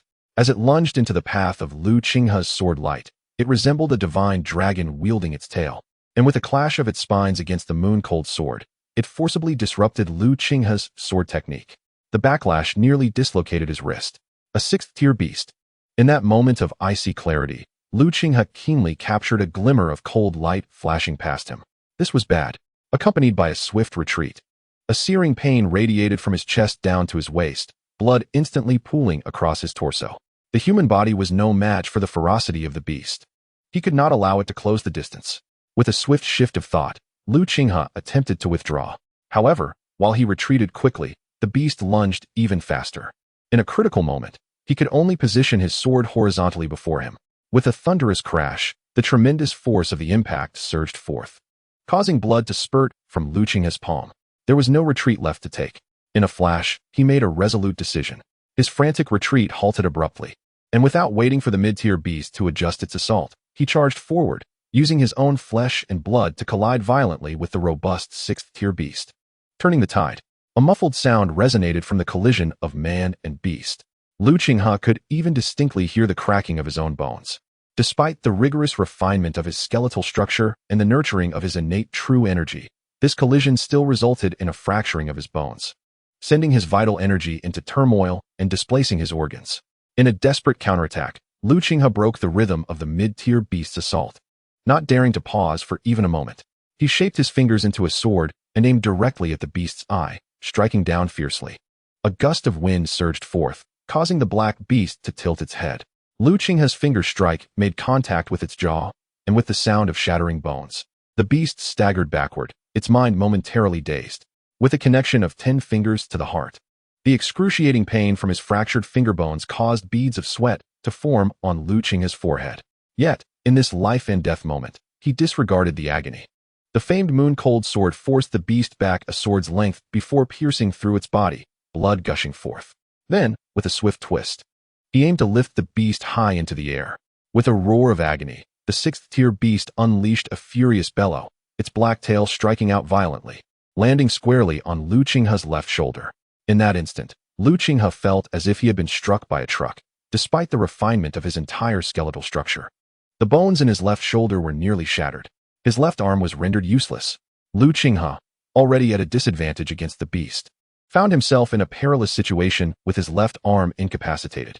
The line between life and death was razor thin. In that critical moment, Lu Qinghe's thoughts turned icy. The pain from his shattered shoulder could not shake his resolve. With a fierce determination, he withdrew the moon-cold sword from the beast's body, leaving behind a grievous wound. Such a severe injury would have claimed the life of any human, yet the ferocious beast was no ordinary creature. After a staggering landing, the beast roared once more and charged at him. 3 light sword shadows. Lu Qinghe bellowed, his left hand limp and powerless, yet his right hand remained steady. He aimed the sword's edge at the massive wound on the beast's body. Facing the advantage of the moon-cold sword, the black beast growled, twisting its form, skillfully utilizing the spines on its back. Flash! Lu Qinghe shouted with all his might. As he unleashed his battle cry, a surge of vitality surged through him, his spirit more focused than ever. His innate true energy erupted forth like a torrent. With a thunderous explosion, the surrounding air seemed to shatter. Though the spines on the beast's back blocked Lu Qinghe's sword light, the shockwave created by the explosion caused the already torn gash to explode wider. Accompanied by blood, shredded flesh, and internal organs, a gaping hole the size of a fist was blown open in the beast's wound. In that fleeting moment, as Lu Qinghe realized the extraordinary effect of that strike, a flicker of surprise gleamed in his eyes. His blood surged, his spirit sharpened, his true energy surged forth with unparalleled vigor. In that instant, the 3 elements of vitality, spirit, and energy converged perfectly, aligning seamlessly with his sword technique. The unity of man and sword. This realization born from the life-and-death struggle propelled Lu Qinghe to seize the moment without hesitation. He unleashed his sword technique once more. With the breakthrough in his swordsmanship, the fusion of the flowing light, 13 swords, and the meteor stab silently completed. Swift, the speed of his sword reached its zenith. 14 strikes in 1 second, or perhaps 15. At the pinnacle of sword speed, a concentrated force is unleashed, resulting in a sonic explosion that has an ineffable efficacy in widening wounds. The moon-cold sword in Lu Qinghe's hand surged once more. Heedless of the immense strain it imposed on his arm, and the sound of the explosion reverberated once again. Although this time the explosion did not further enlarge the wound of the black ferocious beast due to insufficient true energy, its insides were nonetheless splattered with blood. And the excruciating pain compelled the beast to retreat several steps, increasing the distance between it and Lu Qinghe. In that moment, it seemed to grasp that in its current state, it could no longer hope to slay this human. With a low growl, the black beast began to withdraw slowly, its steps faltering, each movement causing copious blood to drip from its wounds. Observing the creature's condition, Lu Qinghe understood that it had no chance of survival. Its demise was merely a matter of time. As the beast retreated, Lu Qinghe chose not to pursue. At this juncture, he needed to diligently cultivate and solidify the state of swordsmanship he had just comprehended, where man and sword were one. His gaze remained fixed upon the black beast, and only when it completely vanished into the woods before him did he allow his mind to settle. With his focus relaxed, the agony from the deep, 40-centimeter-long wound that extended from his chest to his waist surged anew, causing him to grimace. It was then he realized the severity of his injuries. His chest bore a massive claw mark, deep enough to expose bone. His ribs were shattered. The bones of his left index and middle fingers lay fractured. His left shoulder was broken, and the webbing of his right hand was torn, with severe muscle strain threatening permanent disability. In this life-and-death moment, he could not afford to be distracted. However, as the pain flared up and he lost considerable blood from his chest wound, Lu Qinghe stumbled, feeling a wave of dizziness wash over him. It was only due to the robustness of his physique that he had been able to engage in such a fierce battle with a sixth-tier beast. Even a typical sixth-layer cultivator would likely find it difficult to contend with such a formidable foe. This was merely the first layer. The beast was most likely the dominant entity in this region. Lu Qinghe thought, quickly steadying himself despite his grievous injuries, and began to thrust the moon-cold sword slowly. Though it was merely a basic thrust, the swordsmanship he exhibited now was markedly different from before, imbued with an intrinsic elegance and depth. Man and sword were one. Despite his severe injuries, he had finally grasped the realm of unity between man and sword, which was worth it. Half a day later, having mastered the rhythm of the unity of heaven and man, Lu Qinghe gradually ceased his practice. Weakness and pain surged once more. However, what truly startled him were the two figures that appeared within his perception. With a swift motion, Lu Qinghe's gaze shifted to a young man and woman standing amidst the thicket. Seeing you so engrossed in your sword practice, exquisite and unparalleled, we momentarily lost our composure and stood to observe. We hope you forgive our intrusion. The older of the two, a man, politely cupped his hands in greeting towards Lu Qinghe. Lu Qinghe scrutinized the man, noting his calm demeanor and sincerity, which did not suggest deceit. Furthermore, he could not perceive the man's true energy level, yet the palpable pressure emanating from him was exceedingly real, far surpassing that of Lu Qinghe's acquaintance, Lu Qingyuan, who was at the 8th layer of true cultivation. With such prowess, if he wished to exploit Lu Qinghe's weakened state, he would need not say a word. With this thought, Lu Qinghe felt a sense of ease. It matters not. Crude swordsmanship seldom graces the grand stage. If such exquisite swordplay is to be deemed crude, then the sword techniques we have learned are utterly unworthy. The young man spoke with a faint smile. Yet, brother, his swordsmanship appears to lack any semblance of power, seeming slow and feeble, entirely out of touch with the flow. The younger woman, or girl, beside him inquired, puzzled. This gentleman's swordsmanship emphasizes the essence over form. Within each of his strikes lies a peak of potential, an impeccable fusion of man and sword, indistinguishable from one another. In such a state, even the most rudimentary swordplay can wield transformative power in his hands. The man expressed a high regard for Lu Qinghe's swordsmanship. Is it truly that formidable? Does it surpass your own swordsmanship, brother? The young man shook his head. Undeniably, at his age, my swordsmanship was inferior to his. His demeanor was open and confident, reflecting a self-awareness that earned Lu Qinghe's respect. How can this be? Is there truly a talent for swordsmanship that rivals yours? The girl exclaimed in astonishment, her gaze toward Lu Qinghe devoid of the earlier nonchalance. She scrutinized him from every angle, seemingly trying to discern what remarkable qualities he possessed to warrant her brother's high praise. I am Jing Wuxia. May I ask for your esteemed name? The young man slightly bowed. Lu Qinghe. Lu Qinghe. It was not Jing Wuxia who spoke, but the young woman beside him. Hey, my brother's name is Jing Wuxia. Lu Qinghe turned to the girl, somewhat perplexed. Before she could elaborate, Jing Wuxia interjected, interrupting her, and then produced a vial of elixir. I noticed your injuries are quite severe. I have a bottle of Daoshui spirit elixir. Please accept it as compensation for my earlier intrusion while observing your sword practice. Given Lu Qinghe's critical condition and the perilous location of the Xiantian mountain range, he could not afford to decline. Thank you. Haha, it is no trouble. I hope that one day, your swordsmanship flourishes, and we may meet again to discuss the art of the sword. Swordsmanship flourishing? A glimmer of light sparked in Lu Qinghe's eyes. At present, he had attained the unity of man and sword, yet he felt unworthy of the term flourishing as Jing Wuxia had used it. Did this imply that his swordsmanship level surpassed Lu Qinghe's? Farewell. Jing Wuxia smiled and bowed slightly, then turned gracefully to depart. However, as he moved, a great ancient tree obstructed his path. With a mere flick of his sword, the very air around him shifted. In that instant, the young man, once gentle and affable, seemed to transform into the embodiment of nature itself, his sword commanding the world. Boom! The towering ancient tree shattered into countless splinters, which were then reduced to nothingness beneath the overwhelming sword energy. Unity of heaven and man. Heaven, sword, and man as one. Watching the ancient tree vanish in a single stroke, the phrase emerged in Lu Qinghe's mind. The supreme realm of unity between man and sword. Clang. As Jing Wuxia obliterated the tree, he smiled at Lu Qinghe, his figure gliding away as if riding the wind. Brother, wait for me. The girl hurriedly called out, chasing after him. Yet, as she did, a thought struck her. You, a swordsman, have never even heard of my brother's name? How ignorant. Focus on your sword practice, lest you disappoint my brother. With that, she hurried after Jing Wuxia's retreating figure. Chapter 27. The Mind. That stroke of the sword, Lu Qinghe understood. Jing Wuxia's sword that severed the ancient tree was meant for his eyes alone. He observed Lu Qinghe practicing his sword techniques, unwilling to remain in his debt. Thus, the bottle of Daoshui elixir served as repayment. Lu Qinghe discerned this understanding in Jing Wuxia's gaze, and consequently accepted the medicinal potion. The sword Jing Wuxia wielded as he departed was not merely a gesture of guidance, but also an embodiment of anticipation, a yearning born from the solitude of the world, where worthy opponents are scarce. Beneath his calm and composed demeanor lay an unyielding pride that soared to the heavens. My sole aim is the pursuit of truth and enlightenment. Watching Jing Wuxia's retreating figure, Lu Qinghe remained tranquil. Swordsmanship? Merely a means, a method to seek truth and wisdom.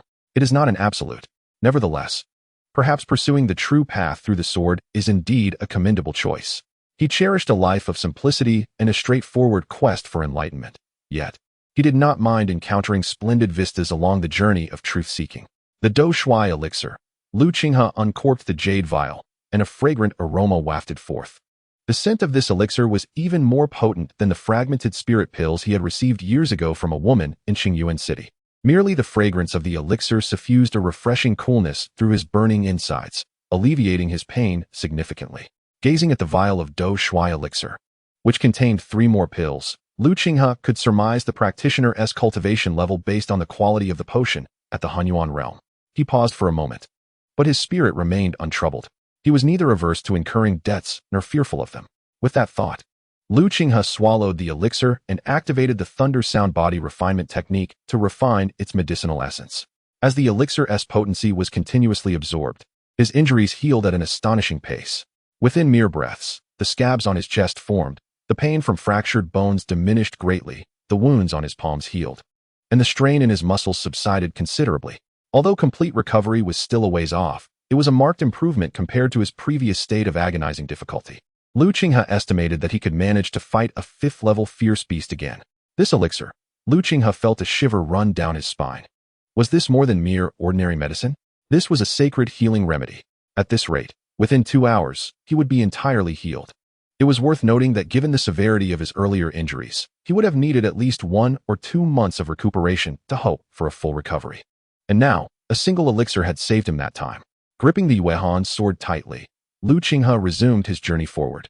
Following the trail of blood left by the black beast, he traversed 6 kilometers without incident, finally discovering the corpse of the beast. As expected, it had bled to death. The body of a 6th-level beast held considerable value, fetching no less than 100 gold. Unfortunately, it was too heavy. After traveling nearly 3 more kilometers, a hidden cave surrounded by dense foliage came into view.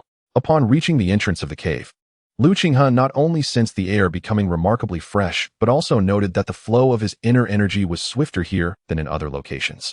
This cave was the epicenter of a gathering of elemental energy, and the fierce beast was the sovereign of this region, claiming dominion over the source of vitality. Where the elemental essence was most concentrated, there lay the greatest potential for extraordinary flora to flourish. This was also the reason Lu Qinghe had not departed immediately, despite his severe injuries. As he had anticipated, after stepping into the cave for less than 100 meters, he discovered 13 blood soul herbs, each worth 30 gold, 2 huanglong herbs, and 6 purple core flowers, along with 11 jade spring fruits plucked from a fruit tree. The collective profit from these finds was already substantial, amounting to thousands of gold. The speed of this gain rivaled that of plunder. With a faint smile on his face, Lu Qinghe arrived at the end of the cave. The cave extended no more than 140 meters. He could ascertain that the first 100 meters had formed naturally, while the latter 40 meters were a result of the beast's excavation. In the area where the beast had dug, the surrounding walls glimmered with a crystalline clarity. Following his instincts, Lu Qinghe scrutinized the stone walls for a moment, swiftly revealing a particularly lustrous stone in his hand. Upon closer examination, a rich surge of elemental energy emanated from the stone. Is this a low-grade elemental stone? The realization struck Lu Qinghe with astonishment. Even a low-grade elemental stone commanded a price of no less than 1,000 gold. To find such stones here, could it be? Lu Qinghe cast his gaze deeper into the cave. He had already seen more than 10 similar crystalline stones. An elemental stone vein. This place harbored an elemental stone vein. This discovery caused even Lu Qinghe to draw a sharp breath.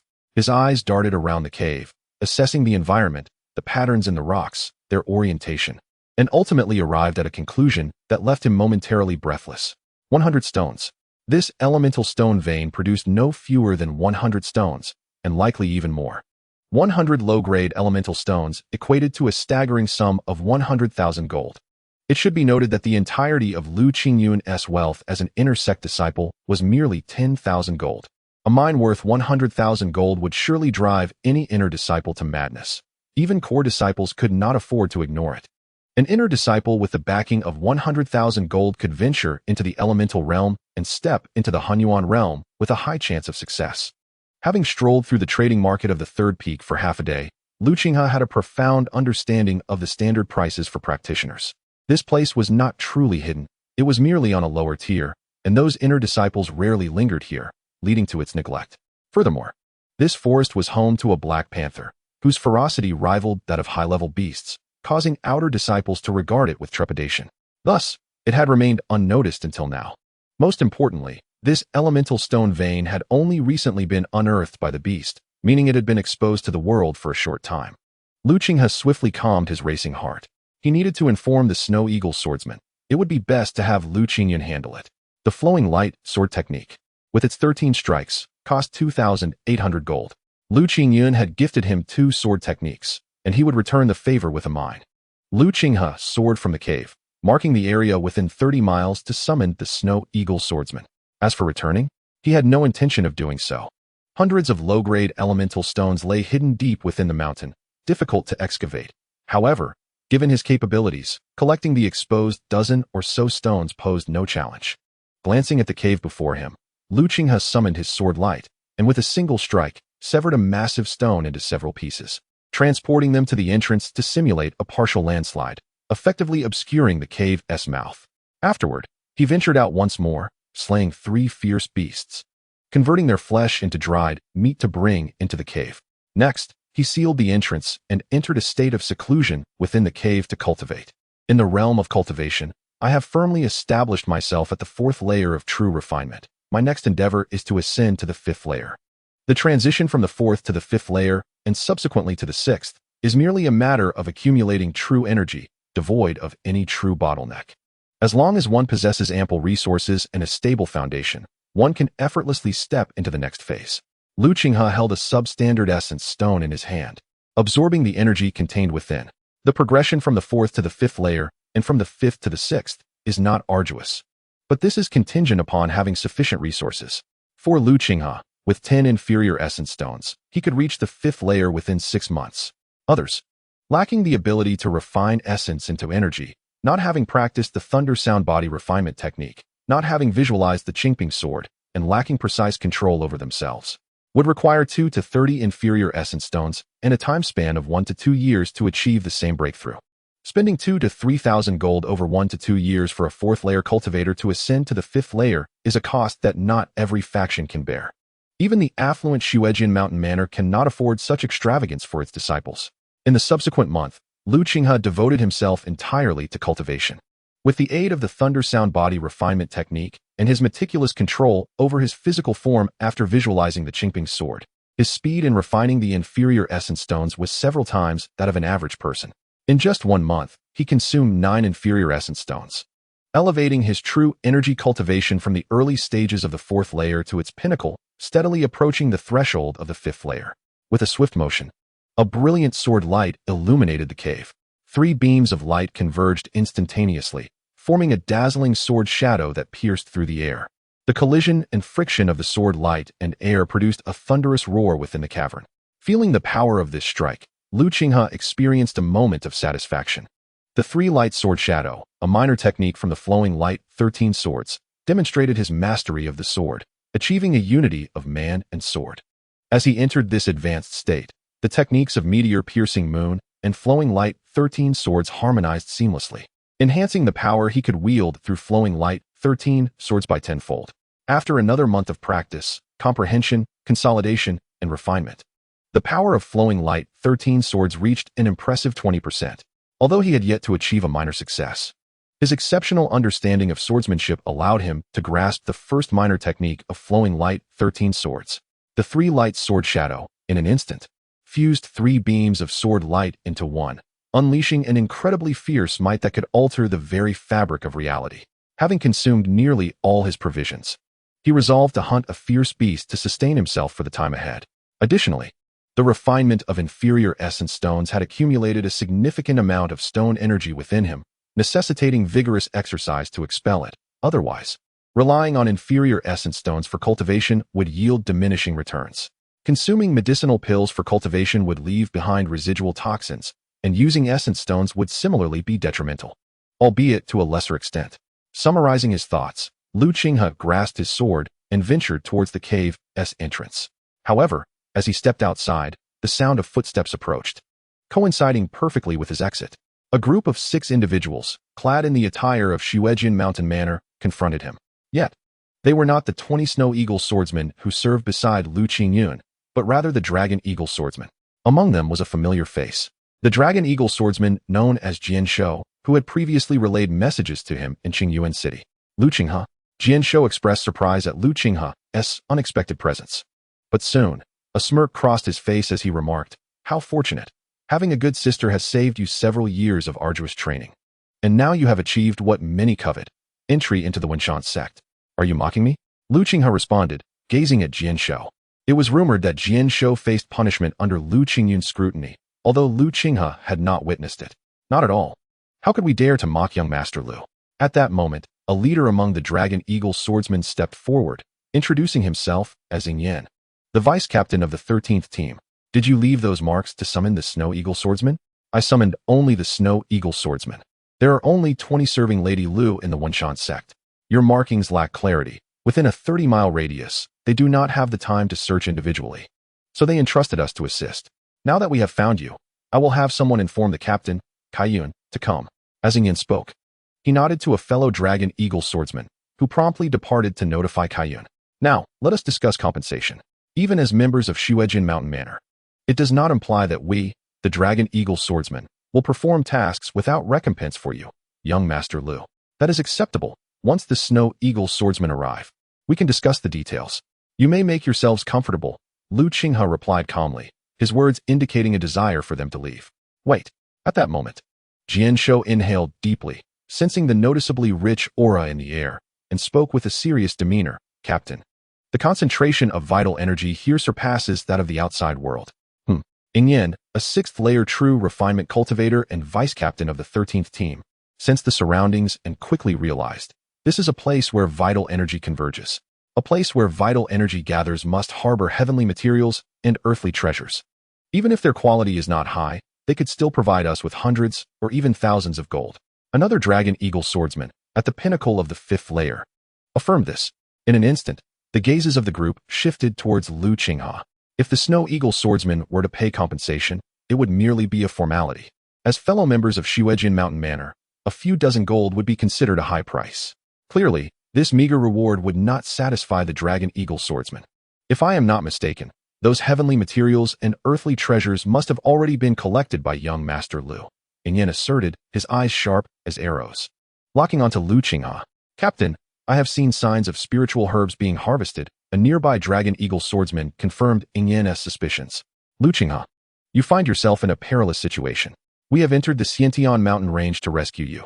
Thus, you should rightfully offer compensation. There is no need for further discussion. Simply hand over the heavenly materials and earthly treasures you have gathered. Humph. Lu Qinghe regarded the Dragon Eagle swordsman before him with an air of indifference, replying, I find that unnecessary. Oh, are you implying that you refuse? Clearly, observing Lu Qinghe's nonchalant demeanor, Yingying's expression turned cold. Do you comprehend the consequences of your actions? Although you have Lu Qingyuan backing you, the Xiantian mountain range is rife with ferocious beasts. A single misstep could lead to your demise. Do you think she can turn the entire mountain range upside down for your vengeance? Are you threatening me? Not a threat, merely advice. Is that so? Yet, I perceive this as a threat. If you believe this is a threat, then so be it. What of it? Lu Qinghe maintained his indifferent expression. Dragon Eagle swordsman, do not forget your place. You are mere servants, daring to insult the master of Shuejin Mountain Manor? Take heed and retreat at once, lest my patience run thin. Before Lu Qinghe could finish his words, the gaze of the eagle eye turned icy cold. Lu Qinghe, do you truly consider yourself a person of significance? What do you represent for the Shuejin villa? Within that establishment, there are numerous heirs far more esteemed than you, and I have not hesitated to eliminate those of your ilk before.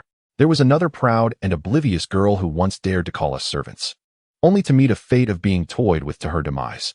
As Eagle Eye spoke, he subtly gestured, and the remaining 4 Dragon Eagle sword masters began to encircle Lu Qinghe, trapping him within their grasp. This clandestine maneuver made it evident to Lu Qinghe that they had no intention of allowing him to escape unscathed. Jinxia, go, slow the sword song. Lead the Shuiying sword masters in a circuitous route, and while you return, lure a level 5 ferocious beast. Let the beast eliminate Lu Qinghe, and we shall dispose of the beast afterward. This will simplify matters considerably. Understood. Jinxia, one of the Dragon Eagle sword masters, let out a cold chuckle, regarding Lu Qinghe as if he were a fool. In an instant, he leapt away, intent on executing the plan. Whoosh. However, at that very moment, Lu Qinghe sprang into action. His movement was explosive.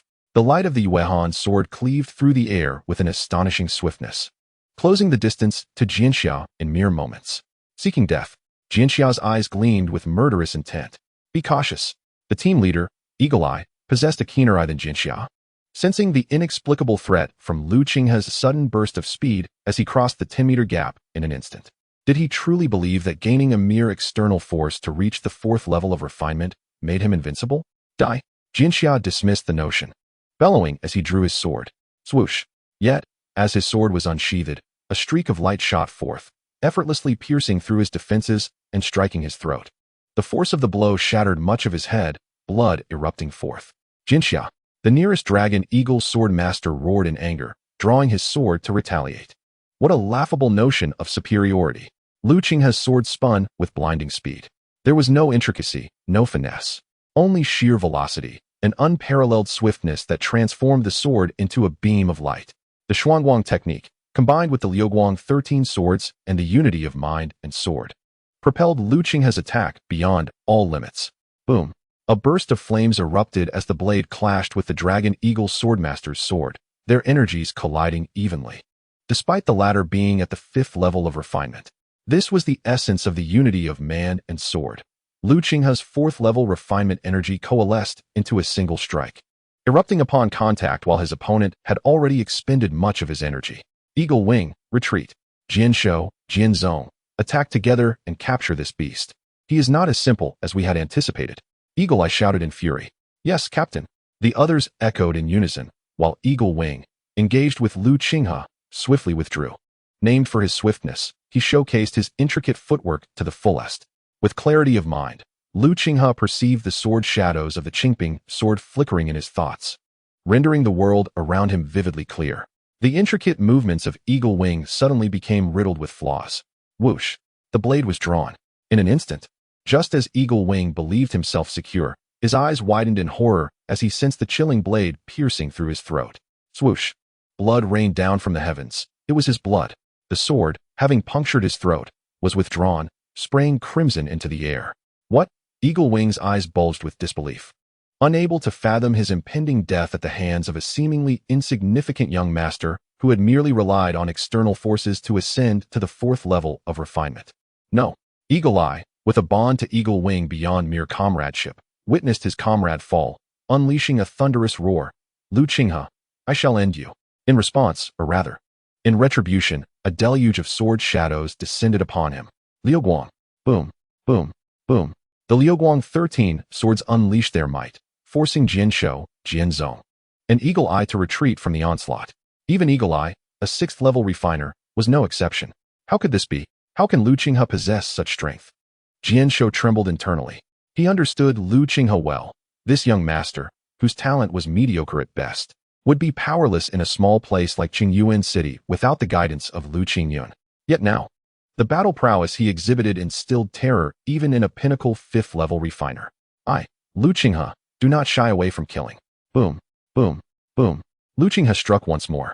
Sword shadows filled the air. Eagle Eye, a 6th-level refiner, could not gather sufficient energy to unleash the hidden killing moves of the mid-grade sword technique. The relentless sword shadows disrupted their rhythm of attack.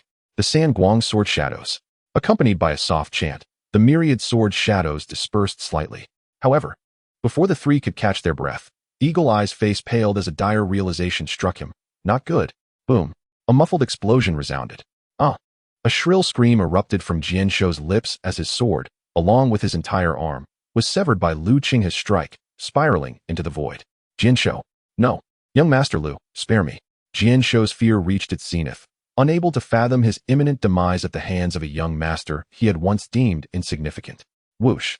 The Yuehan sword pierced forth, unyielding and relentless, silencing Jianshou's pleas. A chilling aura coursed through his body. Lu Qinghe. Eagle Eye roared, his voice reverberating like thunder. Yet, compared to his previous fury, there was now an unmistakable tremor of fear underlying his tone, an inexplicable dread that he could not articulate. Chapter 29. Convergence. It is over. Lu Qinghe had slain Jianshou and brought down Jianzong.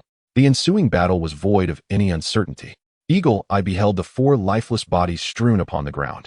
Unable to comprehend how their team of 13 had met with such a disastrous fate, Lu Qinghe, an unremarkable young master of the Lu family, had single-handedly vanquished 4 Dragon Eagle sword masters, and now even he, the Eagle Eye vice captain, faced the grim possibility of death. Lu Qinghe's mind spun rapidly, eager to articulate something that would distract him and buy time for his escape. Yet, Lu Qinghe's sword, relentless and tireless, struck again. Having reached the pinnacle of the 4th level of the true refinement stage, his swordsmanship had attained a perfect unity of man and sword. The meteor-piercing moon technique harmonized flawlessly with the 13 flowing swords, granting Lu Qinghe the strength to rival those at the 6th level of true refinement. Damn it! Had I known this would happen, I should have fled immediately. A pang of regret surged within the Eagle Eye, but it was too late for remorse. Boom! At that moment, a thunderous roar erupted from a distance, accompanied by a cacophony of voices, one of which he found eerily familiar, the sound of a sword's cry. In a desperate bid for survival, the Eagle Eye let out a long howl, unleashing all his potential as he dashed toward the source of the sound. The sword cry was also from someone at the 6th level of true refinement. If they could join forces, the might of 2 such warriors could certainly alter the course of fate. Buzz, sensing the Eagle Eye's intention to flee, Lu Qinghe's eyes gleamed with intensity as his blood surged with a booming roar. The thunder sound body refinement technique activated, igniting his vitality. In an instant, a faint crimson hue enveloped him, and his speed surged, the sword's edge piercing toward the Eagle Eye's back. Had the Eagle Eye focused fully on the confrontation with Lu Qinghe, he might have stood a chance against this sudden strike. However, at this moment, whoosh. The explosive thrust of the sword, moving with unbelievable speed, pierced through the Eagle Eye's heart from behind. A killing blow.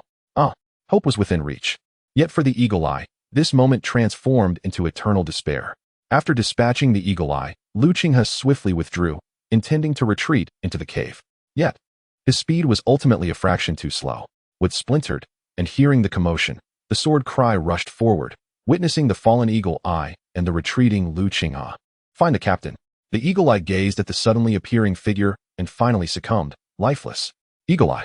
The sword cry roared, his gaze immediately locking onto Lu Qinghe. Yet, He retained his composure.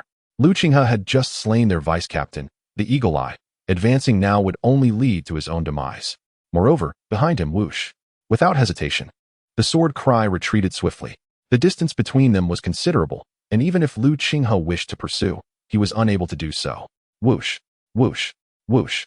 The sword cry vanished into the thicket, and 10 figures followed closely behind. Leading them was Qingyuan, the captain of the Snow Eagle swordsman team, who had entered the Qingtian mountain range. Lu Qinghe, Qingyuan's demeanor remained as frigid as ever. Do you realize that the young lady, upon learning of your entrance into the Qingtian mountain range, disregarded the summons from Blue Moon Lake and immediately led us here to find you? Did I not advise you to remain in the courtyard and avoid causing trouble? Yet did Qingyuan ask for me? Lu Qinghe interjected, ignoring Qingyuan's admonition. Qingyuan, visibly displeased by his attitude, coldly replied, the young lady is nearby and will arrive shortly. Lu Qinghe nodded. What transpired here? Qingyuan glanced at the Eagle Eye, her confusion evident. He attempted to kill me, and I defended myself, Lu Qinghe stated simply. You killed him? Qingyuan scoffed. The Eagle Eye was a formidable warrior of the 6th level of true refinement. You could not have slain him. Moreover, you must understand the context. This is a moment to clear your name, not to take pride in defeating the Eagle Eye. Have we not enough trouble already? Lu Qinghe opened his mouth to respond. But Qingyuan cut him off. Remember, the Eagle Eye was slain by another who sought a treasure. That person has fled, and you merely happened upon the scene. Maintain this narrative, and I shall handle the rest.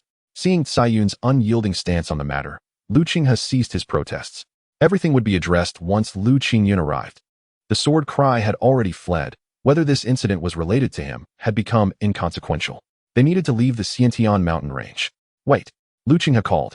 I gathered you all because there is something important that requires Lu Qingyuan's attention. What is it? Qingyuan inquired, suspicion clouding her eyes. Lu Qinghe turned toward the cave. Qingyuan, unfazed, followed him into the cave. Captain, the spiritual energy here is quite dense, Qingyuan noted, sensing the atmosphere.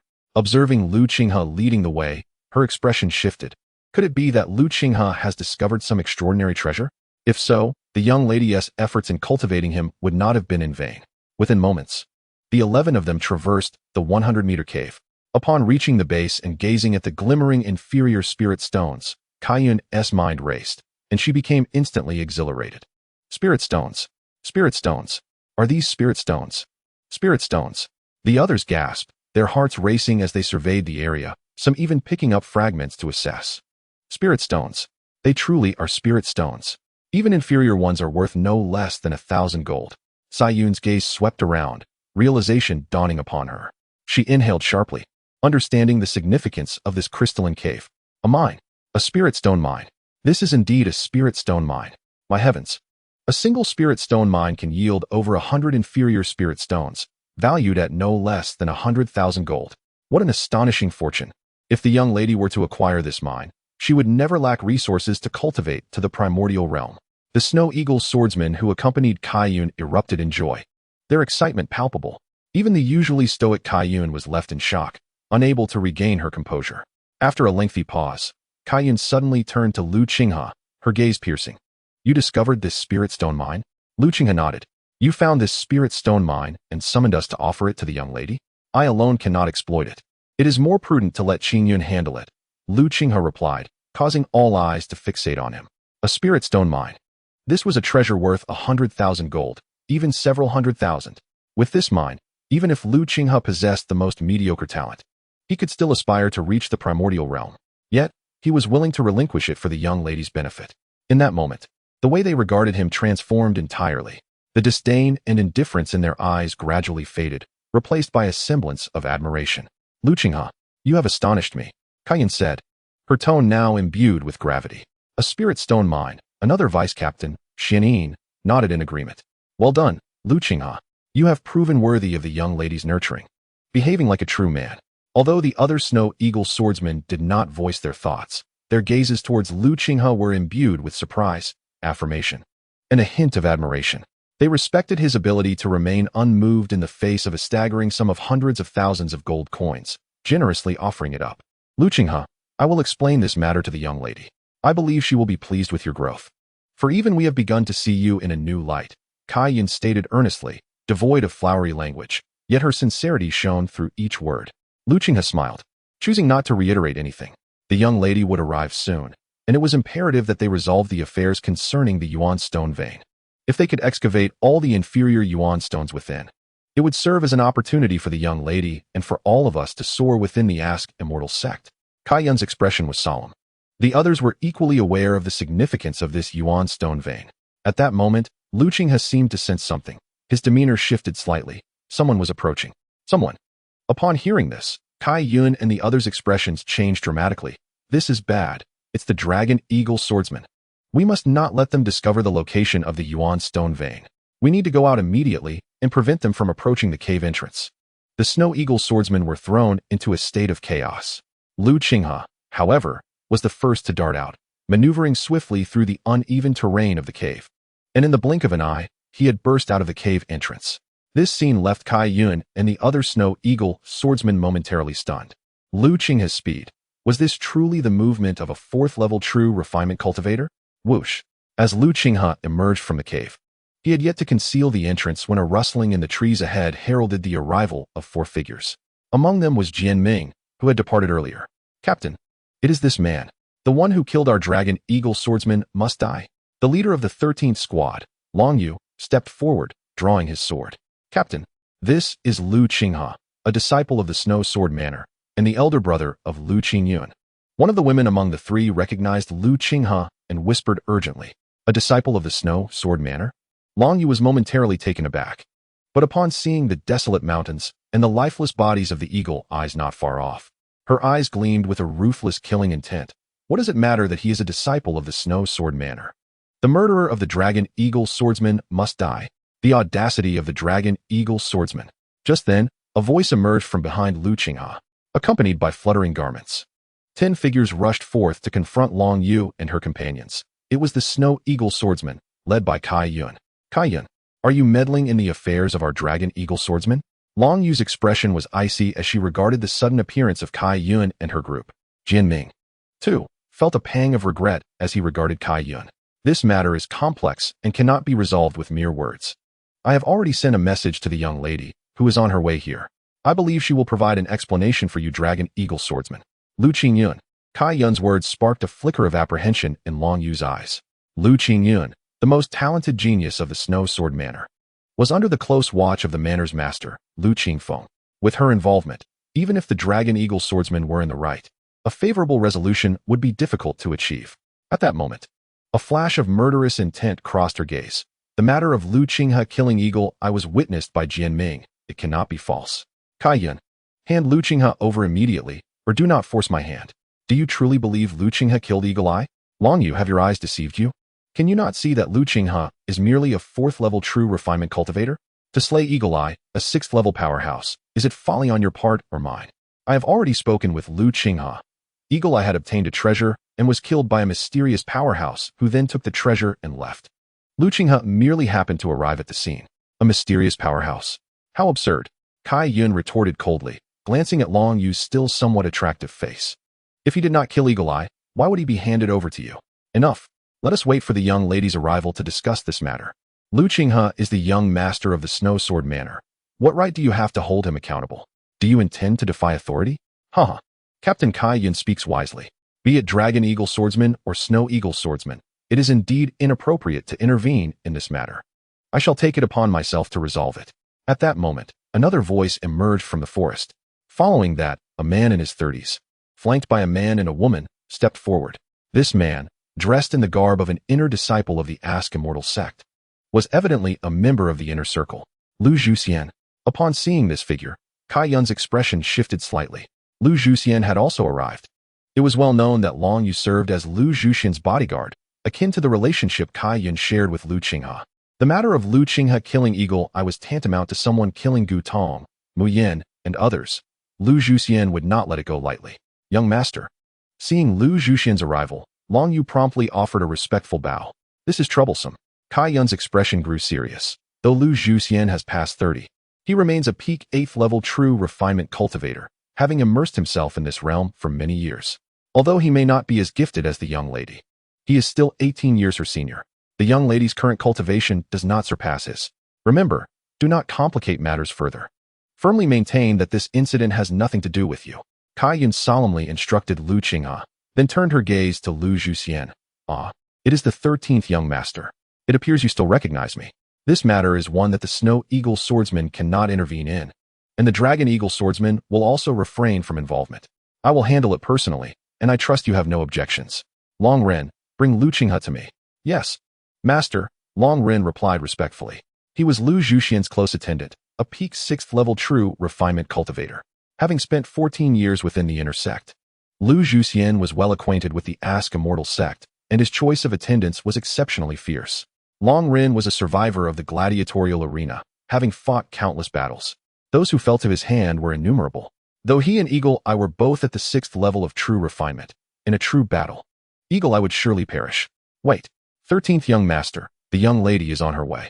I believe it is best to discuss a resolution once she arrives. As Long Ren advanced, Qingye promptly positioned herself in front of Lu Qinghe. Qingye, you just stated that neither the Dragon Eagle swordsman nor the Snow Eagle swordsman should interfere in this matter. Now you wish to reverse your words? Do you intend to mock Lu Zhuxian? Lu Zhuxian's expression darkened immediately. I merely. Qingye felt a surge of urgency within. The situation had escalated beyond the feud between Lu Qinghe and Long Yu.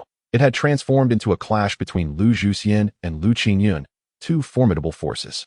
It was crucial to recognize that Lu Qingyuan's emergence posed a significant threat to Lu Zhuxian and Lu Ziyou's standing within the Snow Sword Manor, leading both to seek ways to eliminate this challenger. Stand aside. Before Qingye could speak, Lu Zhuxian had already stepped forward. The aura of a peak 8th level true refinement cultivator surging forth, pressing heavily upon Qingye. The Dragon Eagle swordsman stands as the elite among the elite in our Snow Sword Manor, devotedly guarding its sanctity. Lu Qinghe, you dare to slay a Dragon Eagle swordsman, clearly intending to undermine the very foundation of our Snow Sword Manor. Your treachery deserves punishment. Long Ren, seize Lu Qinghe at once, cripple his cultivation, and present him to the Manor Master for judgment. Should he dare to resist, kill him without hesitation. Yes, young master. Long Ren, receiving the command, bore a sinister expression. Boy, die for me. Having long immersed himself in the gladiatorial arena, he bore 3 ghastly scars upon his face and was missing an eye. As he advanced with ferocity, a palpable aura of brutality enveloped him, causing even Qingye to hesitate in her gaze. Long Ren, stop. Qingye stepped forward, drawing her sword. She felt compelled to act, though she understood that Lu Zhuxian sought to take this opportunity to mercilessly suppress Lu Qingyuan and even target her to diminish Lu Qingyuan's power. She had no choice but to unsheath her sword. Qingye, you are quite bold. Upon seeing her draw her weapon, Lu Zhuxian bellowed, instantly closing the distance between them. Clang! As his sword was unsheathed, this 8th level true essence cultivator unleashed a tremendous strike, his true energy surging forth like a tidal wave, resonating through the air with an explosive sound. Great Snow Avalanche Sword Technique. Realizing the lethal intent behind Lu Zhuxian's swordplay, Qingye's expression changed drastically, and she quickly raised her sword to block. Boom! With the peak power of an 8th level true essence cultivator executing a superior sword technique and catching her off guard, Qingye found herself unable to withstand the force. The shockwave sent her staggering backward, her vitality churning within her. Qingye, your opponent is me. Seizing the moment as Qingye was knocked back, Long Yu brazenly struck with her sword. This attack came like a stealthy ambush, precisely at the moment when Qingye was exhausted from her previous effort, aiming directly at her throat. Watch out, Sister Qingye. The nearby Snow Eagle swordsman gasped in alarm. She intends to kill me. In an instant, Qingye grasped Long Yu's intent, or rather, Lu Zhuxian's scheme. As Lu Qingyuan's right-hand ally, her demise would deal a devastating blow to Lu Qingyuan, depriving her of a powerful supporter.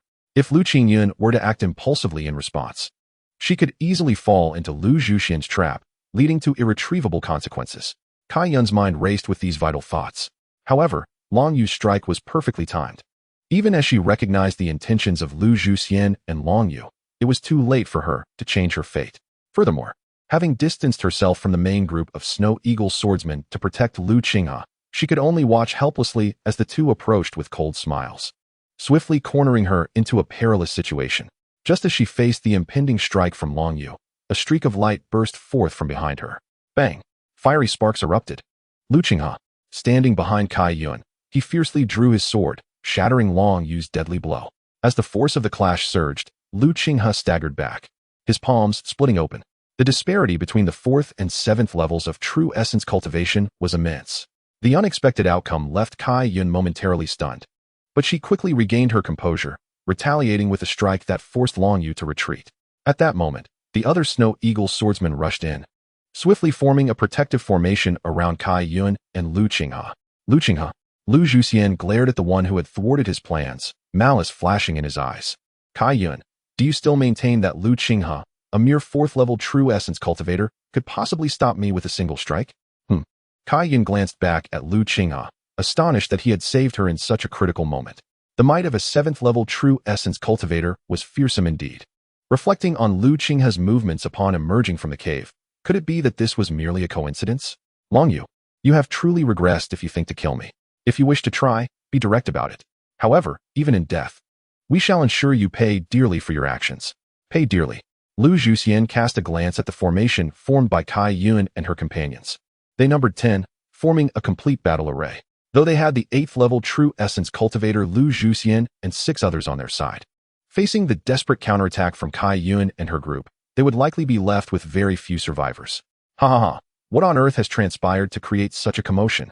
At that moment, a melodious female voice echoed from the side. In no time, a group of 6 appeared in the arena. Among them was Xuejin, whom Lu Qinghe had previously met. Leading the group was a stunning woman clad in purple.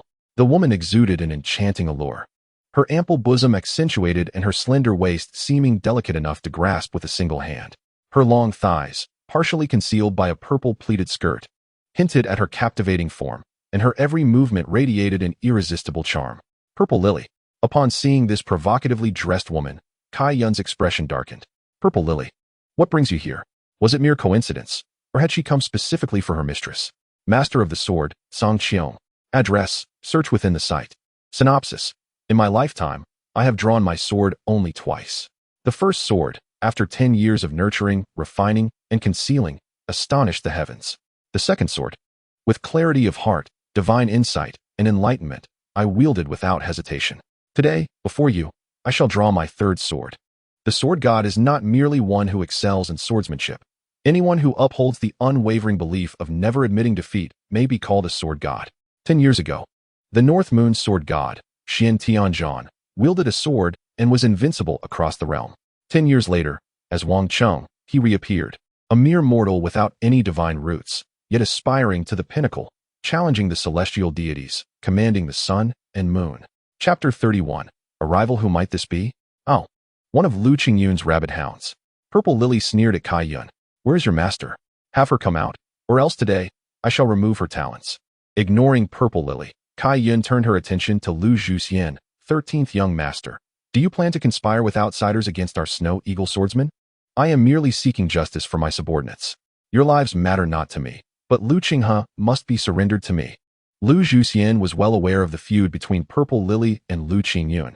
He had no intention of missing this opportunity. 13th young master, you have certainly honed your skills in taking advantage of others' misfortunes. As Qingyuan spoke, she whispered to her aide beside her, Xianyin, today's events cannot end well. You must help Lu Qinghe break through and notify the mistress to leave quickly. Purple Lily is clearly here for her. As for our leader, someone must hold the rear. Qingyuan's eyes shone with a resolute determination, ready to face death. This scene impressed Lu Qinghe, making him regard Qingyuan with newfound respect. Undeniably, this Snow Eagle swordsman was sharp-tongued and resolute, yet her loyalty to Lu Qingyuan was unwavering. At this moment, she could choose self-preservation. Yet she opted to stabilize Lu Zhuxian and seek an opportunity for escape, demonstrating her commitment to her cause.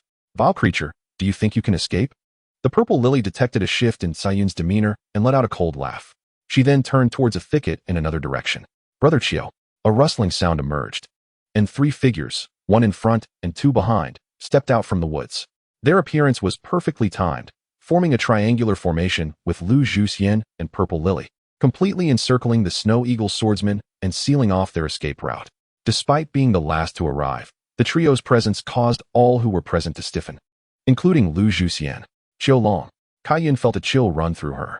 Qiulong, ranked 61st among the 3rd peak, was a formidable cultivator at the 8th level of true refinement, having once engaged in a fierce battle against a 9th level true refinement expert, showcasing remarkable prowess. Though Lu Zhuxian also stood at the pinnacle of the 8th level of true refinement, he was still no match for Qiulong. Brother Qiu. Qingyuan addressed the suddenly appeared Qiulong, feeling the dire situation but still paying her respects. I am here for him. Qiulong's expression was indifferent as he surveyed Lu Qinghe, protected by the Snow Eagle swordsman, with an air of superiority. It seemed that Lu Qinghe's life and death were entirely at his whim. Young master? Qingyan was slightly taken aback. Humph, Qingyan, are you unaware? Lu Qinghe is quite remarkable. 2 months ago, while Brother Qiu was away, he brazenly took advantage of the situation to assassinate Brother Qiu's close attendant, Lu Zhenghua. Truly audacious. The realization dawned on Lu Zhuxian as he observed Qiulong's arrival, and he began to chuckle coldly. Lu Qinghe killed Brother Qiu's close attendant. Sayun's heart plunged into an icy abyss. Faced with Lu Zhuxian's blockade and the costs incurred by the Snow Eagle swordsman, there was a glimmer of hope for a breakout. Now, with the addition of Qiulong, even if Lu Qingyuan arrived, she would likely be at her wit's end. Lu Qinghe, I offer you a choice, Qiulong said. His gaze cold as he fixed it on Lu Qinghe. A character of such insignificance would not have crossed paths with him were it not for Lu Zhenghua's incident. Only Lu Qingyuan held any significance in his eyes. Defeat Wang Wei, and I shall spare your life. As he spoke, a figure clad in black stepped forward from behind him. This man, also at the 6th level of true refinement, exuded an icy and sharp aura that made the 5th level disciples of the Snow Eagle swordsman feel a piercing pain in their eyes upon meeting his gaze. Wang Wei. The name caused Sayun's eyes to narrow, and even the battle-hardened long blade felt a tightening in his chest. Wang Wei had become Brother Qiu's close attendant. Lu Zhuxian regarded Wang Wei with a hint of apprehension. Wang Wei, a renowned swordsman from the 2nd peak, had once fought his way into the top 10 and was nearly regarded as an inner sect disciple. He had even challenged a 7th level inner sect disciple, resulting in a standoff with no victor. However, he had since drawn the ire of a powerful inner disciple who had severely injured him, causing him to vanish for a year. Now he resurfaced, not only restored but also in Qiulong's service. Seeing Qiulong summon Wang Wei for the impending duel, Lu Zhuxian could not help but smirk, falling silent. Lu Qinghe, at the 4th level of true refinement, against Wang Wei, you are doomed. There was no glimmer of hope. Wang Wei was, in essence, a prodigious swordsman of the 6th level, capable of contending with 7th level experts, unmatched by any outer sect disciple. Qingyan remarked, casting a glance at Lu Qinghe. If it weren't for Lu Qinghe offering a vein of elemental stones, you would certainly be in a precarious situation. The vice-captain, Yingying, could hardly restrain her complaints. Lu Qinghe looked upon Wang Wei without a trace of fear in his eyes. To challenge a 7th level expert and emerge unscathed? Ordinary adversaries of the 6th level no longer held any weight in Lu Qinghe's perspective. Only those rare prodigies among the 6th level cultivators could stand against him. After a month of training, he had reached the pinnacle of the 4th level of true refinement and was in need of a fierce battle to break through. Should he ascend to the 5th level, utilizing the forest's terrain, no one, be it Lu Zhuxian, Purple Lily, or Qiulong, would be able to restrain him. Lu Qinghe stepped forth. Wang Wei commanded, his gaze sharp as a blade, directed at Lu Qinghe among the crowd. Very well. Lu Qinghe grasped his moon-cold sword and advanced in response. Excellent. A 4th level practitioner like yourself will find it a privilege to perish beneath my sword. Wang Wei sneered, drawing his treasured sword. However, just as Wang Wei unsheathed his sword and the atmosphere tensed, a streak of fierce sword light suddenly shot forth from the thicket.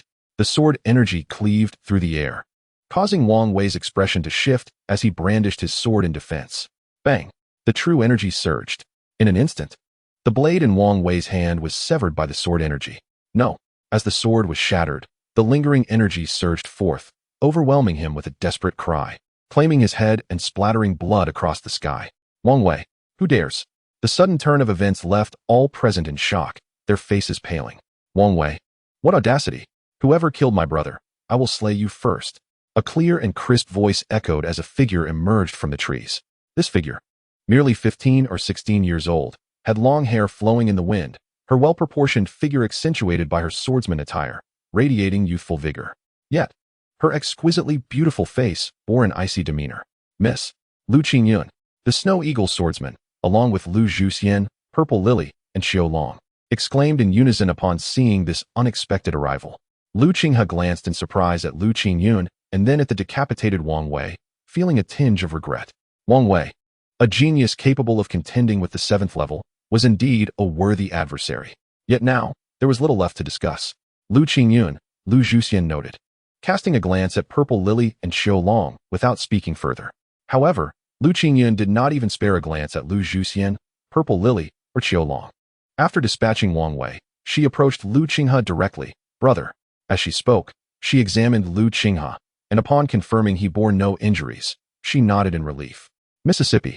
With Lu Qingyuan's arrival, the other Snow Eagle swordsman felt a surge of confidence, but Saiyun's expression turned grave. Any one of Lu Zhuxian, Purple Lily, or Qiulong was a daunting opponent. Lu Qingyuan. At this moment, Qiulong spoke up. His gaze remained fixed, ignoring the now lifeless Wang Wei. A dead man holds no value. Are you provoking me by killing my close attendant? Qiulong's voice was slow, but carried a profound pressure. Provocation? If you say so, then it is indeed a provocation. Lu Qingyuan cast a glance at Qiulong, then swept her gaze past him to observe Zibaiha. I did not come to confront you. Instead, you have come before me seeking death. Since this is the case, I shall fulfill your wish today. Seeing himself so blatantly disregarded, Qiulong's expression darkened immediately. Lu Qingyuan, you possess an audacity unmatched. Do you truly believe that the inner sect operates like the outer sect, allowing you to act with such impunity? As he spoke, he stepped forward, drawing his sword. Today, let me teach you how to respect your elders in the inner sect. You three, come at me together, do not waste time. With a frosty demeanor, Lu Qingyuan gripped her sword tightly, her eyes sweeping over Qiulong, Lu Zhuxian, and Zibaiha. Presumption. Lu Qingyuan, your audacity knows no bounds. Humph. Though we belong to the same Shuejin Mountain Manor, you show complete disregard for me, your elder brother. I cannot allow this insolence to go unpunished, lest it bring trouble to our manor in the future. Punishment? Lu Qingyuan scoffed. Dare to insult my brother? You three shall face death. Such arrogance. Lu Qingyuan, do you truly believe that just because you have broken through to the 8th level of the refining truth stage, you can dismiss an established powerhouse like Qiulong? Kill me? Lu Qingyuan, you lack the ability. The hearts of Qiulong, Zibaiha, and Lu Zhuxian simmered with anger. Clang. In response, the sound of a sword slicing through the air echoed. In an instant, a formidable pressure of true energy, far beyond what should belong to the 8th level of the refining truth stage, surged forth, and a dazzling beam of sword light shot into the sky. Death. Chapter 32. Shadow of Death. Lu Qingyuan. Zibaiha cried out, unleashing her willow leaf blade with a deadly strike, conjuring a mesmerizing illusion. You have gone too far.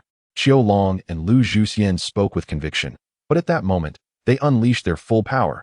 Each strike aimed to kill. Wind and thunder. Boom. Lu Qingyuan's sword struck with a might that echoed like thunder, piercing through Zibaiha's deadly move, releasing an explosive wave of energy that created a visible shockwave, scattering everything around. Buzz. The willow leaf blade in Zibaiha's hand trembled violently and shattered into a storm of iron shards upon impact. She herself, caught in the terrifying backlash, felt her palm split, retreating repeatedly, her lacy sleeves torn to shreds. Get lost. With a single strike, Lu Qingyuan neutralized Zibaiha's attack. Her figure became a blur, shifting like light and shadow. As she lunged towards Zibaiha, she simultaneously targeted Qiulong and Lu Zhuxian. The splitting light and shadow sword technique. Although Lu Qingyuan had yet to formally practice this superior sword technique, her understanding had already reached profound depths. What she was executing now was indeed a killing move from the splitting light and shadow sword technique. Boom. The air exploded. Qiulong and Lu Zhuxian's joint assault was unexpectedly repelled by Lu Qingyuan's single strike, forcing them to retreat repeatedly. In that brief clash, astonishment filled their eyes. 9th level of the refining truth stage. Lu Qingyuan, how could you possibly have broken through to the 9th level? You clearly just ascended to the 8th level 3 months ago. How could you have achieved such progress in such a short time? This is impossible. Qiulong and Lu Zhuxian exclaimed incredulously. What is genius? Genius is meant to break the norms. Lu Qingyuan let out a resounding cry, her clear voice resonating through the mountains and forests. 9th level of the refining truth stage. She has actually broken through to the 9th level. Initially, Qinghe had been filled with worry upon Lu Qingyuan's arrival, suspecting it to be a trap set by Zibaiha to eliminate her as a rival. However, witnessing Lu Qingyuan unleash a strength far surpassing Qiulong, Zibaiha, and Lu Zhuxian, all her concerns dissipated, replaced by profound respect and reverence. Heavens! The 9th level of the refining truth stage. Just recently, she had broken through to the 8th level within the manor, and now she has ascended to the 9th level. What extraordinary talent is this? Having just turned 16, she has already reached the 9th level of the refining truth stage. Who among the peaks can compare to such a gift? Indeed, she is a peerless genius. Before her, Qiulong, Zibaiha, and Lu Zhuxian, These so-called geniuses are nothing but a bunch of clumsy fools. The other Shuiying swordsmen were equally stirred. With Lu Qingyuan's emergence and overwhelming power, they had escaped death. Their gazes towards her now transcended mere respect. They were filled with admiration, a fervent adoration. Ninth level of the refining truth stage. Zibaihe let out a piercing scream, unable to comprehend how her former rival had grown so swiftly. It was one thing to have recently broken through to the 8th level, but now, in less than 3 months, she had ascended again to the 9th level. Feeling the chilling killing intent infused in Lu Qingyuan's swordplay, Zibaihe was nearly engulfed by despair. Lu Qingyuan, you are truly seeking your own demise. Do you think I am afraid of you because I do not seek you out? I simply do not wish to waste time on you. Since you seek death so fervently, I shall grant it. As Lu Qingyuan finished speaking, the flickering illusions conjured by her sword technique abruptly halted. Not good. Zibaihe's charming face turned pale. Lu Qingyuan, stop. The rules of the Wuxian sect forbid us from harming fellow disciples. You are too late. This is not the Wuxian sect. As Lu Qingyuan's words fell, her figure transformed into a fleeting shadow, launching a lethal strike. Shadow of Death. The ultimate killing move of the splitting light and shadow sword technique. Shadow of Death. Seeing this, even Qiu Long and Lu Zhuxian felt a jolt of fear. Lu Qingyuan had not only broken through to the 9th level of the refining truth stage, but had also perfected the splitting light and shadow sword technique to a grand mastery.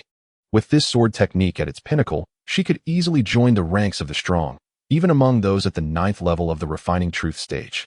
Lu Qingyuan, Zibaihe shrieked in despair, unleashing a torrent of true energy. Yet, as the shadow of death pierced forth like a phantom, Zibaihe's attacks were rendered utterly ineffective against it. As the shadow of death passed by her, blood splattered across the sky. What a terrifying sword technique! Watching the swift gash on Zibaihe's delicate neck and the blood that surged forth, Lu Qingyuan's expression hardened. The shadow of death, through a near-ultimate mastery of vibration and the clever use of optical refraction principles, manifested as a presence existing between reality and illusion. Zibaihe's strikes either struck a mere illusion formed by refraction or were deflected by Lu Qingyuan's exquisite mastery of vibrational force, leading onlookers to perceive the shadow of death merely as a shadow that represented death. This sword technique demands an exceptionally rigorous mastery of force application, optical principles, and the transportation of true energy. Despite recognizing the intricacies of this swordsmanship, Lu Qinghe was certain that attempting to wield it would result in failure due to his insufficient vital energy, leaving him vulnerable to his adversaries. His energy was simply too weak. Perhaps, once his vital energy reached the 7th level of refining truth, he might manage to achieve such a feat. As Lu Qingyuan unleashed the ultimate move of the splitting light and shadow sword technique, a lethal strike aimed at the purple lily, her expression remained unfaltering. With a swift motion of her sword, she enveloped Lu Zhuxian and Qiu Long in her radiant sword light. Lu Qingyuan, do not overstep your bounds. Qingyuan, must we resort to a life-or-death confrontation as siblings? Qiu Long, while Lu Zhuxian may be stronger than the purple lily, their combined strength is still limited. Together, they can preserve their lives against a newly initiated 9th level refining truth practitioner who has yet to master high-grade swordsmanship. But for Lu Qingyuan to harm my brother, she must perish. Lu Qingyuan's demeanor turned frigid as the splitting light and shadow sword technique transformed into an even more profound and inscrutable form. Each strike could potentially become a lethal maneuver, evolving into a final killing move. At that moment, both Qiu Long and Lu Zhuxian realized the gravity of the situation. The integration of lethal techniques into ordinary moves signified the imminent perfection of her swordsmanship. Could it be that Lu Qingyuan was on the verge of mastering the splitting light and shadow sword technique? In less than half a year since becoming an inner sect disciple and breaking through to the 9th level of refining truth, this 16-year-old girl had somehow found time to elevate a high-grade sword technique to such a level. No. Qiu Long let out a long howl. Lu Qingyuan, our conflict is not worth a life. I am willing to make amends for my previous offenses.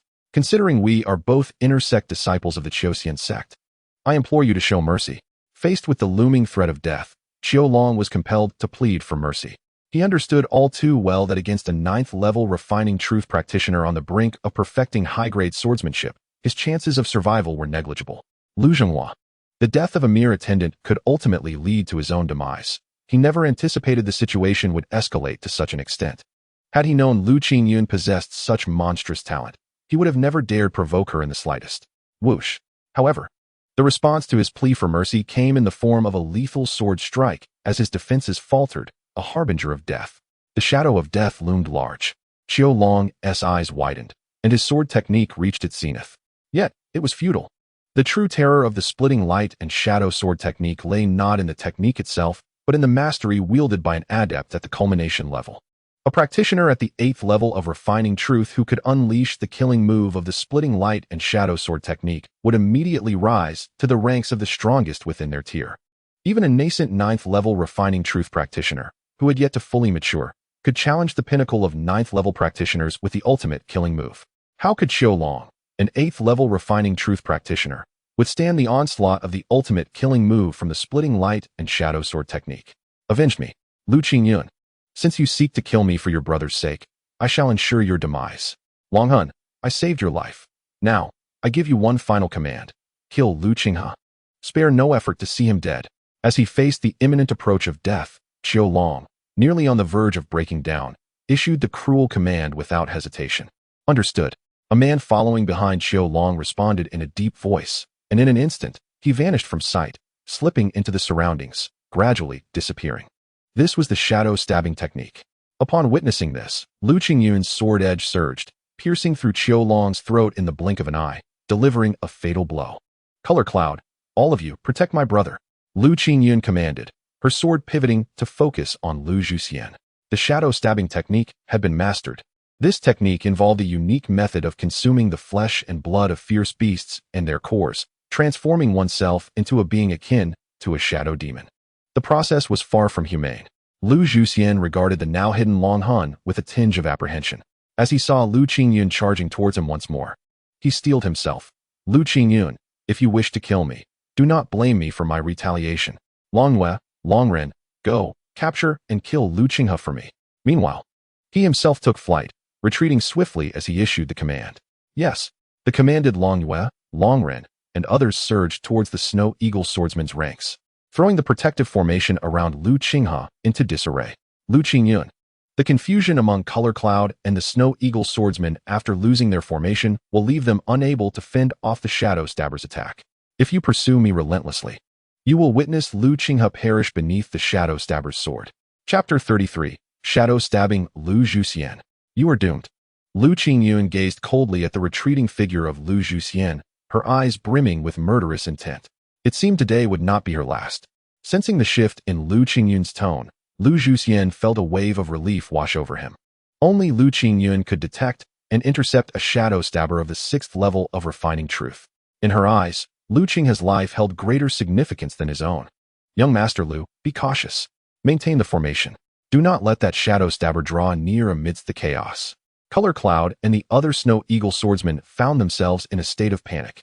They had to be wary of the Shadow Stabber's covert attacks while also contending with the onslaught led by Long Yue and the Dragon Eagle swordsmen, rendering their situation precarious. One of the Snow Eagle swordsmen was pierced through by a sword, barely evading a lethal strike at the last moment. Damn it! How could there be a Shadow Stabber present? Shadow Stabbers are born assassins. How could Qiu Long, an inner sect disciple, cultivate one? The blood and core of shadow demons were not something an inner sect disciple could easily acquire. Even possessing the resources to train a shadow stabber would be sufficient to allow him to establish his own origin realm and step into the realm of chaos. Color Cloud looked at the Snow Eagle swordsmen, who were in peril, her heart racing with anxiety. Shadow Stabber. Lu Qinghe had heard rumors of them. They were beings that walked in darkness, natural assassins. A creature formed by merging with shadow demons through the shadow stabbing technique. They were not merely half human, half demon. The process was excruciating. Shadow stabbers could completely blend into their environment. Some powerful shadow stabbers could even render their presence undetectable, standing right before you yet evading your senses entirely. Legend has it that the pinnacle of shadow stabbers could transform their origin realm into a shadow realm, merging into another shadow. The terror of such shadow stabbers was enough to instill fear in celestial beings.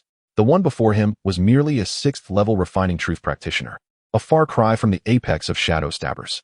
Even his concealment required time, merging with the environment, akin to a chameleon's ability, yet far more formidable.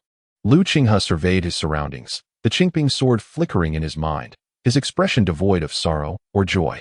Kill. At that moment, the clash between the Snow Eagle swordsman and the Dragon Eagle swordsman seemed to escalate. With a shout from Longren, a follower of Lu Zhuxian, one of the Snow Eagle swordsmen was brutally torn apart, meeting a gruesome end. Having breached the defenses of the Snow Eagle swordsman, his primary target was none other than Lu Qinghe. You shall die? Young Master Lu, be careful. Seeing Longren closing in, Color Cloud cried out in alarm. Whoosh! As the dragon blade approached him, he suddenly moved.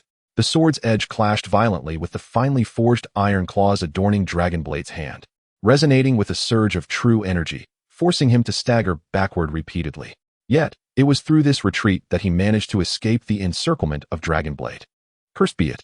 A missed strike wasted a precious opportunity. Dragon Blade cursed inwardly and was about to pursue when, at that very moment, a glimmer of cold light appeared out of thin air.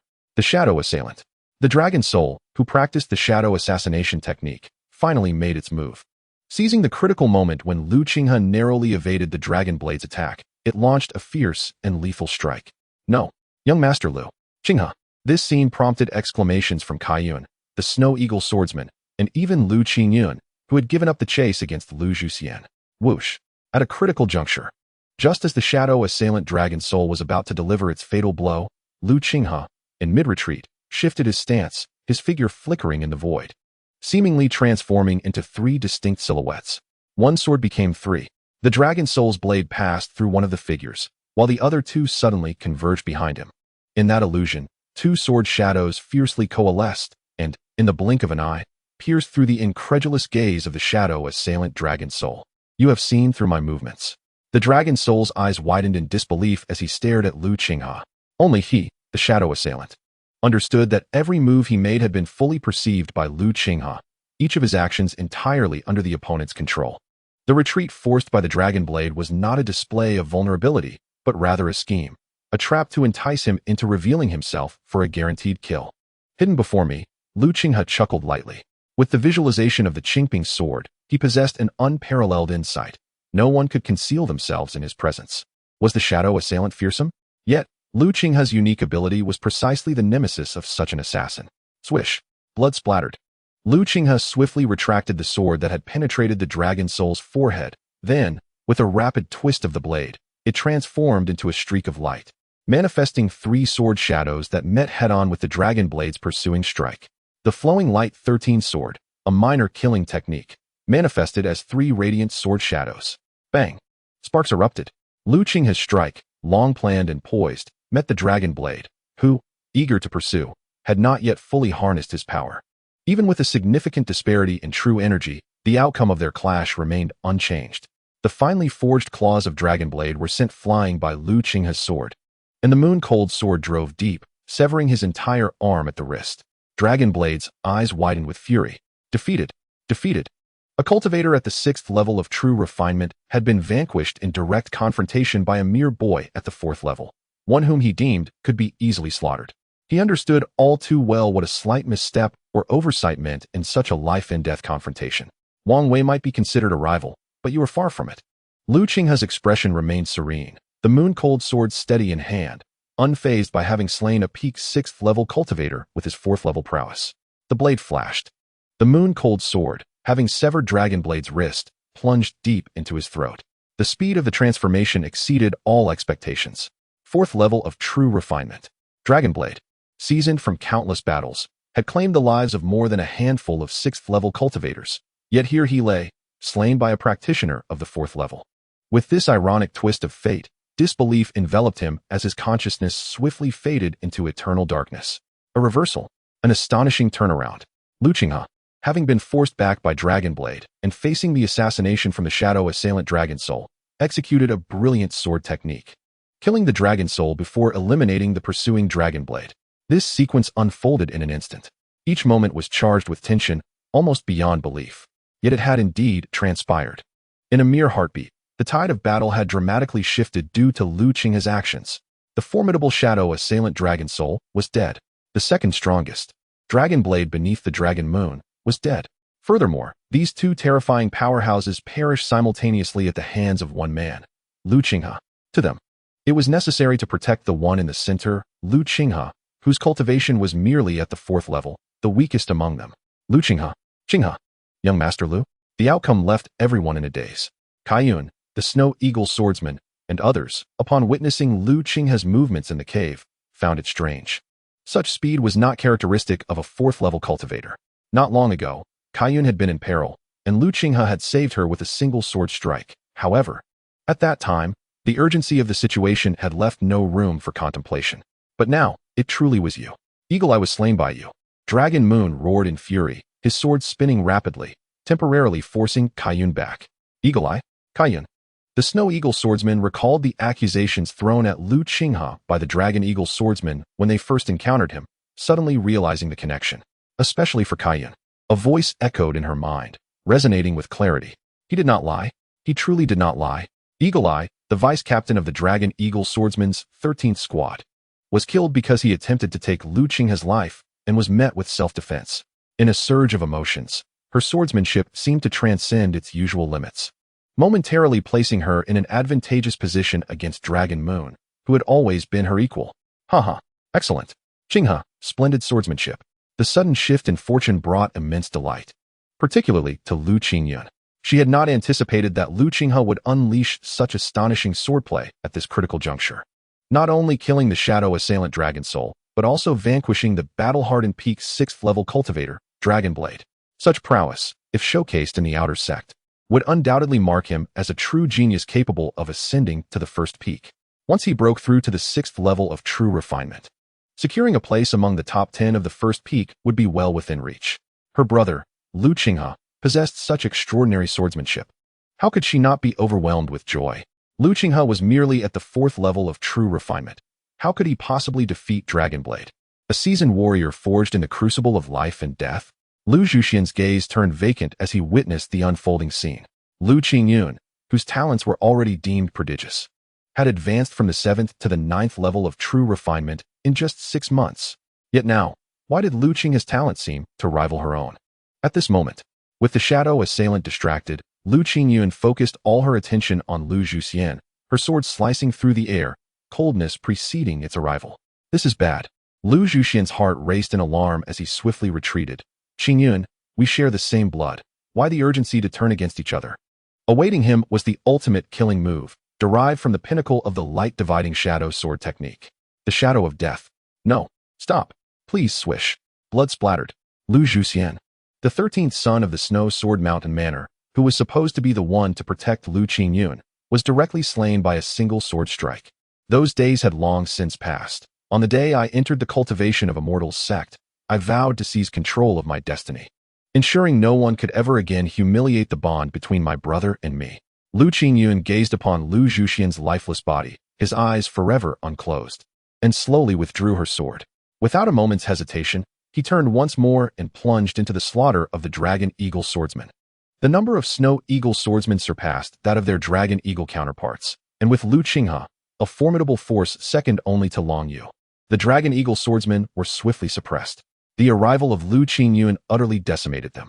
Ultimately, the forces brought by Zi Baihe, Lu Zhuxian, and Xiu Long were annihilated, leaving no survivors beneath Lu Qingyuan's blade.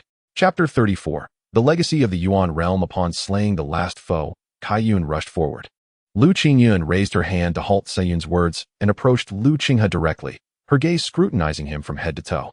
After a moment, she smiled sweetly. Who would have thought? So much talent hidden beneath the surface. Lu Qinghe understood her implication and replied.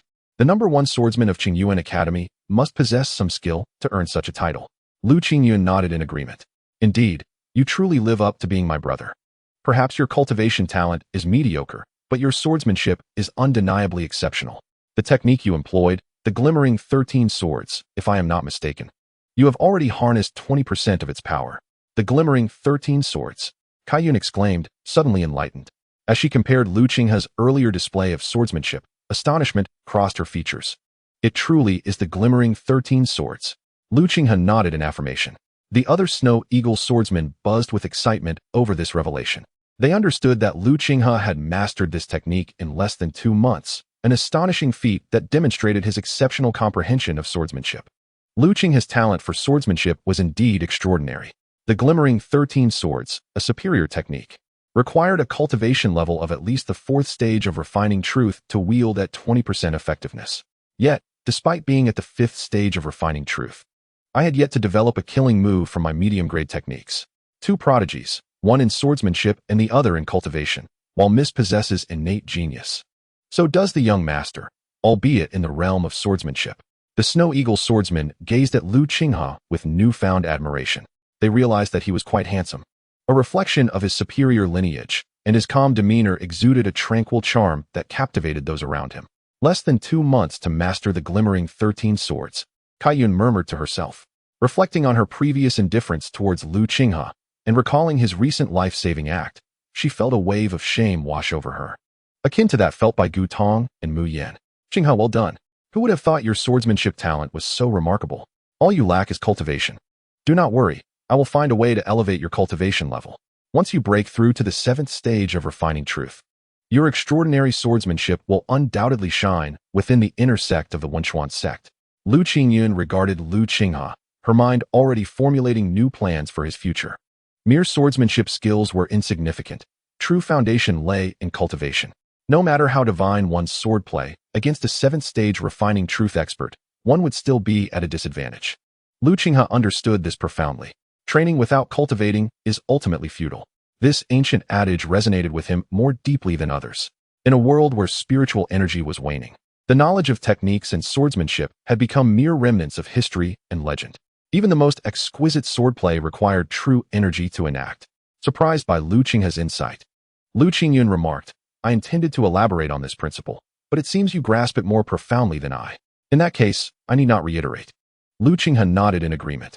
Miss, did you truly break through to the 9th stage of refining truth when you effortlessly dispatched Qiu Long, Zibaihe, and Lu Zhuxian? Lu Qingyuan's exquisite face bore a hint of a smile. During this mission at Blue Moon Lake, I encountered a powerful figure's abode, and I was fortunate enough to receive a legacy from the Yuan realm. A legacy from the Yuan realm? Lu Qinghe was unfamiliar with this concept, but Qingyuan understood its significance and, filled with excitement, pressed on, Miss, are you saying it's a legacy from the Yuan realm? A true legacy of the Yuan realm? Indeed, it is a legacy from the Yuan realm. A high-level legacy at that. Lu Qingyuan was clearly astounded by her fortune. Unfortunately, there were 4 of us present, and I only received 1 fragment of the legacy. 4? That is an immense opportunity.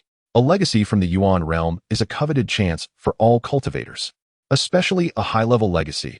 Even divided among 4, what remains would likely surpass an ordinary legacy. Indeed, Lu Qingyuan lifted her fair chin, a hint of pride gracing her features. A legacy from the Yuan realm? Lu Qinghe listened, still confused. Not only he, but the other ordinary Snow Eagle swordsman shared his bewilderment. It was the vice-captain, Xianin, who seemed to have an epiphany. After a moment of contemplation, her eyes shone with astonishment. A legacy from the Yuan realm. Is it one created by those above the 9th stage of refining truth? Qingyuan glanced at Xianin, surprised by her knowledge, but nodded in affirmation, her eyes brimming with fervor. Indeed, it is a realm created by those above the 9th stage of refining truth. Wow! This revelation took not only Xianin, but also the other Snow Eagle swordsman by surprise. A realm created by those above the 9th stage of refining truth. Miss has actually received such an opportunity.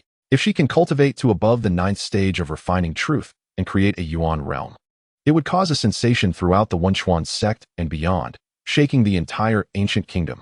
If the master of the estate were to learn of her potential to establish a legacy from the Yuan realm, he would undoubtedly spare no resources to aid her in achieving greatness. The Snow Eagle swordsmen were visibly excited, their gazes towards Lu Qingyuan shifting from admiration to fervent devotion, akin to ardent believers confronting their deities. Reaching the 10th stage of refining truth and creating a Yuan realm was no simple feat. For ordinary people, such a legacy could be a source of trouble, yet for Lu Qingyuan, it represented a true challenge. Lu Qinghe began to grasp the implications of this. Meanwhile, Lu Qingyuan noticed Lu Qinghe's earlier confusion and quickly added, Brother, a legacy from the Yuan realm is typically known only to those at the 7th or even 9th stages of refining truth. Moreover, even when understood, it often brings more trouble than benefit, which is why it is seldom spoken of in the outside world. I wish to hear more. It is not as mysterious as it seems. A legacy from the Yuan realm is a realm created by those above the 9th stage of refining truth. Such a realm, even if the cultivator perishes, will not collapse for a time, allowing it to remain for those fated to inherit it. It is also known as a legacy realm. Is that all? Of course not. Otherwise, the inheritance realm would not be held in such high esteem. The most remarkable characteristic of the inheritance realm lies in its ability to resonate with the ordinary realms, forming the myriad celestial realms. This multitude of celestial realms serves as a spiritual platform for achievement, where practitioners can share their divine thoughts. A single idea can transmit one's insights into certain sword techniques and cultivation experiences to another. Can you imagine what this implies? With a nod, Lu Qingyu explained.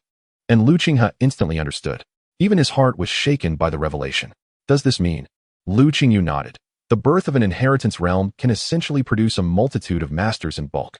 Moreover, the powerful individual who established the inheritance realm will not fall too far behind those masters in terms of strength. It can be said that the inheritance realm is a testament to the everlasting prosperity of sections. As she spoke, her tone slightly paused. The myriad celestial realms are not merely about the inheritance of cultivation. Consider this. The practitioners within the myriad celestial realms share divine thoughts. If they form an array, their minds will connect. In that instant, Lu Qinghe comprehended. Once the array is established, its bearers can communicate with one another mentally, and the power of the array will be unleashed to its utmost potential. If you peruse the ancient texts, you will find that shortly after the founding of the ancient kingdom, it faced a great calamity. A celestial being, having refined the golden Dan and capable of traversing the azure skies, provoked them. At a critical moment, the founding king of the ancient kingdom, Beihantian, gathered the strength of 36 experts at the 7th tier of the primordial realm, 12 at the 8th tier, and 3 at the 9th tier to vanquish that celestial being. Celestial being. The mere mention of these words ignited a different kind of motivation in Lu Qinghe. With the golden Dan consumed, one realizes their fate is not dictated by heaven. Such beings, in our eyes, are indeed celestial beings. Speaking of celestial beings, Lu Qingyu felt a surge of admiration. This battle against the celestial being solidified the ancient kingdom's immortal dominance, and the legacy of the ancient kingdom continues to this day, with that battle holding paramount significance. As Lu Qingyu recounted this history, the Snow Eagle swordsmen, including Qiyuan and Yingying, were entranced, as if they were transported back to the legendary battlefield of the celestial slaying. Without delving into distant examples, even recent instances abound where the myriad celestial realms have triumphed over the strong. For example, the direct disciple of the Asking Celestial sect, Wan Xuanxiu, at the 10th tier of true refinement, established the myriad celestial realm and killed the evil master Su Qianyu, who was at the 3rd tier of the primordial realm. Similarly, the gun god Wang Mofeng, at the 2nd tier of the primordial realm, formed the myriad celestial realm and eliminated the 18 notorious bandits of Qingyuan Mountain. It is important to understand that each of the 18 bandits was a formidable expert in the primordial realm, with their leader at the 3rd tier. Even the ancient royal family found themselves powerless against their might, given the vastness of the mountains. What about the realms established at the 11th and 12th tiers of true refinement? Lu Qinghe inquired. The realm birthed from the 11th tier of true refinement is known as the perfected realm, a realm that can resonate with the ancient realms, filled with profound mysteries of which I know little. As for the realm birthed from the 12th tier of true refinement, Lu Qingyu shook her head. Neither the ancient kingdom nor the Asking Celestial sect has any records of it. At this point, her tone slightly hesitated, filled with dreamy longing. That is merely a legend. Chapter 35, Brother, a legend. Lu Qinghe recalled the ancient mythologies of Earth. Those too are mere legends. But are they truly just legends? Miss, I believe you can certainly advance to the 10th tier of true refinement and establish the inheritance realm. Qiyuan asserted with unwavering conviction. Miss, you possess extraordinary talent. And with the inheritance realm, especially one established by a peak expert at the 10th tier of true refinement, you will inevitably take that step. Lu Qingyu, looking at the confidently smiling Snow Eagle swordsman, also wore a smile of assurance. Then you must all strive diligently. The inheritance realm conveys cultivation experiences and sword techniques, but the recipient must also step into the primordial realm and establish their own realm. I await the day we can form the myriad celestial realm together and stand proud across the world. We shall certainly give our utmost effort. Lu Qingyu nodded in satisfaction. Now, it is time to divide the spoils. The Xiantian mountain range is not a place for idle chatter. Understood, the Snow Eagle swordsman replied in unison. At this moment, Qiyuan finally recalled the cave discovered by Lu Qinghe. Her previously calmed emotions surged once more. Miss, this time, young Master Lu has made a tremendous discovery. Lu Qingyu glanced at Lu Qinghe, who had followed the Snow Eagle swordsman to tally the spoils, curious. What discovery?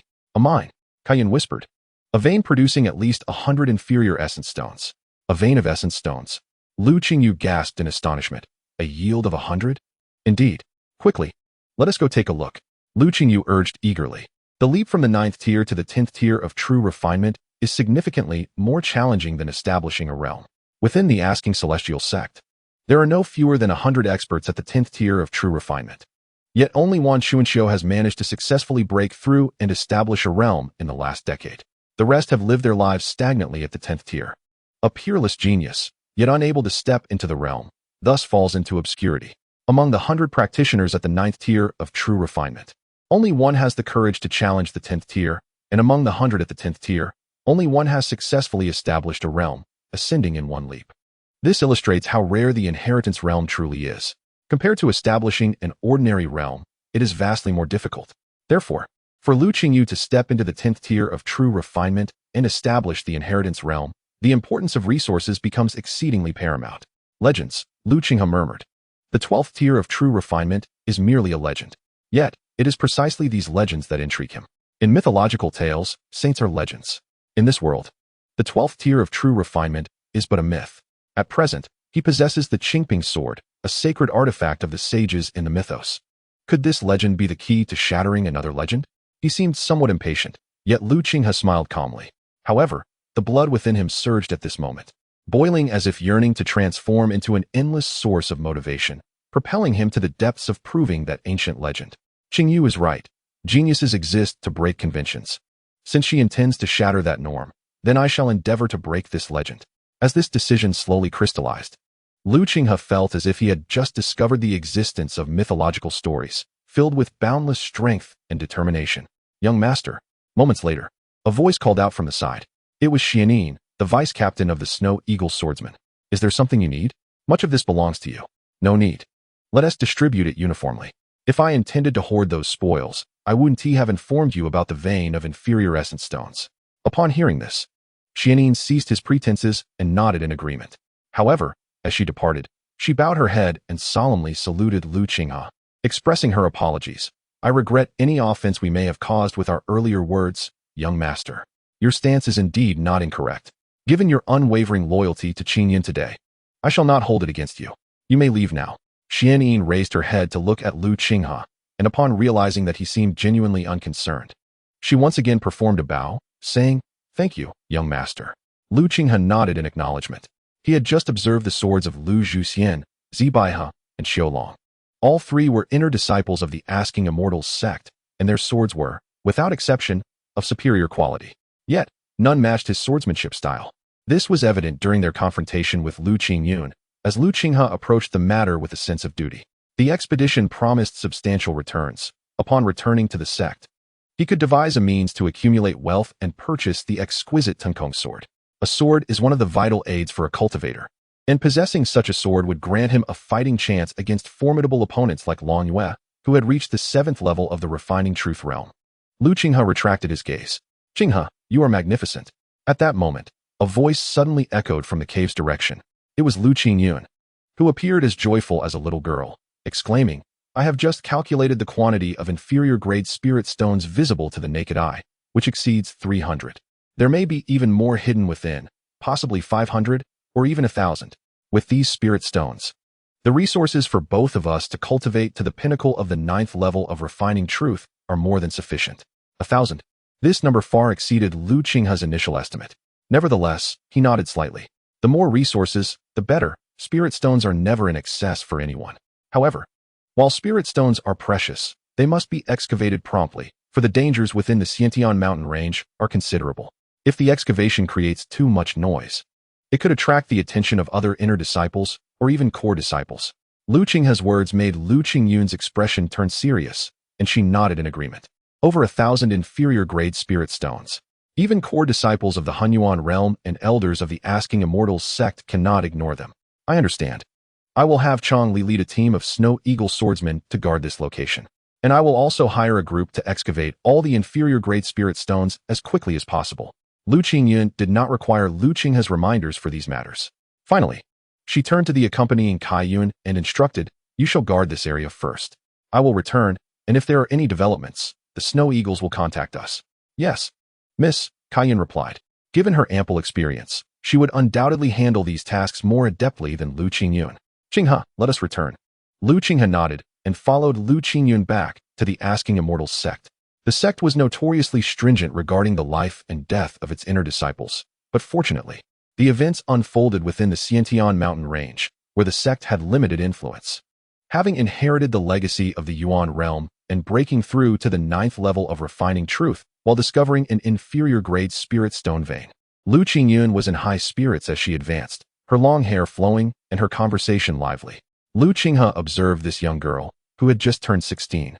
With bright eyes and pearly teeth, a gentle smile gracing her features, despite being nearly double her age. He regarded her with the affection of an elder towards a younger sibling.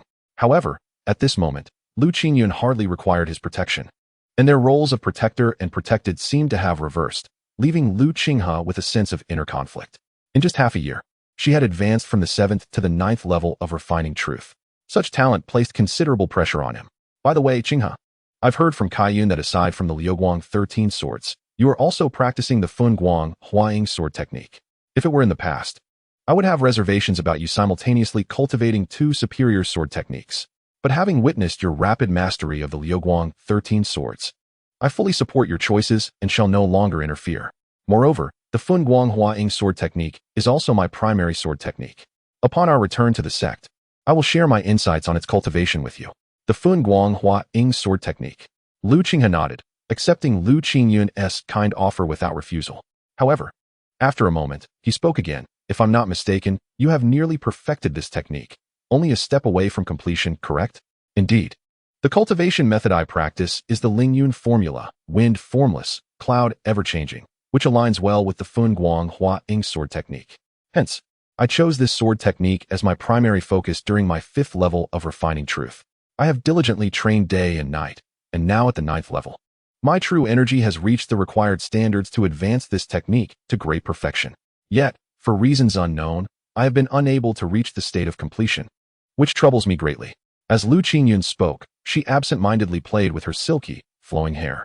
Regarding the Funguang Huaying sword technique, while you have achieved the utmost in the aspect of splitting light, I have a differing opinion on the aspect of transforming shadows. Shadows are silent, formless, and elusive. However, the sword in your hand and the true energy circulating within you are ultimately vibrant and turbulent, failing to harness your power and true energy to the peak of mastery. This may be the reason why you have yet to attain completion in this technique. Had Lu Qinghe expressed such thoughts in the past, Lu Qingyuan and the Snow Eagle swordsman would have surely dismissed them. Even Lu Qingyuan herself would have regarded them as mere nonsense. However, Lu Qinghe's extraordinary talent was evident in his swift mastery of the Liuguang 13 swords, which made his words worthy of her contemplation. If I perceive correctly, your swordsmanship should currently be at the level of lifting the light as though it were heavy.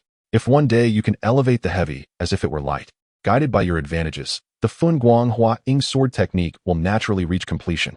Lift the heavy as if it were light? Lift the light as if it were heavy? Lu Qingyuan inquired with curiosity. Not only her, but the Snow Eagle swordsmen who had accompanied her were also fixated on Lu Qinghe, intrigued. Upon returning to the Asking Immortals sect, you could acquire a sword weighing 100 pounds. The moment you can wield this 100-pound sword and, in a second, produce 3 sword flowers, you will have stepped into the realm of lifting the heavy as if it were light. Lu Qinghe explained. Lu Qingyuan had previously adopted the role of an elder, guiding him in cultivating true energy and addressing his difficulties. However, her reprimands were unreserved, leaving this elder brother feeling somewhat humiliated. In their current pursuit of swordsmanship, their roles and statuses had seemingly reversed. Offering guidance and reproach to this talented young girl would impart to her the meaning of respecting her elder brother. Chapter 36. Sparring. The Xiantian mountain range, akin to the backyard of the Asking Immortals sect, was easily traversable under the lead of Lu Qingyuan, an inner disciple. The occasional encounters with mid-level ferocious beasts posed no threat to their group, allowing them to return to the Asking Immortals sect effortlessly. Miss, young master. Upon stepping into the courtyard, Chang Li, Gu Tong, Mu Yin, and Luo Zian, who had been waiting anxiously, rushed forward to greet them. Seeing that Lu Qinghe was safe and sound, they all sighed in relief. To them, the Xiantian mountain range was ultimately perilous for Lu Qinghe. Lu Qingyuan nodded and summoned Chang Li to discuss the mining of the spirit stone vein within the Xiantian mountain range. While excavating spirit stone veins is not particularly difficult, Maintaining confidentiality is a challenge. If the presence of hundreds or thousands of inferior-grade spirit stones were to be discovered, it would undoubtedly lead to complications. In the following days, tranquility reigned. Over the course of a month, under Lu Qingyuan's careful management, the excavation of the inferior-grade spirit stone vein progressed smoothly and was nearing completion. In the span of a month, Lu Qinghe adeptly utilized the inferior spirit stones derived from the minerals to elevate his cultivation from the pinnacle of the 4th layer of refinement to the 5th layer. The entire process was devoid of any tumult or excitement. After 10 days of solidifying his 5th layer, Lu Qinghe resumed his meditation. Streams of true energy coursed through him, infusing and tempering his bones. This process had persisted for a month. As the final piece of bone in his mind, nurtured by the true energy, became translucent, Lu Qinghe felt a slight tremor within him. His entire being seemed to achieve a certain resonance among the 29 cranial bones, 51 trunk bones, and 126 limb bones. Under the activation of Lu Qinghe's thunder sound body refinement technique, a faint sound emerged, akin to a melodious hymn. The bone refinement was completed. A smile graced Lu Qinghe's face. With a more profound true energy than before at the 5th layer, he had finally tempered all his bones. Surpassing the bone refinement stage, the next step was to refine the tendons. Ancient texts state that refining a tendon grants an additional 10 years of life, illustrating the profundity of this practice. The refinement of tendons involves the liver tendon, kidney tendon, poison tendon, knee tendon, meeting tendon, hip tendon, inner tendon, gallbladder tendon, governing tendon, neck tendon, eye tendon, and celestial tendon. Each tendon refined would produce a noticeable sensation throughout the body. Strong tendons not only enhance physical robustness and invigorated blood flow, but also allow for a greater capacity to bear true energy, enabling Lu Qinghe to unleash the true energy of the 6th layer even while at the 5th layer. Young master. As Lu Qinghe prepared to attempt the refinement of the liver tendon, a voice called from outside. It was the Snow Eagle swordsman, Meridian. There is something to discuss? Lu Qinghe rose to open the door. Miss, please proceed to the training ground. Very well, Lu Qinghe nodded. A month prior, he had pointed out the deficiencies in Lu Qingyuan's swordsmanship. In this month, she had begun training with a heavy sword, grasping the concept of wielding weight lightly, and had achieved considerable progress in the past half-month. Now, after another fortnight, he wondered if she had begun to master this realm. Following Meridian, Lu Qinghe exited his room and arrived at the training ground. There, Lu Qingyuan, clad in form-fitting attire, showcased her youthful figure. Her straight hair dancing gracefully in the wind as she wielded her heavy sword, resembling a stunning landscape. Qinghe, upon noticing Lu Qinghe's arrival, Lu Qingyuan sheathed her sword and beckoned him with a playful gesture, suggesting, "Let us exchange a few moves." Very well, Lu Qinghe responded without hesitation, undeterred by her cultivation at the 9th layer of refinement. Come. As she spoke, a figure named Qingyuan approached, presenting a sword case that measured approximately a meter in length. Lu Qinghe glanced at the case and then at Qingyuan, intrigued. Has the spirit stone mine been fully mined? Lu Qingyuan nodded. The yield exceeded our expectations. We obtained a total of 1,084 inferior spirit stones, among which there are 36 superior spirit stones. This amounts to more than 1,400 inferior spirit stones. The figure astonished Lu Qinghe. This was nearly 140,000 gold. You possess extraordinary talent as a swordsman. The Moon-Cold Sword, while being an excellent choice among medium-grade swords, does not befit your identity as a peerless swordsman. This sword is a gift for you. As she spoke, Lu Qingyuan presented the sword case before him. Open it and take a look. Lu Qinghe accepted the case and opened it, revealing a flawless sword before him. Upon holding this sword, he was taken aback. A supreme-grade sword? This sword was not merely of high quality. It transcended that level, achieving the rank of supreme. Lu Qingyuan nodded, dustless, with a solidity rating of 22, sharpness of 26, a length of 4 feet and 1 inch, a width of 1 inch and 2, and a weight of 4 pounds and 4 ounces. The speed of drawing the sword is increased by 29%. 29%. Lu Qinghe felt a chill at the revelation of these figures. This was the pinnacle that a supreme-grade sword could achieve. Below 20, it was categorized as medium or low quality. Below 25, it was considered high quality. An enhancement of 30% had already surpassed the realm of supreme-grade swords. This dustless sword, while possessing a solidity rating only at high quality, although its sharpness met the standards of a supreme-grade sword, lacked remarkable features, with the emphasis lying on its enhanced drawing speed.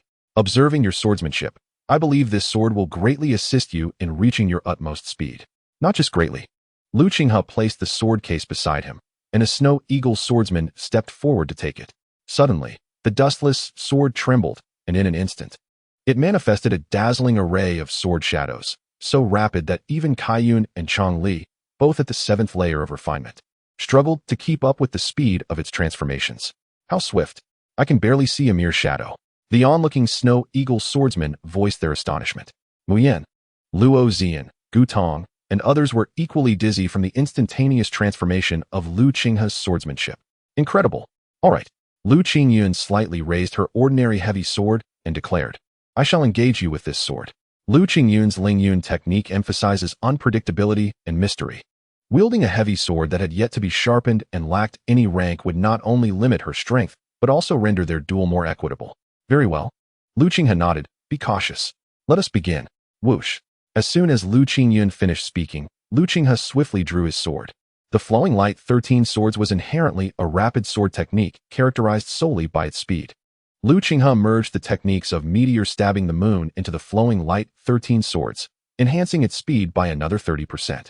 With the additional 29% speed increase from the dustless sword, this technique had become nearly 60% faster compared to ordinary sword techniques. When fully unleashed in Lu Qinghe's hands, even Chang Li and Qingyuan could only perceive a splendid flash of light. Unstoppable, they concluded, shocked, that with their 7th layer of refinement, they lacked the confidence to withstand Lu Qinghe's strike. All right, Lu Qingyuan exclaimed excitedly, her heavy sword executing the split light and shadow technique, causing her form to blur, rendering Lu Qinghe's strike merely a piercing of an illusion. Bang! Yet, before her illusion could effectively manifest, the sound of metal clashing erupted as Lu Qingyuan was forced out of her stance. In the next moment, the flowing light 13 swords descended once more. Boom! The overwhelming advantage of the true energy at the 9th layer shattered the balance, compelling Lu Qinghe to retreat swiftly. However, after surpassing the peak of the true energy explosion, Lu Qinghe struck again, puncturing a breach amidst Lu Qingyuan's true energy. As the brilliance dissipated at a crucial moment, Lu Qingyuan unleashed the final move of the split light and shadow technique. 3 beams of sword light emerged, one of which forcefully disrupted Lu Qinghe's attack. Another disordered his technique, while the third surged forward, closing in.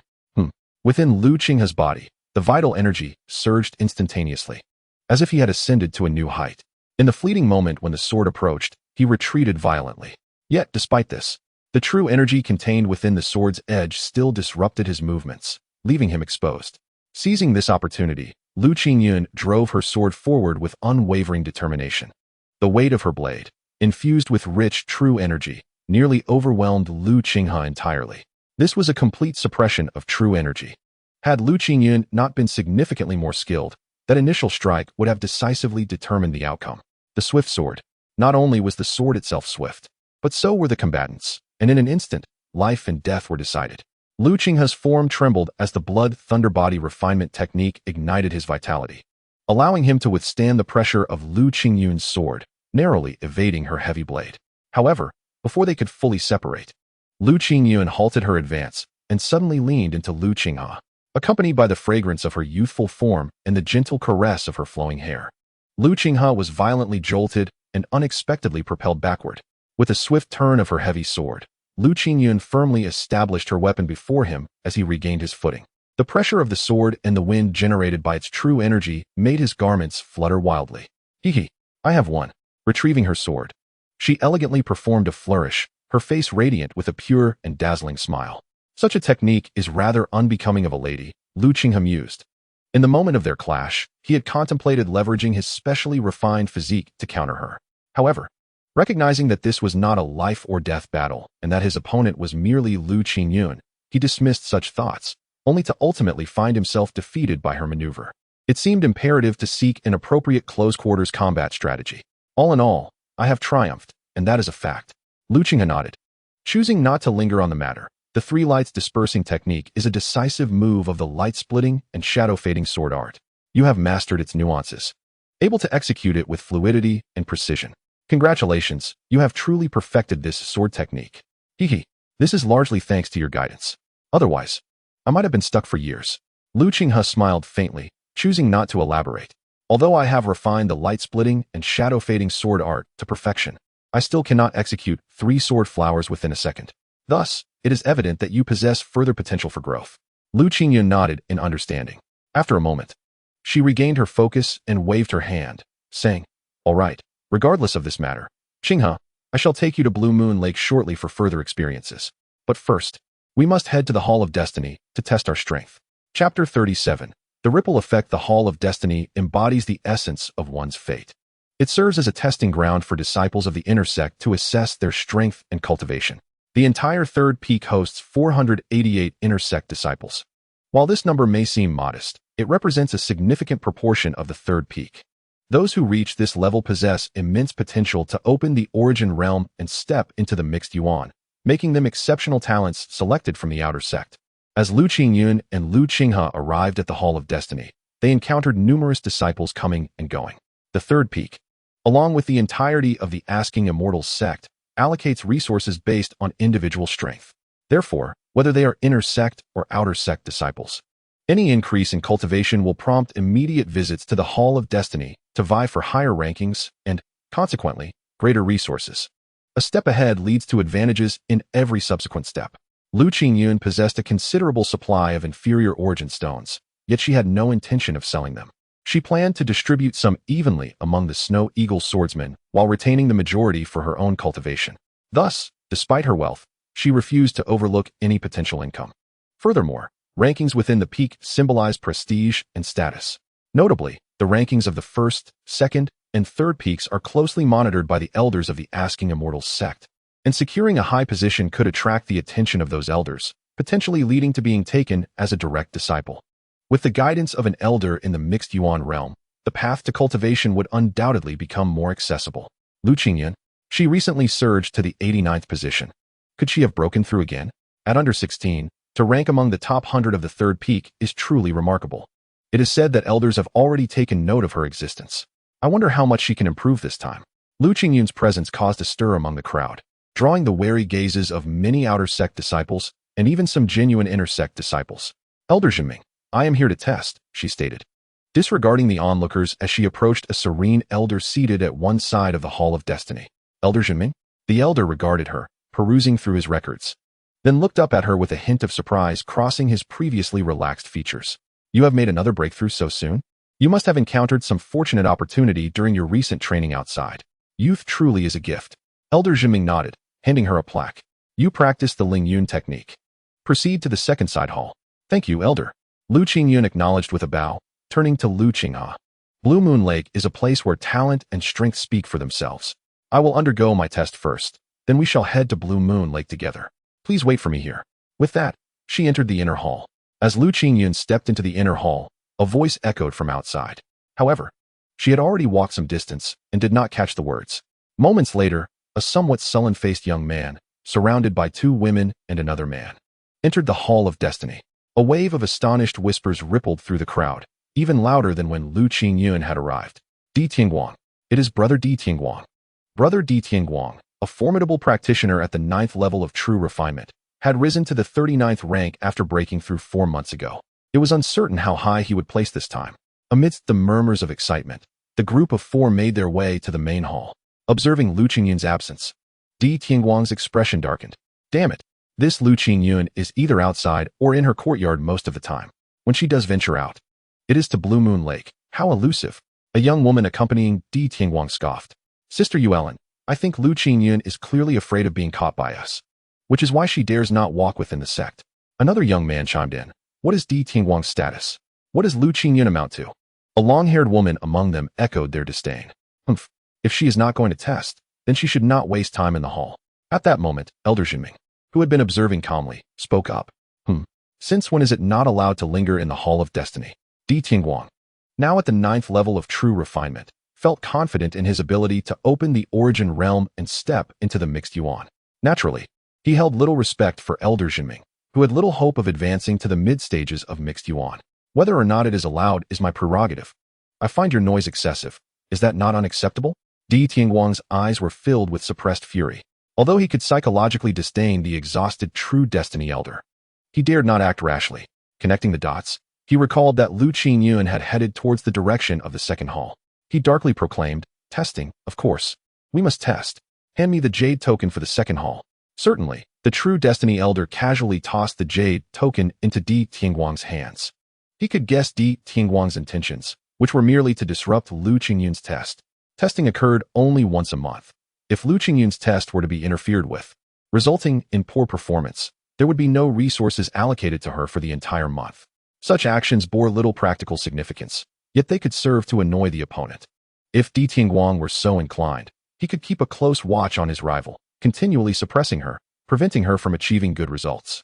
Such occurrences were not uncommon within the inner sect.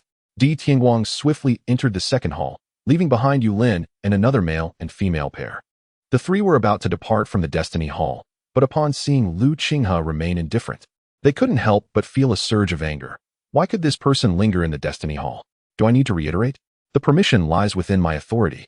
The true Destiny Elder said calmly. This attitude ignited their fury, but they dared not act out due to the Elder's status and cultivation. Senior Sister Yulin. I believe this person arrived alongside Lu Qingyuan. Perhaps he has some connection with her. At this moment, the long-haired girl spoke. Yulin glanced at Lu Qinghe. Her gaze icy. You came with Lu Qingyuan? Lu Qinghe cast a cursory glance at Yulin. She was at the 7th level of true refinement, appearing youthful, presumably an inner sect disciple. But that was all. Kid, Senior Sister Yulin is asking you a question. Are you deaf or mute? Upon seeing Lu Qinghe's nonchalant demeanor, the long-haired girl erupted in rage, demanding answers. Bang! Before she could take further action, a surge of profound, true energy swept forth, propelling her uncontrollably out of the Destiny Hall, causing her to crash and bleed, her meticulously styled hair now tainted with blood, looking utterly disheveled. Longyu. Yulin's gaze immediately fixated on the true Destiny Elder, her eyes seemingly ablaze with fury. Enough noise, the true Destiny Elder remarked, as if swatting away a bothersome fly. I told you not to raise a ruckus in the Destiny Hall, yet you refuse to listen. Are you inviting me to teach you a lesson? Senior Sister Yulin. She shot a glance at Lu Qinghe, then at the now relaxed true Destiny Elder, coolly uttering a single word, leave. She then exited the Destiny Hall with the male companion. Though they had left the hall, the three did not depart, but instead glared coldly at Lu Qinghe within. Protected by the true Destiny Elder, they dared not act inside the hall, but outside, they evidently planned to unleash all their pent-up humiliation and resentment on Lu Qinghe. Kid, although you are a close attendant, you also possess the identity of an outer disciple. Do you wish to go inside and test your mettle? The true Destiny Elder regarded the composed Lu Qinghe for a moment before speaking. I am at the 5th level of true refinement. Perhaps it's best I refrain. In truth, within the 9 peaks, close attendants also had their own circle, and distinctions existed among them based on the inner disciples they served and their strength. It was rumored that among the top 10 inner disciples of the peak, few close attendants met untimely ends. In the inner sect, inner disciples could not harm each other. However, this did not include outer disciples. After offending someone, a close attendant had 2 options for self-preservation. Either follow a strong ally or possess strength themselves. Lu Qinghe glanced at the Destiny Hall ahead, indeed contemplating testing himself.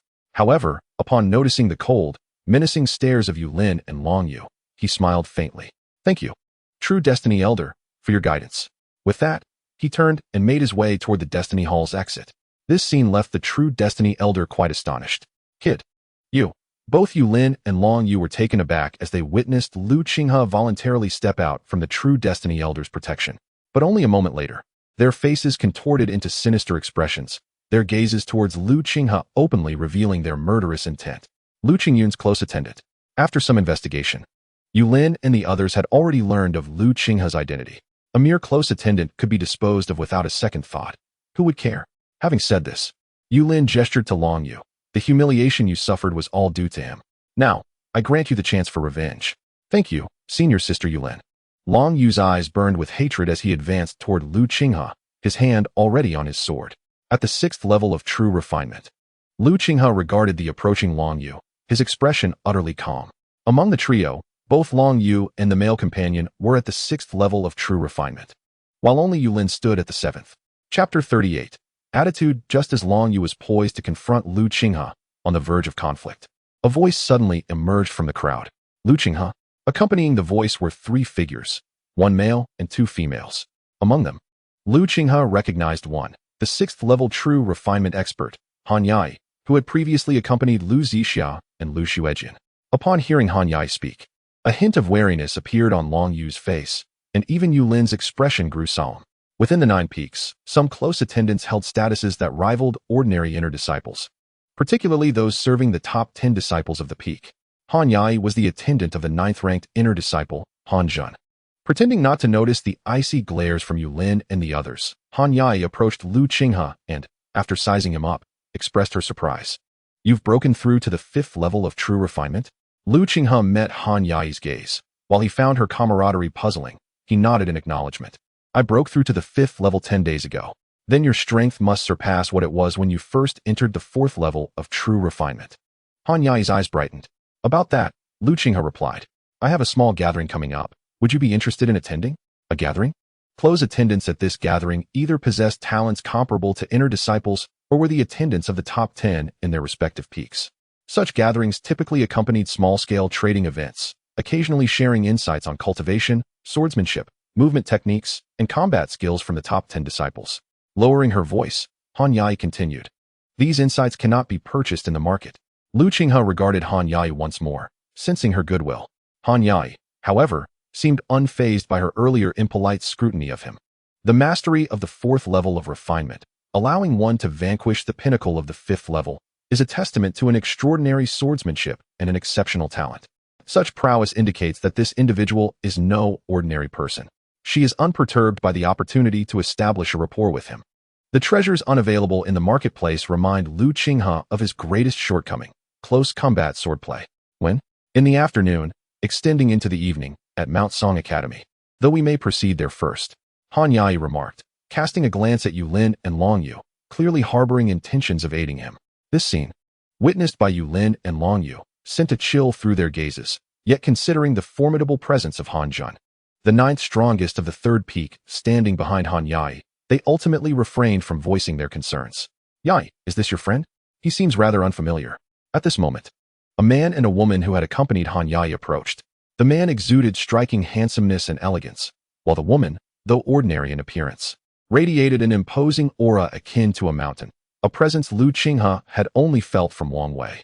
Clearly, this woman was likely a peak practitioner of the 6th level of refinement, not to be underestimated.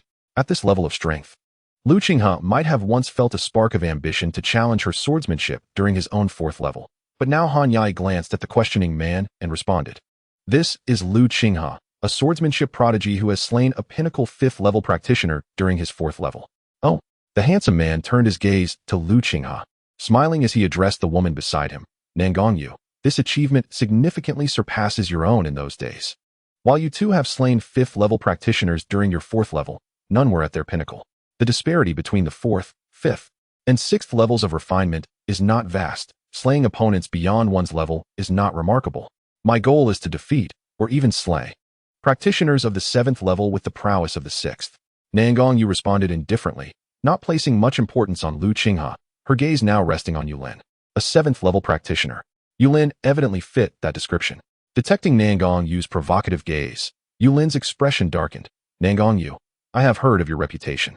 Do you believe you are worthy to challenge me?" The distinction between the 6th and 7th levels of refinement is a significant divide. Upon reaching the 7th level, practitioners glimpse the gate of the Yuan realm, embarking on the true path of opening the Yuan realm, a journey far beyond the capabilities of the 6th level. Nangongyu's seemingly conciliatory words eased Yulin's demeanor, yet her subsequent remarks caused her expression to turn icy. Regrettably, some individuals rely on external forces to break through. Even if they ultimately achieve the 7th level of refinement, they remain worthless. Clang. The sword was drawn. "Nangongyu, you seek death," Yulin shouted, a surge of murderous intent enveloping her. "Do you truly think that a mere talent allows you to disregard us intersect disciples? No matter how high your talent, if it doesn't mature, what worth is it? Oh, you dare draw your sword in my presence?" Nangongyu replied, her eyes gleaming with a chilling light. The tone of her inquiry suggested that she regarded herself as the elevated inner sect disciple. This scene pushed Yulin to her limits. What of Han Jun? Inner sect disciples are prohibited from killing one another. Even if this incident leads to Han Jun attempting to suppress her, she must reclaim her dignity. Otherwise, how could she, an esteemed inner sect disciple, endure such provocation from an outer sect disciple like Nangongyu? An insignificant outer sect disciple dares to act with such arrogance before me. Today, I shall make you understand the consequences of disregarding your senior sister. In a flash, Yulin made her move. You dare to strike and bring humiliation upon yourself. I shall oblige. The brilliance of Nangong Yu's sword flickered, her blade shifting to meet Yu Lin's in an instant. The energies of the 6th and 7th level practitioners collided, producing a thunderous explosion in the void. To think that Nangong Yu's infinite storm sword technique has grown in power, allowing her to contend equally with the accomplished greenwood sword technique despite the disparity in energy, she has evidently transcended her comprehension level, and mastery of the minor realm is now within reach. The handsome man observed Nangong Yu strike, a glimmer of surprise flashing in his eyes. Han Yai glanced at both the handsome man and Nangong Yu but chose not to comment. Compared to them, her focus remained on Lu Qinghe. However, the accomplished mid-tier greenwood sword technique and the merely 20% of the power of the infinite storm sword technique garnered little of Lu Qinghe's attention.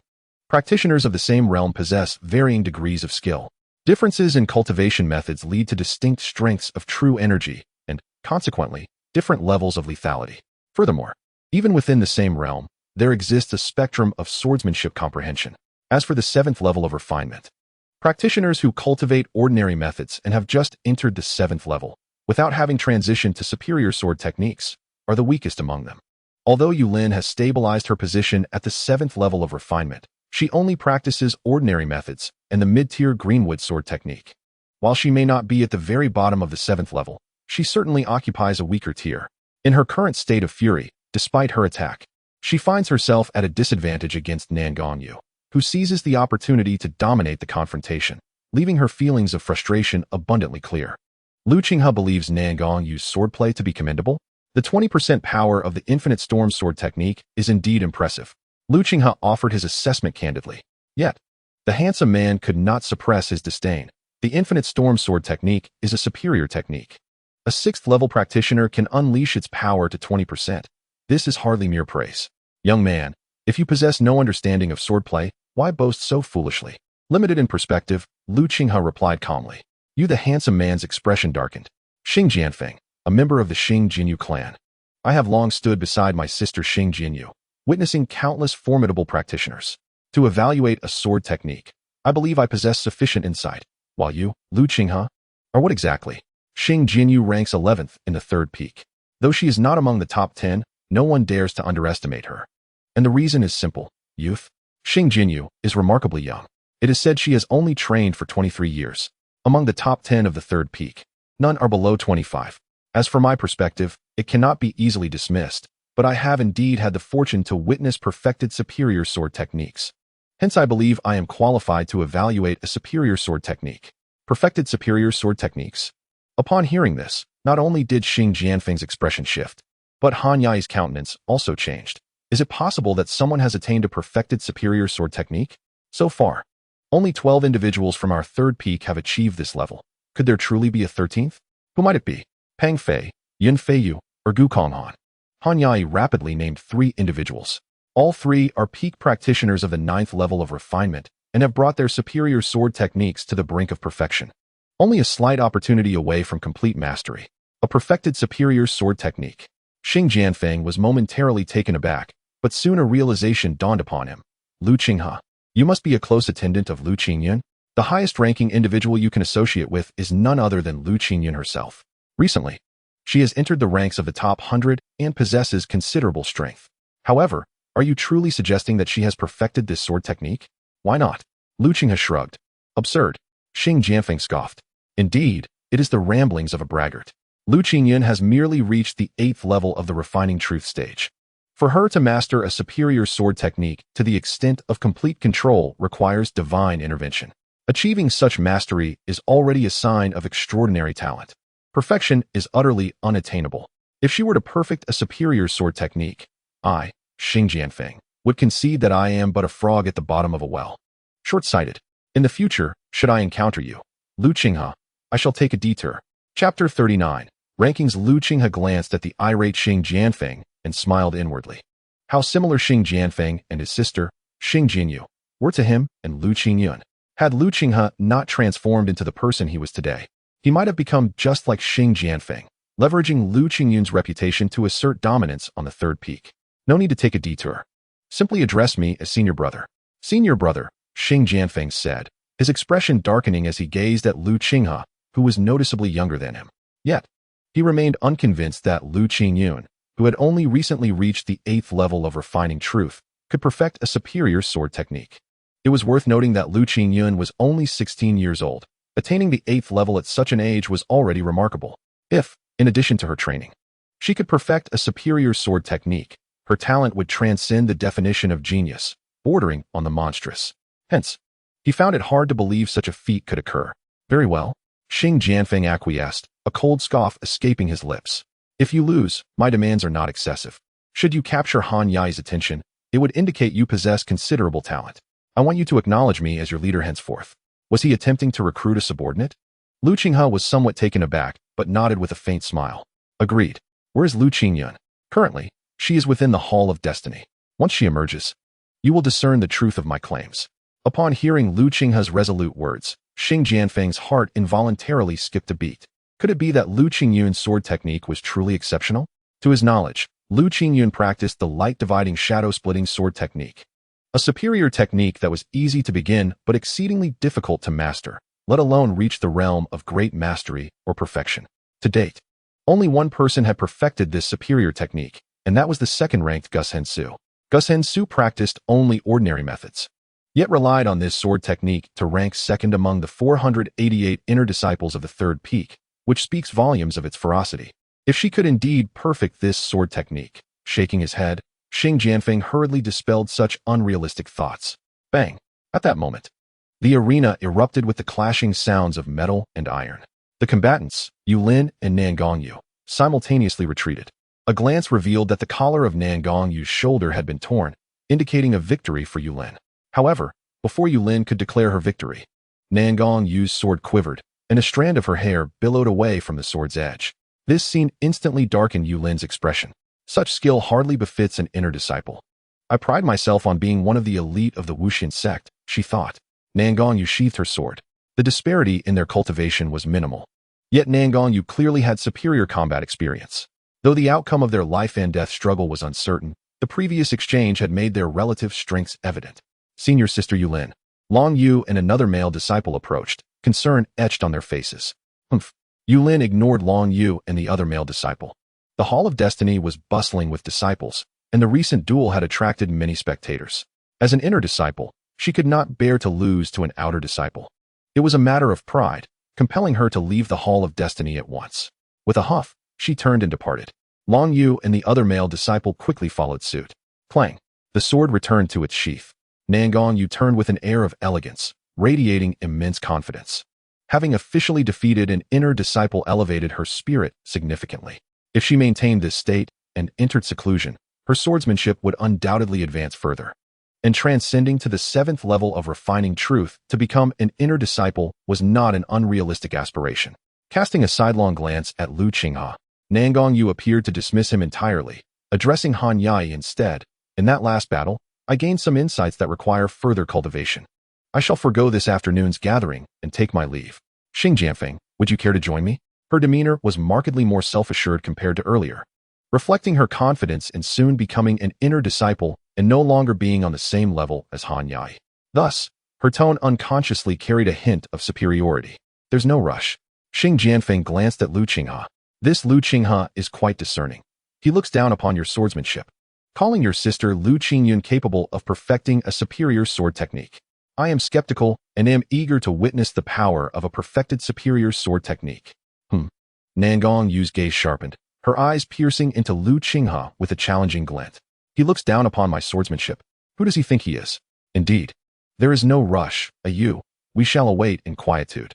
Nangongyu cast a glance at the handsome Xing Jianfeng, tempering her previously fierce aura. Although her gaze remained intense, her tone carried a hint of playful intrigue. Very well.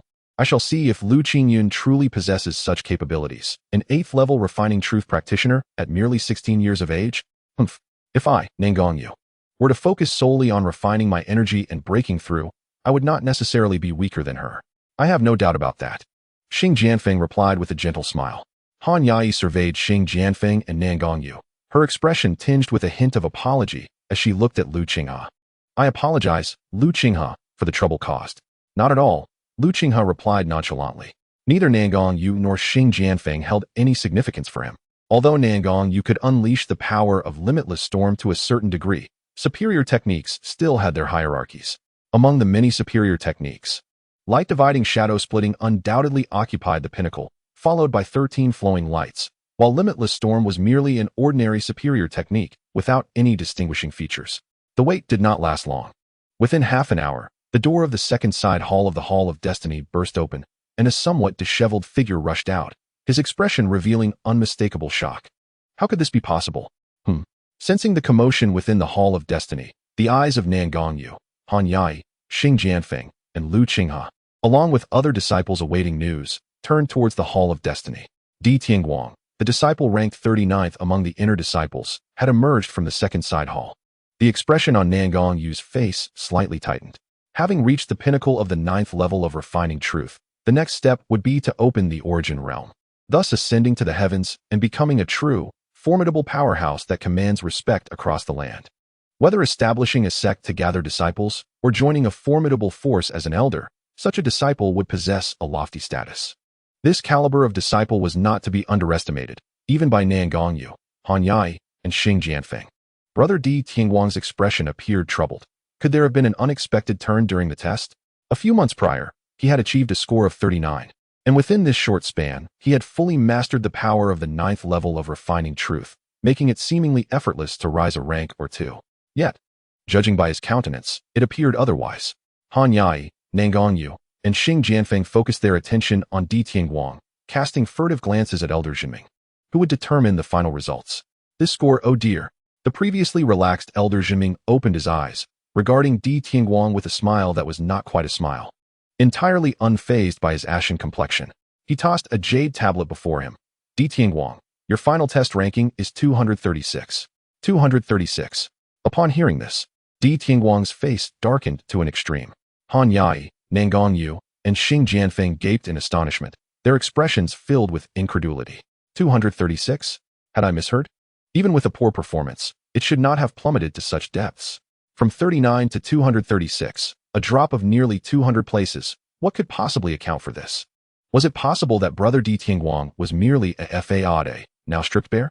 Such speculation and doubt circulated not only in the minds of Han Yai, Nan Gongyu, and Xing Jianfeng, but also among the outer disciples and attendants awaiting news outside the Hall of Destiny. Changes among the top 100 inner disciples directly affected resource allocation, and any shifts would be promptly communicated to those within the top ranks. Di Tianguang, a once formidable presence ranked 39, had drawn significant attention upon entering the Hall of Destiny, yet no one anticipated such a dismal outcome. At this moment, a new set of footsteps echoed from within the Hall of Destiny. A radiant young woman emerged from the hall. Her long hair cascaded down to her slender waist, and her charming visage, even with a cool demeanor, exuded an unusual allure, especially as she strode forth with a sword in hand, radiating a youthful exuberance. Lu Qingyan, many in the crowd recognized her. Han Yai, Xing Jianfeng, and Nan Gongyu were no exceptions. As an inner disciple ranked beyond 100, they might not all know her. But Lu Qingyuan, ranked 89 of the third peak, was only 16 and possessed extraordinary talent. Her reputation rivaled that of those in the top 30. Lu Qingyuan was also present in the Hall of Destiny. Wait a moment, did she just emerge from the same side hall as Di Tianguang? Rumor had it that Lu Qingyuan had once slain Di Tianguang's brother, Di Daqian, when she ascended to inner disciple status, thus creating enmity between them. Yet now they found themselves in the same side hall. Some perceptive individuals began to connect the dots. Good, excellent. At that moment, Lu Qingyuan approached Elder Yingying. The elder, fully aware of the events that transpired in the second side hall, broke into a smile of approval upon seeing the young woman. Lu Qingyuan shot a cold glance at the pale-faced Di Tianguang, performed a slight bow to Elder Yingying, and inquired, Elder Yingying, may I know my final ranking? Chapter 4. A slap in the face. No wonder Di Tianguang's performance was so abysmal. He must have been disrupted by Lu Qingyuan. Resorting to such despicable tactics after failing in direct competition is utterly laughable. Nan Gongyu believed she had uncovered the truth and coldly scoffed, her expression one of disdain. Interference during assessments is not uncommon, typically involving those of higher cultivation suppressing those of lower levels. Even if Di Tianguang were disturbed, his score should not have plummeted to such an extent. The truth behind this remains to be scrutinized, Han Yai remarked thoughtfully. Interference? Even if Lu Qingyuan did disrupt Di Tianguang, it could not account for such a drastic decline. While her methods may lack integrity, If Lu Qingyuan indeed managed to humiliate Di Tianguang through interference, it would be a significant triumph. It was merely luck, otherwise, Lu Qingyuan. Nangongyu was about to utter further disparaging remarks when suddenly, Lu Qinghe's voice rang out. Beware of slandering others, lest you bring shame upon yourself.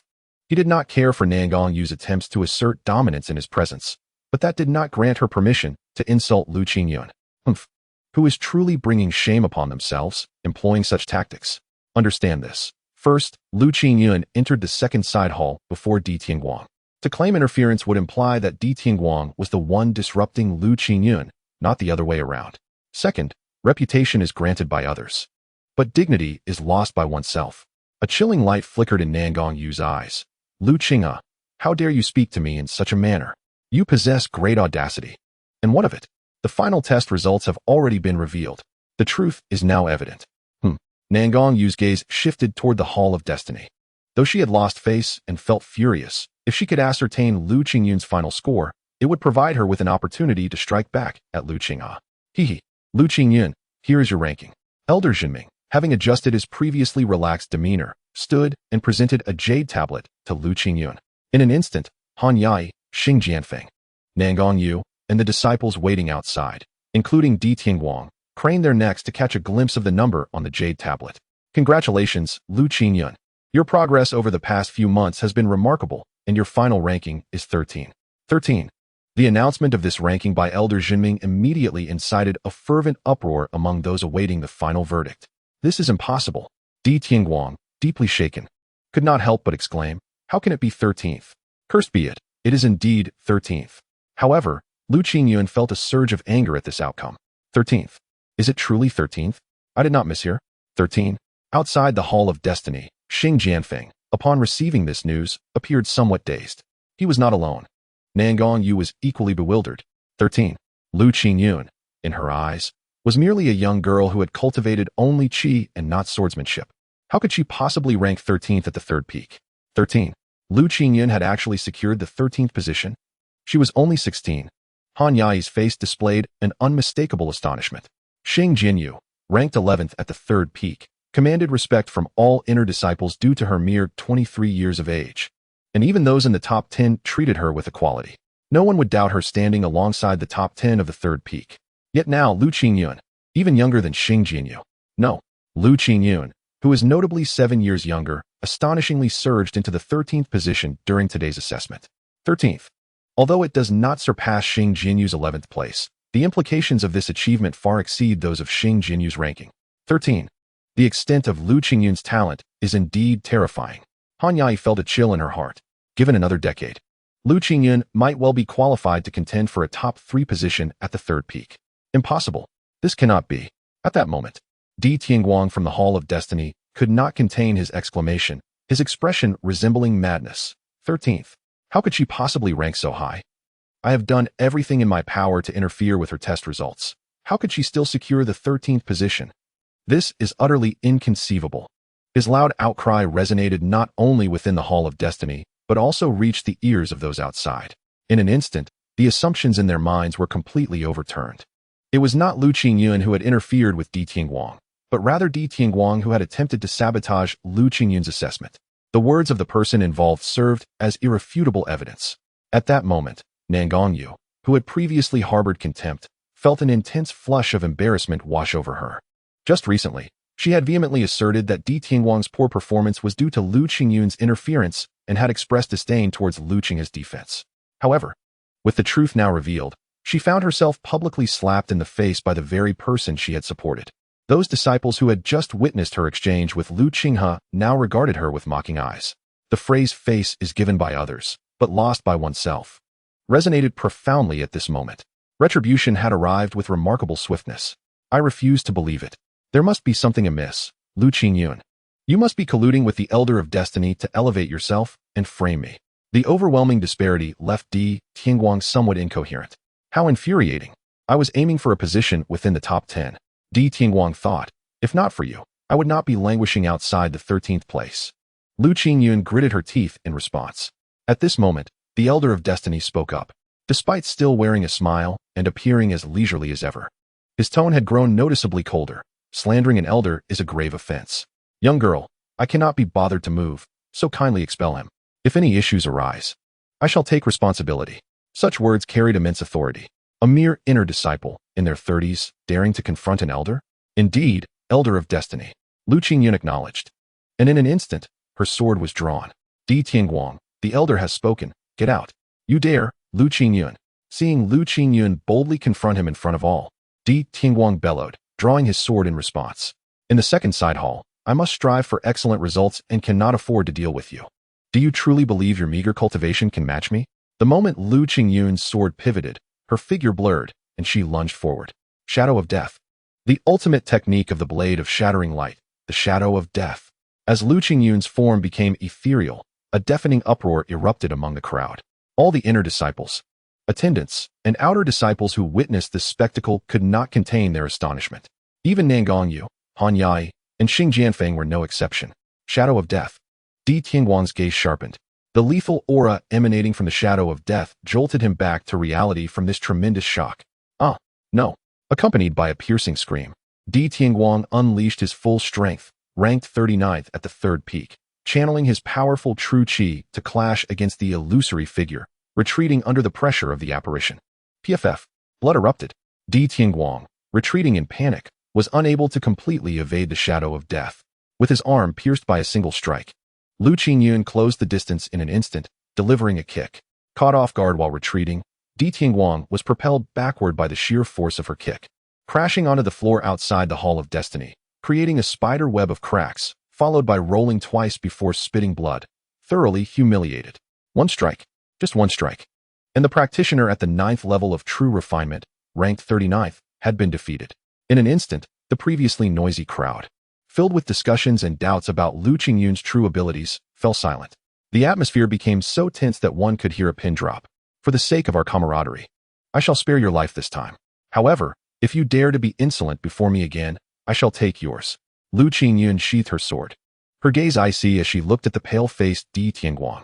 Di Tianguang had never commanded her respect.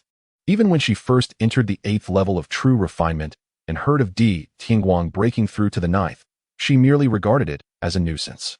This scene, witnessed by those outer disciples, attendants, and inner disciples who were probing for information, left no room for doubt regarding Lu Qingyuan's ranking.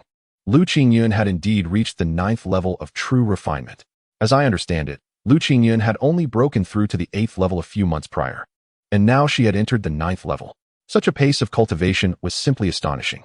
With her true qi having attained the 9th level of true refinement, she had perfected the advanced sword technique, the blade of shattering light, demonstrating her mastery by executing the ultimate technique, the shadow of death, capable of defeating Di Tianguang. A practitioner at the 9th level of true refinement, securing her 13th position, rightfully so. The shadow of death, the ultimate technique. Generally, when one employs the shadow of death, it either results in the opponent's demise or their counteraction, landing the practitioner in peril. However, Han Yai, observing Lu Qingyuan sheathing her sword, still bore an expression of lingering shock. Not just him, but Xing Jianfeng, Nangongyu, and several accomplished inner disciples present felt the same. The emergence of such a situation could only signify one possibility. Lu Qingyuan had achieved a level of mastery with the ultimate technique, the shadow of death, that allowed her to wield it with such ease. Perfection. Lu Qingyuan had perfected the advanced sword technique, the blade of shattering light. Realizing this, Han Yai suddenly recalled the previous wager between Lu Qinghe and Xing Jianfeng, his gaze immediately shifting to him. Chapter 41, Blue Moon Lake. The blade of shattering light. Xing Jianfeng's tone was somewhat dry. Lu Qingyuan has not only perfected an advanced sword technique, moreover, it is the blade of shattering light, which resides at the pinnacle of advanced techniques. The outcome of their wager was now glaringly evident. Xing Jianfeng's expression darkened as he fell into a prolonged silence. He was not only the attendant of Xing Jinyu, but also her brother, and due to this connection, he received considerable respect even among inner disciples at the third peak. At just 26, he had reached the pinnacle of the 6th level of true refinement, brushing against the threshold of the 7th level, and had always regarded himself as an inner disciple, behaving accordingly. Yet now, in a wager against an attendant, he had met with utter defeat. Perfecting an advanced sword technique? The opponent not only succeeded but accomplished it with the blade of shattering light. He could not afford to lose any further. Nor could he find any excuses to refute his defeat. Han Yai observed the dejected expression of Xing Jianfeng and then glanced at the indifferent Lu Qinghe. Both were elder brothers with exceptionally gifted younger sisters, yet the current scene starkly highlighted the disparity between them. Xing Jianfeng struggled internally, his eyes dimming. But he eventually steeled himself to meet Lu Qinghe's gaze and managed to utter, "Brother Qinghe." Lu Qinghe regarded Xing Jianfeng, who had previously mocked him after he offered a mere critique of Nangongyu's swordsmanship. He had found Xing Jianfeng's scorn intolerable, which had led to their recent wager. Now, witnessing Xing Jianfeng's submission, he chose not to dwell on past grievances. Very well, he nodded, allowing the matter to pass. However, this indifferent demeanor only served to enrage Nangongyu, who had been harboring resentment. "Lu Qinghe, brother Xing Jianfeng has already apologized to you. What more do you desire? Your victory in today's contest is merely a result of your connection to Lu Qingyuan. Where's the pride in that?" Pride? Lu Qinghe regarded Nangongyu, whose persistent provocations displeased him. "The true arrogance lies not with me, but with you. If you were not so disdainful, you would not bring such humiliation upon yourselves." "Lu Qinghe, you." Nangongyu was about to retort, but Lu Qingyuan, having dealt with Di Tianguang, noticed the commotion and approached. "Qinghe." Lu Qingyuan's arrival silenced Nangongyu's words. Despite her remarkable talent, she could not imagine competing against Di Tianguang, a 9th-level cultivator. If even Di Tianguang was defeated in one blow by Lu Qinghe, she would certainly suffer if pitted against him directly. "Congratulations on your 13th ranking," Lu Qinghe remarked with a smile. "How unfortunate. I was distracted by Di Tianguang. Otherwise, I might have had a chance to break into the top 10, Lu Qingyuan replied, her tone laced with deep frustration. The distinction between the top 10 and 13th place was significant, both at the third peak and Blue Moon Lake. Then, she cast a glance at the resentful Nangongyu and the despondent Xing Jianfeng, asking, "What is happening? Qinghe, is there yet another foolish jester making a ruckus before you?" Lu Qinghe ignored Nangongyu and simply shook his head. "Qinghe, your indifferent demeanor is not advantageous. When it is time to contend, you must contend. When the sword must be drawn, draw it. If you continue to yield and remain aloof, others will only take advantage of you. For those who are beneath even the inner disciples, with your prowess, a single strike would suffice. There is no need for such idle chatter." While engaged with Di Tianguang, Lu Qingyuan understood that the one who had aroused animosity was Nangongyu, and her words were quite unceremonious. "Those beneath you." The implication was clear, and Nangongyu, already simmering with resentment, could no longer contain herself. Coldly, she retorted, "Lu Qingyuan, no matter how much you elevate Lu Qinghe, he is still so limited. A single strike? You overestimate your brother." Observe, Lu Qingyuan did not react with aggression but turned to Lu Qinghe. "One must choose the easy targets. I am the one speaking. Yet she dares to direct her ire towards you. This is because you are too understated. Your constant yielding may seem noble, but to others, it appears as weakness. Thus, even when I am the instigator, she vents her frustration on you." "Humph." Nangongyu attempted to interject again, but as she opened her mouth, Lu Qingyuan swiftly drew her sword from its sheath. The speed of a 9th-level cultivator was astonishing. Nangongyu had no time to react. With a resounding slap, she was sent flying, crashing onto the floor 3 meters away, spitting blood. "Junior sister Nangong," Xing Jianfeng exclaimed in alarm, for she had just defended him. "I am conversing with my brother. You have no place to interject," Lu Qingyuan remarked, ignoring the resentful gaze of Nangongyu as she turned back to Lu Qinghe. "She is merely an outer disciple. No matter her talent, she remains an outer disciple, akin to a young lion foolishly challenging a pack of wolves, a recipe for disaster. Such so-called geniuses, who cannot even define their own status, would not be missed if they perished." At this point, she paused, finally addressing Nangongyu. "Moreover, at your age, to not even reach the 7th level of true refinement. What kind of genius is that?" Upon hearing this, not just Nangongyu but also Han Yai and Xing Jianfeng felt a wave of embarrassment wash over them. Nangongyu was merely 24. A peak 6th-level true refinement cultivator at 24, practicing a superior sword technique, was considered outstanding in the Wuxian sect. Although Han Yai and Xing Jianfeng both possessed 6th-level skills, they could not compare to Nangongyu's swordsmanship. To belittle such a talent to insignificance was something only Lu Qingyuan dared to do. A 16-year-old at the 9th level of true refinement, having perfected the superior sword technique, was a talent that inspired despair rather than envy. Am I mistaken? Lu Qingyuan gazed intently at Nangongyu. However, having received such a lesson, Nangongyu, now acutely aware of Lu Qingyuan's formidable nature, dared not utter another word. To avoid revealing her resentment, she lowered her head, not daring to meet Lu Qingyuan's gaze. The shift in Nan Gongyu's attitude before Lu Qingyuan compared to her demeanor before Lu Qinghe was starkly evident. This scene did not escape Lu Qinghe's notice. He found himself at a loss for words. His disposition was somewhat detached, seeking truth and harmony, with a mindset that transcended worldly concerns. However, transcendence did not equate to weakness. Lu Qinghe simply preferred not to expend energy on trivial matters. A lesson? There was no need. He was already displeased with Nan Gongyu's earlier behavior, and should she provoke him again, her fate would be far graver than mere reprimand. It would be a matter of life and death. Enemies must be eradicated without hesitation. To merely chastise her, leaving room for future troubles? In this light, Lu Qingyuan's intervention had not only humiliated Nan Gongyu but, in another sense, had saved her life. Casting a calm glance at Nan Gongyu, Lu Qinghe chose not to say anything further. Seeing that Lu Qinghe remained largely unperturbed, Lu Qingyuan sighed, appearing defeated. Enough of this. As she spoke, she took Lu Qinghe by the arm, leading him down the mountain. Come with me to Blue Moon Lake. Blue Moon Lake. Han Yai, pondering how to connect with the rising star, beamed at the mention of Blue Moon Lake, which was hosting a gathering. How fortunate. That gathering is organized by Blue Moon Lake. I wonder if I might have the honor of accompanying senior sister Lu Qingyuan and brother Lu Qinghe? You? Lu Qingyuan cast a wary glance at Han Yai, but her gaze was not fixed on Han Yai's cultivation. Rather, it lingered on her visage, bosom, and thighs. After a moment of contemplation, seemingly unimpressed, she turned to Lu Qinghe and said, Qinghe, regarding the earlier matter with Yulin, I appreciate your intervention. Let us proceed together. Yulin? Lu Qingyuan raised an eyebrow. Di Tianguang had attained the 9th level of refining truth, which posed a challenge for her, who was at the 8th level. She had made inquiries and was well aware of Yulin's identity, a practitioner of ordinary techniques and mid-grade swordsmanship, merely at the 7th level of refining truth. With your prowess, dealing with her should be effortless. Why require assistance? I entered the Wenshan sect solely to seek truth and wisdom, not to provoke conflicts, Lu Qinghe replied. Hearing their conversation, Han Yai was taken aback. Could Lu Qinghe truly contend with the 7th level Yulin? Nan Gongyue, at the 6th level, had fought Yulin to a standstill, even slightly inferior, which was already remarkable talent. Yet, Lu Qinghe was only at the 5th level of refining truth, and from Lu Qingyuan's words, it seemed defeating Yulin would not be a daunting task.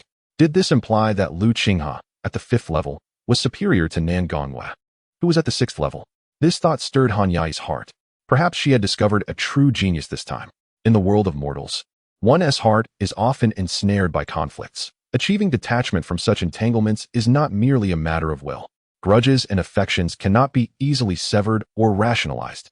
Therefore, it is prudent to avoid entanglements and refrain from stirring up dust. Not so simple. Qinghe, you are being overly optimistic. I strive to move in that direction, doing my part and leaving the rest to fate. Enough of this philosophical musings. You sound like an old man. Lu Qingyuan waved her hand dismissively. Once you spend more time in the Wenshan sect, you will understand the veracity of my words. Now, let us be on our way. Nodding in acquiescence, Lu Qinghe did not extend another invitation to Han Yai, yet Lu Qingyuan did not refuse her company. Naturally, Han Yai would not let such an opportunity to befriend two rising talents slip by. The three of them proceeded towards the Blue Moon Lake, while the Star Sword Peak was no longer given any attention by Nan Gongyue. Chapter 42. A familiar scene within the Wenshan sect. Factions abound. The outer disciples have limited interactions with these factions, as they lack stability and could leave the sect at any moment. Furthermore, disciples below the 7th level of refining truth are deemed too weak to be of value, and only true prodigies attract the attention of even the smallest sections. Blue Moon Lake is one of the many factions within the Wenshan sect.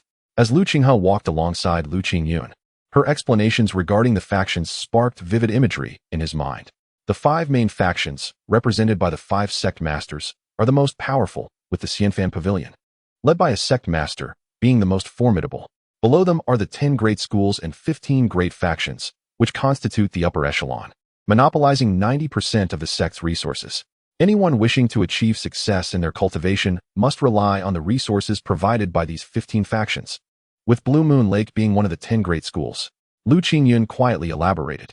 The 15 great factions, Lu Qinghe mused, are somewhat akin to presidential elections among political parties, where the sect master is like a presidential candidate. The 4 vice sect masters function as vice presidential candidates, and the remaining 10 factions represent various presidential hopefuls.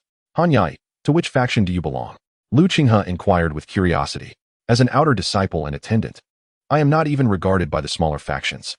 However, my brother, Hanjun, is an elder in Blue Moon Lake, which is a point of similarity between us. Hanyai replied. Hanjun has already risen to the position of elder? It seems he has ambitions, Lu Qingyin remarked. Regarding Hanjun, I have no comment. Hanyai said with a hint of reluctance. However, you are mistaken on one point.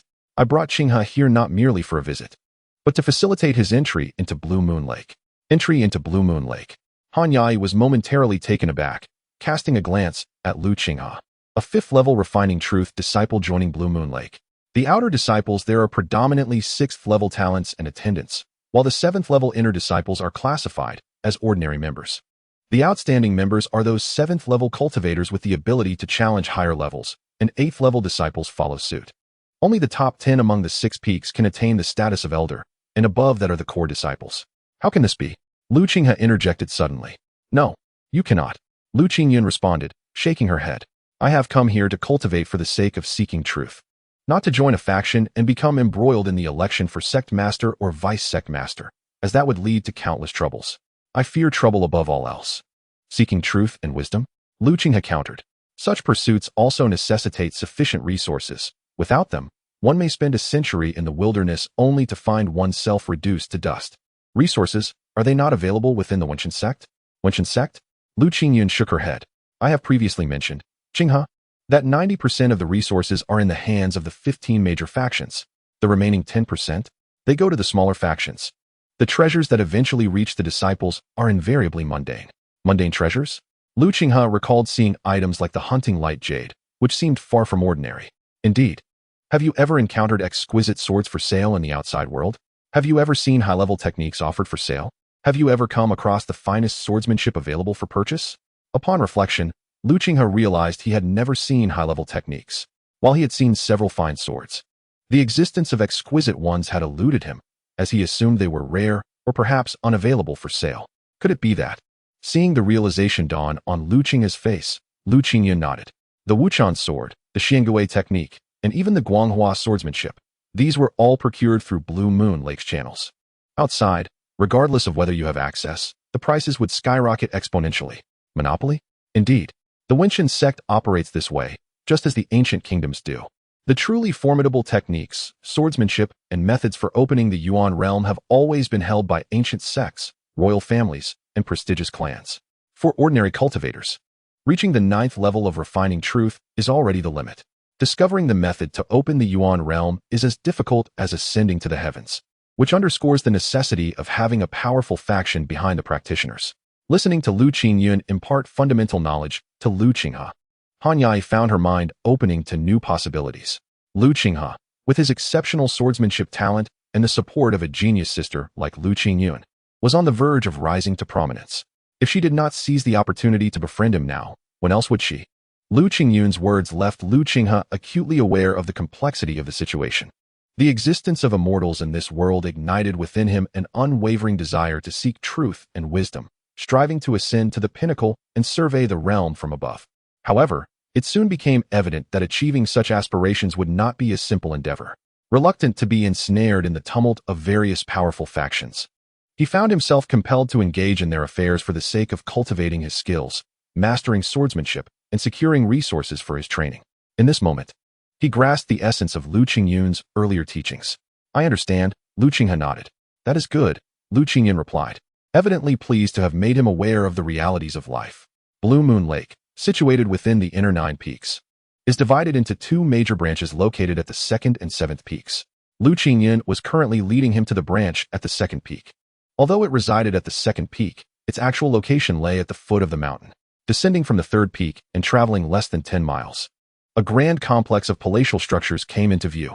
This architectural ensemble spanned over 600,000 square meters, featuring countless courtyards, parks, landscapes, rockeries, ponds, and open spaces.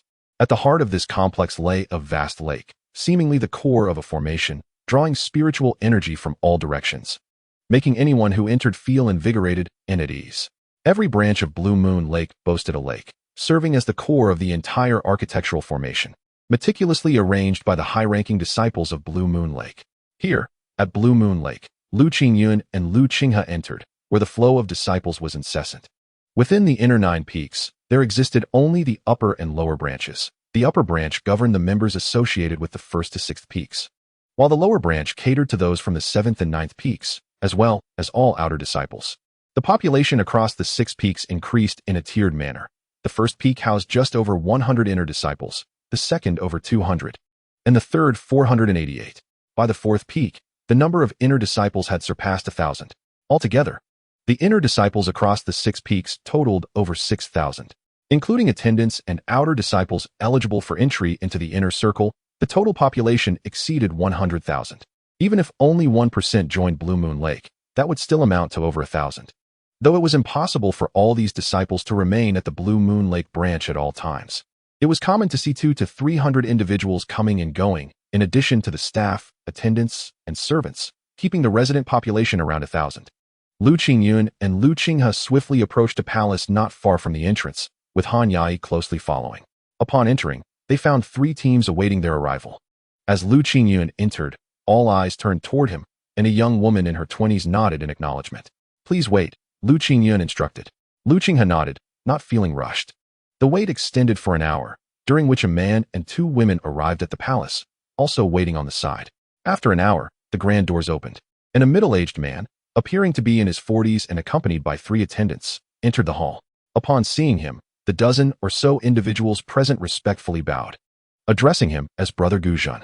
Everyone entering Blue Moon Lake ought to regard each other as family, with no need for excessive formalities, the middle-aged man, Guzhan, said with a serene smile, raising his hand. Guzhan was one of the 24 core disciples of Blue Moon Lake and a powerful practitioner of the mixed Yuan realm. Lu Qingyuan quietly explained. Lu Qinghe nodded in understanding. Although Guzhan restrained his imposing aura, Lu Qinghe's keen perception allowed him to infer that this core disciple's cultivation level was likely below that of Elder Yingying. In contrast, the first mixed Yuan realm expert he had encountered, Jing Wuxia, was in an entirely different league. The admission system of Blue Moon Lake has always been based on proactive invitations and recommendations, with no applications or assessments required. Each of you is now a formal member of Blue Moon Lake.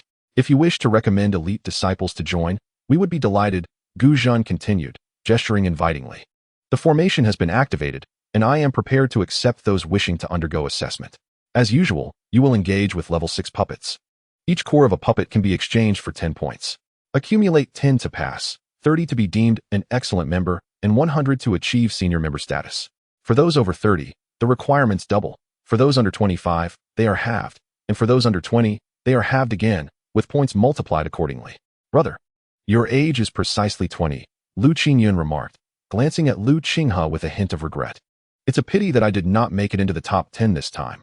Otherwise, I would have been directly recommended without the need for assessment. Assessments do have their advantages, Han Yai interjected. The more puppet cores you obtain, the more points you earn, which is a benefit that non-assessors do not enjoy. The points in Blue Moon Lake are immensely valuable. Lu Qinghe found the scene oddly reminiscent. First place, Guzhan announced. I shall go, boomed a robust man as he stepped forward. Nanbatian, is it? Remember to act within your limits, cautioned Wang Xiao. Yes, Brother Wang, the burly man, Nanbatian, replied. Entering the palace, Lu Qingyuan observed the imposing figure of Nanbatian stepping into the hall and turned to Lu Qinghe. Do you know the value of the unblemished sword in your possession? Unblemished sword? Lu Qinghe glanced at the sword in his hand. 10,000 gold. Lu Qingyuan shook his head. High-level refiners have been monopolized by powerful factions. A supreme quality sword cannot be priced below 30,000 gold. 30,000 gold. Lu Qinghe's heart sank, realizing this was 3 times higher than his estimate. Indeed, 30,000 gold. Furthermore, your unblemished sword boasts a speed enhancement of 29%, making it exceptional even among supreme quality swords, worth no less than 40,000 gold. However, when I acquired it from Blue Moon Lake, it cost me merely 3,000 points, equivalent to 3,000 gold. From this, you can assess the value of points.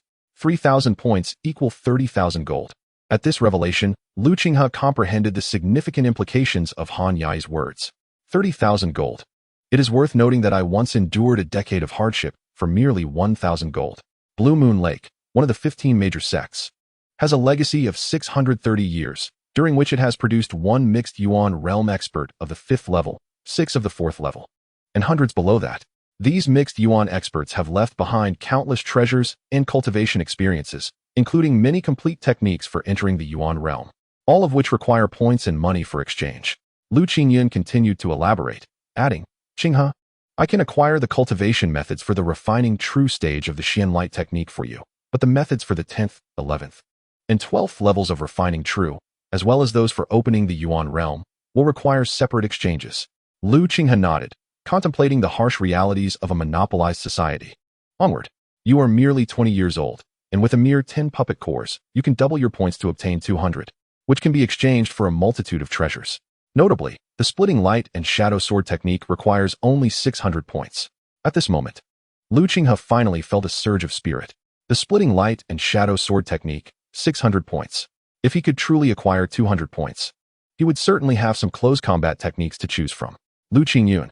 At that moment, a voice called from the side. A strikingly beautiful woman, accompanied by a young man and woman, approached Lu Qingyuan. Sister Zhu Huayo, Lu Qingyuan responded politely, though somewhat distantly. Are these the candidates you recommended? Zhu Huayo glanced at Han Yai and Lu Qinghe with a smile. Just one, my elder brother, Lu Qinghe. Oh. Zhu Huayo curiously examined Lu Qinghe. With her cultivation level, she could immediately discern that he was merely at the 5th stage of the refinement realm. It was quite surprising that Lu Qingyuan had recommended her elder brother, who was at such a low level for the assessment. Han Jun, the attendant, Han Yai, pays respects to Sister Zhu Huayo. The young Han Yai also quickly bowed. Han Jun. Zhu Huayo nodded slightly. She was a formidable presence ranked 31st on the second peak. Although not in the top 10, as a strong disciple of the second peak, she had considerable hope of competing for a top 10 position on the third peak. Sister, your elder brother is at the 5th stage of the refinement realm, correct? At that moment, a young man behind Zhu Huayo spoke up. This young man appeared to be of similar age to Lu Qinghe, perhaps even younger, yet he had already reached the 7th stage of the refinement realm. Long Yu, do not be rude. Sister Lu Qingyuan is recommending her elder brother for the assessment, which surely has its merits. Zhu Huayo gently reprimanded Long Yu, then turned to Lu Qingyuan. This little fellow began his training late, entering the cultivation world only at 12 years of age, and managed to reach the 7th stage within 6 years, which has made him somewhat arrogant. Sister, that is not the case. I hold you in the highest esteem. Long Yu quickly responded. Quite impressive, Lu Qingyuan remarked, glancing at Long Yu. An 18-year-old at the 7th stage of the refinement realm was indeed exceptionally gifted. However, his foundation seemed rather fragile. He had likely never experienced life and death battles. Indeed, the assessment at Blue Moon Lake has a mortality criterion. Lu Qingyuan's expression turned somewhat chilly. She had never known what it meant to be courteous to those who underestimated her elder brother. Humph, that is of no concern to Sister Lu Qingyuan. Long Yu, having reached the 7th stage in 6 years, was conceited enough to believe that had he received proper guidance from a young age, he would not be inferior to any inner sect disciple. His pride made him displeased with Lu Qingyuan's admonishment. Zhu Huayo also felt somewhat dissatisfied with Lu Qingyuan's attitude. As a disciple ranked 31st on the second peak, she had taken the initiative to greet Lu Qingyuan, yet she responded with such indifference. Were it not for Lu Qingyuan's mere 16 years and infinite potential, Zhu Huayo would not have regarded her at all. Long Yu, Sister Lu Qingyuan means well. All right. Nen Batian should be coming out soon. It will soon be our turn. Let us see how we fare, Zhu Huayo said calmly, implying that performance would serve as the proof. Long Yu understood her meaning. I wonder how Sister Lu Qingyuan performed in her assessment back then. I am quite curious. I believe that when my results are revealed, Sister Lu Qingyuan will realize that her concerns were unfounded. Is that so? Lu Qingyuan looked at Long Yu with a somewhat frosty gaze. Yet, with Zhu Huayo as his backing, Long Yu was unafraid. After giving Lu Qingyuan a provocative glance, he turned to leave. It seems I have made another enemy for no reason, Lu Qinghe remarked, watching the two depart, somewhat speechless. Enemies? Just them? Lu Qingyuan scoffed. Zhu Huayo has trained for 31 years and has only reached this level. In less than 3 years, I will undoubtedly surpass her to the point she will not even see my shadow. I truly do not understand where they derive their sense of superiority. Lu Qinghe glanced at Lu Qingyuan. The young girl was indeed brimming with confidence. Han Yai, however, thoroughly agreed with Lu Qingyuan's words. Having witnessed Lu Qingyuan's results in the Destiny Palace, she no longer harbored any doubts about Lu Qingyuan's forthcoming accomplishments. It was destined that she would become a top-tier genius capable of opening the Yuan realm. In the future, she might even hope to enter the mid-stage of the mixed element realm, becoming a supreme elder of the Wenshan sect, or even vie for the positions of deputy sect leader or sect leader. However, Qinghe, you must make me proud. When it is your turn for the assessment, be sure to teach that fellow Long Yu a lesson. Lu Qinghe nodded slightly. I will do my best. Not just your best, but you must. Lu Qingyuan insisted, raising her delicate fist. This elder brother must receive a strict order. After all, he was under 20. Lu Qinghe chuckled. Double points, right? Regardless, that is your responsibility. When I joined Blue Moon Lake, my performance was mediocre. If Long Yu surpasses me in the end, that pride must be reclaimed by you. Lu Qinghe nodded again. They are coming out. Nan Batian. How did he fare? A commotion arose from the waiting crowd. Nan Batian, pale-faced, staggered out of the palace, nodding at the senior brother who accompanied him, then handed a number of puppet cores to Guzhan. 1, 2, 33 puppet cores. Guzhan scanned quickly and nodded slightly. You are 28 years old, with 13 puppet cores. You may pass. Congratulations on becoming a member of Blue Moon Lake. Thank you, Brother Guzhan. Indeed. Guzhan then turned to the man who had accompanied Nan Batian, Wang Xiao, recommending a formal member grants you 100 reward points. Thank you, Brother Guzhan. The man, Wang Xiao, also hurriedly bowed. Successfully recommended. And one can also receive point rewards? Lu Qinghe was somewhat surprised at this scene. Of course, Lu Qingye nodded. Recommending an ordinary member grants 100 points, an excellent member 1,000 points, and a senior member 10,000 points. This is a reward system of Blue Moon Lake. However, those disciples with potential to become excellent members have long been targeted by major factions, while those who can only become ordinary members receive too few points. And aside from the newcomers of Blue Moon Lake, few would bother to invest effort in them. Upon hearing this, Lu Qinghe nodded, though he was deep in thought. Wuching sword, valued at 3,000 points. The road ahead is long. Next, I shall go. Long Yu eagerly stepped forward. Oh, go ahead. Guzhan was rather indifferent to this. Long Yu nodded at Zhu Huaiyou and turned, stepping into the palace. Just before entering, he turned back, casting a somewhat provocative glance at Lu Qingyuan. Humph. This scene did not escape Lu Qingyuan's notice, prompting a cold snort from her. The others, following Long Yu's gaze, turned their attention to Lu Qingyuan and began to whisper among themselves. As the gaze of the crowd shifted towards Lu Qingyuan, the ancient town was momentarily taken aback. Before offering her a friendly nod, a 16-year-old at the 9th level of Qi refinement was indeed enough to attract the attention of formidable figures from the Hunyuan realm. Time swiftly passed, and half an hour later, the grand palace doors finally swung open under the watchful eyes of the audience. The dragon fish, appearing quite disheveled and even bearing traces of blood, emerged before everyone. Despite his disarray, a genuine smile radiated from his face. Observing this smile, Lu Qingyuan curled her lips in a dismissive manner, thinking how pretentious he seemed. Meanwhile, Zhu Huaiyou understood the situation and, accompanied by another young woman, approached him with smiles. How was it? Did you fulfill your mission? The dragon fish nodded weakly with a smile. His gaze quickly found Lu Qingyuan. Senior sister Lu Qingyuan. My final results have been released. I seek your guidance. As he spoke, he presented the puppet core he had obtained to the ancient town. In that moment, he no longer concealed the provocation in his eyes. Chapter 44. Comparison is that Lu Qingyuan of the third peak? It was rumored that she was merely 16, yet had already broken into the top 100 of the third peak. An astonishing talent with potential to compete for the top 10, even the top 3. The dragon fish was daring to provoke Lu Qingyuan? What audacity! One could not help but wonder about the dragon fish's final results. His boldness to confront Lu Qingyuan suggested his performance must not be lacking. The dragon fish's unabashed challenge sparked murmurs throughout the assembly.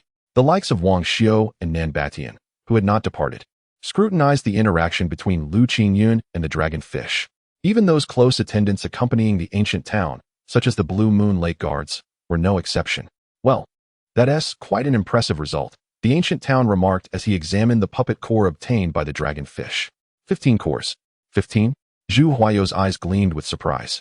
While 100 points might not weigh heavily on Zhu Huaiyou's mind, over 1,000 points represented a significant gain. Members of Blue Moon Lake were generally affluent, with their fortunes hovering around 30,000 gold, making 1,000 points equivalent to a 1/3 increase in their wealth. Indeed, 15 cores, the ancient town nodded. For those under 20, the standard for advanced members is 25 cores, for excellent members it is 8, and for ordinary members it is 3. Your 15 cores qualify you as an excellent member, and you shall receive quadruple points for them, totaling 600 points. Congratulations. Thank you, Brother Ancient Town. The Ancient Town then turned to Zhu Huaiyou. Recommending an excellent member comes with a reward of 1,000 points. I hope you continue to strive and discover more exceptional talents for our Blue Moon Lake. Yes, Brother Ancient Town. Next, I shall go. Before the ancient town could finish, Lu Qingyuan eagerly interjected. The others, considering the sentiments of Zhu Huaiyou, the dragonfish, and Lu Qingyuan, chose not to contest against her. Qinghe go? Lu Qinghe nodded and proceeded towards the palace. Most present had a cultivation level of the 7th level of qi refinement, while Lu Qinghe stood at the 5th level, making her presence conspicuous. Instantly, the expressions of the crowd turned peculiar, with some who regarded themselves as her equals displaying disdain. How dare she call herself out at the 5th level of qi refinement? Is Blue Moon Lake now willing to accept disciples of such lowly rank? Trusting in a 5th level cultivator? Is this a child's play? One cannot be too demanding. After all, junior sister Lu Qingyuan is only 16. So such childish behavior can be understood.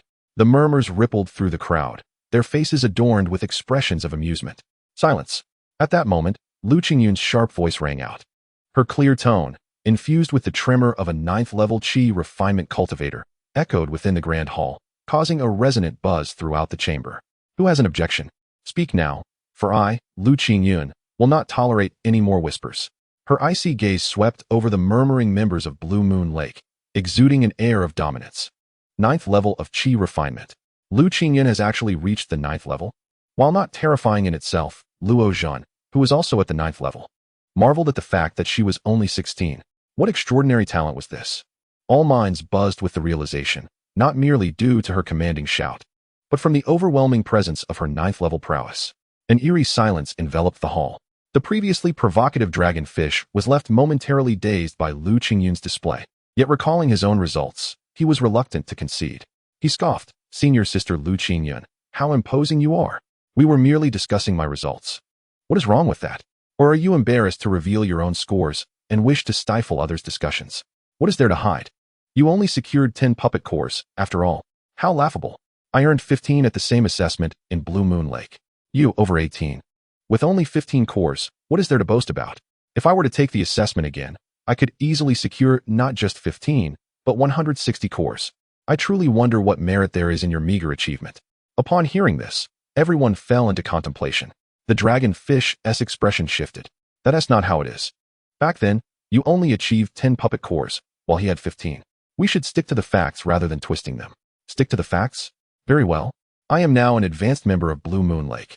What right does an excellent member have to act so arrogantly before me? After Lu Qingyuan spoke, her cold gaze fixed on the dragonfish. Dare to defy? Do you believe I wouldn't cleave you in two with a single strike? Humph. Lu Qingyuan, do not overstep your bounds. Who is truly arrogant here? Dragonfish, having secured an additional 1,000 points for Zhu Huaiyou, could not allow him to be wronged, lest it jeopardize his standing within the inner circle. Zhu Huaiyou, we once shared a nodding acquaintance, but it seems you have grievances against me? Very well. Since you have objections, I offer you a chance. Let us duel on the sword arena. The word sword arena carried significant weight among the inner disciples, and the atmosphere shifted dramatically as excitement surged. A duel to the death. Lu Qingyuan intended to challenge Zhu Huaiyou to a life-or-death confrontation. Her actions were indeed tyrannical. Zhu Huaiyou's expression turned cold. Do you truly believe that your advancement to the 9th level of qi refinement makes you invincible? A genius? You are but one among many. And too many have perished before their time. Enough with the idle talk. Will you fight or not? Enough. Just as the tension reached a breaking point, the voice of the ancient town finally broke the silence. A trivial matter indeed, yet it has escalated to the brink of life and death. Both of you are members of the Blue Moon Lake. Surely you are aware of its rules? If you truly wish to settle your differences, we shall wait for the arrival of that junior named Lu Qinghe, and the outcome will become evident. Guzhan said, his gaze falling upon Lu Qingyuan. Smiling as he added, I perceive that junior brother Lu Qinghe is no ordinary individual. I trust you do not lack confidence in him, sister Lu Qingyuan. With the core disciple Guzhan speaking, it was only fitting that he be afforded some respect. I have utmost confidence in my brother. That is well, Guzhan replied, casting a glance at Zhu Huaiyou and Long Yu. This matter is settled. It is merely a clash of spirits, and there is no need for it to culminate in a fight to the death. I understand this perfectly. I shall heed your arrangements, senior brother Guzhan. Zhu Huaiyou responded. At this moment, Long Yu refrained from speaking. He had come to comprehend Lu Qingyuan's domineering nature. Now, she intended to engage in a duel on the sword platform with Zhu Huaiyou, risking life and death. What if he were chosen next? With his cultivation at the 7th level of the true refinement stage, he would stand no chance against Lu Qingyuan, who was at the 9th level. Time swiftly passed as they awaited. Inside the palace, Lu Qinghe was engaged in a life-and-death struggle with the sixth-tier puppets. He could surmise certain matters concerning the outside world, and thus he concentrated solely on vanquishing the puppets. These puppets, akin to adamantine, were impervious to blades and swords. Only by striking at their cores could one bring them to a halt. In this regard, Lu Qinghe, who practiced the flowing light 13 swords, held a significant advantage. After defeating 1, 2 would appear. After defeating 2, 4 would come. After 4, 8, and so forth. At this moment, the number of puppets converging upon Lu Qinghe had risen to a staggering 16. For some cultivators, facing 16 indestructible sixth-tier puppets was far more daunting than contending with 16 practitioners at the 6th level of true refinement. The method of the hard inch, coupled with the flowing light 13 swords, had been pushed to its zenith by Lu Qinghe. Yet, even this was insufficient. In his mind's eye, the phantom of the Qingping sword was vividly clear. He could perceive the movements of the 16 sixth-tier puppets with remarkable clarity. Their every motion, the currents they generated, resonated unmistakably within his consciousness. Break! A resounding cry echoed as light surged forth. Bang! Bang! Bang! 3 puppets simultaneously shattered, their cores pierced by a single sword strike. As the 3 puppets fell, the pressure on Lu Qinghe lessened substantially, and in an instant, 3 more sixth-tier puppets were punctured by his blade. His perception had reached an extraordinary level. Any slight flaw in the defense of the 16 puppets was seized upon and exploited, transforming into a pivotal opportunity. Bang! Bang! Bang! Once again, 2 more sixth-tier puppets were cleaved down by Lu Qinghe's sword. The remaining 8 sixth-tier puppets could no longer pose any substantial threat to him. After expending considerable effort, Lu Qinghe ultimately shattered all 8 sixth-tier puppets. With the last core of a sixth-tier puppet obliterated, Lu Qinghe exhaled a long sigh of relief. Confronting the assault of 16 sixth-tier puppets had pushed his vitality, energy, and spirit to their limits. The toll on his true energy was significant, and amidst the melee, he had identified weaknesses in his close-quarters combat and realized that his agility had not kept pace with his burgeoning cultivation. Were it not for his visualization of the Qingping, he would have reached his limit, unless his true energy could ascend to the 6th level of true refinement. Or he could refine a high-tier close combat technique or high-tier agility technique to a proficiency of 20 or even 30%. He would struggle. Furthermore, he believed that even ordinary practitioners at the 7th level of true refinement, or those at the 8th level who lacked speed, would face defeat when besieged by 16 sixth-tier puppets. Resisting the onslaught of 16 impervious sixth-tier puppets was exceedingly arduous.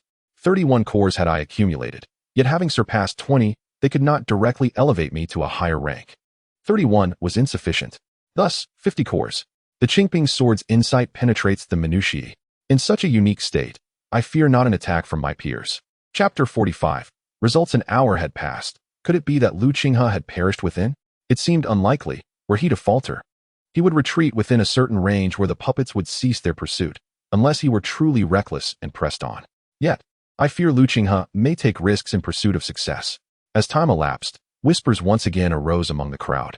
However, following Lu Qingyuan's earlier admonition, they dared not speak too freely. Lu Qingyuan, I suggest that for the sake of your brother's safety, you might consider allowing senior brother Guzhan to enter the hall and rescue him, Zhu Huaiyou remarked, seemingly with good intentions. No need to worry. I have faith in my brother. Lu Qingyuan shot Zhu Huaiyou a glance, her tone indifferent. Is that so? It seems Sister Lu Qingyuan is brimming with confidence. We shall await the results of Lu Qinghe, Zhu Huaiyou replied, cautious not to press too hard given Guzhan's prior warning. Will there be any issues with senior brother Lu Qinghe? Han Yai, after a moment's wait, began to feel somewhat anxious. Let us wait. Lu Qingyuan thought back to the moment when she and Lu Qinghe had clashed. His reactions, speed, and swordsmanship were such that against the sluggish, impervious examination puppets of Blue Moon Lake, he would not fall short of any practitioner at the 8th level of true refinement.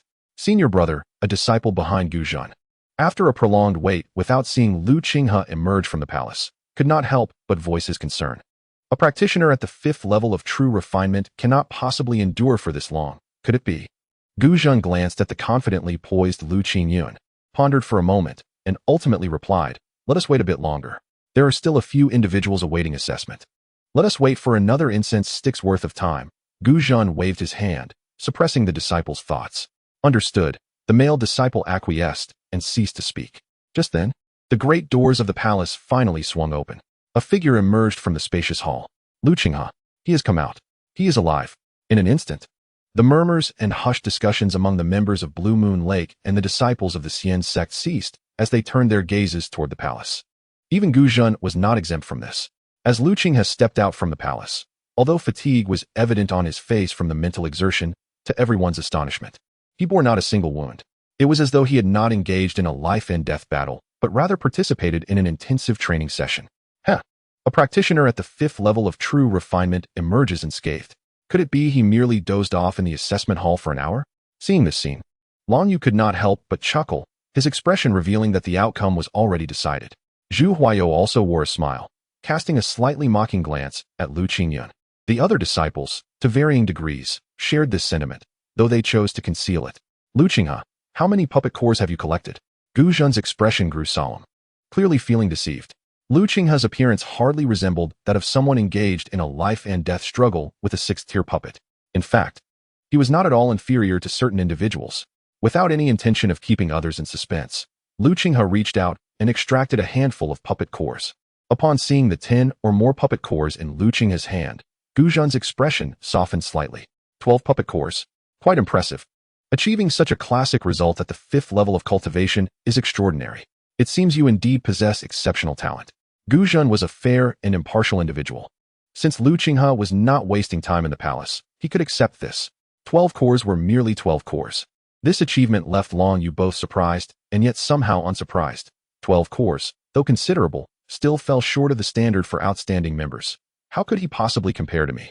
At this thought, a proud expression emerged on his face. Confidence returned to him.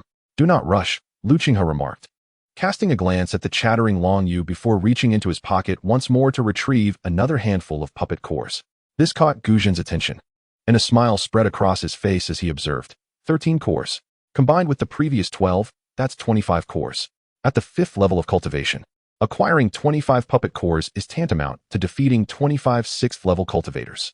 Such combat prowess is indeed remarkable. I find myself eager to witness your future growth. 25 cores. Lu Qinghe had managed to acquire 25 puppet cores, equivalent to besting 25 6th level cultivators.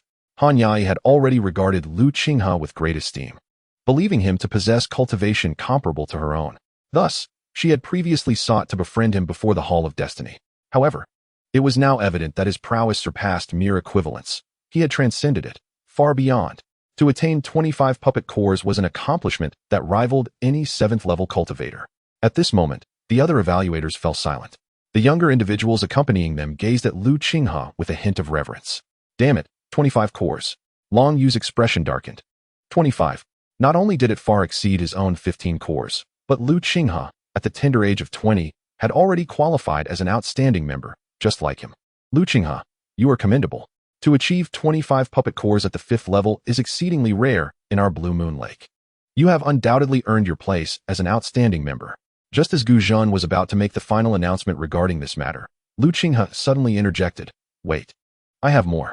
More? The moment those words left his lips, not only Gu Zhen, but everyone present was momentarily taken aback. While Long Yu and Zhu Huaiyou's faces turned ashen. This guy is doing it on purpose. Lu Qinghe's sister, Lu Qingyuan, scolded him with a hint of annoyance. Yet a subtle smile graced her lovely face. Lu Qinghe, do you really have more? Lu Qinghe nodded and produced another handful of puppet cores. 10 more, 35 in total. You actually obtained 35 puppet cores. Gasps of astonishment filled the air as many struggled to comprehend the magnitude of his achievement.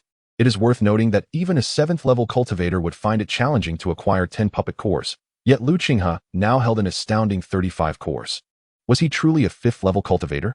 Excellent, excellent, excellent. Lu Qinghe, I have taken note of your achievement. To acquire 35 puppet cores at the 5th level is remarkable. Gu Zhen's expression revealed his unabashed admiration. Lu Qinghe's standing in his eyes had undergone a dramatic transformation. And there's more. Before Gu Zhen could finish his statement, Lu Qinghe calmly interjected once again. More? Yes. Lu Qinghe nodded and reached into his pocket once more. 15 more, 50 in total. Many felt as though their hearts were being severely tested. There's more, Lu Qinghe continued. In an instant, everyone turned their gazes toward him, now laced with a hint of resentment. Could you not just reveal everything at once? Undeterred by the disciples' resentful looks, Lu Qinghe continued to extract another handful of puppet cores. 13 more, 63 in total. This time, Gu Zhen, having learned his lesson, refrained from hurrying to announce Lu Qinghe's final score. Instead, he focused on the pocket of Lu Qinghe's clothing, asking, "Is there anything else? If so, present it all at once." "There is none," Lu Qinghe responded truthfully. "Are you certain there are none left?" "Indeed." Lu Qinghe nodded. After all, he was merely a fifth-level practitioner. With Lu Qinghe's repeated confirmations, Guzhan finally let out a sigh of relief. Not just him, but even Zhu Huaiyou and Long Yu felt the same. However, it wasn't long before they both realized the implications. Lu Qinghe had indeed produced 63 puppet cores in one go. 63. The disparity between this and the 15 cores was as vast as the heavens and the earth. How absurd that not long ago, they had been so brazenly disdainful toward Lu Qinghe and Lu Qingyuan. Now, with the truth revealed, their faces were utterly devoid of dignity. "Excellent! Excellent! Excellent!" Guzhan repeatedly exclaimed, his delight unmistakable. "Lu Qinghe, well done. I can't believe I misjudged you." "Flattery," Lu Qinghe replied modestly. "At the age of 20. Had you arrived for assessment a bit earlier, your score of 63 puppet cores would surely have astonished the true leaders of our Blue Moon Lake. Nevertheless, this is impressive enough. You will directly ascend to a higher membership level during the evaluation. Not only will you earn corresponding points for the puppet cores, but you will also receive an additional reward of 10,000 points. 10,000 points. This figure made every member of Blue Moon Lake present gasp in disbelief. Their gazes toward Lu Qinghe now filled with unabashed envy. Our Blue Moon Lake spares no effort in nurturing and supporting prodigies. Lu Qinghe, you are deserving of this reward. With that, he turned to Lu Qingyuan and said, "Lu Qingyuan, both you and your brother are exceptional talents. For your recommendation, I will promptly award you 10,000 points. And you, at merely 16, have already reached the 9th level of cultivation with extraordinary talent. I shall recommend elevating your authority to that of a steward. Expect good news soon." Steward level. A hint of joy graced Lu Qingyuan's face. "Thank you, senior brother Guzhan." The gazes from others toward her brimmed with envy. It is worth noting that even a top 10 rank powerhouse would find it challenging to attain steward level authority. Lu Qinghe, continue to strive forward. I await the day when you shine brilliantly in Blue Moon Lake. After offering encouragement, Guzhan turned his attention back to the others. The next to step forward. Lu Qinghe did not immediately accept the congratulations from Lu Qingyuan and Han Yai. Instead, he fixed his gaze upon Long Yu and Zhu Huaiyou. "Long Yu, I wonder if my achievement is still passable?" "Passable? It is far more than that." A simple rhetorical question rendered the dragonfish speechless. The dragonfish opened his mouth, but found himself utterly unable to retort. After a considerable pause, he feebly sought to excuse himself. "Humph. You are merely 2 years my senior.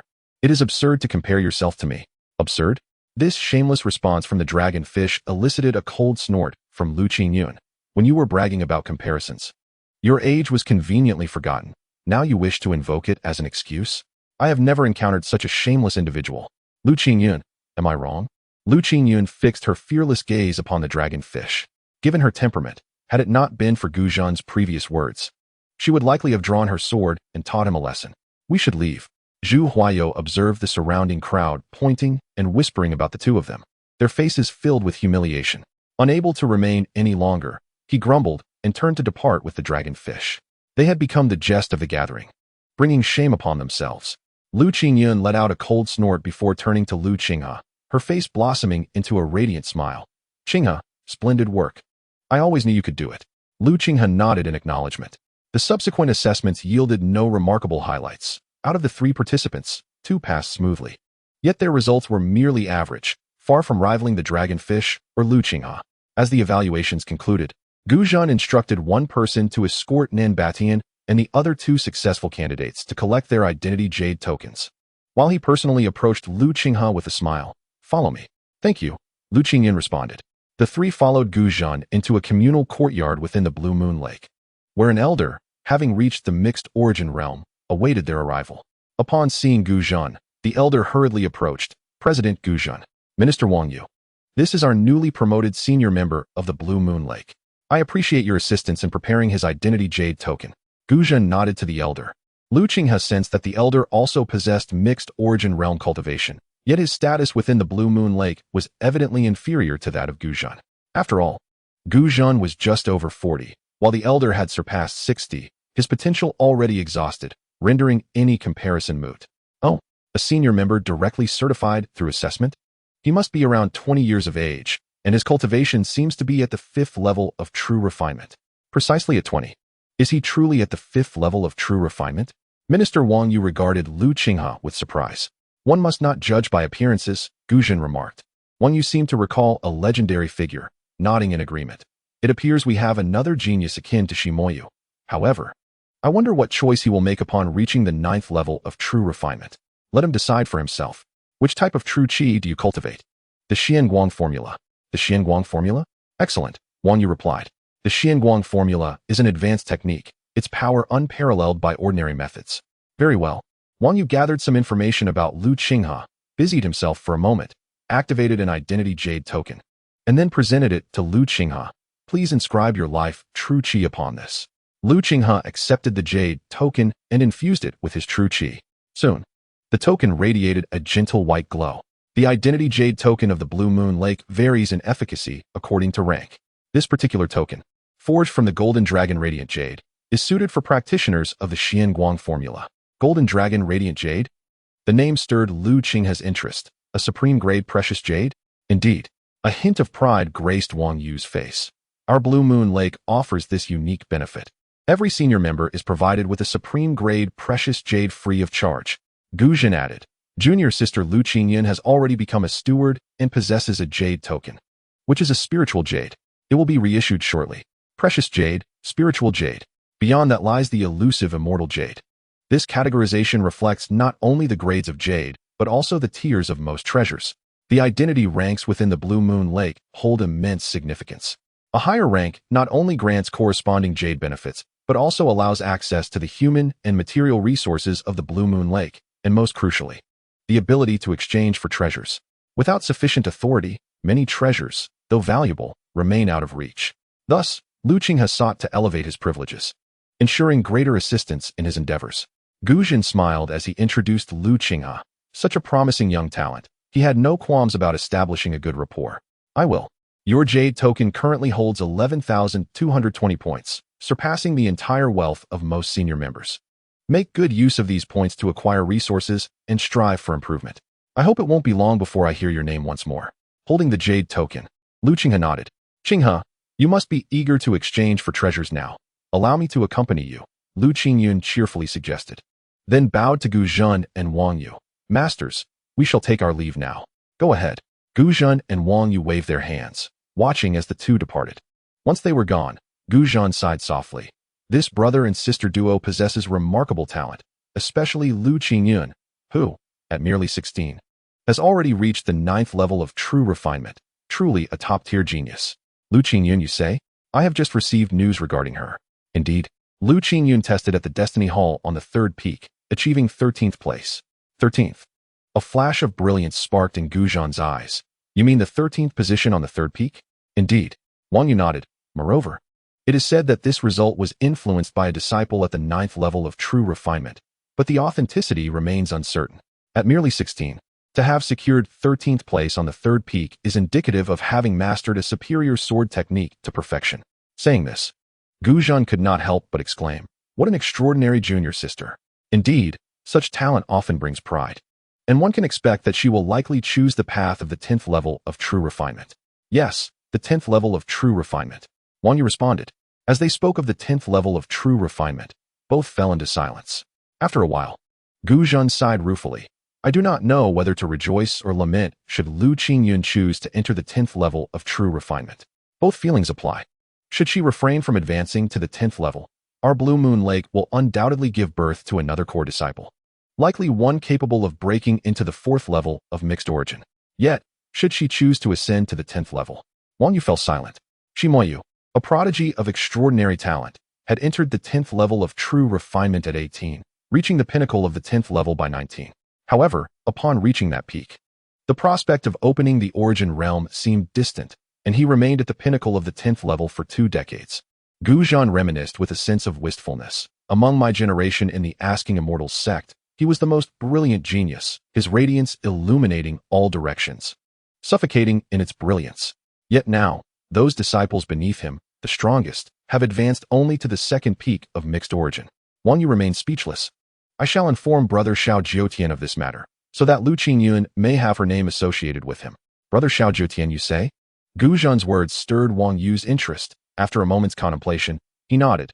Lu Qingyuan has indeed qualified to attract brother Xiao Jiutian's attention. If she chooses to open the elemental realm, I shall personally recommend her. If she opts to pursue the 10th level of reality refinement, I will merely observe. Such is the way, Wang Yu sighed. Minister Wang Yu glanced slightly at Lu Qingyuan, noting her somewhat proud disposition. After all, which top-tier genius is not imbued with a sense of pride? Indeed, I shall take my leave. Go on. Gu Zhen nodded, offered a respectful gesture to Wang Yu, and turned to depart. As Gu Zhen left, Wang Yu remained seated, lost in thought. After a considerable time, he came to his senses, gazing at his somewhat aged form with a deep sigh. The 10th level of reality refinement. Lu Qingyuan was, of course, oblivious to the discussions surrounding her initiated by Gu Zhen and Wang Yu, unaware that her name had already been recognized before the highest authority of Blue Moon Lake. At this moment, filled with excitement, she eagerly pulled Lu Qinghe to the Moon True Academy within the Blue Moon Lake Division. The Moon True Academy serves as the repository for resource exchanges at Blue Moon Lake. Even if some precious resources are not preserved in the Second Peak Division, they can be transferred from other divisions. Therefore, as long as one has sufficient points and wealth, most items can be exchanged here. Come, Qinghe. What would you like to exchange? I will first help you select the general category. Lu Qingyuan was quite familiar with the Moon True Academy and led Lu Qinghe directly into the inner sanctum. This affectionate demeanor elicited a pang of envy from Han Yi. Me? I seek close combat techniques, the mixed Yuan sword finger, or profound movement arts, at present. I lack these two. Understood, secret techniques category. Lu Qingyuan easily guided Lu Qinghe to a side room within the Moon True Academy, where several individuals were perusing documents, attended by 3 disciples dressed as maidservants. After searching for a moment at the entrance, Lu Qingyuan swiftly placed a tome of over 400 pages before Lu Qinghe. This book contains all the recorded secret techniques of Blue Moon Lake. Is that so? As Lu Qinghe opened the book, the first categories he encountered included swordsmanship, spear techniques, knife methods, fist techniques, leg techniques, movement arts, and finger techniques. After a brief perusal, he selected the finger techniques section. His mastery of swordsmanship had reached a level of unity between man and sword. Thus, sword fingers were the most suitable close combat method for him. The finger techniques were classified into medium grade and high grade, but contrary to Lu Qinghe's expectations, there were no supreme finger techniques after the high grade. Instead, there were the profound spirit finger, celestial finger, and stellar finger. Qinghe, you need not bother with the profound spirit finger, celestial finger, and stellar finger. These techniques require the elemental realm as a prerequisite.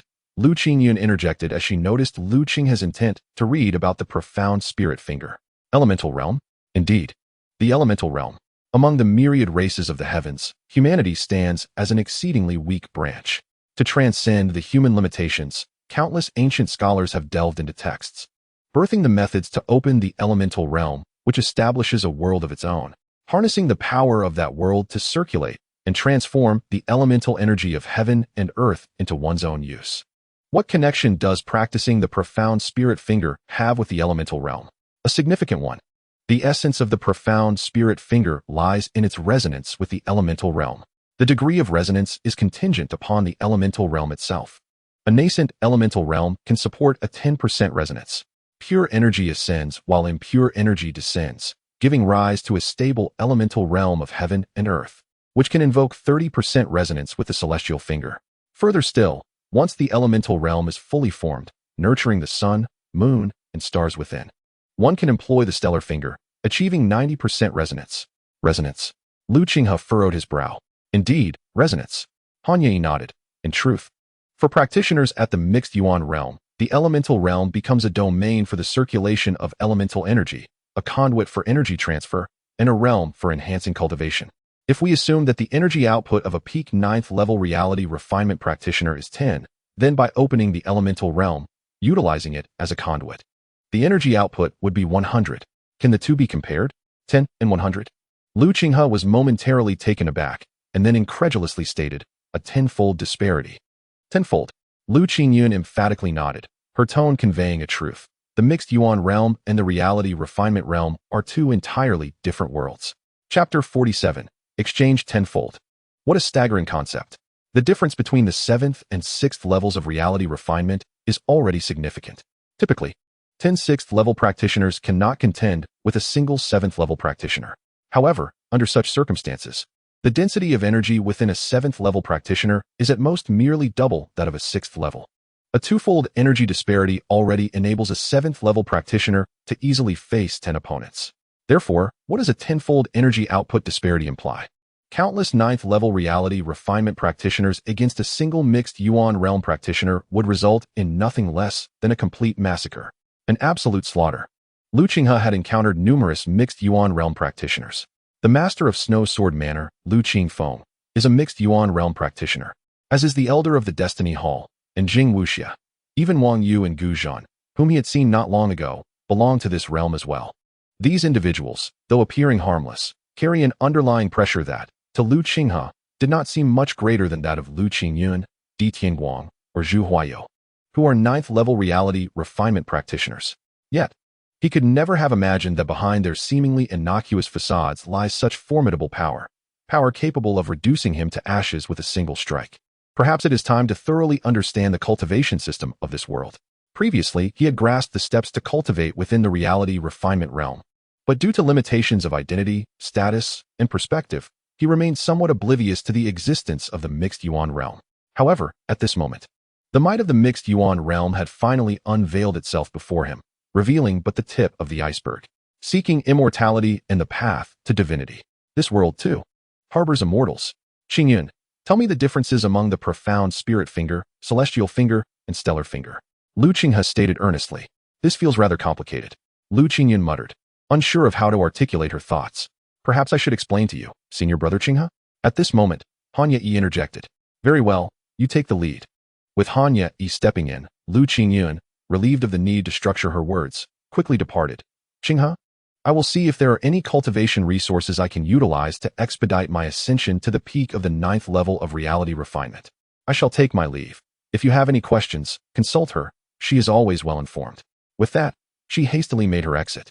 Qinghe could only look on in silence. Senior brother Qinghe, are you inquiring about the distinctions among the profound spirit finger, celestial finger, and stellar finger? Indeed. In truth, it is quite simple. The nomenclature of these techniques arises from the evolution of the elemental realm. The evolution of the elemental realm? Han Ye nodded, casting her gaze around before continuing. Senior brother Qinghe should understand what our world comprises. Air, elemental energy, the heavens, the earth, and beyond the heavens, the sun, moon, and stars. These elements together form the complete world in which we exist. Qinghe nodded in agreement. The evolution of the primordial realm unfolds thus. In the nascent stages of its inception, the realm was a chaotic expanse, merely a vast vessel until the primordial energy settled, transforming from vapor to liquid, signifying the initial formation of the primordial realm. As this realm took shape, pure energy ascended while turbid energy descended, nurturing the heavens and the earth. Due to the progression of this world, the land emerged before the sky. Qinghe, reflecting on Han Ye's earlier explanations, found a glimmer of understanding. As you have stated, the primordial realm, upon its initial formation, resonates with its essence, allowing the practice of the Xianling finger technique. When the realm divides into heaven and earth, one can then cultivate the celestial finger technique. With the birth of the sun, moon, and stars in the celestial sphere, only when the primordial realm is complete can one practice the stellar finger technique. Indeed, Han Ye affirmed, the crux of this lies in stability. The fledgling primordial realm lacks stability. Forcibly invoking the celestial finger technique to resonate with the nascent realm may not amplify its power, but rather lead to its collapse. Qinghe grasped the implications. The primordial realm serves as a conduit of energy. Humans draw power from the heavens and the earth at a sluggish pace. Yet with the aid of the primordial realm, this speed could increase tenfold. 1 year of true qi cultivation could equate to a decade of training for an ordinary person. In this world, what might take a century of cultivation could be achieved in mere years. Moreover, this is not the entirety of its capabilities. While employing the Xianling, celestial, or stellar finger techniques, one can resonate with the primordial energy of the heavens and the earth, enhancing these techniques, potentially elevating them beyond their ordinary quality. However, one might question the extent of a mere 10% resonance enhancement. Han Ye, sensing Qinghe's doubt, interjected, do not underestimate this 10% resonance. It does not refer to a mere 10% increase in one's own cultivation, but rather a 10% resonance with the primordial realm and the power of the heavens and the earth. She provided a vivid analogy. Even the mightiest of humans, at their zenith, cannot obliterate a mountain. Yet, With the enhancement from the primordial realm and the resonance of heaven and earth, such feats are not beyond reach. To destroy a mountain. Lu Qinghe's expression grew serious. A mountain akin to the third peak? Han Yai nodded solemnly. Indeed, even grander peaks could be shattered in an instant. With this revelation, Lu Qinghe finally comprehended the terrifying potential of the resonance between the primordial realm and the powers of the heavens and the earth. The primordial realm, in its chaotic state, could only resonate with primal energy and draw it in. It is said that those who transcend the realm can refine the entire primordial realm into a pill, consuming it to transform a portion of the realm into their dantian, wielding immense, boundless power. Mortals would call such beings immortal. As Han Yai glanced towards the direction of the 9 forbidden peaks, she remarked, the Asking Immortal sect, which stands alongside the ancient dynasties as a sacred place of cultivation, owes its strength to its formidable disciples. But most importantly, there are immortals residing there. One immortal can suppress an entire nation. Lu Qinghe, having emerged from an era of information explosion on Earth, possessed a resilient spirit. He soon regained his focus, redirecting his gaze to the tome before him. The Xianling finger technique, devoid of the primordial realm's enhancement, is merely a superior technique, is it not? Indeed, these techniques were crafted based on the characteristics of the primordial realm and may, at times, be inferior to superior techniques. Thus, they are merely for observation. True mastery should lie in superior techniques. His longing for the cultivation system pertaining to the primordial realm intensified. To attain the state of primordial unity is to earn the right to traverse the world, to transcend the realm of mortals. Currently, although his cultivation is commendable, he can at best be termed a martial arts expert, nothing more. Regrettably, access to the primordial realm requires reaching the 9th level of true refinement. A goal still distant for him. Lu Qinghe gathered his thoughts, setting aside future aspirations, and continued to peruse the tome.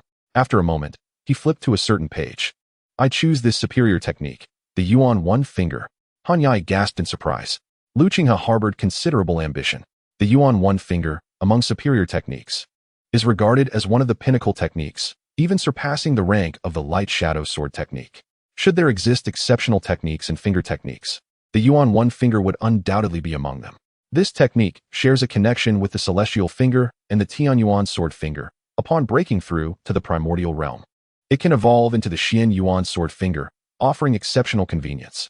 However, because of its connection to the primordial realm, its cultivation is exceedingly challenging. Han Yai added, it is one of the most difficult techniques to practice. I understand, Lu Qinghe nodded. Yet through this technique, I can glimpse the profundities of the Xianling finger technique. What harm is there in that? Han Yai, recalling Lu Qinghe's extraordinary talent, opened her mouth to offer counsel, but ultimately refrained. The Yuan One Finger costs 1,000 points and 1,000 gold. Quite expensive. The light shadow sword technique is merely 600 points and 600 gold. The Yuan One Finger is worth this price. Lu Qinghe nodded and resumed his selection of body techniques. The Taishang Sword Classic, a secret manual of sword arts, was predominantly focused on cultivation within the sword path, rendering his understanding of body techniques nearly non-existent. The Fangsuan Ju is advantageous against martial artists who cultivate strength. Yet against true refiners, particularly those of higher realms, it appears somewhat lacking. Hence, a flexible body technique is essential. Wui, he declared. This body technique. Han Yai glanced at the body technique Lu Qinghe had chosen and then at him, gaining an intuitive understanding of this man's ambitions. Although Lu Qinghe was currently only at the 5th level of true refinement, not even qualifying as an inner disciple, his aspirations seemingly transcended those of any inner disciple. Envisioning a world only accessible to core disciples, the Wui body technique ranks 3rd among the many superior body techniques of the Asking Immortal sect, Han Yai remarked. Realizing her potential misstep, she quickly added, 3rd does not imply inferiority to the first 2 techniques. Rather, it has significant drawbacks, excelling in evasion and maneuverability, but lacking in pursuit and attack. That suffices, Lu Qinghe replied. Those whom I can defeat up close have already fallen beneath my sword. Those who can escape my series of lethal strikes are beyond my reach. Pursuit and attack are of no concern to me. This body technique costs 1,200 points and 1,200 gold. Quite costly. Huh. This is one of the treasured body techniques of the Lanyue Lake. Within the entire Asking Immortal sect, even the Zhongzhen Hall of the 9 Forbidden Peaks may not have this technique recorded, Lu Qinghe acknowledged, not dwelling on the price. Lastly, the Xianlight technique. Lu Qinghe declared, flipping directly to the cultivation methods for the 10th and 11th levels of true refinement, into Xianlai technique. This scene momentarily left Han Yai breathless. "Senior brother Lu Qinghe, do you intend to challenge the 10th level of true refinement?" she exclaimed, her breath quickening, nearly feeling as though she could not catch her breath. "First, I shall purchase it and ponder my decision later. It seems rather premature to expend such vast resources on items that are of no immediate use." Lu Qinghe glanced at the prices for the Shuangguangju's 10th and 11th levels. The 10th level costs 10,000 points and 10,000 gold, while the 11th level demands 30,000 points and 30,000 gold. Such exorbitant prices stirred an impulse within him to curse. The cost for levels 1 through 9 was merely 1,600 points and 1,600 gold, yet the price for the 10th level alone was a staggering 10,000 points and 10,000 gold. The 10th level of refining the true essence is both an opportunity and a nightmare for those who lack sufficient talent. Advancing from the 9th to the 10th level only leads to self-destruction, extinguishing their prospects of opening the Yuanshi realm and wasting the resources invested in them by their sections. However, for true geniuses, 10,000 points is within an acceptable range. Lu Qinghe understood. This pricing serves as a form of restriction from Lanyue Lake. It is likely that within the Zhangzhen Hall of the Wuxian sect, the purchase price for the 10th level of the Shuangguangju remains astronomical. Wuyi and Yuanyi's sword gesture both require 2,200 points, leaving Lu Qinghe unable to afford the 10th level of the Shuangguangju and thus compelled to relinquish that ambition for the time being. "Qinghe, I suggest you exchange for a vial of Yangzhen Dan. This elixir greatly facilitates the cultivation of true energy. A vial costs 1,800 points, and within a month, it can elevate you to the 6th level of refining the true essence. If you expend all your points, you may even leap directly to the 7th level, becoming an inner sect disciple." Lu Qinghe nodded. His cultivation was ultimately somewhat lacking. If he could reach the 6th level during the assessment today, he might be capable of annihilating 64 6th-tier puppets, thus earning 1,280 points. The focus now lies on the cultivation resources. "Very well," Han Yai remarked, retrieving the catalog of cultivation resources and opening it before Lu Qinghe. "Yangzhen Dan, the finest elixir for mid-level refining the true essence, with remarkable efficacy and minimal side effects." Lu Qinghe nodded and continued to peruse the catalog leisurely. This browsing lasted for an entire hour, until Lu Qinghe's sister, Lu Qingyuan, who had initially been captivated by the array of cultivation resources, grew impatient. "Qinghe, are you not finished yet?" Lu Qingyuan returned to Lu Qinghe's side with a hint of exasperation. The plethora of cultivation resources at Lanyue Lake was overwhelming. Far too numerous to exhaust in a single day. One should simply select a few of the most effective items. "I understand. I merely glanced over them briefly," Lu Qinghe replied. Han Yai wholeheartedly agreed, as Lu Qinghe's speed in reviewing the materials was astonishingly rapid, so much so that it seemed he was merely skimming the names of the treasures rather than comprehensively understanding the resources' purposes. Yet, she remained oblivious to the fact that, while envisioning the ephemeral shadow of the Qingping sword, Lu Qinghe possessed a remarkable memory. "Qinghe, the most suitable for you now is the Yangzhen Dan. If you are willing to spend a bit more, the Xuanzhen Dan is also a commendable choice. Within half a month, it can elevate you to the 6th level of refining the true essence, though it requires a far greater expenditure of 4,200 points, making it less economical than the Yangzhen Dan." "I understand," Lu Qinghe nodded, gesturing towards a woman dressed as a servant. The woman promptly approached. "What is your command?" "Senior brother? Please take note," Lu Qinghe instructed. The woman looked somewhat surprised. "Senior brother Lu, do you intend to purchase many items?" "A few," Lu Qinghe responded directly, having observed the woman's readiness. 1 high-grade body technique, Wuyi. 1 high-grade finger technique, Yuanyi sword gesture. 1 vial of Yangzhen Dan. 10 soul-returning incense. 3 vials of crystal liquid. 3 vials of beast blood. 3 500-year-old ginseng, and 1 Qinghe fruit, among others. Wait. Qinghe, I can understand your purchases of the high-grade body technique, the high-grade finger technique, and the Yangzhen Dan, but what purpose do the soul-returning incense, crystal liquid, beast blood, ginseng, and Qinghe fruit serve? I have my own plans for these, Lu Qinghe replied, turning back to the woman. Also, I need Qijing grass, Wulong flower, and Mingmu Dan. Hearing the names of the resources Lu Qinghe was listing, Han Yai recognized that many were unfamiliar to her, and she was unaware of their efficacy. Was Lu Qinghe purchasing these items merely to exhaust his points? It would be more prudent to invest entirely in Yangzhen Dan. With that, ascending to the 7th level of refining the true essence would be effortless, and with his swordsmanship talent, he might even have a chance to participate in the Wuxian sword duel 6 months hence. Lu Qingyuan murmured her thoughts as well. After Lu Qinghe listed 24 items, He mentally calculated their value before concluding, that will suffice. Finally pausing, the woman cast a somewhat envious glance at Lu Qinghe, professionally reiterating, Senior brother. I will restate the items you just recorded along with their quantities. Please confirm if there are any omissions or discrepancies.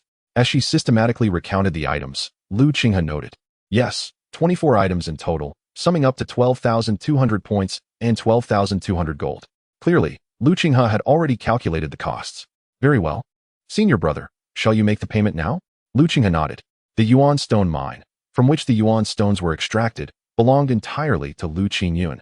However, due to the mine's immense value, she could not monopolize its resources and had granted Lu Qinghe 10,000 gold for personal use.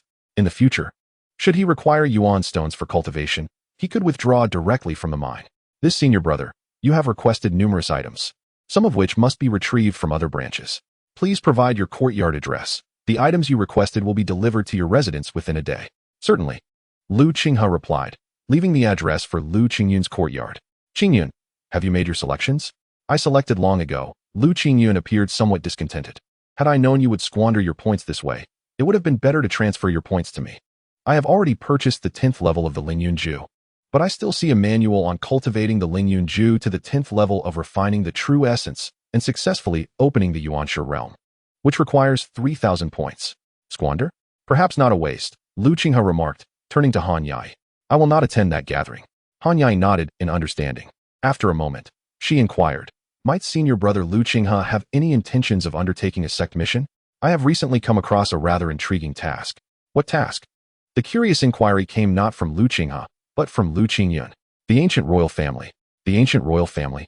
The ancient clan that established the Luoang city in the Qingyuan mountain range 300 years ago? Indeed, Han Yai affirmed. I have perused the text concerning the ancient royal family and inferred from the nuances within that, following the fall of Luoang city, the ancient royal family likely faced decline. Although it lies deep within the Qingyuan mountain range, should we locate the remnants of the extinct ancient royal family, it would be worth the risk. The ancient royal family was once a formidable clan, boasting a mid-tier mixed origin realm expert as its protector, rivaling even the top sections. Such strength allowed them to establish a city amidst the perilous Qingyuan mountain range.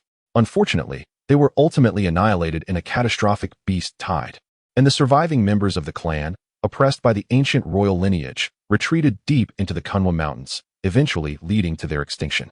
Lu Qingyuan appeared quite intrigued. Qinghe, we can go on an adventure task. I absolutely adore such exploits. Let's plan for 3 months from now. Lu Qinghe replied. If you have not set off in 3 months, count me in. His agreement to the task was not merely for adventure. It was an opportunity to venture into the Qingyuan mountains, seek ferocious beasts, and validate his cultivation level, with the task being merely incidental. Very well. I shall gather more specific information to ascertain where the survivors of the ancient royal family resided before their demise. We shall embark together in 3 months. Lu Qinghe's consent illuminated Han Yai's eyes. This was a marvelous opportunity to forge a connection with the talented disciple, Lu Qinghe. Indeed, Lu Qinghe and Han Yai made a preliminary agreement, after which they returned directly to the courtyard of the third peak. Qinghe, in the future, there is no need to visit the trading square for shopping. Outer sect disciples, or those barely initiated into the inner sect, are not worth the trouble. The worthwhile items are all at Lanyue Lake or among other powerful sections, I understand. However, I must ask, is there truly any utility in purchasing all these miscellaneous items? If you were to exchange all your points and wealth for nourishing pills, advancing to the 7th level of true refinement would be quite feasible. You will find out in 3 months. Lu Qingyuan responded with a hint of mystery. With a slight huff of dissatisfaction, Lu Qingyuan remarked, if your progress does not meet my expectations in 3 months, be wary of my reprimand. All right, that seems rather harsh. Lu Qinghe thought to himself, during these 3 months, I shall also enter seclusion to elevate my cultivation to the pinnacle of the 9th level of true refinement. Once I reach that stage, I will face the assessments at the Hall of Destiny, aiming not only to breach the top 10, but to ascend into the top 3, trampling the likes of Han Zhan, Xiao Xiangyu, Jian Shun, Feng Gu, and Zhuo Qiuming beneath my feet. Lu Qinghe understood that Lu Qingyuan referred to the top 10 experts of the third peak. Beyond them were Gu Xinxiu, Bei Chantian, and Taiye. All 3 possessed cultivation levels that far surpassed the ordinary 9th level of true refinement, with their rankings frequently shifting, the current leader being Taiye. Not just aiming for the top 3, your true goal should be first, Lu Qingyuan urged. Each of them has mastered 2 perfect techniques of superior swordplay or agility. Lu Qingyuan furrowed her brow for a moment, but soon her expression brightened. Nonetheless, it is not insurmountable. You are correct. My aspiration is to claim the first position. While they have perfected 2 superior techniques, I shall master 3. The entire third peak, all 487 individuals, will tremble at the mere mention of Lu Qingyuan. Observing the spirited and determined young woman, Lu Qinghe smiled subtly. I shall await your progress. Chapter 49. A gift in the cultivation chamber of the East's second courtyard. Lu Qinghe stood naturally, a soul-reviving incense burning beside him. This incense served to calm the mind and enhance focus. For an ordinary person, it primarily aided in sleep. But for Lu Qinghe, it replenished his mental energy, allowing him to visualize the Qingping sword for extended periods. After standing in tranquility for a moment, Lu Qinghe suddenly moved. With a swift motion, he pierced through the air, his fingertips striking like a sword, unleashing a powerful gust of energy within the 100-square-meter training room, echoing like a tempest. Small success. After acutely sensing the power of this strike, Lu Qinghe felt assured. It was no surprise that this technique, which he could directly ascend to with a breakthrough in cultivation, took him a month to comprehend. Only 3 days prior, upon reaching the 6th level of true refinement, could he unleash it at 30% potency. He mused to himself, having joined Lanyue Lake and gained an abundance of points and resources, it has been a month. During this time, I consumed beast blood, crystal liquid, supplemented by Zhuke fruits, blood ginseng, and other rare herbs, refining my physique to its peak. Then, using nourishing pills, I elevated my true energy to the 6th level of true refinement. Moreover, he devoted most of his time to mastering the Yuan sword finger technique. As his true energy advanced, his comprehension slightly improved.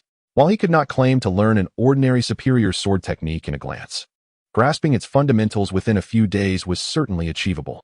With his continuously improving comprehension and the occasional visualization of the Qingping sword to correct his shortcomings while practicing the Yuan sword finger, he dedicated an entire month to bring this technique to small success. At the 5th level of true refinement, even ordinary 7th level practitioners posed little threat. Now that his true energy had reached the 6th level, he should be able to contend with opponents at the 8th level, albeit still in the small success stage of the Yuan sword finger. Reflecting on this, Lu Qinghe immersed himself in his own physique. Over the past month, through external resources and the thunder sound body refinement technique, he had refined his body to the utmost pinnacle, even without utilizing true energy. The mere surge of blood and energy within him could easily vanquish a robust 6th level true refinement practitioner. It is time to commence muscle training. The process required the refining of various muscle groups, including the liver, kidneys, toxins, knees, and more. However, this refining was not sequential but rather a unified approach. Additionally, muscle training necessitated tranquility and a deep understanding of blood flow, a requirement that excluded most individuals. Drawing from his past experiences, Lu Qinghe lit the soul-reviving incense and visualized the Qingping sword, employing all 3 methods. After 30 days, he managed to refine all 12 major meridians in a single session. The effects of this muscle training were immediately apparent. His liver improved blood circulation and digestion, while his kidneys enhanced filtration functions, resulting in significant enhancements across the board. His body felt as if it had undergone a complete transformation. Especially notable was the strength of his eye muscles, allowing him to see with greater clarity. This improvement in perception surpassed even the benefits of a single level increase in true energy. He reflected, I still have some nourishing pills left. They should suffice to elevate my true energy cultivation to the pinnacle of the 6th level. Summarizing his progress, he turned his gaze to the dwindling resources. 3 months swiftly passed. In the final month, Lu Qinghe repeated his muscle refining, elevating his cultivation to the pinnacle of the 6th level of true refinement. Thanks to this enhancement, he was on the brink of mastering the Yuan sword finger, only a step away from grasping its lethal moves. The small lethal technique of the 13 flowing light sword, known as the 3 lights sword shadow, had truly evolved into a killing move, trending towards becoming an ultimate strike. However, he still lacked a slight refinement in the Yuan sword finger, much like the Wui body technique, both at a critical juncture of 60% transformation. Lu Qinghe furrowed his brow. His training had been exceedingly diligent, yet he found himself overwhelmed by the sheer multitude of techniques he was attempting to master.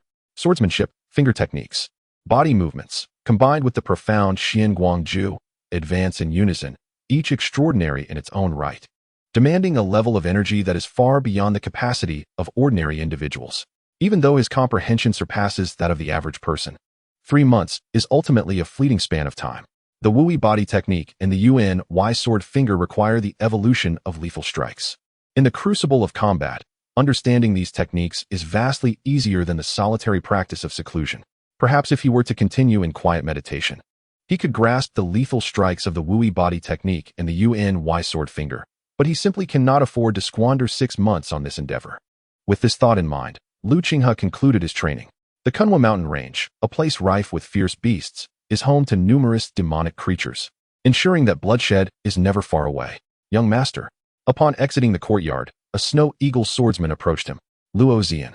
Congratulations, young master, on your significant advancement in cultivation. Lu Qinghe nodded in acknowledgement, responding, congratulations to you as well. I sense correctly. You have also reached the 6th level of the refining truth stage. Thanks to your great fortune, young master. If it weren't for your discovery of that vein within the Qinggyuan mountain range, we would not have had the opportunity to cultivate with essence stones, nor would we have advanced to the 6th level so swiftly. Lu Qinghe nodded, choosing not to dwell on this topic. Is Qingyuan still in seclusion? Yes. Seeing this, Lu Qinghe did not press further. I am heading out. At this point, he had already earned the recognition of all Snow Eagle swordsmen through his prowess, especially with his status as a senior member of the Blue Moon Lake, allowing him free movement on the 3rd peak without any fear of being underestimated. The Snow Eagle swordsman would not impede his actions. As he departed the courtyard, he made his way to the summit of the 3rd peak. After a brief walk, a vast complex of buildings came into view, incomparable in scale, layout, and elegance to Lu Qingyuan's courtyard. Currently, Lu Qingyuan had reached the 13th position on the 3rd peak, yet she had not moved into this impressive complex. Her ambitions were grand, and if she were to relocate, it would have to be to the courtyard at the peak, yet at this moment, she still resided in the quarters of ordinary inner disciples. As Lu Qinghe gazed at the 9th courtyard, the guards stationed there noticed his arrival and their expressions hardened, ready to reprimand him. However, upon recognizing the emblem of a senior member of Blue Moon Lake adorning Lu Qinghe's attire, their tone shifted to one of respect. This is the residence of Brother Han Jun. How may we assist you? I am Lu Qinghe, here at the request of Sister Han Yai. Sister Han Yai? The guard froze momentarily, then quickly replied, please wait, Brother Lu Qinghe. I will inform her at once. As he glanced at the Blue Moon Lake insignia on his chest, a subtle smile formed on Lu Qinghe's lips. This identity proved far more advantageous than that of an ordinary inner disciple. The ranks of inner disciples varied greatly, but each senior member of Blue Moon Lake possessed exceptional skills, and none on the 3rd peak dared to underestimate them. Brother Lu Qinghe. Not long after, Han Yai emerged with a smile. You have emerged from seclusion, yet there was no need for you to come in person. A simple notification would suffice. 3 months have passed, and I wonder how the affairs of the ancient imperial family have progressed. Previously, I was only 10% certain regarding the ancient imperial family's presence in the Qingyuan mountain range, but after 3 months of studying texts and verifying information, my confidence has risen to 30%. 30% certainty is quite substantial. If it exceeds 50%, the inner disciples may not be able to resist the urge to explore further. Lu Qinghe nodded. When shall we set off? How about departing tomorrow? Very well. With a simple agreement, Lu Qinghe returned to Lu Qingyuan's courtyard. However, upon his return, he found that Lu Qingyuan had already concluded her training and was awaiting his arrival. Are you preparing to leave? Indeed. The Qingyuan mountain range, the largest mountain range in the ancient kingdom, stretches 14,000 miles into the sacred snow kingdom, teeming not only with fierce beasts but also with demonic creatures. While demonic beasts cannot open a Yuan realm, they are exceedingly ferocious. A group of 3 to 5 demonic beasts can pose a lethal threat even to a mixed element realm expert. Exercise utmost caution. Lu Qinghe nodded. Demonic beasts correspond to human practitioners of the mixed element realm. Unlike fierce beasts, which can crush human practitioners of the same rank, humans, once they open the Yuan realm, possess a foundation that allows them to unleash combat power several times greater than that of demonic beasts. The Yuan realm is precisely what enables humans to stand alongside demons, spirits, and other mystical beings, forming the 4 great races. Lu Qinghe scrutinized Lu Qingyuan before pausing thoughtfully. Have you reached the pinnacle of the 9th level? I emerged from seclusion a month ago, and at that time, I had indeed reached the pinnacle of the 9th level. As she spoke, Lu Qingyuan's expression grew somewhat serious. In this past month, I have been researching the transmission of the Yuan realm, and I have made some progress toward the 10th level of refining truth. Are you truly determined to break through to the 10th level of refining truth? Lu Qingyuan nodded, her spirit soaring. I, Lu Qingyuan, will either not embark on this path, or if I do, I shall strive for excellence. Lu Qinghe regarded her without objection. It was rumored that a powerful elder had recognized Lu Qingyuan's talent and intended to take her as a disciple. But she had declined due to her ambition to reach the 10th level of refining truth. Upon hearing this, all elders relinquished any thoughts of taking her as a disciple. The 10th level of refining truth presents two extremes. One path leads to self-destruction, as entering the 10th level results in a lifetime devoid of the hope of opening the Yuan realm. The other path, if successful, is ascension to great heights. If you genuinely intend to cultivate to the 10th level of refining truth and open the Yuan realm, I offer you a piece of advice. Speak. Balance the essence, energy, and spirit. Essence, energy, spirit. Essence refers to one's blood. Energy is the true energy cultivated within, and spirit pertains to mental will. Lu Qinghe paused for a moment. I possess a method for nurturing blood vitality. I shall write it down when I depart. In your spare time, you might consider pondering it. Very well. Lu Qinghe nodded. With newfound understanding of the mysteries and strengths of the mixed element realm, Lu Qinghe no longer underestimated the practitioners of this world. The 10th level of refining truth is deeply feared. Countless talents have failed to open the Yuan realm after reaching this stage, and there is a reason for such caution. Lu Qinghe imparted this method for nurturing blood vitality to Lu Qingyuan as an experiment. Within 3 months, I will strive to reach the 10th level of refining truth. If I can achieve this milestone, I will compete in the upcoming sword contest for immortals. The rewards will greatly assist me in opening the path to the Yuan realm. The sword contest for immortals. Lu Qinghe nodded. This event is specifically designed to discover talented disciples within the sword sect, held once every decade. With only 3 months remaining until the next contest, I believe we shall see your presence at the sword contest for immortals. Chapter 50, Dragon Gate. The following day, Lu Qingyuan resumed her training.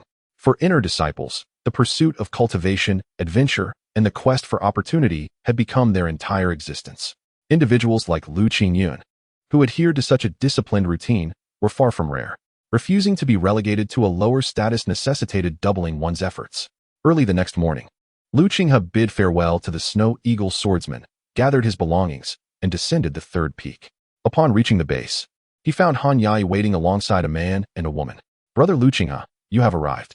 Han Yai approached Lu Qinghe and then turned to the man and woman, saying, allow me to introduce you.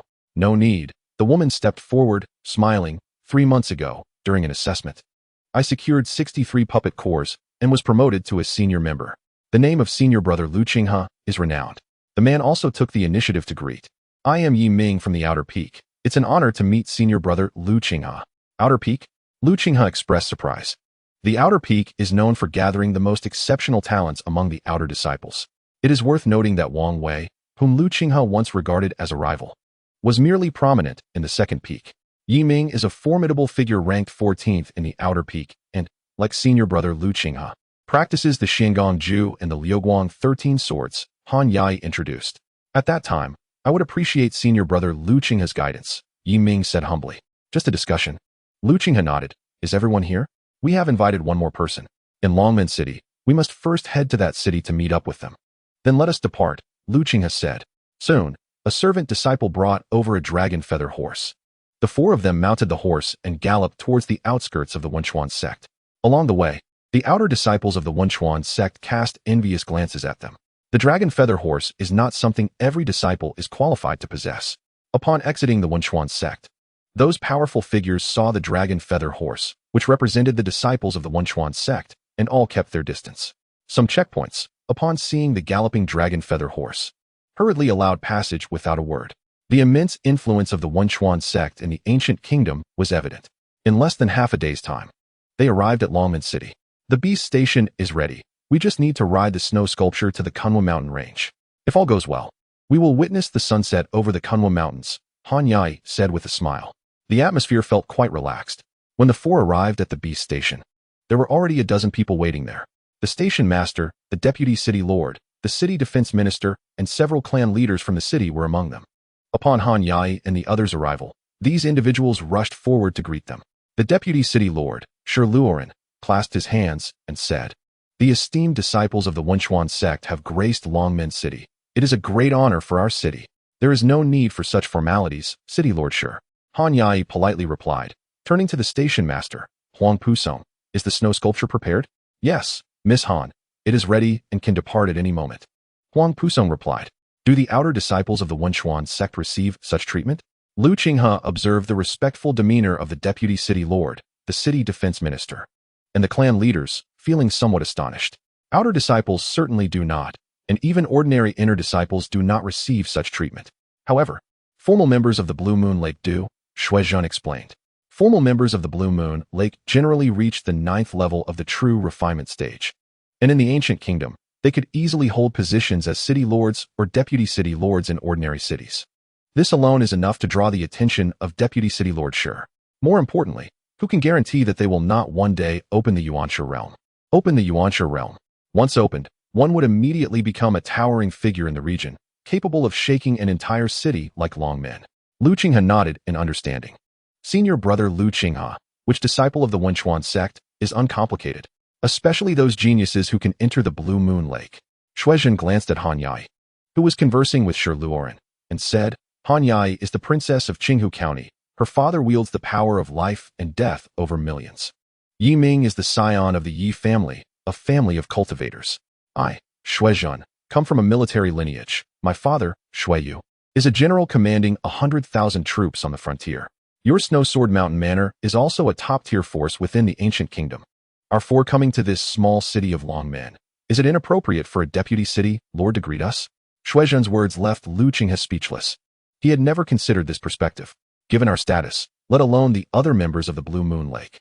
Although the Blue Moon Lake is merely one of the 15 factions of the Wenchuan sect, it could easily topple a top-tier sect within the ancient kingdom. A top-tier sect. To be classified as a top-tier sect, one must have a strong presence in the Hunyuan realm. The Blue Moon Lake has 24 core disciples, and the number of elders who are not core disciples is considerable. It truly cannot be compared to the Snow Sword Mountain Manor or other top-tier sections. After chatting for a moment with Lu Qinghe, Shuizhen turned to Han Yai and asked, Can we depart? We still need to wait a bit. One person has yet to arrive. Who? Han Yai glanced at Shuizhen and paused before saying, Huang Tianluo. Huang Tianluo. That fellow. Shuizhen knew him and seemed somewhat disdainful. The ancient imperial families are adept at mechanisms and formations. If we are fortunate enough to find the ancient imperial family's remnants, the mechanisms will be our greatest obstacle. Few in the Blue Moon Lake study this field, and those who could guarantee a 30% success rate to accompany us to the Qingyuan mountain range are exceedingly rare. Shuizhen nodded helplessly. Mechanisms indeed pose an unpredictable threat, especially since the ancient imperial family was once a top-tier force with mid-tier Hunyuan realm experts. Waiting. This wait lasted an hour. Just as Han Yai was about to lose patience, Huang Tianluo finally arrived, accompanied by a petite and charming female disciple. Haha, my apologies for keeping Wanner waiting. I hope I didn't delay everyone, Huang Tianluo said, seemingly oblivious to the displeased expressions on the faces of the others. Shuizhen and Yiming had already understood Huang Tianluo's character and said nothing. Han Yai could only suppress her dissatisfaction. All right, since everyone is here, let us depart. Then let us go, Huang Tianluo said, pulling the girl named Li Wanner forward. Wait. At that moment, Yiming suddenly spoke. Is this girl also coming along? Of course. Huang Tianluo replied nonchalantly. She is at the 3rd level of true refinement. Yiming frowned. With such cultivation, is she seeking death in the Qingyuan mountain range? Is she treating us as her guards for a leisurely outing? Shuizhen sneered. The most difficult mechanisms will be handled by me. What will you all do? Naturally. You will ensure our safety. Otherwise, what use are you? Huang Tianluo said matter-of-factly. Lu Qinghe looked at Han Yai. Han Yai is usually quite meticulous in her arrangements. How could she have made such a blunder? Some of my information comes from Huang Tianluo's brother, Huang Tianfeng, who requested that Huang Tianluo accompany us on the expedition to the Qingyuan mountain range. Han Yai explained with a somewhat grim expression, letting Huang Tianluo accompany us. Lu Qinghe shook his head. Perhaps, in Han Yai's view, this was a compromise for exchanging information or a transaction, but the other party clearly regarded it as a favor. Entrusting the opportunity to seek out the ancient imperial family's legacy to you, even if there is only a slight chance, is not a favor. What else could it be? In this way, Huang Tianluo's self-assured demeanor also seemed justified. The Qingyuan mountain range harbors fierce beasts, and having these two burdens along will exponentially increase the danger. Yiming frowned and said, Disregard it. Who is this little girl anyway? When the time comes, we shall be unable to provide for her. And if she meets her demise, so be it. It is her own reckless pursuit of fate. Shuizhen spoke with a tone of utmost rudeness. Nonsense. However, these words incensed Huang Tianluo, who immediately sprang to his feet, cursing, I recognize you, Shuizhen. Relying on your commendable swordsmanship, you dare to disregard me? Do you comprehend the consequences of offending me? Look at yourself. Shuizhen fixed a cold gaze upon Huang Tianluo for a moment before turning to Lu Qinghe, saying, his brother, Huang Tianfeng, has only him as a sibling, and his affection has reached an irredeemable level. Huang Tianluo, too, feels emboldened by his brother's support, treating others with disdain and cultivating this audacious demeanor. Such a person is a calamity. After speaking, she addressed Han Yai, senior sister Han. You were well aware of his nature, yet you allowed him to join our ranks. If he is not expelled, I shall take my leave. Yiming nodded in agreement. Junior sister Shui, please remain calm, Han Yai interjected, then turned to Huang Tianluo. Although I promised your brother to take you to the Qingyuan Mountains, I made it clear that this journey is under my command. Therefore, temper your disposition and refrain from causing trouble. Trouble is not caused by me, it is that wretch. Huang Tianluo retorted defiantly. You seek death. Upon hearing Huang Tianluo's unrestrained insults, a glint of cold fury flashed in Shuizhen's eyes, and in an instant, her sword was drawn. You dare? Seeing Shuizhen unsheath her sword, Huang Tianluo, far from displaying any fear, bellowed, wretch, you are courting death. Accompanied by his roar, a jade pendant he wore suddenly emitted a brilliant light, soaring into the void, revealing a faint halo behind him.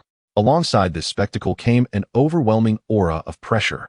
This oppressive force targeted not only the practitioner's true energy, but also their spirit and will. Even Lu Qinghe felt a jolt in his heart, as if shackled by some heavy restraint, and at that moment, his true energy became sluggish and difficult to mobilize. The Origin Realm. Chapter 51. Caught in the crossfire, the Origin Realm. Han Yai, Yiming, Lu Qinghe, as well as Shi Luoren, Huang Busong, and the clan leaders of various prominent families, all bore expressions of astonishment, their gazes immediately fixated on the jade pendant Huang Tianluo wore. The Origin Realm. It was indeed the Origin Realm.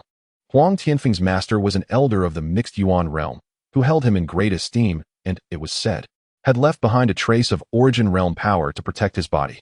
To think he would not utilize it himself, but instead fashioned it into a pendant for Huang Tianluo. The power of the Origin Realm. Lu Qinghe's focus sharpened on the halo behind Huang Tianluo, which emanated a pressure entirely beyond the capability of a refining true realm practitioner to withstand. This force not only provided formidable defense to the practitioner, but also interfered with the flow of true energy.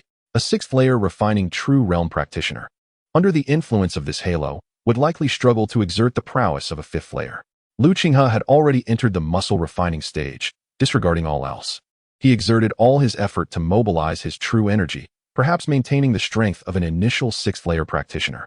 Yet, the issue remained that the Origin Realm halo possessed an exceedingly powerful defensive effect. He estimated that even if he executed his ultimate technique, the 13 flowing lights, to its limits, he would struggle to break through this halo within 10 breaths. It is worth noting that, at present, Lu Qinghe, when exerting all his strength in battle, was formidable enough to rival the 8th-layer refining true realm practitioners like Zi Baihe, Lu Zhuxian, and Xiu Longov. Huang Tianluo, after flaunting the jade pendant imbued with the power of the Origin Realm, quickly concealed it. After all, such infused power, once expended, diminished in quantity and could only be used to ensure survival. Did he truly believe that his 6th-layer refining true realm prowess was something to boast about in my presence? Our true energy strengths are equal, both at the 6th layer. Perhaps my understanding of swordsmanship is inferior to yours, but under the suppression of the Origin Realm power, not only will your true energy be sluggish, but you will also be incapable of breaching my defenses, while I can launch an all-out assault. You dare to draw your sword against me? Ultimately, it will be you who perishes. Huang Tianluo sneered. Though Shuizhen harbored a resolute intent to kill, she did not make a further move with her drawn sword. Huang Tianluo spoke the truth. Brother Luo, you are truly formidable. Even the formal members of Blue Moon Lake must act according to your wishes. The girl Li Waner, who followed Huang Tianluo, gazed at him with admiration. Naturally, who in the asking immortal sect does not give me a measure of respect? Huang Tianluo's vanity was greatly satisfied as he glanced at the pallid-faced Shuizhen and waved dismissively, "Begone. If you do not wish to remain in this group, return on your own, it will save time. As for offending Shuizhen, perhaps her talent surpasses mine, but can she outdo my brother Huang Tianfeng? As long as he stands, a mere 6th-layer refining true realm practitioner is not worthy of my attention." Very well. Shuezhen shot Huang Tianluo a cold glance and turned to leave. Junior sister Shui. Han Yai opened her mouth, intending to retain Shuezhen, but found herself at a loss for words. What is your stance? Huang Tianluo shifted his gaze to Lu Qinghe and Yiming. I, Huang Tianluo, am not unreasonable.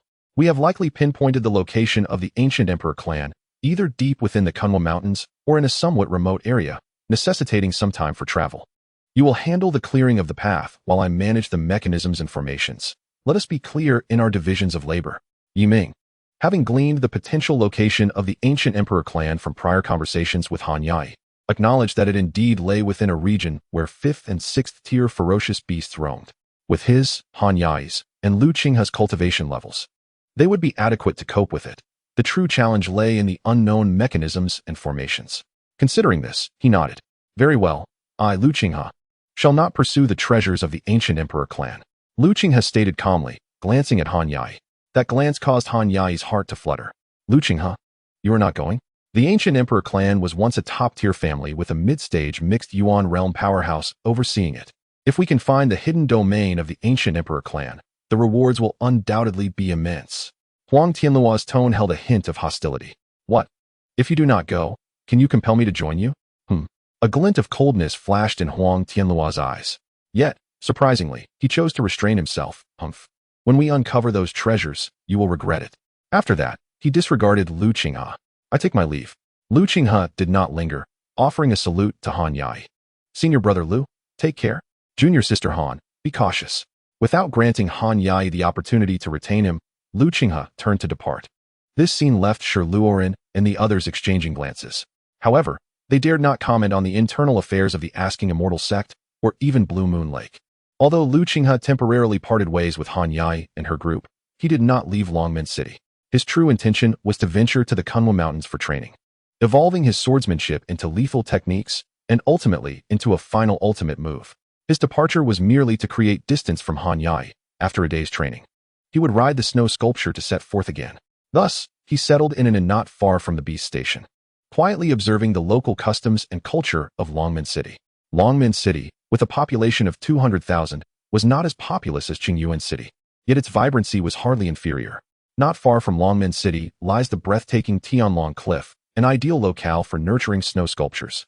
Over time, this city gradually flourished, transforming into the esteemed Wenshan sect and a pivotal hub for surrounding merchants. Although its permanent population is modest, the presence of traders, cultivators, and chivalrous individuals is frequent, all contributing to the city's prosperity. Lu Qinghe, having arrived in this realm, spent most of his time in Qingyuan City. During his travels, he passed by Shuejian Mountain Manor and Wenshan sect, yet he had little opportunity to observe the local customs, his understanding limited to written accounts. Now, amidst a brief respite from his busy schedule, he found himself intrigued by the surroundings. However, it was not long before a squad of elite armored guards entered his line of sight, led by none other than Shi Luoren, the vice-mayor of Longmen City, with whom he had previously crossed paths. Shi Luoren's arrival stirred quite a commotion within the modest tavern. Each individual within the Hunyuan realm is a figure of dominance, capable of holding elder status within Wenshan sect, making Shi Luoren's presence, a refining truth level 8 expert, an extraordinary event, especially in such a small city as Longmen, where even major counties seldom witness such prowess. As cultivators, merchants, and heroes frequented Longmen City, most remained at the refining truth level 3, with a few larger factions boasting experts at levels 5 or 6. Those who reach level 7 are regarded as remarkable individuals. Thus, Shi Luoren's entrance into the tavern naturally elicited significant reactions. Ignoring the reactions of others, Shi Luoren stationed his guards and promptly approached Lu Qinghe, offering a respectful bow. Young Master Lu. Lu Qinghe glanced at the vice-mayor, a hint of curiosity in his expression. Is there something you need? You intend to venture towards the Qingyuan mountain range, do you not? Conveniently, we have raised a 6th-tier phoenix within our estate. Its speed would certainly allow you to reach the Qingyuan mountain range before the snow sculpture. Lu Qinghe regarded the vice-mayor with a bemused smile. Are you not concerned about offending Han Yai or Huang Tianluo? This is not about causing offense, but rather about providing young Master Lu with some convenience. It is our honor to assist you. Should you require anything else, I will do my utmost to accommodate your needs.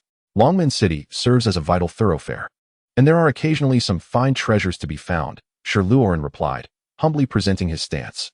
Having ascended to the position of vice-mayor, Shi Luoren possessed keen insight and shrewdness. Throughout the exchanges between Huang Tianluo, Shuizhen, Han Yai, and Lu Qinghe, despite Huang Tianluo consistently holding the upper hand, Shi Luoren discerned that Lu Qinghe was, in fact, the one of the highest standing among them. This was evident from the distinct manner in which Huang Tianluo addressed Shuizhen compared to his demeanor towards Shi Luoren. In a city where Mayor Li Fengbei held absolute power, Shi Luoren's position was precarious, teetering on the brink of obsolescence. He urgently sought a strong backing to secure his identity and status, and Lu Qinghe's emergence provided him with renewed hope. If necessary, I shall seek you out. You may leave now, Lu Qinghe stated, having grasped the mayor's intentions. Should he agree to the proposal, Shi Luoren would undoubtedly express his gratitude in various ways in the future. Within Wenchen sect, many disciples of humble backgrounds sought out underprivileged merchant families for similar transactions to acquire cultivation resources. However, Lu Qinghe had no intention of leveraging matters concerning Lu Qingyuan for personal gain. Understood, Shi Luoren replied, recognizing Lu Qinghe's lack of interest in material treasures. He respectfully announced, "Young Master Lu, I have prepared a room for your rest, and will leave a guard at your service. Should you require anything, do not hesitate to command." With that, he performed a courteous bow and departed from the tavern. Although Shi Luoren had left, the chatter among the patrons persisted, their gazes fixated on Lu Qinghe, speculating about the identity of the individual who commanded such deference from the vice-mayor. Amidst such scrutiny, Lu Qinghe found his desire for solitude a distant wish. He promptly rose and exited the tavern. Outside, he paid no heed to the awaiting guard, deciding to arrange his own accommodations. Chapter 52. Trivialities. Longmen City was bustling with travelers, particularly in recent times, as an influx of outsiders filled the inns to capacity. After a brief search, Lu Qinghe finally found a room in one such establishment. Yet, upon entering, he spotted a familiar figure. "Senior brother Lu Qinghe, have you also left your team?" Shuizhen approached, her expression laced with curiosity. "Why not?" Lu Qinghe replied with a smile. "Huang Tianluo would not dare to confront you so boldly. I am unaccompanied, lacking a backing, and he may act brazenly before me, but you are different. Lu Qingyuan is the most outstanding talent among the inner three peaks. Having achieved the remarkable 13th rank 3 months ago, your future is limitless, and you yourself are extraordinary. During the assessments at Lanyue Lake, you secured 63 puppet cores, elevating you to a senior member. Huang Tianluo may challenge me, yet he would not dare offend you." As Lu Qinghe recalled Huang Tianluo's previous arrogance, he understood the underlying reasons. He had unexpectedly become someone others envied for his status and connections. It was astonishing to realize that Huang Tianluo possessed some intelligence after all. If it weren't for his cowardice, even his brother within the inner 9 peaks could not protect him, Shuizhen expressed with frustration. "By the way, you haven't yet shared the reason for your departure from the team. Huang Tianluo's backing, Huang Tianfeng, now surpasses sister Lu Qingyuan in strength. In the future, their positions will undoubtedly reverse," she continued. "I simply disapprove of Han Yai's methods," Lu Qinghe succinctly responded. "Han Yai?" Shuizhen appeared somewhat puzzled. If one were to truly seek out the ancient royal families, the inner sect disciples would undoubtedly be stirred to action. "And Huang Tianluo is the designated spy from Huang Tianfeng," Lu Qinghe elaborated. Shuizhen, not lacking intelligence, quickly grasped the implications, her expression shifting dramatically. "Huang Tianluo is a monitor placed within the team by Huang Tianfeng. Han Yai understands this, and wishes to expel him through you. Thus, Huang Tianluo, not being a fool, consumed the energy from his protective jade pendant to set a trap for you." Lu Qinghe interjected. It is likely that Han Yai did not foresee that Huang Tianfeng would gift Huang Tianluo the protective jade pendant imbued with energy, resulting in her plan backfiring. "Han Yai's actions are truly disheartening," Shuizhen remarked, feeling a chill in her heart upon comprehending the entire situation. In truth, had Lu Qingyuan not achieved the 13th rank at the 3rd peak 3 months prior, instilling fear in both Han Yai and Huang Tianluo, it was plausible that Han Yai would have sought to leverage Shuizhen instead of Lu Qinghe. How absurd. Truly absurd. Han Yai's approach not only failed to expel Huang Tianluo from the team, but also incurred the wrath of senior brother Lu Qinghe. She must be filled with regret now. Shuizhen said with a sense of satisfaction, her previous respect for Han Yai evaporating. "I am but a minor figure." Lu Qinghe shook his head in modesty. "I once believed that my exceptional swordsmanship would earn me a certain status and respect. However, I have come to realize that I am merely a petty clown. An outer disciple, ultimately an outer disciple. Without strength, how can one command respect?" Shuizhen spoke, then clasped her hands in greeting towards Lu Qinghe. Senior brother Lu Qinghe. I initially intended to wait until Han Yai and the others departed before venturing to the Qingyuan Mountains to seek the ancient royal family's whereabouts. Yet now I understand that the path to true greatness lies in swiftly breaking through to the 7th level of the refining truth stage and becoming an inner disciple. I see you, senior brother Lu Qinghe, seemed poised to head to the Qingyuan Mountains. As she spoke, she produced a map from her belongings and handed it over. This marks the potential location of the ancient royal family's secluded retreat, which I have noted. I hope it proves beneficial to you, senior brother Lu Qinghe. Lu Qinghe was taken aback by the map. Wasn't this supposed to be in Han Yai's possession? Though this map may not be as detailed as Han Yai's, I have always preferred to be well prepared when embarking on my journeys. Thus, upon learning of the need to seek the ancient royal family's retreat, I prepared this map. For Lu Qinghe, the search for the ancient royal family was secondary. However, the map also indicated the distribution of ferocious beasts and possible routes, which would greatly assist him in his expedition into the Qingyuan Mountains. Thank you. I wish you a fruitful return, senior brother Lu Qinghe. Shuizhen bowed slightly and took her leave. After Shuizhen departed, Lu Qinghe approached the front desk and requested, "A room for me, please." "Yes, I will prepare it for you right away," replied a young girl at the front desk eagerly. Suddenly, a loud crash echoed from upstairs, followed by a shower of wood splinters raining down the staircase. "What kind of wretched room is this? It reeks of mold. Is this a room fit for a gentleman? Are you trying to deceive me?" A burly middle-aged man stormed down, his fierce demeanor frightening a servant standing nearby, leaving him pale with fear. "You little wench. What kind of inn are you running? Not only does it smell musty, but there are cockroaches and rodents rampant in the room. Refund my money and compensate me for my losses, or I shall smash your establishment. You must be mistaken. We have daily sunlight, and the bedding is washed regularly. How could there be a musty smell? We keep the rooms meticulously clean." The young girl at the front desk attempted to defend her inn, but before she could finish, the middle-aged man slammed his hand on the counter, causing it to shake violently. "Are you implying that I am deceiving you? I, Li Xiong-san, hold a respectable position. Would I stoop to such dishonesty? The Meng family is a time-honored establishment. Do you think we would risk our reputation with such shoddy practices? You are mistaken. We would never." The girl protested, her lovely face a mixture of shock and anger.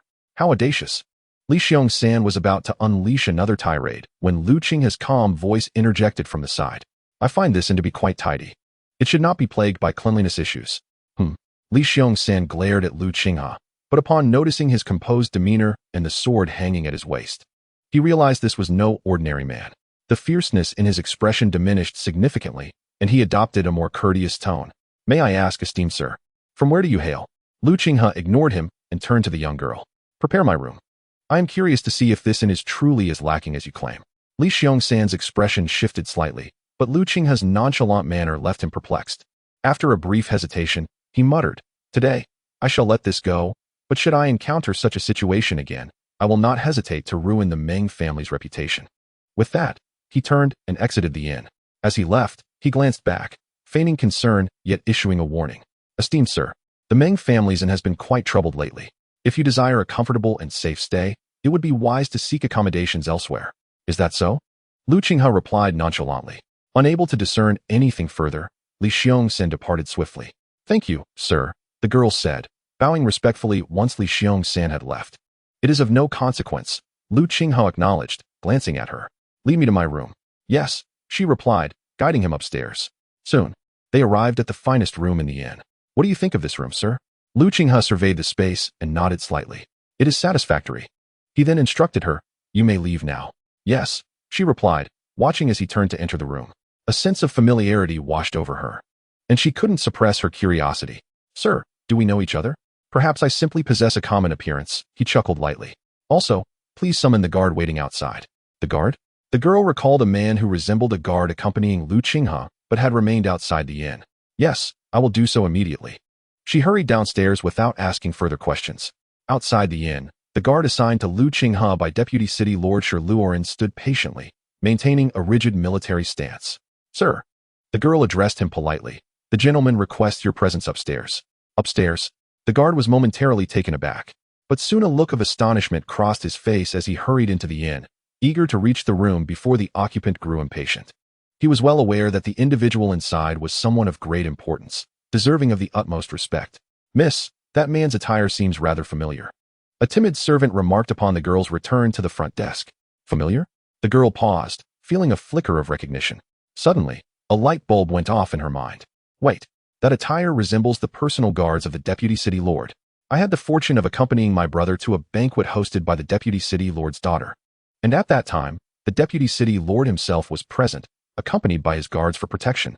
The servant's eyes widened in reverence upon hearing the girl's realization. The Deputy City Lord, Luoren, was a figure of immense power in the eyes of an ordinary citizen, capable of determining the fates of thousands. The girl, often referred to as Miss, was not of negligible standing herself. However, what intrigued her most was the identity of the man within the room, who commanded such respect from the Deputy City Lord's guards. Chapter 53, One Word. I am Yingying, at your service, young master. How may I assist you? The guard, Yingying, knelt respectfully in the room, awaiting his master's command. This inn belongs to the Meng family?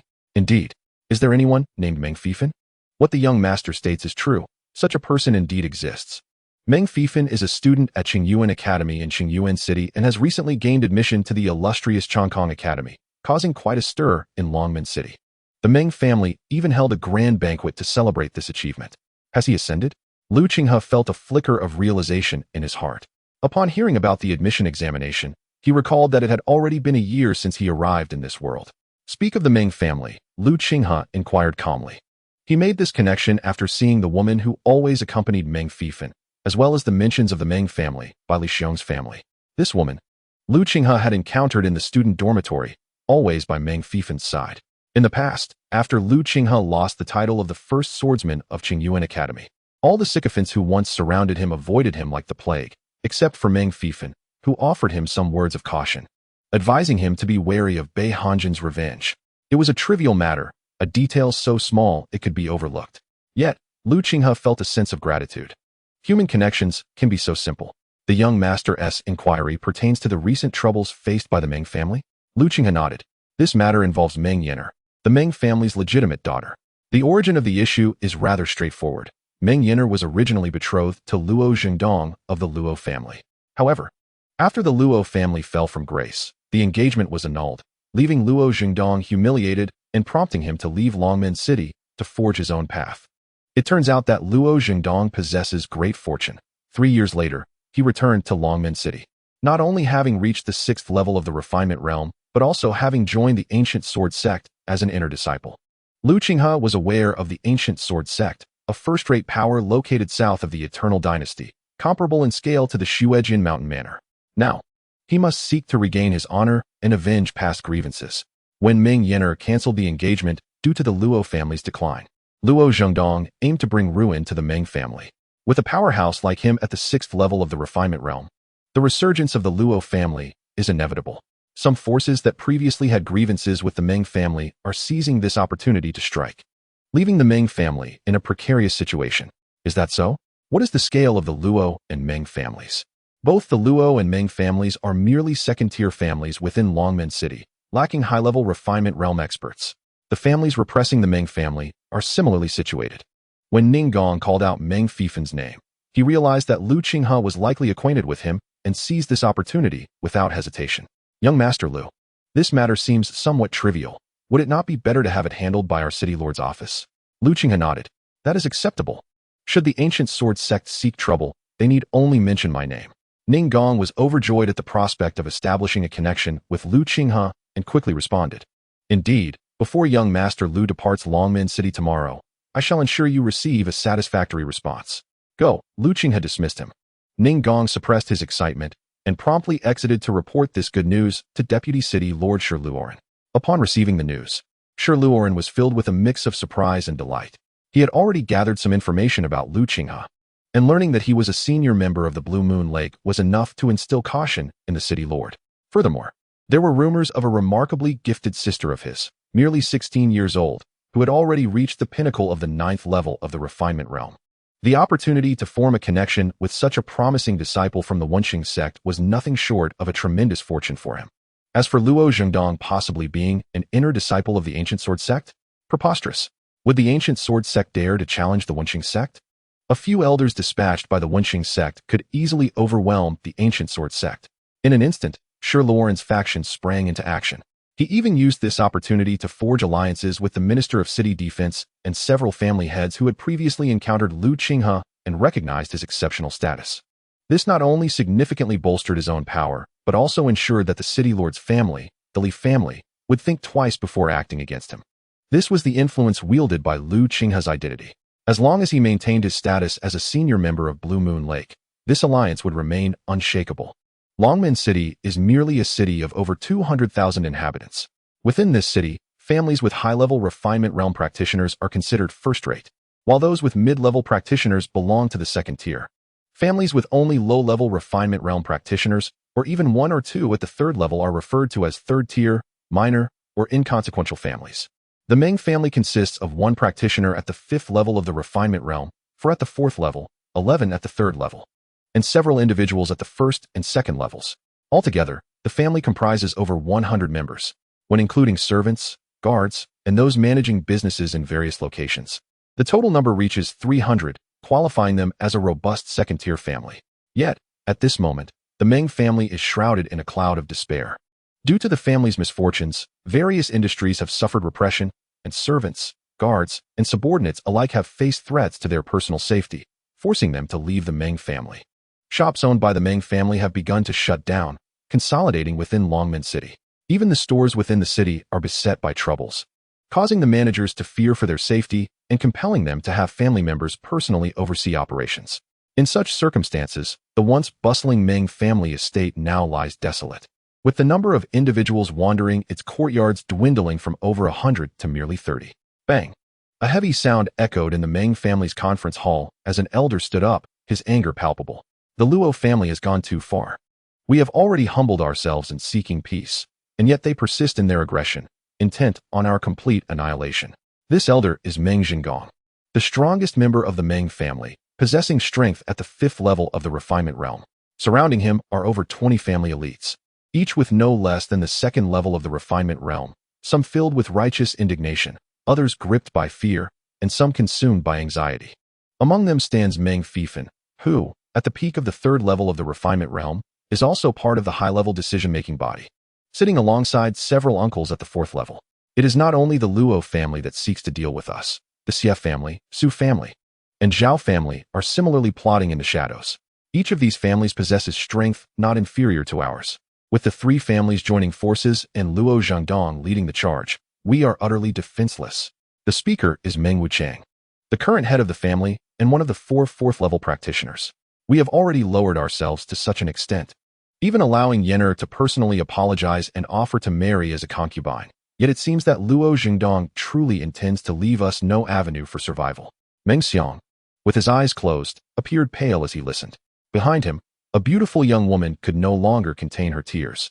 She is none other than Meng Yen'er, one of the key figures in this predicament. Stop crying. What is there to cry about? All you do is weep.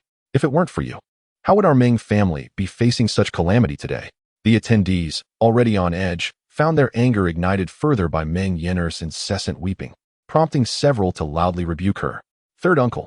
In this scene, Meng Fifan could no longer remain indifferent.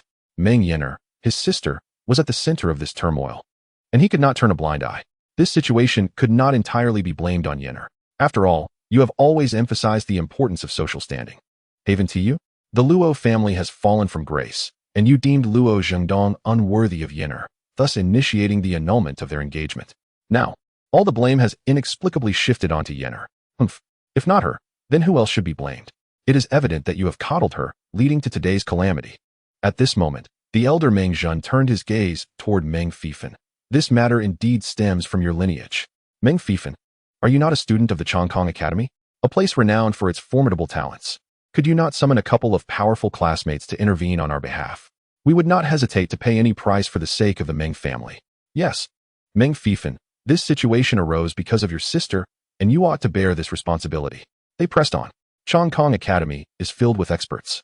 Just one of them could easily resolve our Meng family's crisis. It is up to you to make this happen. With Meng Zhen's declaration, all eyes turned to Meng Fifan, filled with scrutiny and severity. Meng Fifan looked at them, his expression tinged with bitterness. The ancient sword sect is a force not inferior to Qinggyuan Academy.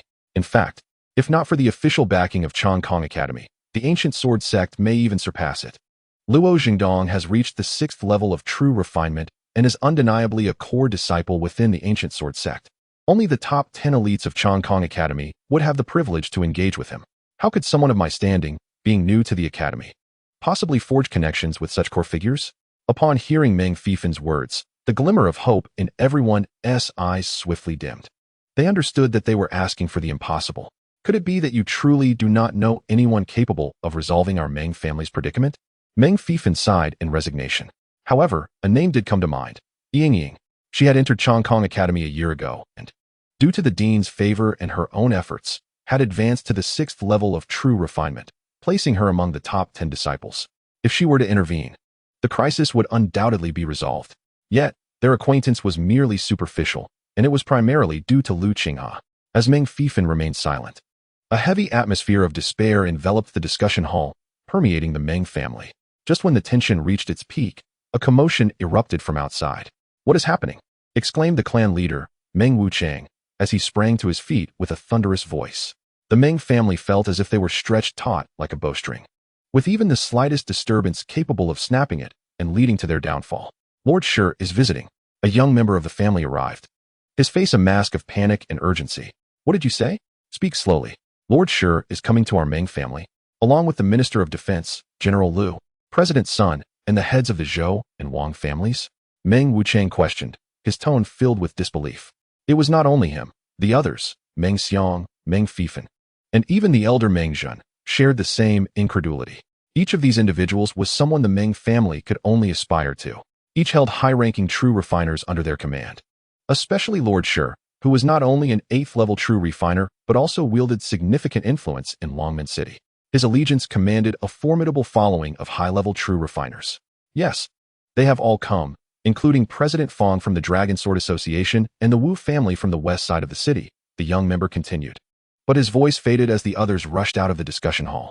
Eagerly, the entire clan, all true refiners of the 4th level and above, surged forth. As they exited, Meng Zhen called out, "Welcome. Quickly, prepare to receive Lord Shi." With the arrival of prominent figures like Shi Luoren, the Meng family was invigorated. Elder, clan leader. In the living room of the Meng family, upon seeing Meng Zhen and the others arrive, Shi Luoren immediately stood, casting aside any semblance of his noble stature, and greeted them warmly. The Minister of Defense, General Lu, President's son, and the heads of the Zhou and Wang families also wore smiles, exchanging pleasantries with the Meng family, their demeanor remarkably amiable. This scene left the Meng family, who had been gripped by anxiety, utterly bewildered. What kind of status did these individuals hold? Even a mere steward from their ranks would stand equal to the head of the Meng family, particularly Deputy Lord Shi, whose personal attendants would be treated as esteemed guests in the Meng household. Yet, here was Shi Luoren, a figure of such stature, actively engaging them with warmth. "Lord Shi, it is an honor to have your esteemed presence. Our Meng family is greatly illuminated by your visit." Meng Zhen, the highest-ranking member of the Meng family, stammered slightly in response. "Haha, no need for such formality. The Meng family is a prominent clan in Longmen City. It is only natural for us to maintain close relations. Moreover, with an exceptional disciple like Meng Fifin emerging from your ranks, who has gained admission to Qinggyuan Academy, it brings great pride to our city. And we should indeed foster closer ties," Shi Luoren and the others expressed with congenial smiles. Some among them wasted no time in revealing their primary purpose. "Which one of you is the esteemed Meng Fifin? Might we request a moment of his company?" "Fifin?" Meng Zhen paused momentarily before realizing the implication. Indeed, the only one who could draw the attention of Lord Shi and the others was Meng Fifin. With the Meng family being relatively small and only a few disciples, it was clear that Meng Fifin, nurtured by Qinggyuan Academy, was the one they sought. "Quickly, Fifin, come forth to meet Lord Shi, General Lu, President's son, and the esteemed heads of the families," Meng Zhen urged, not daring to show any negligence as he pulled Meng Fifin from the crowd. Though Meng Fifin was oblivious to the unfolding situation, he complied with the command. Bowing respectfully to Shi Luoren, the Minister of Defense, General Lu, and the heads of the Zhou and Wang families. "Haha, no need for such formalities, young Meng Fifin. You are indeed a remarkable young man, truly exceptional. In Longmen City, the number of individuals who gain admission to prestigious institutions each year is exceedingly limited. Meng Fifin, the talented nephew of Meng Zhen, has successfully entered the Qinggyuan Academy, a true dragon among men." Surrounding him, Shi Luoren and others sang his praises. elevating Meng Fifan to the status of an unparalleled genius, rendering all other talents dim in comparison.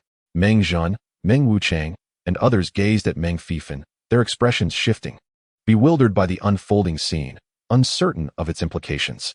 Some even speculated that Meng Fifan had encountered a fortuitous event at the Qinggyuan Academy, which he had chosen to keep secret.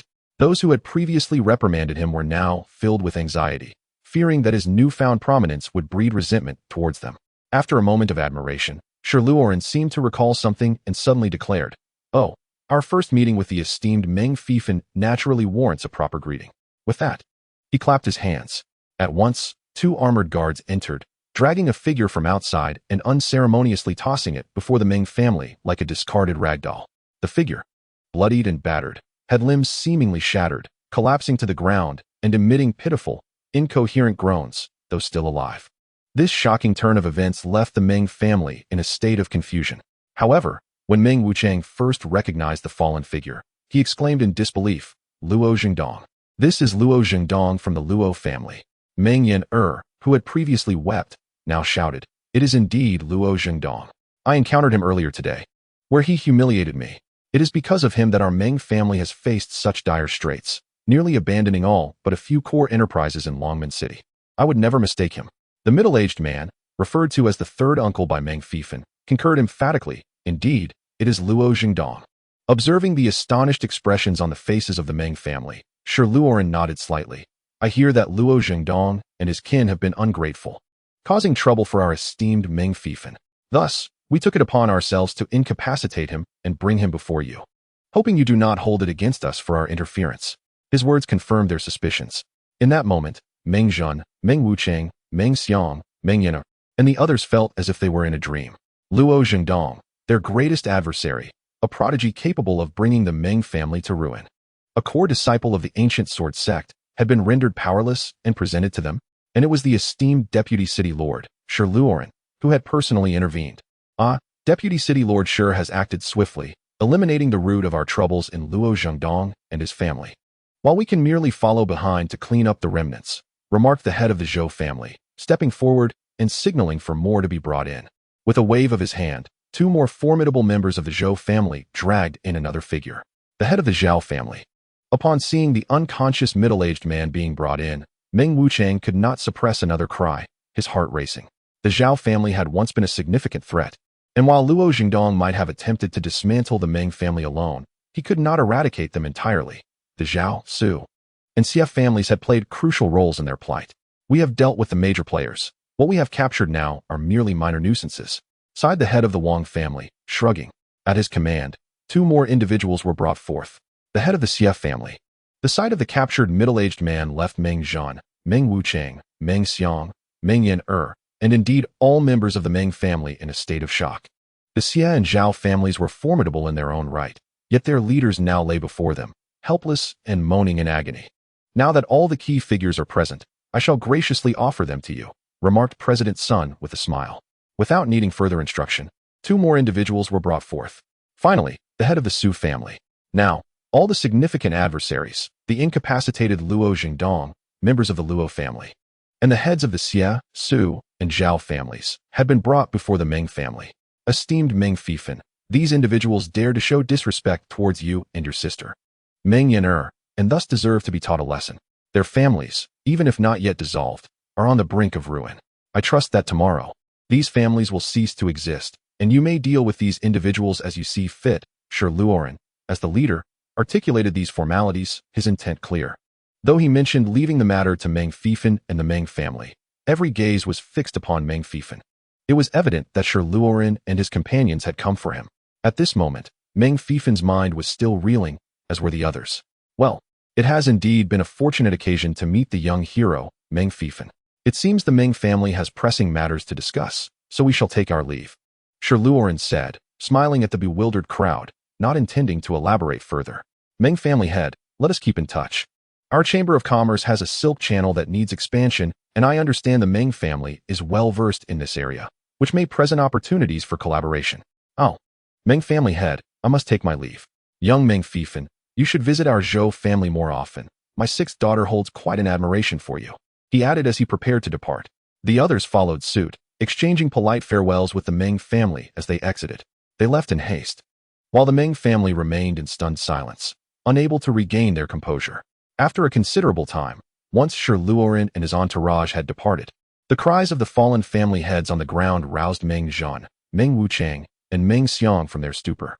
"Quick, let us see off the deputy city lord," Meng Zhan shouted, his voice tinged with excitement and anxiety. "Old ancestor, the deputy city lord has already left," responded a younger family member who had just returned. Shrinking back slightly. "Left? They actually left? We failed to properly see off the deputy city lord? How could we allow such an oversight when the deputy city lord visited? This is an immense breach of etiquette," Meng Zhan lamented, his expression one of regret. Nevertheless, Meng Wuchang, seated as the family head, quickly regained clarity. He glanced at Luo Jingdong, now a mere shadow of his former self, and at the heads of the Zhao, Su, and Xie families, who had conspired against the Meng family. With a tone laced with urgency, he said, "What is of utmost importance now is that we comprehend what has transpired." "What has transpired?" "Indeed, we are not acquainted with Lord Shi, and it is no trivial matter to ask for his assistance in rescuing our Meng family from calamity. Even to seek an audience with him is quite challenging. The same can be said for the other major factions. Why would Lord Shi, along with President Sun and the head of the Zhou family, lend their support to our Meng family against Luo Zhangdong and the Zhao, Xie, and Su families? They would even risk offending the ancient sword sect. Indeed, we are not on the same level as Lord Shi and the others. He has no reason to intervene on our behalf to extricate us from peril. Unless, of course, there is a significant figure who has persuaded him. Furthermore, the status of this influential individual must be considerable. Otherwise, the leaders of the other major factions would not follow suit." Members of the Meng family, including Meng Xiang, quickly grasped the crux of the matter, and when they recalled the unusual attitudes of Shi Luoren and others towards Meng Fifan, all eyes converged on him. "Me?" Meng Fifan found himself ensnared in deep contemplation. Who among his acquaintances possesses such immense power? Could he have figured it out? We must express our profound gratitude, for if not for this person's intervention, our entire Meng family might have vanished from Longmen City. Indeed, this person is our family's great benefactor. Meng Jingong and the others urged him, each filled with gratitude for someone they had no knowledge of. Yet, the only individual who came to Meng Fifan's mind as a significant figure was Yingying. Besides her, the students he knew from the Qinggyuan Academy were mostly of similar cultivation and background as himself. Even if they were somewhat distinguished, they could hardly be of sufficient influence to sway Lord Shi of Longmen City. Even Yingying's capacity, he feared, was insufficient to reach such heights. In that instant, his mind was engulfed in confusion. "I truly do not know who it is." Seeing Meng Fifan's words were sincere, Meng Jingong and the other high-ranking members of the Meng family exchanged glances in disbelief. They were saved by a great figure, yet they did not even know who it was. A mysterious and absurd atmosphere immediately enveloped the Meng family. After a while, Meng Wuchang finally summoned the resolve befitting his position as head of the family, decisively stating, "We may be unaware of who this individual is, but Lord Shi, President Sun, General Liu, and the leaders of the major families must surely know. We can inquire with them." After a moment of consideration, he added, "President Sun is a person of great tact and also desires to support our Meng family in business. I will prepare some gifts and personally visit him. If no news is forthcoming, then Fifan shall accompany me to seek an audience with Lord Shi. It must be done. Wuchang, hurry. We must discover who has rescued our Meng family. We must express our heartfelt gratitude to this benefactor." Meng Jingong and the others promptly urged him. In truth, they harbored even grander aspirations. If such a significant figure has garnered the favor of Lord Shi and others, should the Meng family forge a connection with them, their rise to prominence would be just around the corner. Lu Qinghe was unaware that his mere words would ignite such tremendous ripples within Longmen City. 3 second-rate families, along with the declining Luo family, would subsequently vanish entirely from the city. The patriarchs of the 3 families and the talented disciple of the ancient sword sect, Luo Jingdong, would all meet tragic fates, either crippled or dead. A single decree could determine the lives of countless individuals. Lu Qinghe had now acquired such influence. Yet, he paid little mind to it. The following morning, Lu Qinghe arrived directly at the beast station. There, he found Deputy City Lord Shi Luoren waiting for him. Moreover, alongside Luoren was a middle-aged man, flanked by a retinue of guards, also patiently awaiting Lu Qinghe's arrival. "Young Master Lu, you have arrived," Shi Luoren greeted him eagerly. Just as he stepped forward, the unfamiliar middle-aged man interjected, laughing heartily. "Ah, This is the esteemed Lu Qinghe, a senior member of the Blue Moon Lake. Truly an extraordinary presence. I am Li Fengbei, the City Lord of Longmen. The City Lord of Longmen? Lu Qinghe scrutinized this middle-aged man, and then cast a glance at the flustered Shi Luoren, instantly comprehending that this was the powerful lord of Longmen City. Shi Luoren had placed all his hopes on Lu Qinghe due to the overwhelming pressure from Li Fengbei. Lu Qinghe had begun to witness the extent of Li Fengbei's tyranny. Nodding slightly, Lu Qinghe chose not to engage in conversation with the city lord, instead turning to Shi Luoren. Is the phoenix bird prepared? Seeing Lu Qinghe's initiative to converse, Shi Luoren's face lit up with delight as he quickly replied, "It is ready and awaiting us at the beast station. We can depart at any time." "Very well. Let us proceed," Lu Qinghe declared, completely ignoring Li Fengbei as he made his way toward the beast station. This scene darkened Li Fengbei's countenance, his eyes glinting with malice. However, he managed to maintain a facade of cordiality, following Lu Qinghe toward the beast station. Just as Lu Qinghe was about to step into the station, an intense sense of danger suddenly erupted. A brilliant flash of sword light surged forth, aimed directly at Lu Qinghe. In an instant, Lu Qinghe found himself fully exposed beneath the blade. "Watch out, young Master Lu," Shi Luoren shouted, drawing his sword in an instant. Yet, the assailant struck from the entrance of the beast station with incredible speed, reaching Lu Qinghe's vicinity before Shi Luoren could react, even though he stood right beside him. Particularly when he sensed the sword energy, which rivaled his own strength as an 8th-level cultivator, despair flickered in his eyes. Could it be that the opportunity he had just seized was to be snatched away in an instant? Die. The figure emerging from the beast station exuded a chilling, murderous intent, preparing to sever Lu Qinghe with a single stroke. However, at that moment, Lu Qinghe drew his sword. The blade lunged forth. It was as though he had anticipated the assassination, keenly discerning the trajectory of the assailant's attack. Assassination? In a state of visualization, Lu Qinghe penetrated the depths of perception. He feared no assassination. Even the shadowy assassins, born with the innate ability to lurk, had found no purchase against him in the past, let alone this sudden attack from a mere human. Bang! Sparks erupted. The Wuchan sword, like a wisp of smoke, silently touched the assailant's blade, gliding away in an instant. Yet, that gentle touch redirected the lethal strike, causing the assailant's momentum to carry him past Lu Qinghe. Such a terrifying reaction speed caused the assassin's pupils to constrict. Truly, a senior member of the Blue Moon Lake, Shi Luoren had come to a realization. He understood that he had missed the optimal moment to assassinate Lu Qinghe. At this juncture, all he desired was to retreat hastily. However, the current Lu Qinghe was no longer comparable to the Lu Qinghe of yesteryear. A narrow escape? Suddenly, the assassin perceived a flash akin to lightning, aimed directly at his throat. The first finger of Yuani. A sense of dread surged within the assassin's heart. In an instant, he shifted his body, reversing his true energy to narrowly evade the strike, resulting in Lu Qinghe's finger merely grazing his shoulder. Crack! The true energy dissipated. Bone shattered.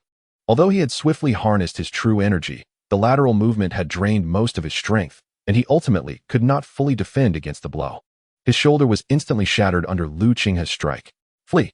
Despite being a formidable practitioner at the 8th layer of refinement, having sustained a blow yet immediately facing the onslaught of Shi Luoren and other powerful adversaries, he still managed to ignite his true energy, leveraging the force of Lu Qinghe's strike to propel himself skyward, seeking to escape.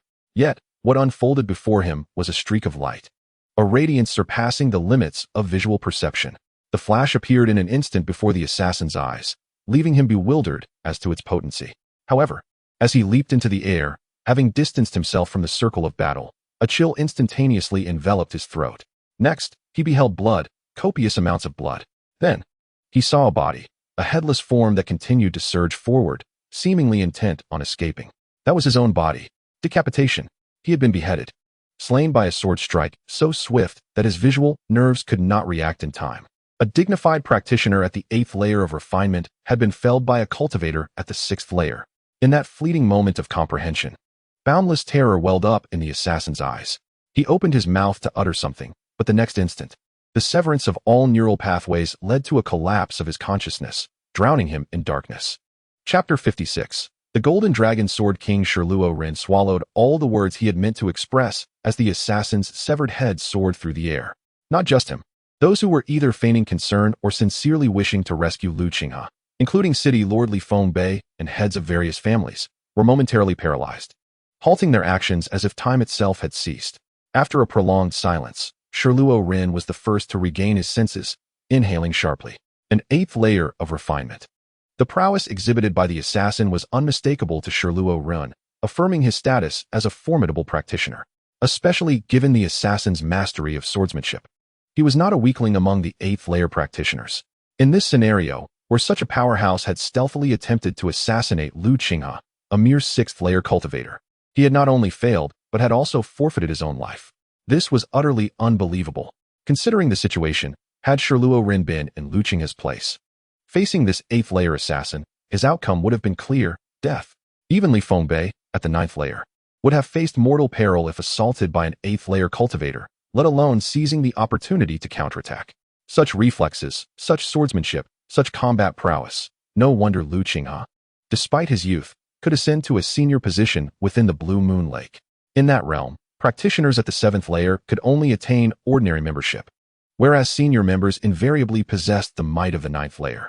Lu Qinghe, though perhaps slightly inferior to a ninth layer practitioner, was still only at the sixth layer. With such terrifying strength already evident, what would he be capable of upon reaching the seventh, or even the ninth layer? A chill enveloped Shiluo Ren's heart. At that moment, he finally grasped why Huang Tianluo, who wielded power in Longmen City and even offered his daughter Li Wan'er in alliances, would regard Lu Qinghe with such trepidation. Background: Lu Qinghe's connections were hardly inferior to Huang Tianluo's, perhaps even surpassing them. As for strength, in a life-and-death confrontation, even if Huang Tianluo had the protection of Yuan realm power, he would ultimately be drained and defeated by Lu Qinghe. In such circumstances, the arrogant Huang Tianluo had no choice but to submit before Lu Qinghe. Reflecting on his fortunate alliance with such a top-tier genius and having aided him in a significant task, Shiluo Ren could not suppress his excitement. Young Master Lu truly embodied the brilliance of the Wenshan sect's prodigious disciples, a mere assassin, easily dispatched. Young Master Lu, rest assured, I, Shiluo Ren, will ensure that this assassination attempt is thoroughly investigated. Shiluo Ren lavished praise without reservation, promptly vowing to resolve the matter. Allowing an assassin to infiltrate and attempt to kill a distinguished guest was a grave dereliction on my part as the city lord of Longmen. Young Master Lu, please rest assured, I, Li Fengbei, will provide you with an explanation. At this moment, the malevolence that had previously flickered in Li Fengbei's eyes had entirely dissipated, and he approached with earnest words of reassurance. I recognized this man. At that instant, President Sun, who had been accompanying them, spoke up. After scrutinizing the severed head, he identified the assassin. This man is surnamed Jin, named Long, nicknamed the Golden Dragon Sword King. He is one of the highly esteemed elders of the ancient sword sect, with unfathomable cultivation. I once glimpsed him at an auction. Golden Dragon Sword King? Ancient sword sect? Both Shiluo Ren and Li Fengbei were taken aback. Li Fengbei was the first to react, bellowing, "How dare a member of the ancient sword sect attempt to assassinate a disciple of the Wenshan sect in my Longmen City? Relay my orders. Apprehend every last one of them, and bring them to young Master Lu for his judgment." Yes, the guards responded loudly, preparing to carry out the command. No need, Lu Qinghe interjected. It is merely a trivial matter, not worth mentioning. Even if there are members of the ancient sword sect in Longmen City, they are likely insignificant figures. There is no need to make a fuss. I will handle this matter myself. Let it end here. Then we shall abide by young Master Lu's wishes. Li Fengbei, not daring to offend the ancient sword sect, had merely been posturing earlier. Now, with a way out presented, he naturally acquiesced. I must head to the Qingyuan mountain range. City Lord Shiluo Ren, please escort me to the location of the Phoenix Bird. Of course, young Master Lu. Please, Shiluo Ren replied, promptly leading Lu Qinghe inward. As they walked deeper, he whispered, "Young Master Lu, we only dealt with Luo Zhengdong last night, and this morning an elder from the ancient sword sect comes knocking. There must be some hidden schemes at play. Moreover, we were the ones who dealt with Luo Zhengdong. Yet the elder from the ancient sword sect seeks you. Someone has certainly communicated information." Though Shiluo Ren did not name the informant, anyone with a modicum of sense could easily deduce the implication. Right now, I am heading to the Qingyuan mountain range. I will deal with this matter upon my return. Lu Qinghe replied calmly, glancing at Shiluo Ren. Indeed, young Master Lu should prioritize his cultivation, Shiluo Ren affirmed. As the two conversed in a simple dialogue, they arrived at a clearing within the beast station. In the center of this open space stood a magnificent bird, resplendent in hues of gold and crimson, towering at a height of 3 meters, patiently awaiting them. Beside this majestic creature stood a knight, who, upon noticing the arrival of Shiluo Rin and his companions, promptly offered a respectful salute, addressing them as Vice City Lord and young hero Lu. Shiluo Rin nodded in acknowledgement and said, "Very well, Suzhan. The task is now entrusted to you. Ensure that young hero Lu reaches the Qingyuan mountain range safely." Suzhan replied earnestly, "Rest assured, my lord. I shall not fail in my duty." With a graceful gesture, he beckoned to Lu Qinghe, saying, "Please, young hero, it is time for your departure." Shiluo Rin nodded again and clasped his hands, expressing, "I remain here to wish young hero Lu a bountiful return." Lu Qinghe offered a polite nod and mounted the 6th-tier phoenix bird. Under Suzhan's adept control, the formidable beast unfurled its wings, generating a powerful gust of wind as it soared into the sky, swiftly vanishing from sight, its speed considerably exceeding that of the snow sculpture. As Lu Qinghe departed, Shiluo Rin maintained his smile, politely acknowledging Li Fengbei with a nod. "It seems, City Lord, you have been enjoying yourself recently, with an extensive circle of acquaintances," he remarked. Li Fengbei, with a smirk that did not reach his eyes, replied, "Oh, how can I compare to Vice City Lord Shiluo, who has effortlessly ascended the ranks of influence?" With that, he added, "I have matters to attend to, so I must take my leave. I cannot match your leisurely pace." "That is merely a result of your demanding expectations, City Lord," Shiluo Rin implied, bowing his hands in farewell. Li Fengbei smiled and nodded before exiting the beast station. However, once outside, the smile faded from his face, especially upon seeing the blood-stained corpse of the golden dragon, which darkened his expression. Damn it, an assassination. This attack had been orchestrated by Li Fengbei himself, though he had merely relayed information regarding Luo Zhengdong's dealings in Longmen City to the renowned Sword King, Golden Dragon. Under the cover of night, he had not anticipated that such a famed warrior would prove incapable of dealing with a mere 6th-tier cultivator like Lu Qinghe. What a farce of a Sword King, Li Fengbei cursed inwardly, reflecting on Lu Qinghe's prowess displayed during their encounter, particularly that sword strikes swift as light. He realized that even he, caught off guard, might not have been able to withstand it. This young man possessed a terrifying swordsmanship, explaining his status as a senior member of the Blue Moon Lake. "I lack such strength," he mused. Had Golden Dragon succeeded in eliminating him earlier, matters would have concluded without incident. Now, however, he needed to find a way to mend relations with Lu Qinghe. Meanwhile, Shiluo Rin had no time to dwell on petty intrigues. He must devise a means to reconcile with Lu Qinghe before the latter's return from the Qingyuan mountain range.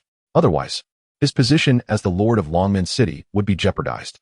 The phoenix bird flew with remarkable speed, soaring through the skies. Seated upon its back, Lu Qinghe observed the mountains and rivers rushing beneath him. Having covered over 1,200 miles in merely 2 hours, an astonishing speed far surpassing that of the dragon feather horse or snow sculpture.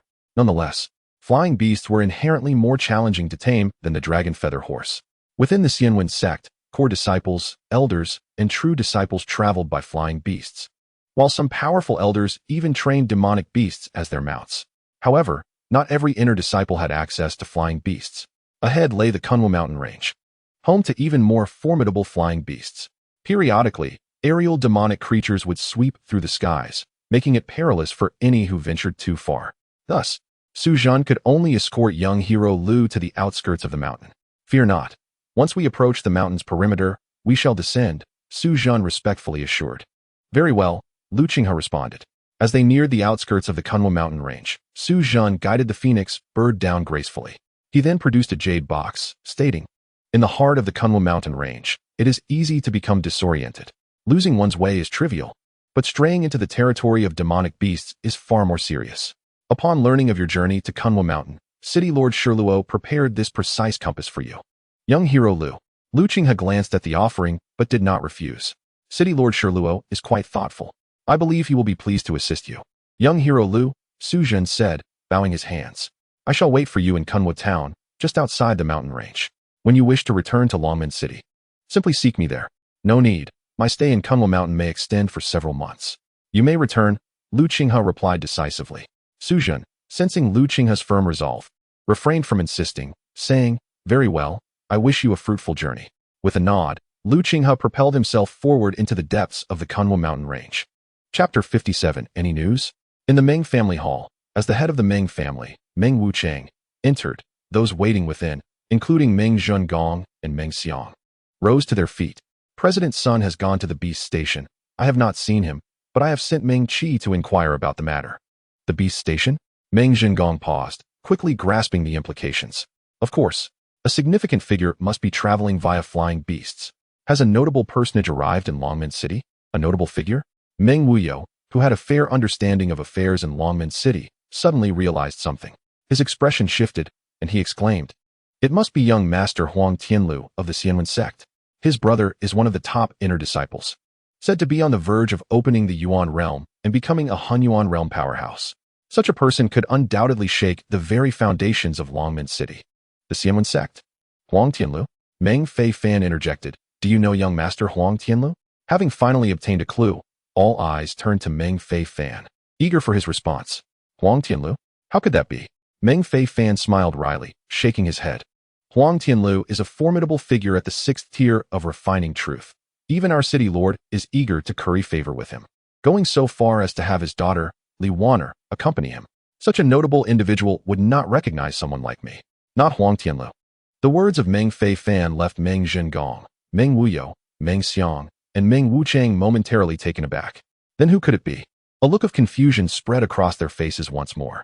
At that moment, from a corner of the gathering, a woman's voice softly murmured, "The Qingyuan sect." This woman was none other than the student from Qingyuan Academy, whom Lu Qinghe had recognized the previous day at the Meng family inn.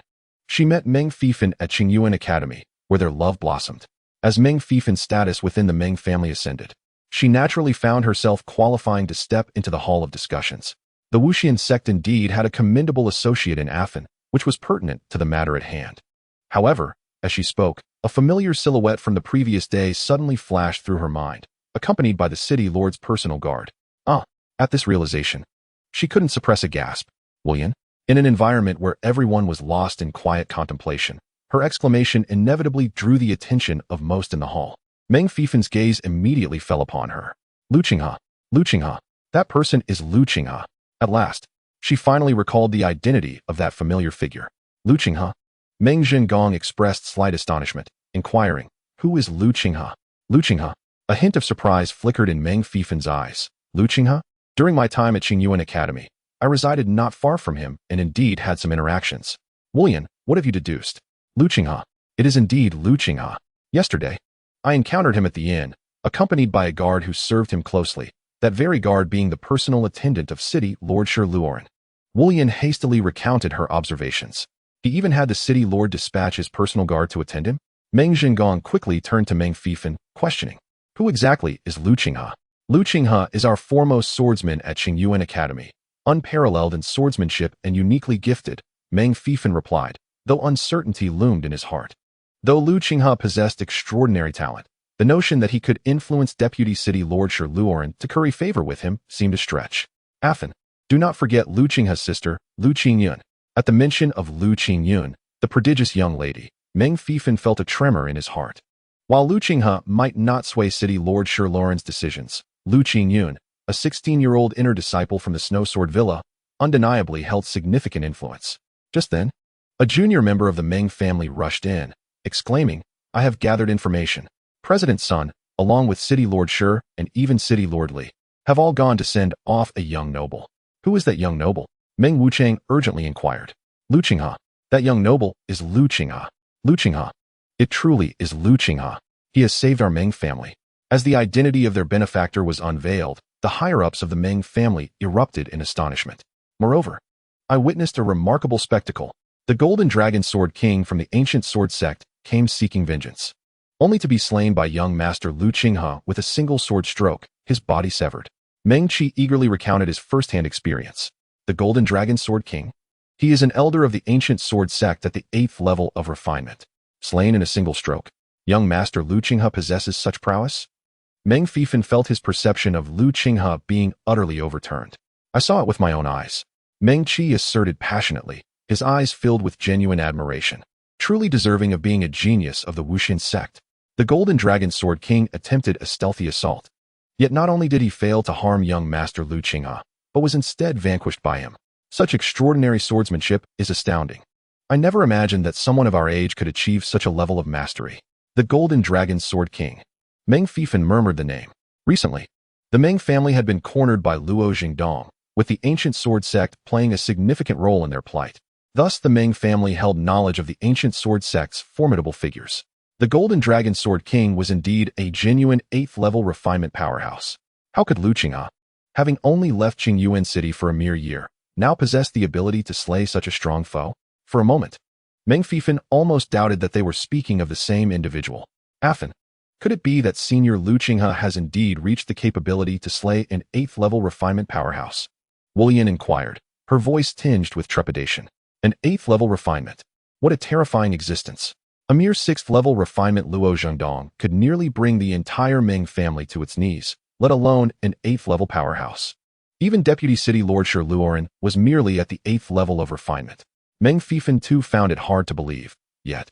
Recalling the tales of Lu Qinghe's exploits on Qingyuan Long Street, where he bested Qinfeng and battled Ji Wuji, the incredulity began to wane. At that time, Lu Qinghe had already displayed astonishing swordsmanship, defeating the 4th-level refinement Qinfeng and engaging the 5th-level refinement Ji Wuji. Now, he had spent a year honing his skills in the sacred training ground of the Wuxian sect. Fanner, you seem to have realized something, Meng Wuchang noted, observing the shifting expressions on Meng Fifan's face. After a moment of contemplation, he finally spoke.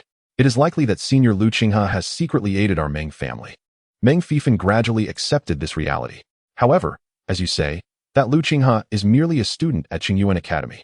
Meng Fifan glanced at his father, Meng Wuchang, as if understanding his unspoken thoughts. A genius. Lu Qinghe is a true genius. As Meng Fifan spoke, a glimmer of extraordinary brilliance shone in his eyes, as if he could once again envision that singular figure, wielding a sword that left the entirety of Qingyuan Academy's students breathless, the unrivaled swordsman of Qingyuan Academy. True genius cannot be measured by ordinary standards. In the Kunwu mountain range, a beast resembling a leopard lay silently concealed amidst the foliage. This creature was slightly larger than a leopard, its body covered in impenetrable black scales. Sharp bone spines protruded from its back, exuding a menacing aura, particularly its elongated claws, which could easily reduce ordinary iron or to dust with a single swipe.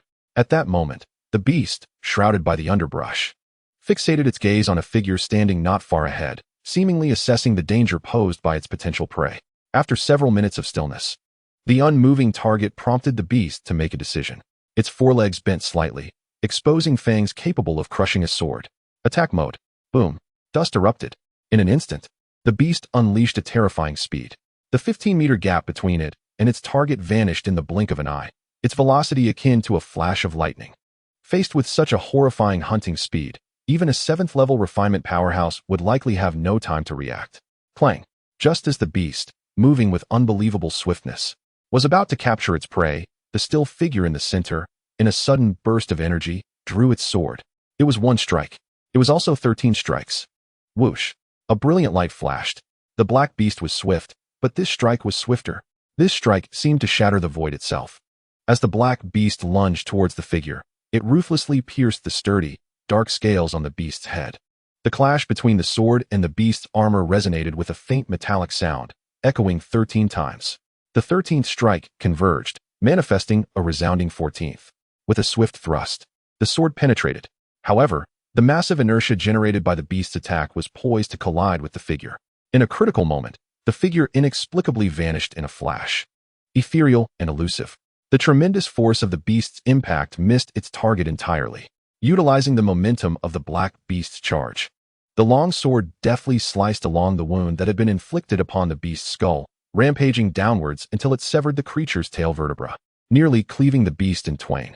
A howl of agony erupted from the black beast, blood gushing forth. The figure, adhering to the inertia, crashed heavily to the ground, a torrent of blood spilling from its not-so-massive form. After a brief moment of painful groans, the grievous injuries rendered the beast utterly incapacitated. Despite its formidable vitality, it succumbed, fading into the void after a low moan. The ultimate technique of the flowing light, 13 swords, the 14th sword, had been perfected. Chapter 58. Yuan shaking his arm, which had been numbed by the impact. Lu Qinghe exhaled deeply, reflecting on the immense resistance he encountered when thrusting his sword into the beast's head. A shiver coursed through him. Truly, the 8th-tier black-scale leopard was a fearsome entity, known as the Dark Messenger. Had I wielded anything less than an exquisite sword, perhaps even a medium-grade weapon, the outcome would have been drastically different. The celestial sword, while enhancing speed. Lacked the sharpness required to contend with the defensive prowess of the black-scale leopard scales. Ultimately, my blade would have shattered against its armor, and I would have been sent flying by the beast's formidable force. Once airborne, the vast disparity between the 6th tier and the 8th tier beast would likely render me a mere lamb for slaughter. The elusive technique, perfected through mastery of the boundless body technique, had finally been realized in the execution of the ultimate strike of the flowing light 13 swords. Lu Qinghe recalled the confrontation with the black-scale leopard, where 13 sounds converged to give rise to the 14th. This was the ultimate attack of the flowing light 13 swords. However, this ultimate move placed immense strain on the body. In the throes of battle, continuous exertion of energy makes its execution nearly impossible. It could only be unleashed in a moment of stillness, with one's spirit and vitality maximally concentrated and unleashed in a fierce explosion. Just as it had been moments ago, he was not resting with closed eyes, but rather channeling his energy. At the moment the black-scale leopard charged, his vitality and energy erupted simultaneously, enabling him to achieve a decisive strike. With speed surpassing the beast's reaction time, he transformed the 13 strikes into the 14th, securing victory. The annihilation of this 8th tier beast relied on the ultimate technique of the flowing light 13 swords, the boundless body technique, and the unparalleled sharpness of the exquisite sword. Each element was indispensable. Any misstep in this intricate process could have altered the outcome of the hunt. Indeed, the 8th tier beast was formidable. Only a master of the 9th tier could hope to hunt such a creature. With my current cultivation, I could contend with 7th tier beasts, but 8th tier creatures remained a formidable challenge. Lu Qinghe reflected on the significant disparity between the 6th and 7th tiers. Even when he was at the 2nd tier, he could contend with practitioners at the 5th tier through swordsmanship. However, recently, at the pinnacle of the 6th tier, he relied on the perceptive insights of the Qingping sword to face the 8th tier Golden Dragon Sword King. Had the Golden Dragon Sword King not feared the might of powerful figures from Longmen City and hastily retreated, the final outcome would have remained uncertain. Once I break through to the 7th tier, eliminating the 8th tier black-scale beast will become considerably easier. When I encounter formidable opponents like Di Tianguang, a practitioner of the 9th tier, I will be able to triumph. Lu Qinghe harbored a strong confidence in this regard. However, ascending to the 7th tier was no trivial matter. Even with the aid of inferior spirit stones, it would still require 6 months of diligent practice. A month had already passed with remarkable progress. Indeed, as the saying goes, to read 10,000 books and travel 10,000 miles. Next, I merely needed to derive the killing technique of the Yuanese sword, and my trials in the Qingyuan Mountains would conclude.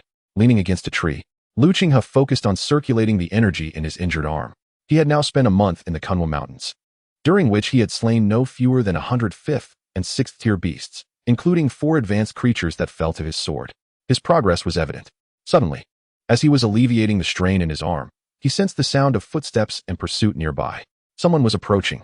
Instinctively, Lu Qinghe turned, his gaze fixed in the direction of the noise. In a mere moment, 2 figures burst forth from the thicket. Leading the charge were Han Yai and Huang Tianluo, whom he had parted ways with a month prior. As for Yiming, his whereabouts were unknown.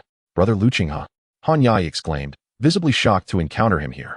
Lu Qinghe, Huang Tianluo, upon spotting Lu Qinghe, swiftly retrieved a bundle and tossed it to him, exclaiming, "Brother Lu Qinghe, please safeguard our tome and map. Our ability to locate the ancient imperial family depends on the information contained within. We must evade danger and regroup in Qingyuan town." "Wait, Huang Tianluo," Han Yai shouted in anger at Huang Tianluo's actions. Lu Qinghe instinctively caught the bundle Huang Tianluo had thrown, about to respond when 2 figures rapidly pursued from behind them, blood dripping from their swords. "There's even a little fish here, and it's their senior brother?" Wang Wu remarked. "Take care of those 2. I'll grab the bundle. Rest assured, Captain Wu, they are merely 2 little brats at the 6th tier. Without the protection of Yuan realm power, they can be easily dispatched." As Captain Wu charged towards Lu Qinghe, Han Yai urgently called out, "Be careful. There's a detailed map of the ancient imperial family's sacred ground in there. He intends to eliminate us to keep the location from being disclosed." "Take care of yourselves first," Wang Wu sneered, wielding a 5-ring knife, charging forward with a fierce and violent aura. Judging by his demeanor, he had reached the pinnacle of the 7th tier. Once again, the seasoned warrior, a pinnacle cultivator at the 7th level of the refinement realm, emerged from the battlefield, unscathed even when confronting an average 8th level opponent. Lu Qinghe glanced at the parcel in his hand, and then at Huang Tianluo. who had retreated into the depths of the forest without a moment's hesitation, realizing he had become a mere shield for him. Huang Tianluo. A glimmer of cold light flashed in Lu Qinghe's eyes. However, at that moment, Wu Tong had already charged in. Wang Wu was already a remarkable figure among the 7th-level cultivators, while Wu Tong, revered by Wang Wu as the team leader, had achieved the 8th level of refinement. The pressure he exerted on Lu Qinghe surpassed even that of the legendary Golden Dragon Sword King of the ancient sword sect. Clang! The sword was unsheathed. A stream of light. The swordsmanship of the Wenshan sect. Wu Tong observed as Lu Qinghe thrust his sword forward, a gleam of brilliance flashing in his eyes. The Wenshan sect, if not for the existence of a mythical immortal legend, would long have lost its status as a sacred ground of cultivation on par with ancient royal families. Today, I shall make you disciples of the Wenshan sect understand the meaning of there are greater powers beyond the heavens. Beware. This is the supreme sword technique of the heavenly dragon hall, the terrifying killing move of the 10,000 dragons ascending to heaven. Han Yai shouted urgently. A killing move. The killing move of a supreme technique. The killing move of a supreme technique is even comparable to the ultimate killing move of an ordinary one, akin to the light-splitting shadow-slicing sword technique. Once mastered, it would grant one the qualification to confront a 9th-level cultivator head-on. This Wu Tong is astonishingly powerful. The killing move. Facing the overwhelming and unstoppable sword technique before him, Lu Qinghe's swordsmanship underwent a dramatic transformation. The streamlight 13 swords reached an unparalleled speed. 14. Bang. Fierce. Overbearing. At the moment Lu Qinghe unleashed the ultimate killing move of the streamlight 13 swords, Wu Tong's 10,000 dragons ascending to heaven had already collided head-on with the blade he thrust forth. Lu Qinghe, having barely grasped the ultimate killing move after a month of practice, distinguished between merely grasping it and truly mastering it. This distinction was glaringly evident before him. Just as the ultimate killing move was about to manifest as the 14th sword, it was abruptly interrupted by Wu Tong's 10,000 dragons ascending to heaven, whose overwhelming true energy shattered Lu Qinghe's swordplay, and then his blade struck with a resounding force. No trace. Lu Qinghe's form shifted to its utmost limit, nearly transforming into an ethereal shadow. Yet, before his figure could completely vanish, Wu Tong, executing the killing move of 10,000 dragons ascending to heaven, charged forth like a frenzied dragon, his blade creating a tempest, striking fiercely into Lu Qinghe's body. Bang! Though it seemed a mere sword thrust, the moment it pierced through Lu Qinghe, it produced an effect akin to a train collision. Accompanied by a spray of blood, his body was violently propelled away, crashing into a large tree 4 meters away. Lu Qinghe, Han Yai cried out in a piercing voice. Death! Wu Tong, whose eyes brimmed with the sadistic pleasure of tormenting his opponent, pursued the flying Lu Qinghe, pressing forward, his sword once again thrusting out. In a critical moment, Lu Qinghe instantly entered a state of visualization with the Qingping sword, perceiving the trajectory of the descending sword, tilting his head slightly. Bang! Wood splintered. The sword struck the large tree behind Lu Qinghe, cleaving it in two as if it had been struck by a cannonball, sending splinters flying onto Lu Qinghe's face, neck, and shoulders, leaving 6 bloody marks. A 6th-level cultivator can withstand a few breaths under my hand. He must be a genius disciple of the Wenshan sect. Even that previous Yingying could only withstand one of my strikes before being slain. To kill such a genius disciple as yourself is a most exquisite affair. Wu Tong gripped his sword tightly, suddenly slashing horizontally, grazing Lu Qinghe's scalp. Lu Qinghe had just raised his sword when the opponent had already struck down first. If he did not abandon his sword, his entire right hand would be severed at the wrist. Yet, if he abandoned his sword to face Wu Tong's impending attack, he would meet his demise. In this life-and-death moment, Lu Qinghe's mind became clearer than ever before. Abandon the sword. As his internal energy surged, he lunged forward, colliding fiercely with Wu Tong's body. The clash between a 7th-level and a 6th-level cultivator resulted in vastly different outcomes. Bang! With a muffled sound, Wu Tong was violently shaken, his bones feeling as though they might shatter, his energy boiling and surging, causing him to stumble back 6 steps. The primordial one-sword finger. As he retreated, Lu Qinghe advanced, discarding his sword, executing the primordial one-sword finger with fierce intent. The small Qingquan fist. Wu Tong, sensing Lu Qinghe's intent while in retreat, let out a thunderous roar, unleashing a torrent of true energy to counter Lu Qinghe's thrust. Break for me. The light in Lu Qinghe's eyes shone brilliantly. This finger was the key to turning the tide of battle. With this thrust, he could severely wound Wu Tong, leading to his demise. If Wu Tong blocked this lethal strike, he would lose his sword and meet his end. Life and death hung in the balance. Lu Qinghe's essence, energy, and spirit had coalesced to their utmost peak. Primordial 1. At this moment, he finally grasped the essence of this finger technique. Primordial signifies the beginning, the origin. Primordial signifies the original point, the primordial one, the unity of chaos, the return of all things to the source. The key to this superior finger technique lies in the unity of chaos, condensing one's strength into the original point to obliterate the opponent. To achieve this, the most crucial aspect is the unwavering focus, the essence of returning all things to the source. As the finger struck out, it was solely the original point. And at this moment, that original point was Wu Tong. Chapter 59, Gilt Crack. The sound of bones shattering echoed. Yet, the fracturing of his finger bones did not impede Lu Qinghe's primordial one-sword finger from unleashing its fierce might. This terrifying secret technique, capable of evolving into the Xianling finger technique, the sky canopy finger technique, and even the starry finger technique, revealed its ferocity for the first time at the refinement stage. Bang! The primordial one-sword finger accurately struck Wu Tong's chest, accompanied by the sound of bones fracturing.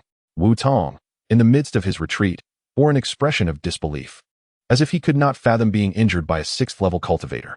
However, as the force of this finger compelled him to retreat further, the fractures in his bones triggered a series of upheavals, and terror finally appeared in his eyes.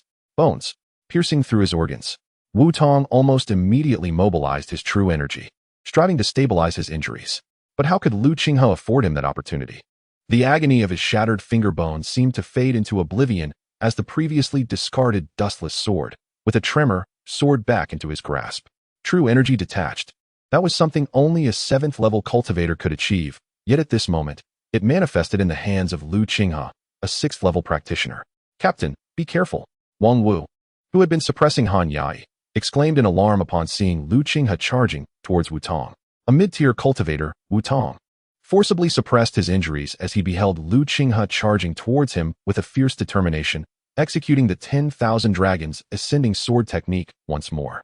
However, at that moment, Lu Qinghe had refined his essence, energy, and spirit to their utmost limits, standing at the precipice of breaking through to the seventh level of true refinement. Although this state bore some resemblance to the activation of forbidden techniques that unlock one's potential, or perhaps a fleeting glimpse of vitality, it was undeniable that he now possessed strength that rivaled that of a seventh-level true refinement practitioner. A sixth-level cultivator forcing me, Wu Tong, into such a dire predicament is indeed a source of pride for you. Now, Wu Tong, who was steadfastly suppressing his injuries, was prepared to disregard the consequences and strike once more. Yet, just as he was about to unleash his sword, a radiant light suddenly erupted before him. Within that sword light, faintly, one could discern the sound of 13 sword cries. 14. At the moment the 14th sword cry resounded, flames burst forth. Wu Tong's sword was severed in an instant. With a splatter, blood erupted forth. Wu Tong's pupils constricted as blood gushed from the major artery in his neck. The sword was broken, and the man was doomed. "Captain," Wang Wu bellowed in furious outrage, witnessing Lu Qinghe, drenched in blood and at the brink of collapse. With a thunderous roar, he aimed to cleave him in two. "You dare to kill a member of the Heavenly Dragon Hall? Die!" Senior brother Lu Fli, Han Yai, embroiled in combat with Wang Wu, cried out desperately, as if invoking some forbidden art. Her vital energy surged, momentarily matching that of a seventh-level true refinement expert, allowing her to intercept Wang Wu. "Wretched girl!" Wang Wu raged, summoning a ferocious aura that completely suppressed Han Yai, rendering her like a solitary leaf amidst a tempest, on the verge of capsizing. "Brat, you shall perish. You cannot escape." "Escape? Why should I?" Lu Qinghe retorted, his gaze fixed on Han Yai, who was entangled by her forbidden technique. In his hand, a pill materialized. It was the Doshui spirit pill obtained from the enigmatic expert, Jing Wuxia. As he consumed the pill, a refreshing stream coursed through his body, healing his wounds. The most grievous of his injuries had undoubtedly been inflicted by Wu Tong's lethal strike from the 10,000 Dragons ascending sword technique. Had he not employed the flowing light 13 swords to momentarily deflect it, that blow would certainly have claimed his life. "Senior brother Lu, hurry and flee," Han Yai urged frantically upon witnessing Lu Qinghe standing firm after consuming the pill, his energy coalescing. However, Wang Wu, a seasoned seventh-level true refinement expert, seized the opportunity as Han Yai faltered. His five-ring knife descended, scattering her sword art, followed by a sweeping blade that nearly severed her arm as she retreated. Senior brother Lu, get out of here. Wang Wu kicked Han Yai, who was gravely injured, sending her flying, and then he turned his focus toward Lu Qinghe. Despite his serious injuries, Lu Qinghe's battle-hardened instincts alerted him to the imminent danger.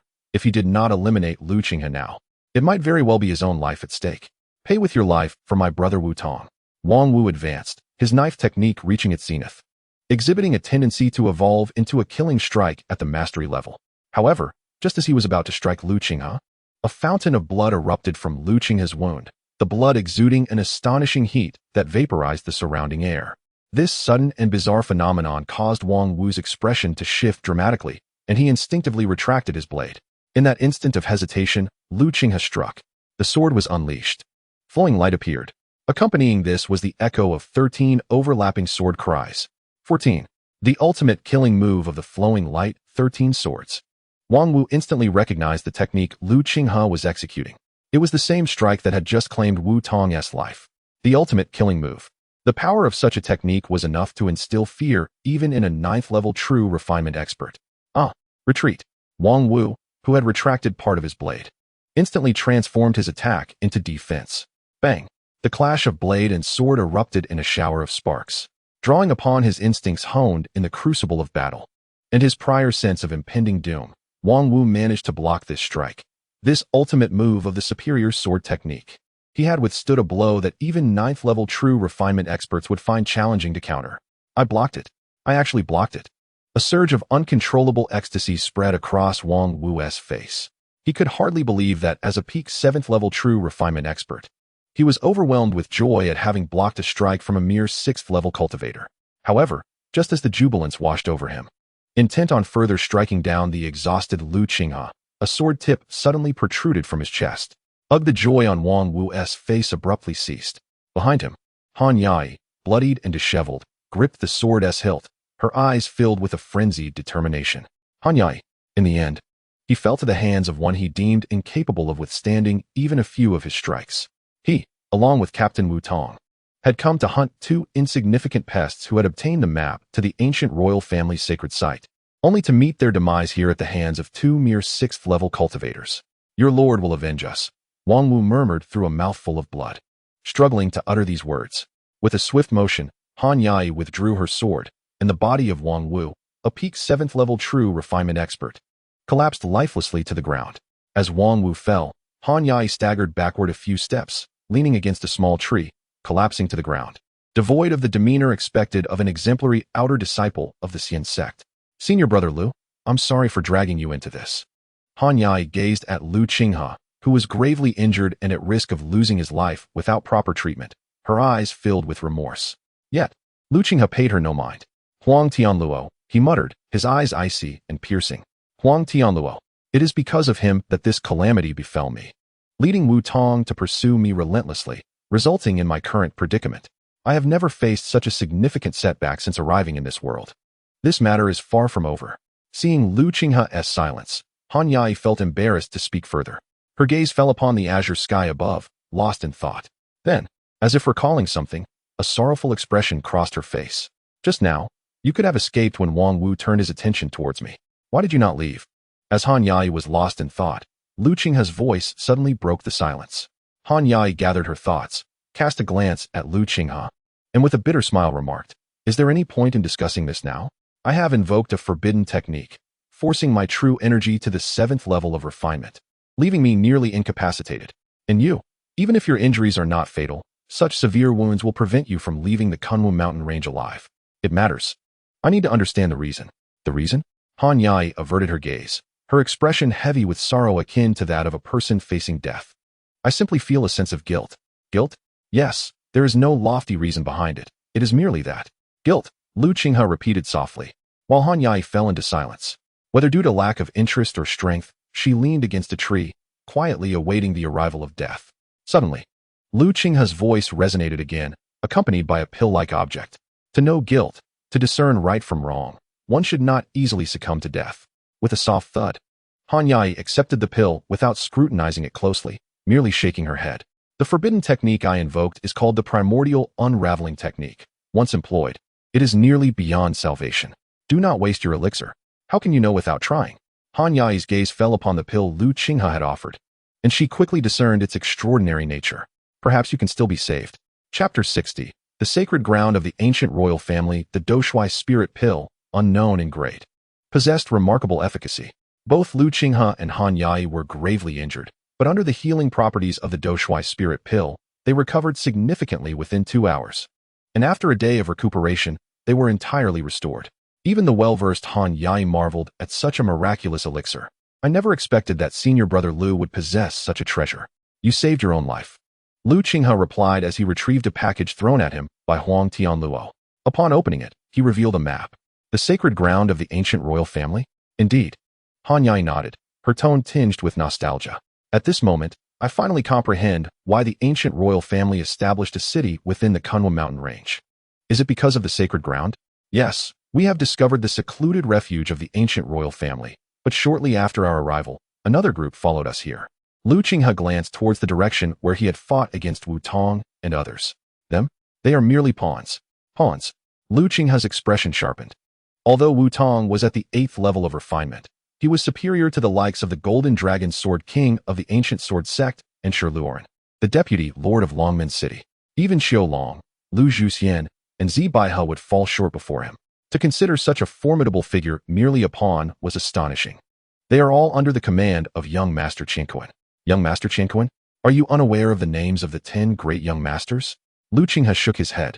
Having spent just a year in this world, most of which was devoted to cultivation, he was unfamiliar with the renowned figures of the cultivation realm. The 10 young masters are the most exceptional prodigies within the Qiangu kingdom, each possessing the potential to open the origin realm. Open the origin realm? Lu Qinghe furrowed his brow. Although this challenge would deter the vast majority of cultivators, it should not pose a significant obstacle to those standing at the pinnacle of genius. Han Yai seemed to perceive Lu Qinghe's skepticism and elaborated. These 10 are not merely opening a common origin realm, but... Her tone grew grave. Each word deliberate. The inherited origin realm. The 10th level of refinement. Indeed, young Master Qingquan, Lu Qingquan, is a formidable cultivator at the 10th level of refinement. Furthermore, he is widely regarded as having a strong chance of successfully opening the origin realm. His status and standing rival those of true primordial realm experts. The 10th level of refinement. Lu Qinghe, aware that his sister Lu Qingyuan was currently in seclusion striving for that very level, understood its significance. For the vast majority of prodigies, the 10th level represented not a promising future, but a path of despair. Throughout countless years, innumerable exceptional talents had entered the 10th level. Yet only a scant few had successfully opened the origin realm. Lu Qingquan, hailed as the most likely candidate to open the inherited origin realm, required no further introduction for Lu Qinghe to grasp the gravity of his identity and stature. Should he succeed in opening the inherited origin realm, he would stand on equal footing with the esteemed elders of the Xian sect. Have you encountered Lu Qingquan? Lu Qingyan nodded. Lu Qingquan is also in search of the ancient royal family. A 10th level cultivator like Lu Qingquan should be wholly absorbed in seclusion, contemplating the opening of the origin realm. Why would he divert his focus to seek the ancient royal family at such a critical juncture? This knowledge came to me only after discovering the refuge of the ancient royal family and perusing certain texts. There exists a remarkable phenomenon within this family, Han Yai continued, her eyes reflecting disbelief. In this clan, for every 4 cultivators at the 9th level of refinement, one chooses to advance to the 10th level. Han Yai's words struck Lu Qinghe with clarity. 1 in 4 breaks through to the 10th level? The 10th level of refinement was a graveyard for prodigies. Only the most exceptional could traverse that path to open the origin realm and ascend. The ancient royal family's approach likely suggested they possessed special techniques that facilitated the opening of the inherited origin realm. And clearly, that young Master Qingquan was also drawn towards this path. In an instant, Lu Qinghe's gaze fell upon the map in his hand. The sacred ground of the ancient royal family. Han Yai nodded cautiously. By a stroke of fortune, the ancient royal family has found a cave within the Qingyuan mountain range, wherein lies a passage to the inherited origin realm. Moreover, this is not an ordinary inherited origin realm, but a perfect origin realm. A perfect origin realm. Only a cultivator at the 11th level of refinement can open such a realm. Throughout the entirety of the Qiangu kingdom, the perfect origin realm has only appeared once. Like a fleeting shadow, during the reign of the founding emperor, Beihantian. Beihantian relied on the perfect origin realm to gather the myriad realms, slay immortals, and secure his legendary status, establishing the enduring legacy of the Qiangu kingdom. Yet, this remained merely a rumor. The nature of Bei Hantian's origin realm, whether it was a top-tier inherited origin realm or a perfect origin realm, had never been definitively established. And the claim of a perfect origin realm might well be a self-aggrandizing proclamation by the ancient royal family. It is no wonder that Lu Qingquan personally sought this out. According to the records of the ancient royal family, that perfect origin realm resided within a cave in the Qingyuan mountain range. The cave was vast and shrouded in secrecy. The ancient royal family could not claim it entirely. To avoid arousing suspicion with their frequent visits, they chose to establish a city within the Qingyuan mountain range to conceal the existence of this mysterious cave. Lu Qinghe quickly grasped the subsequent events. The establishment of the city by the ancient royal family seemingly provoked the ferocious beasts of the Qingyuan mountain range, ultimately leading to their ruin. The significance of the complete Yuan world is immense. In a bid to prevent information leaks, Qingquan has ordered our annihilation, with Yingying being the first victim. Struck down by Wu Tong, we, in our panic, managed to flee. Han Yai glanced at Lu Qinghe, saying, had it not been for senior brother Lu, our fates would likely have been dire. Is there only one map? Lu Qinghe inquired. No, there is another, though it is less detailed than this one. He examined the map, which marked the location of the ancient royal family's complete Yuan world, a tremendous opportunity. The Yuan world, the inherited Yuan world, the complete Yuan world, and the legendary Yuan world. This represents a significant turning point. Having resolved to delve into the cultivation system of this world, Lu Qinghe was determined to excel. The matter of opening the Yuan world, along with the inherited Yuan world, is classified as a top secret within the Wenxian sect, let alone the even more esteemed complete Yuan world. The benefits of acquiring the method to establish the complete Yuan world are immeasurable. We must journey to the sacred site of the ancient royal family. To the sacred site of the ancient royal family? Han Yai felt a jolt of alarm. Young Master Qingquan is also headed there. Although his map lacks the detail of ours, we have already delayed a day. You should return and inform the strong members of the Wenxian sect to come, she suggested. There isn't time. A round trip to the Wenxian sect would take at least half a month. I intend to venture forth. Tell me about the experts around Qingquan, Lu Qinghe replied, rising to his feet. After yesterday's battle, his true energy realm had advanced to the 7th level of refining truth, although it had yet to stabilize. Nevertheless, he felt unafraid of encountering a formidable opponent like Wu Tong.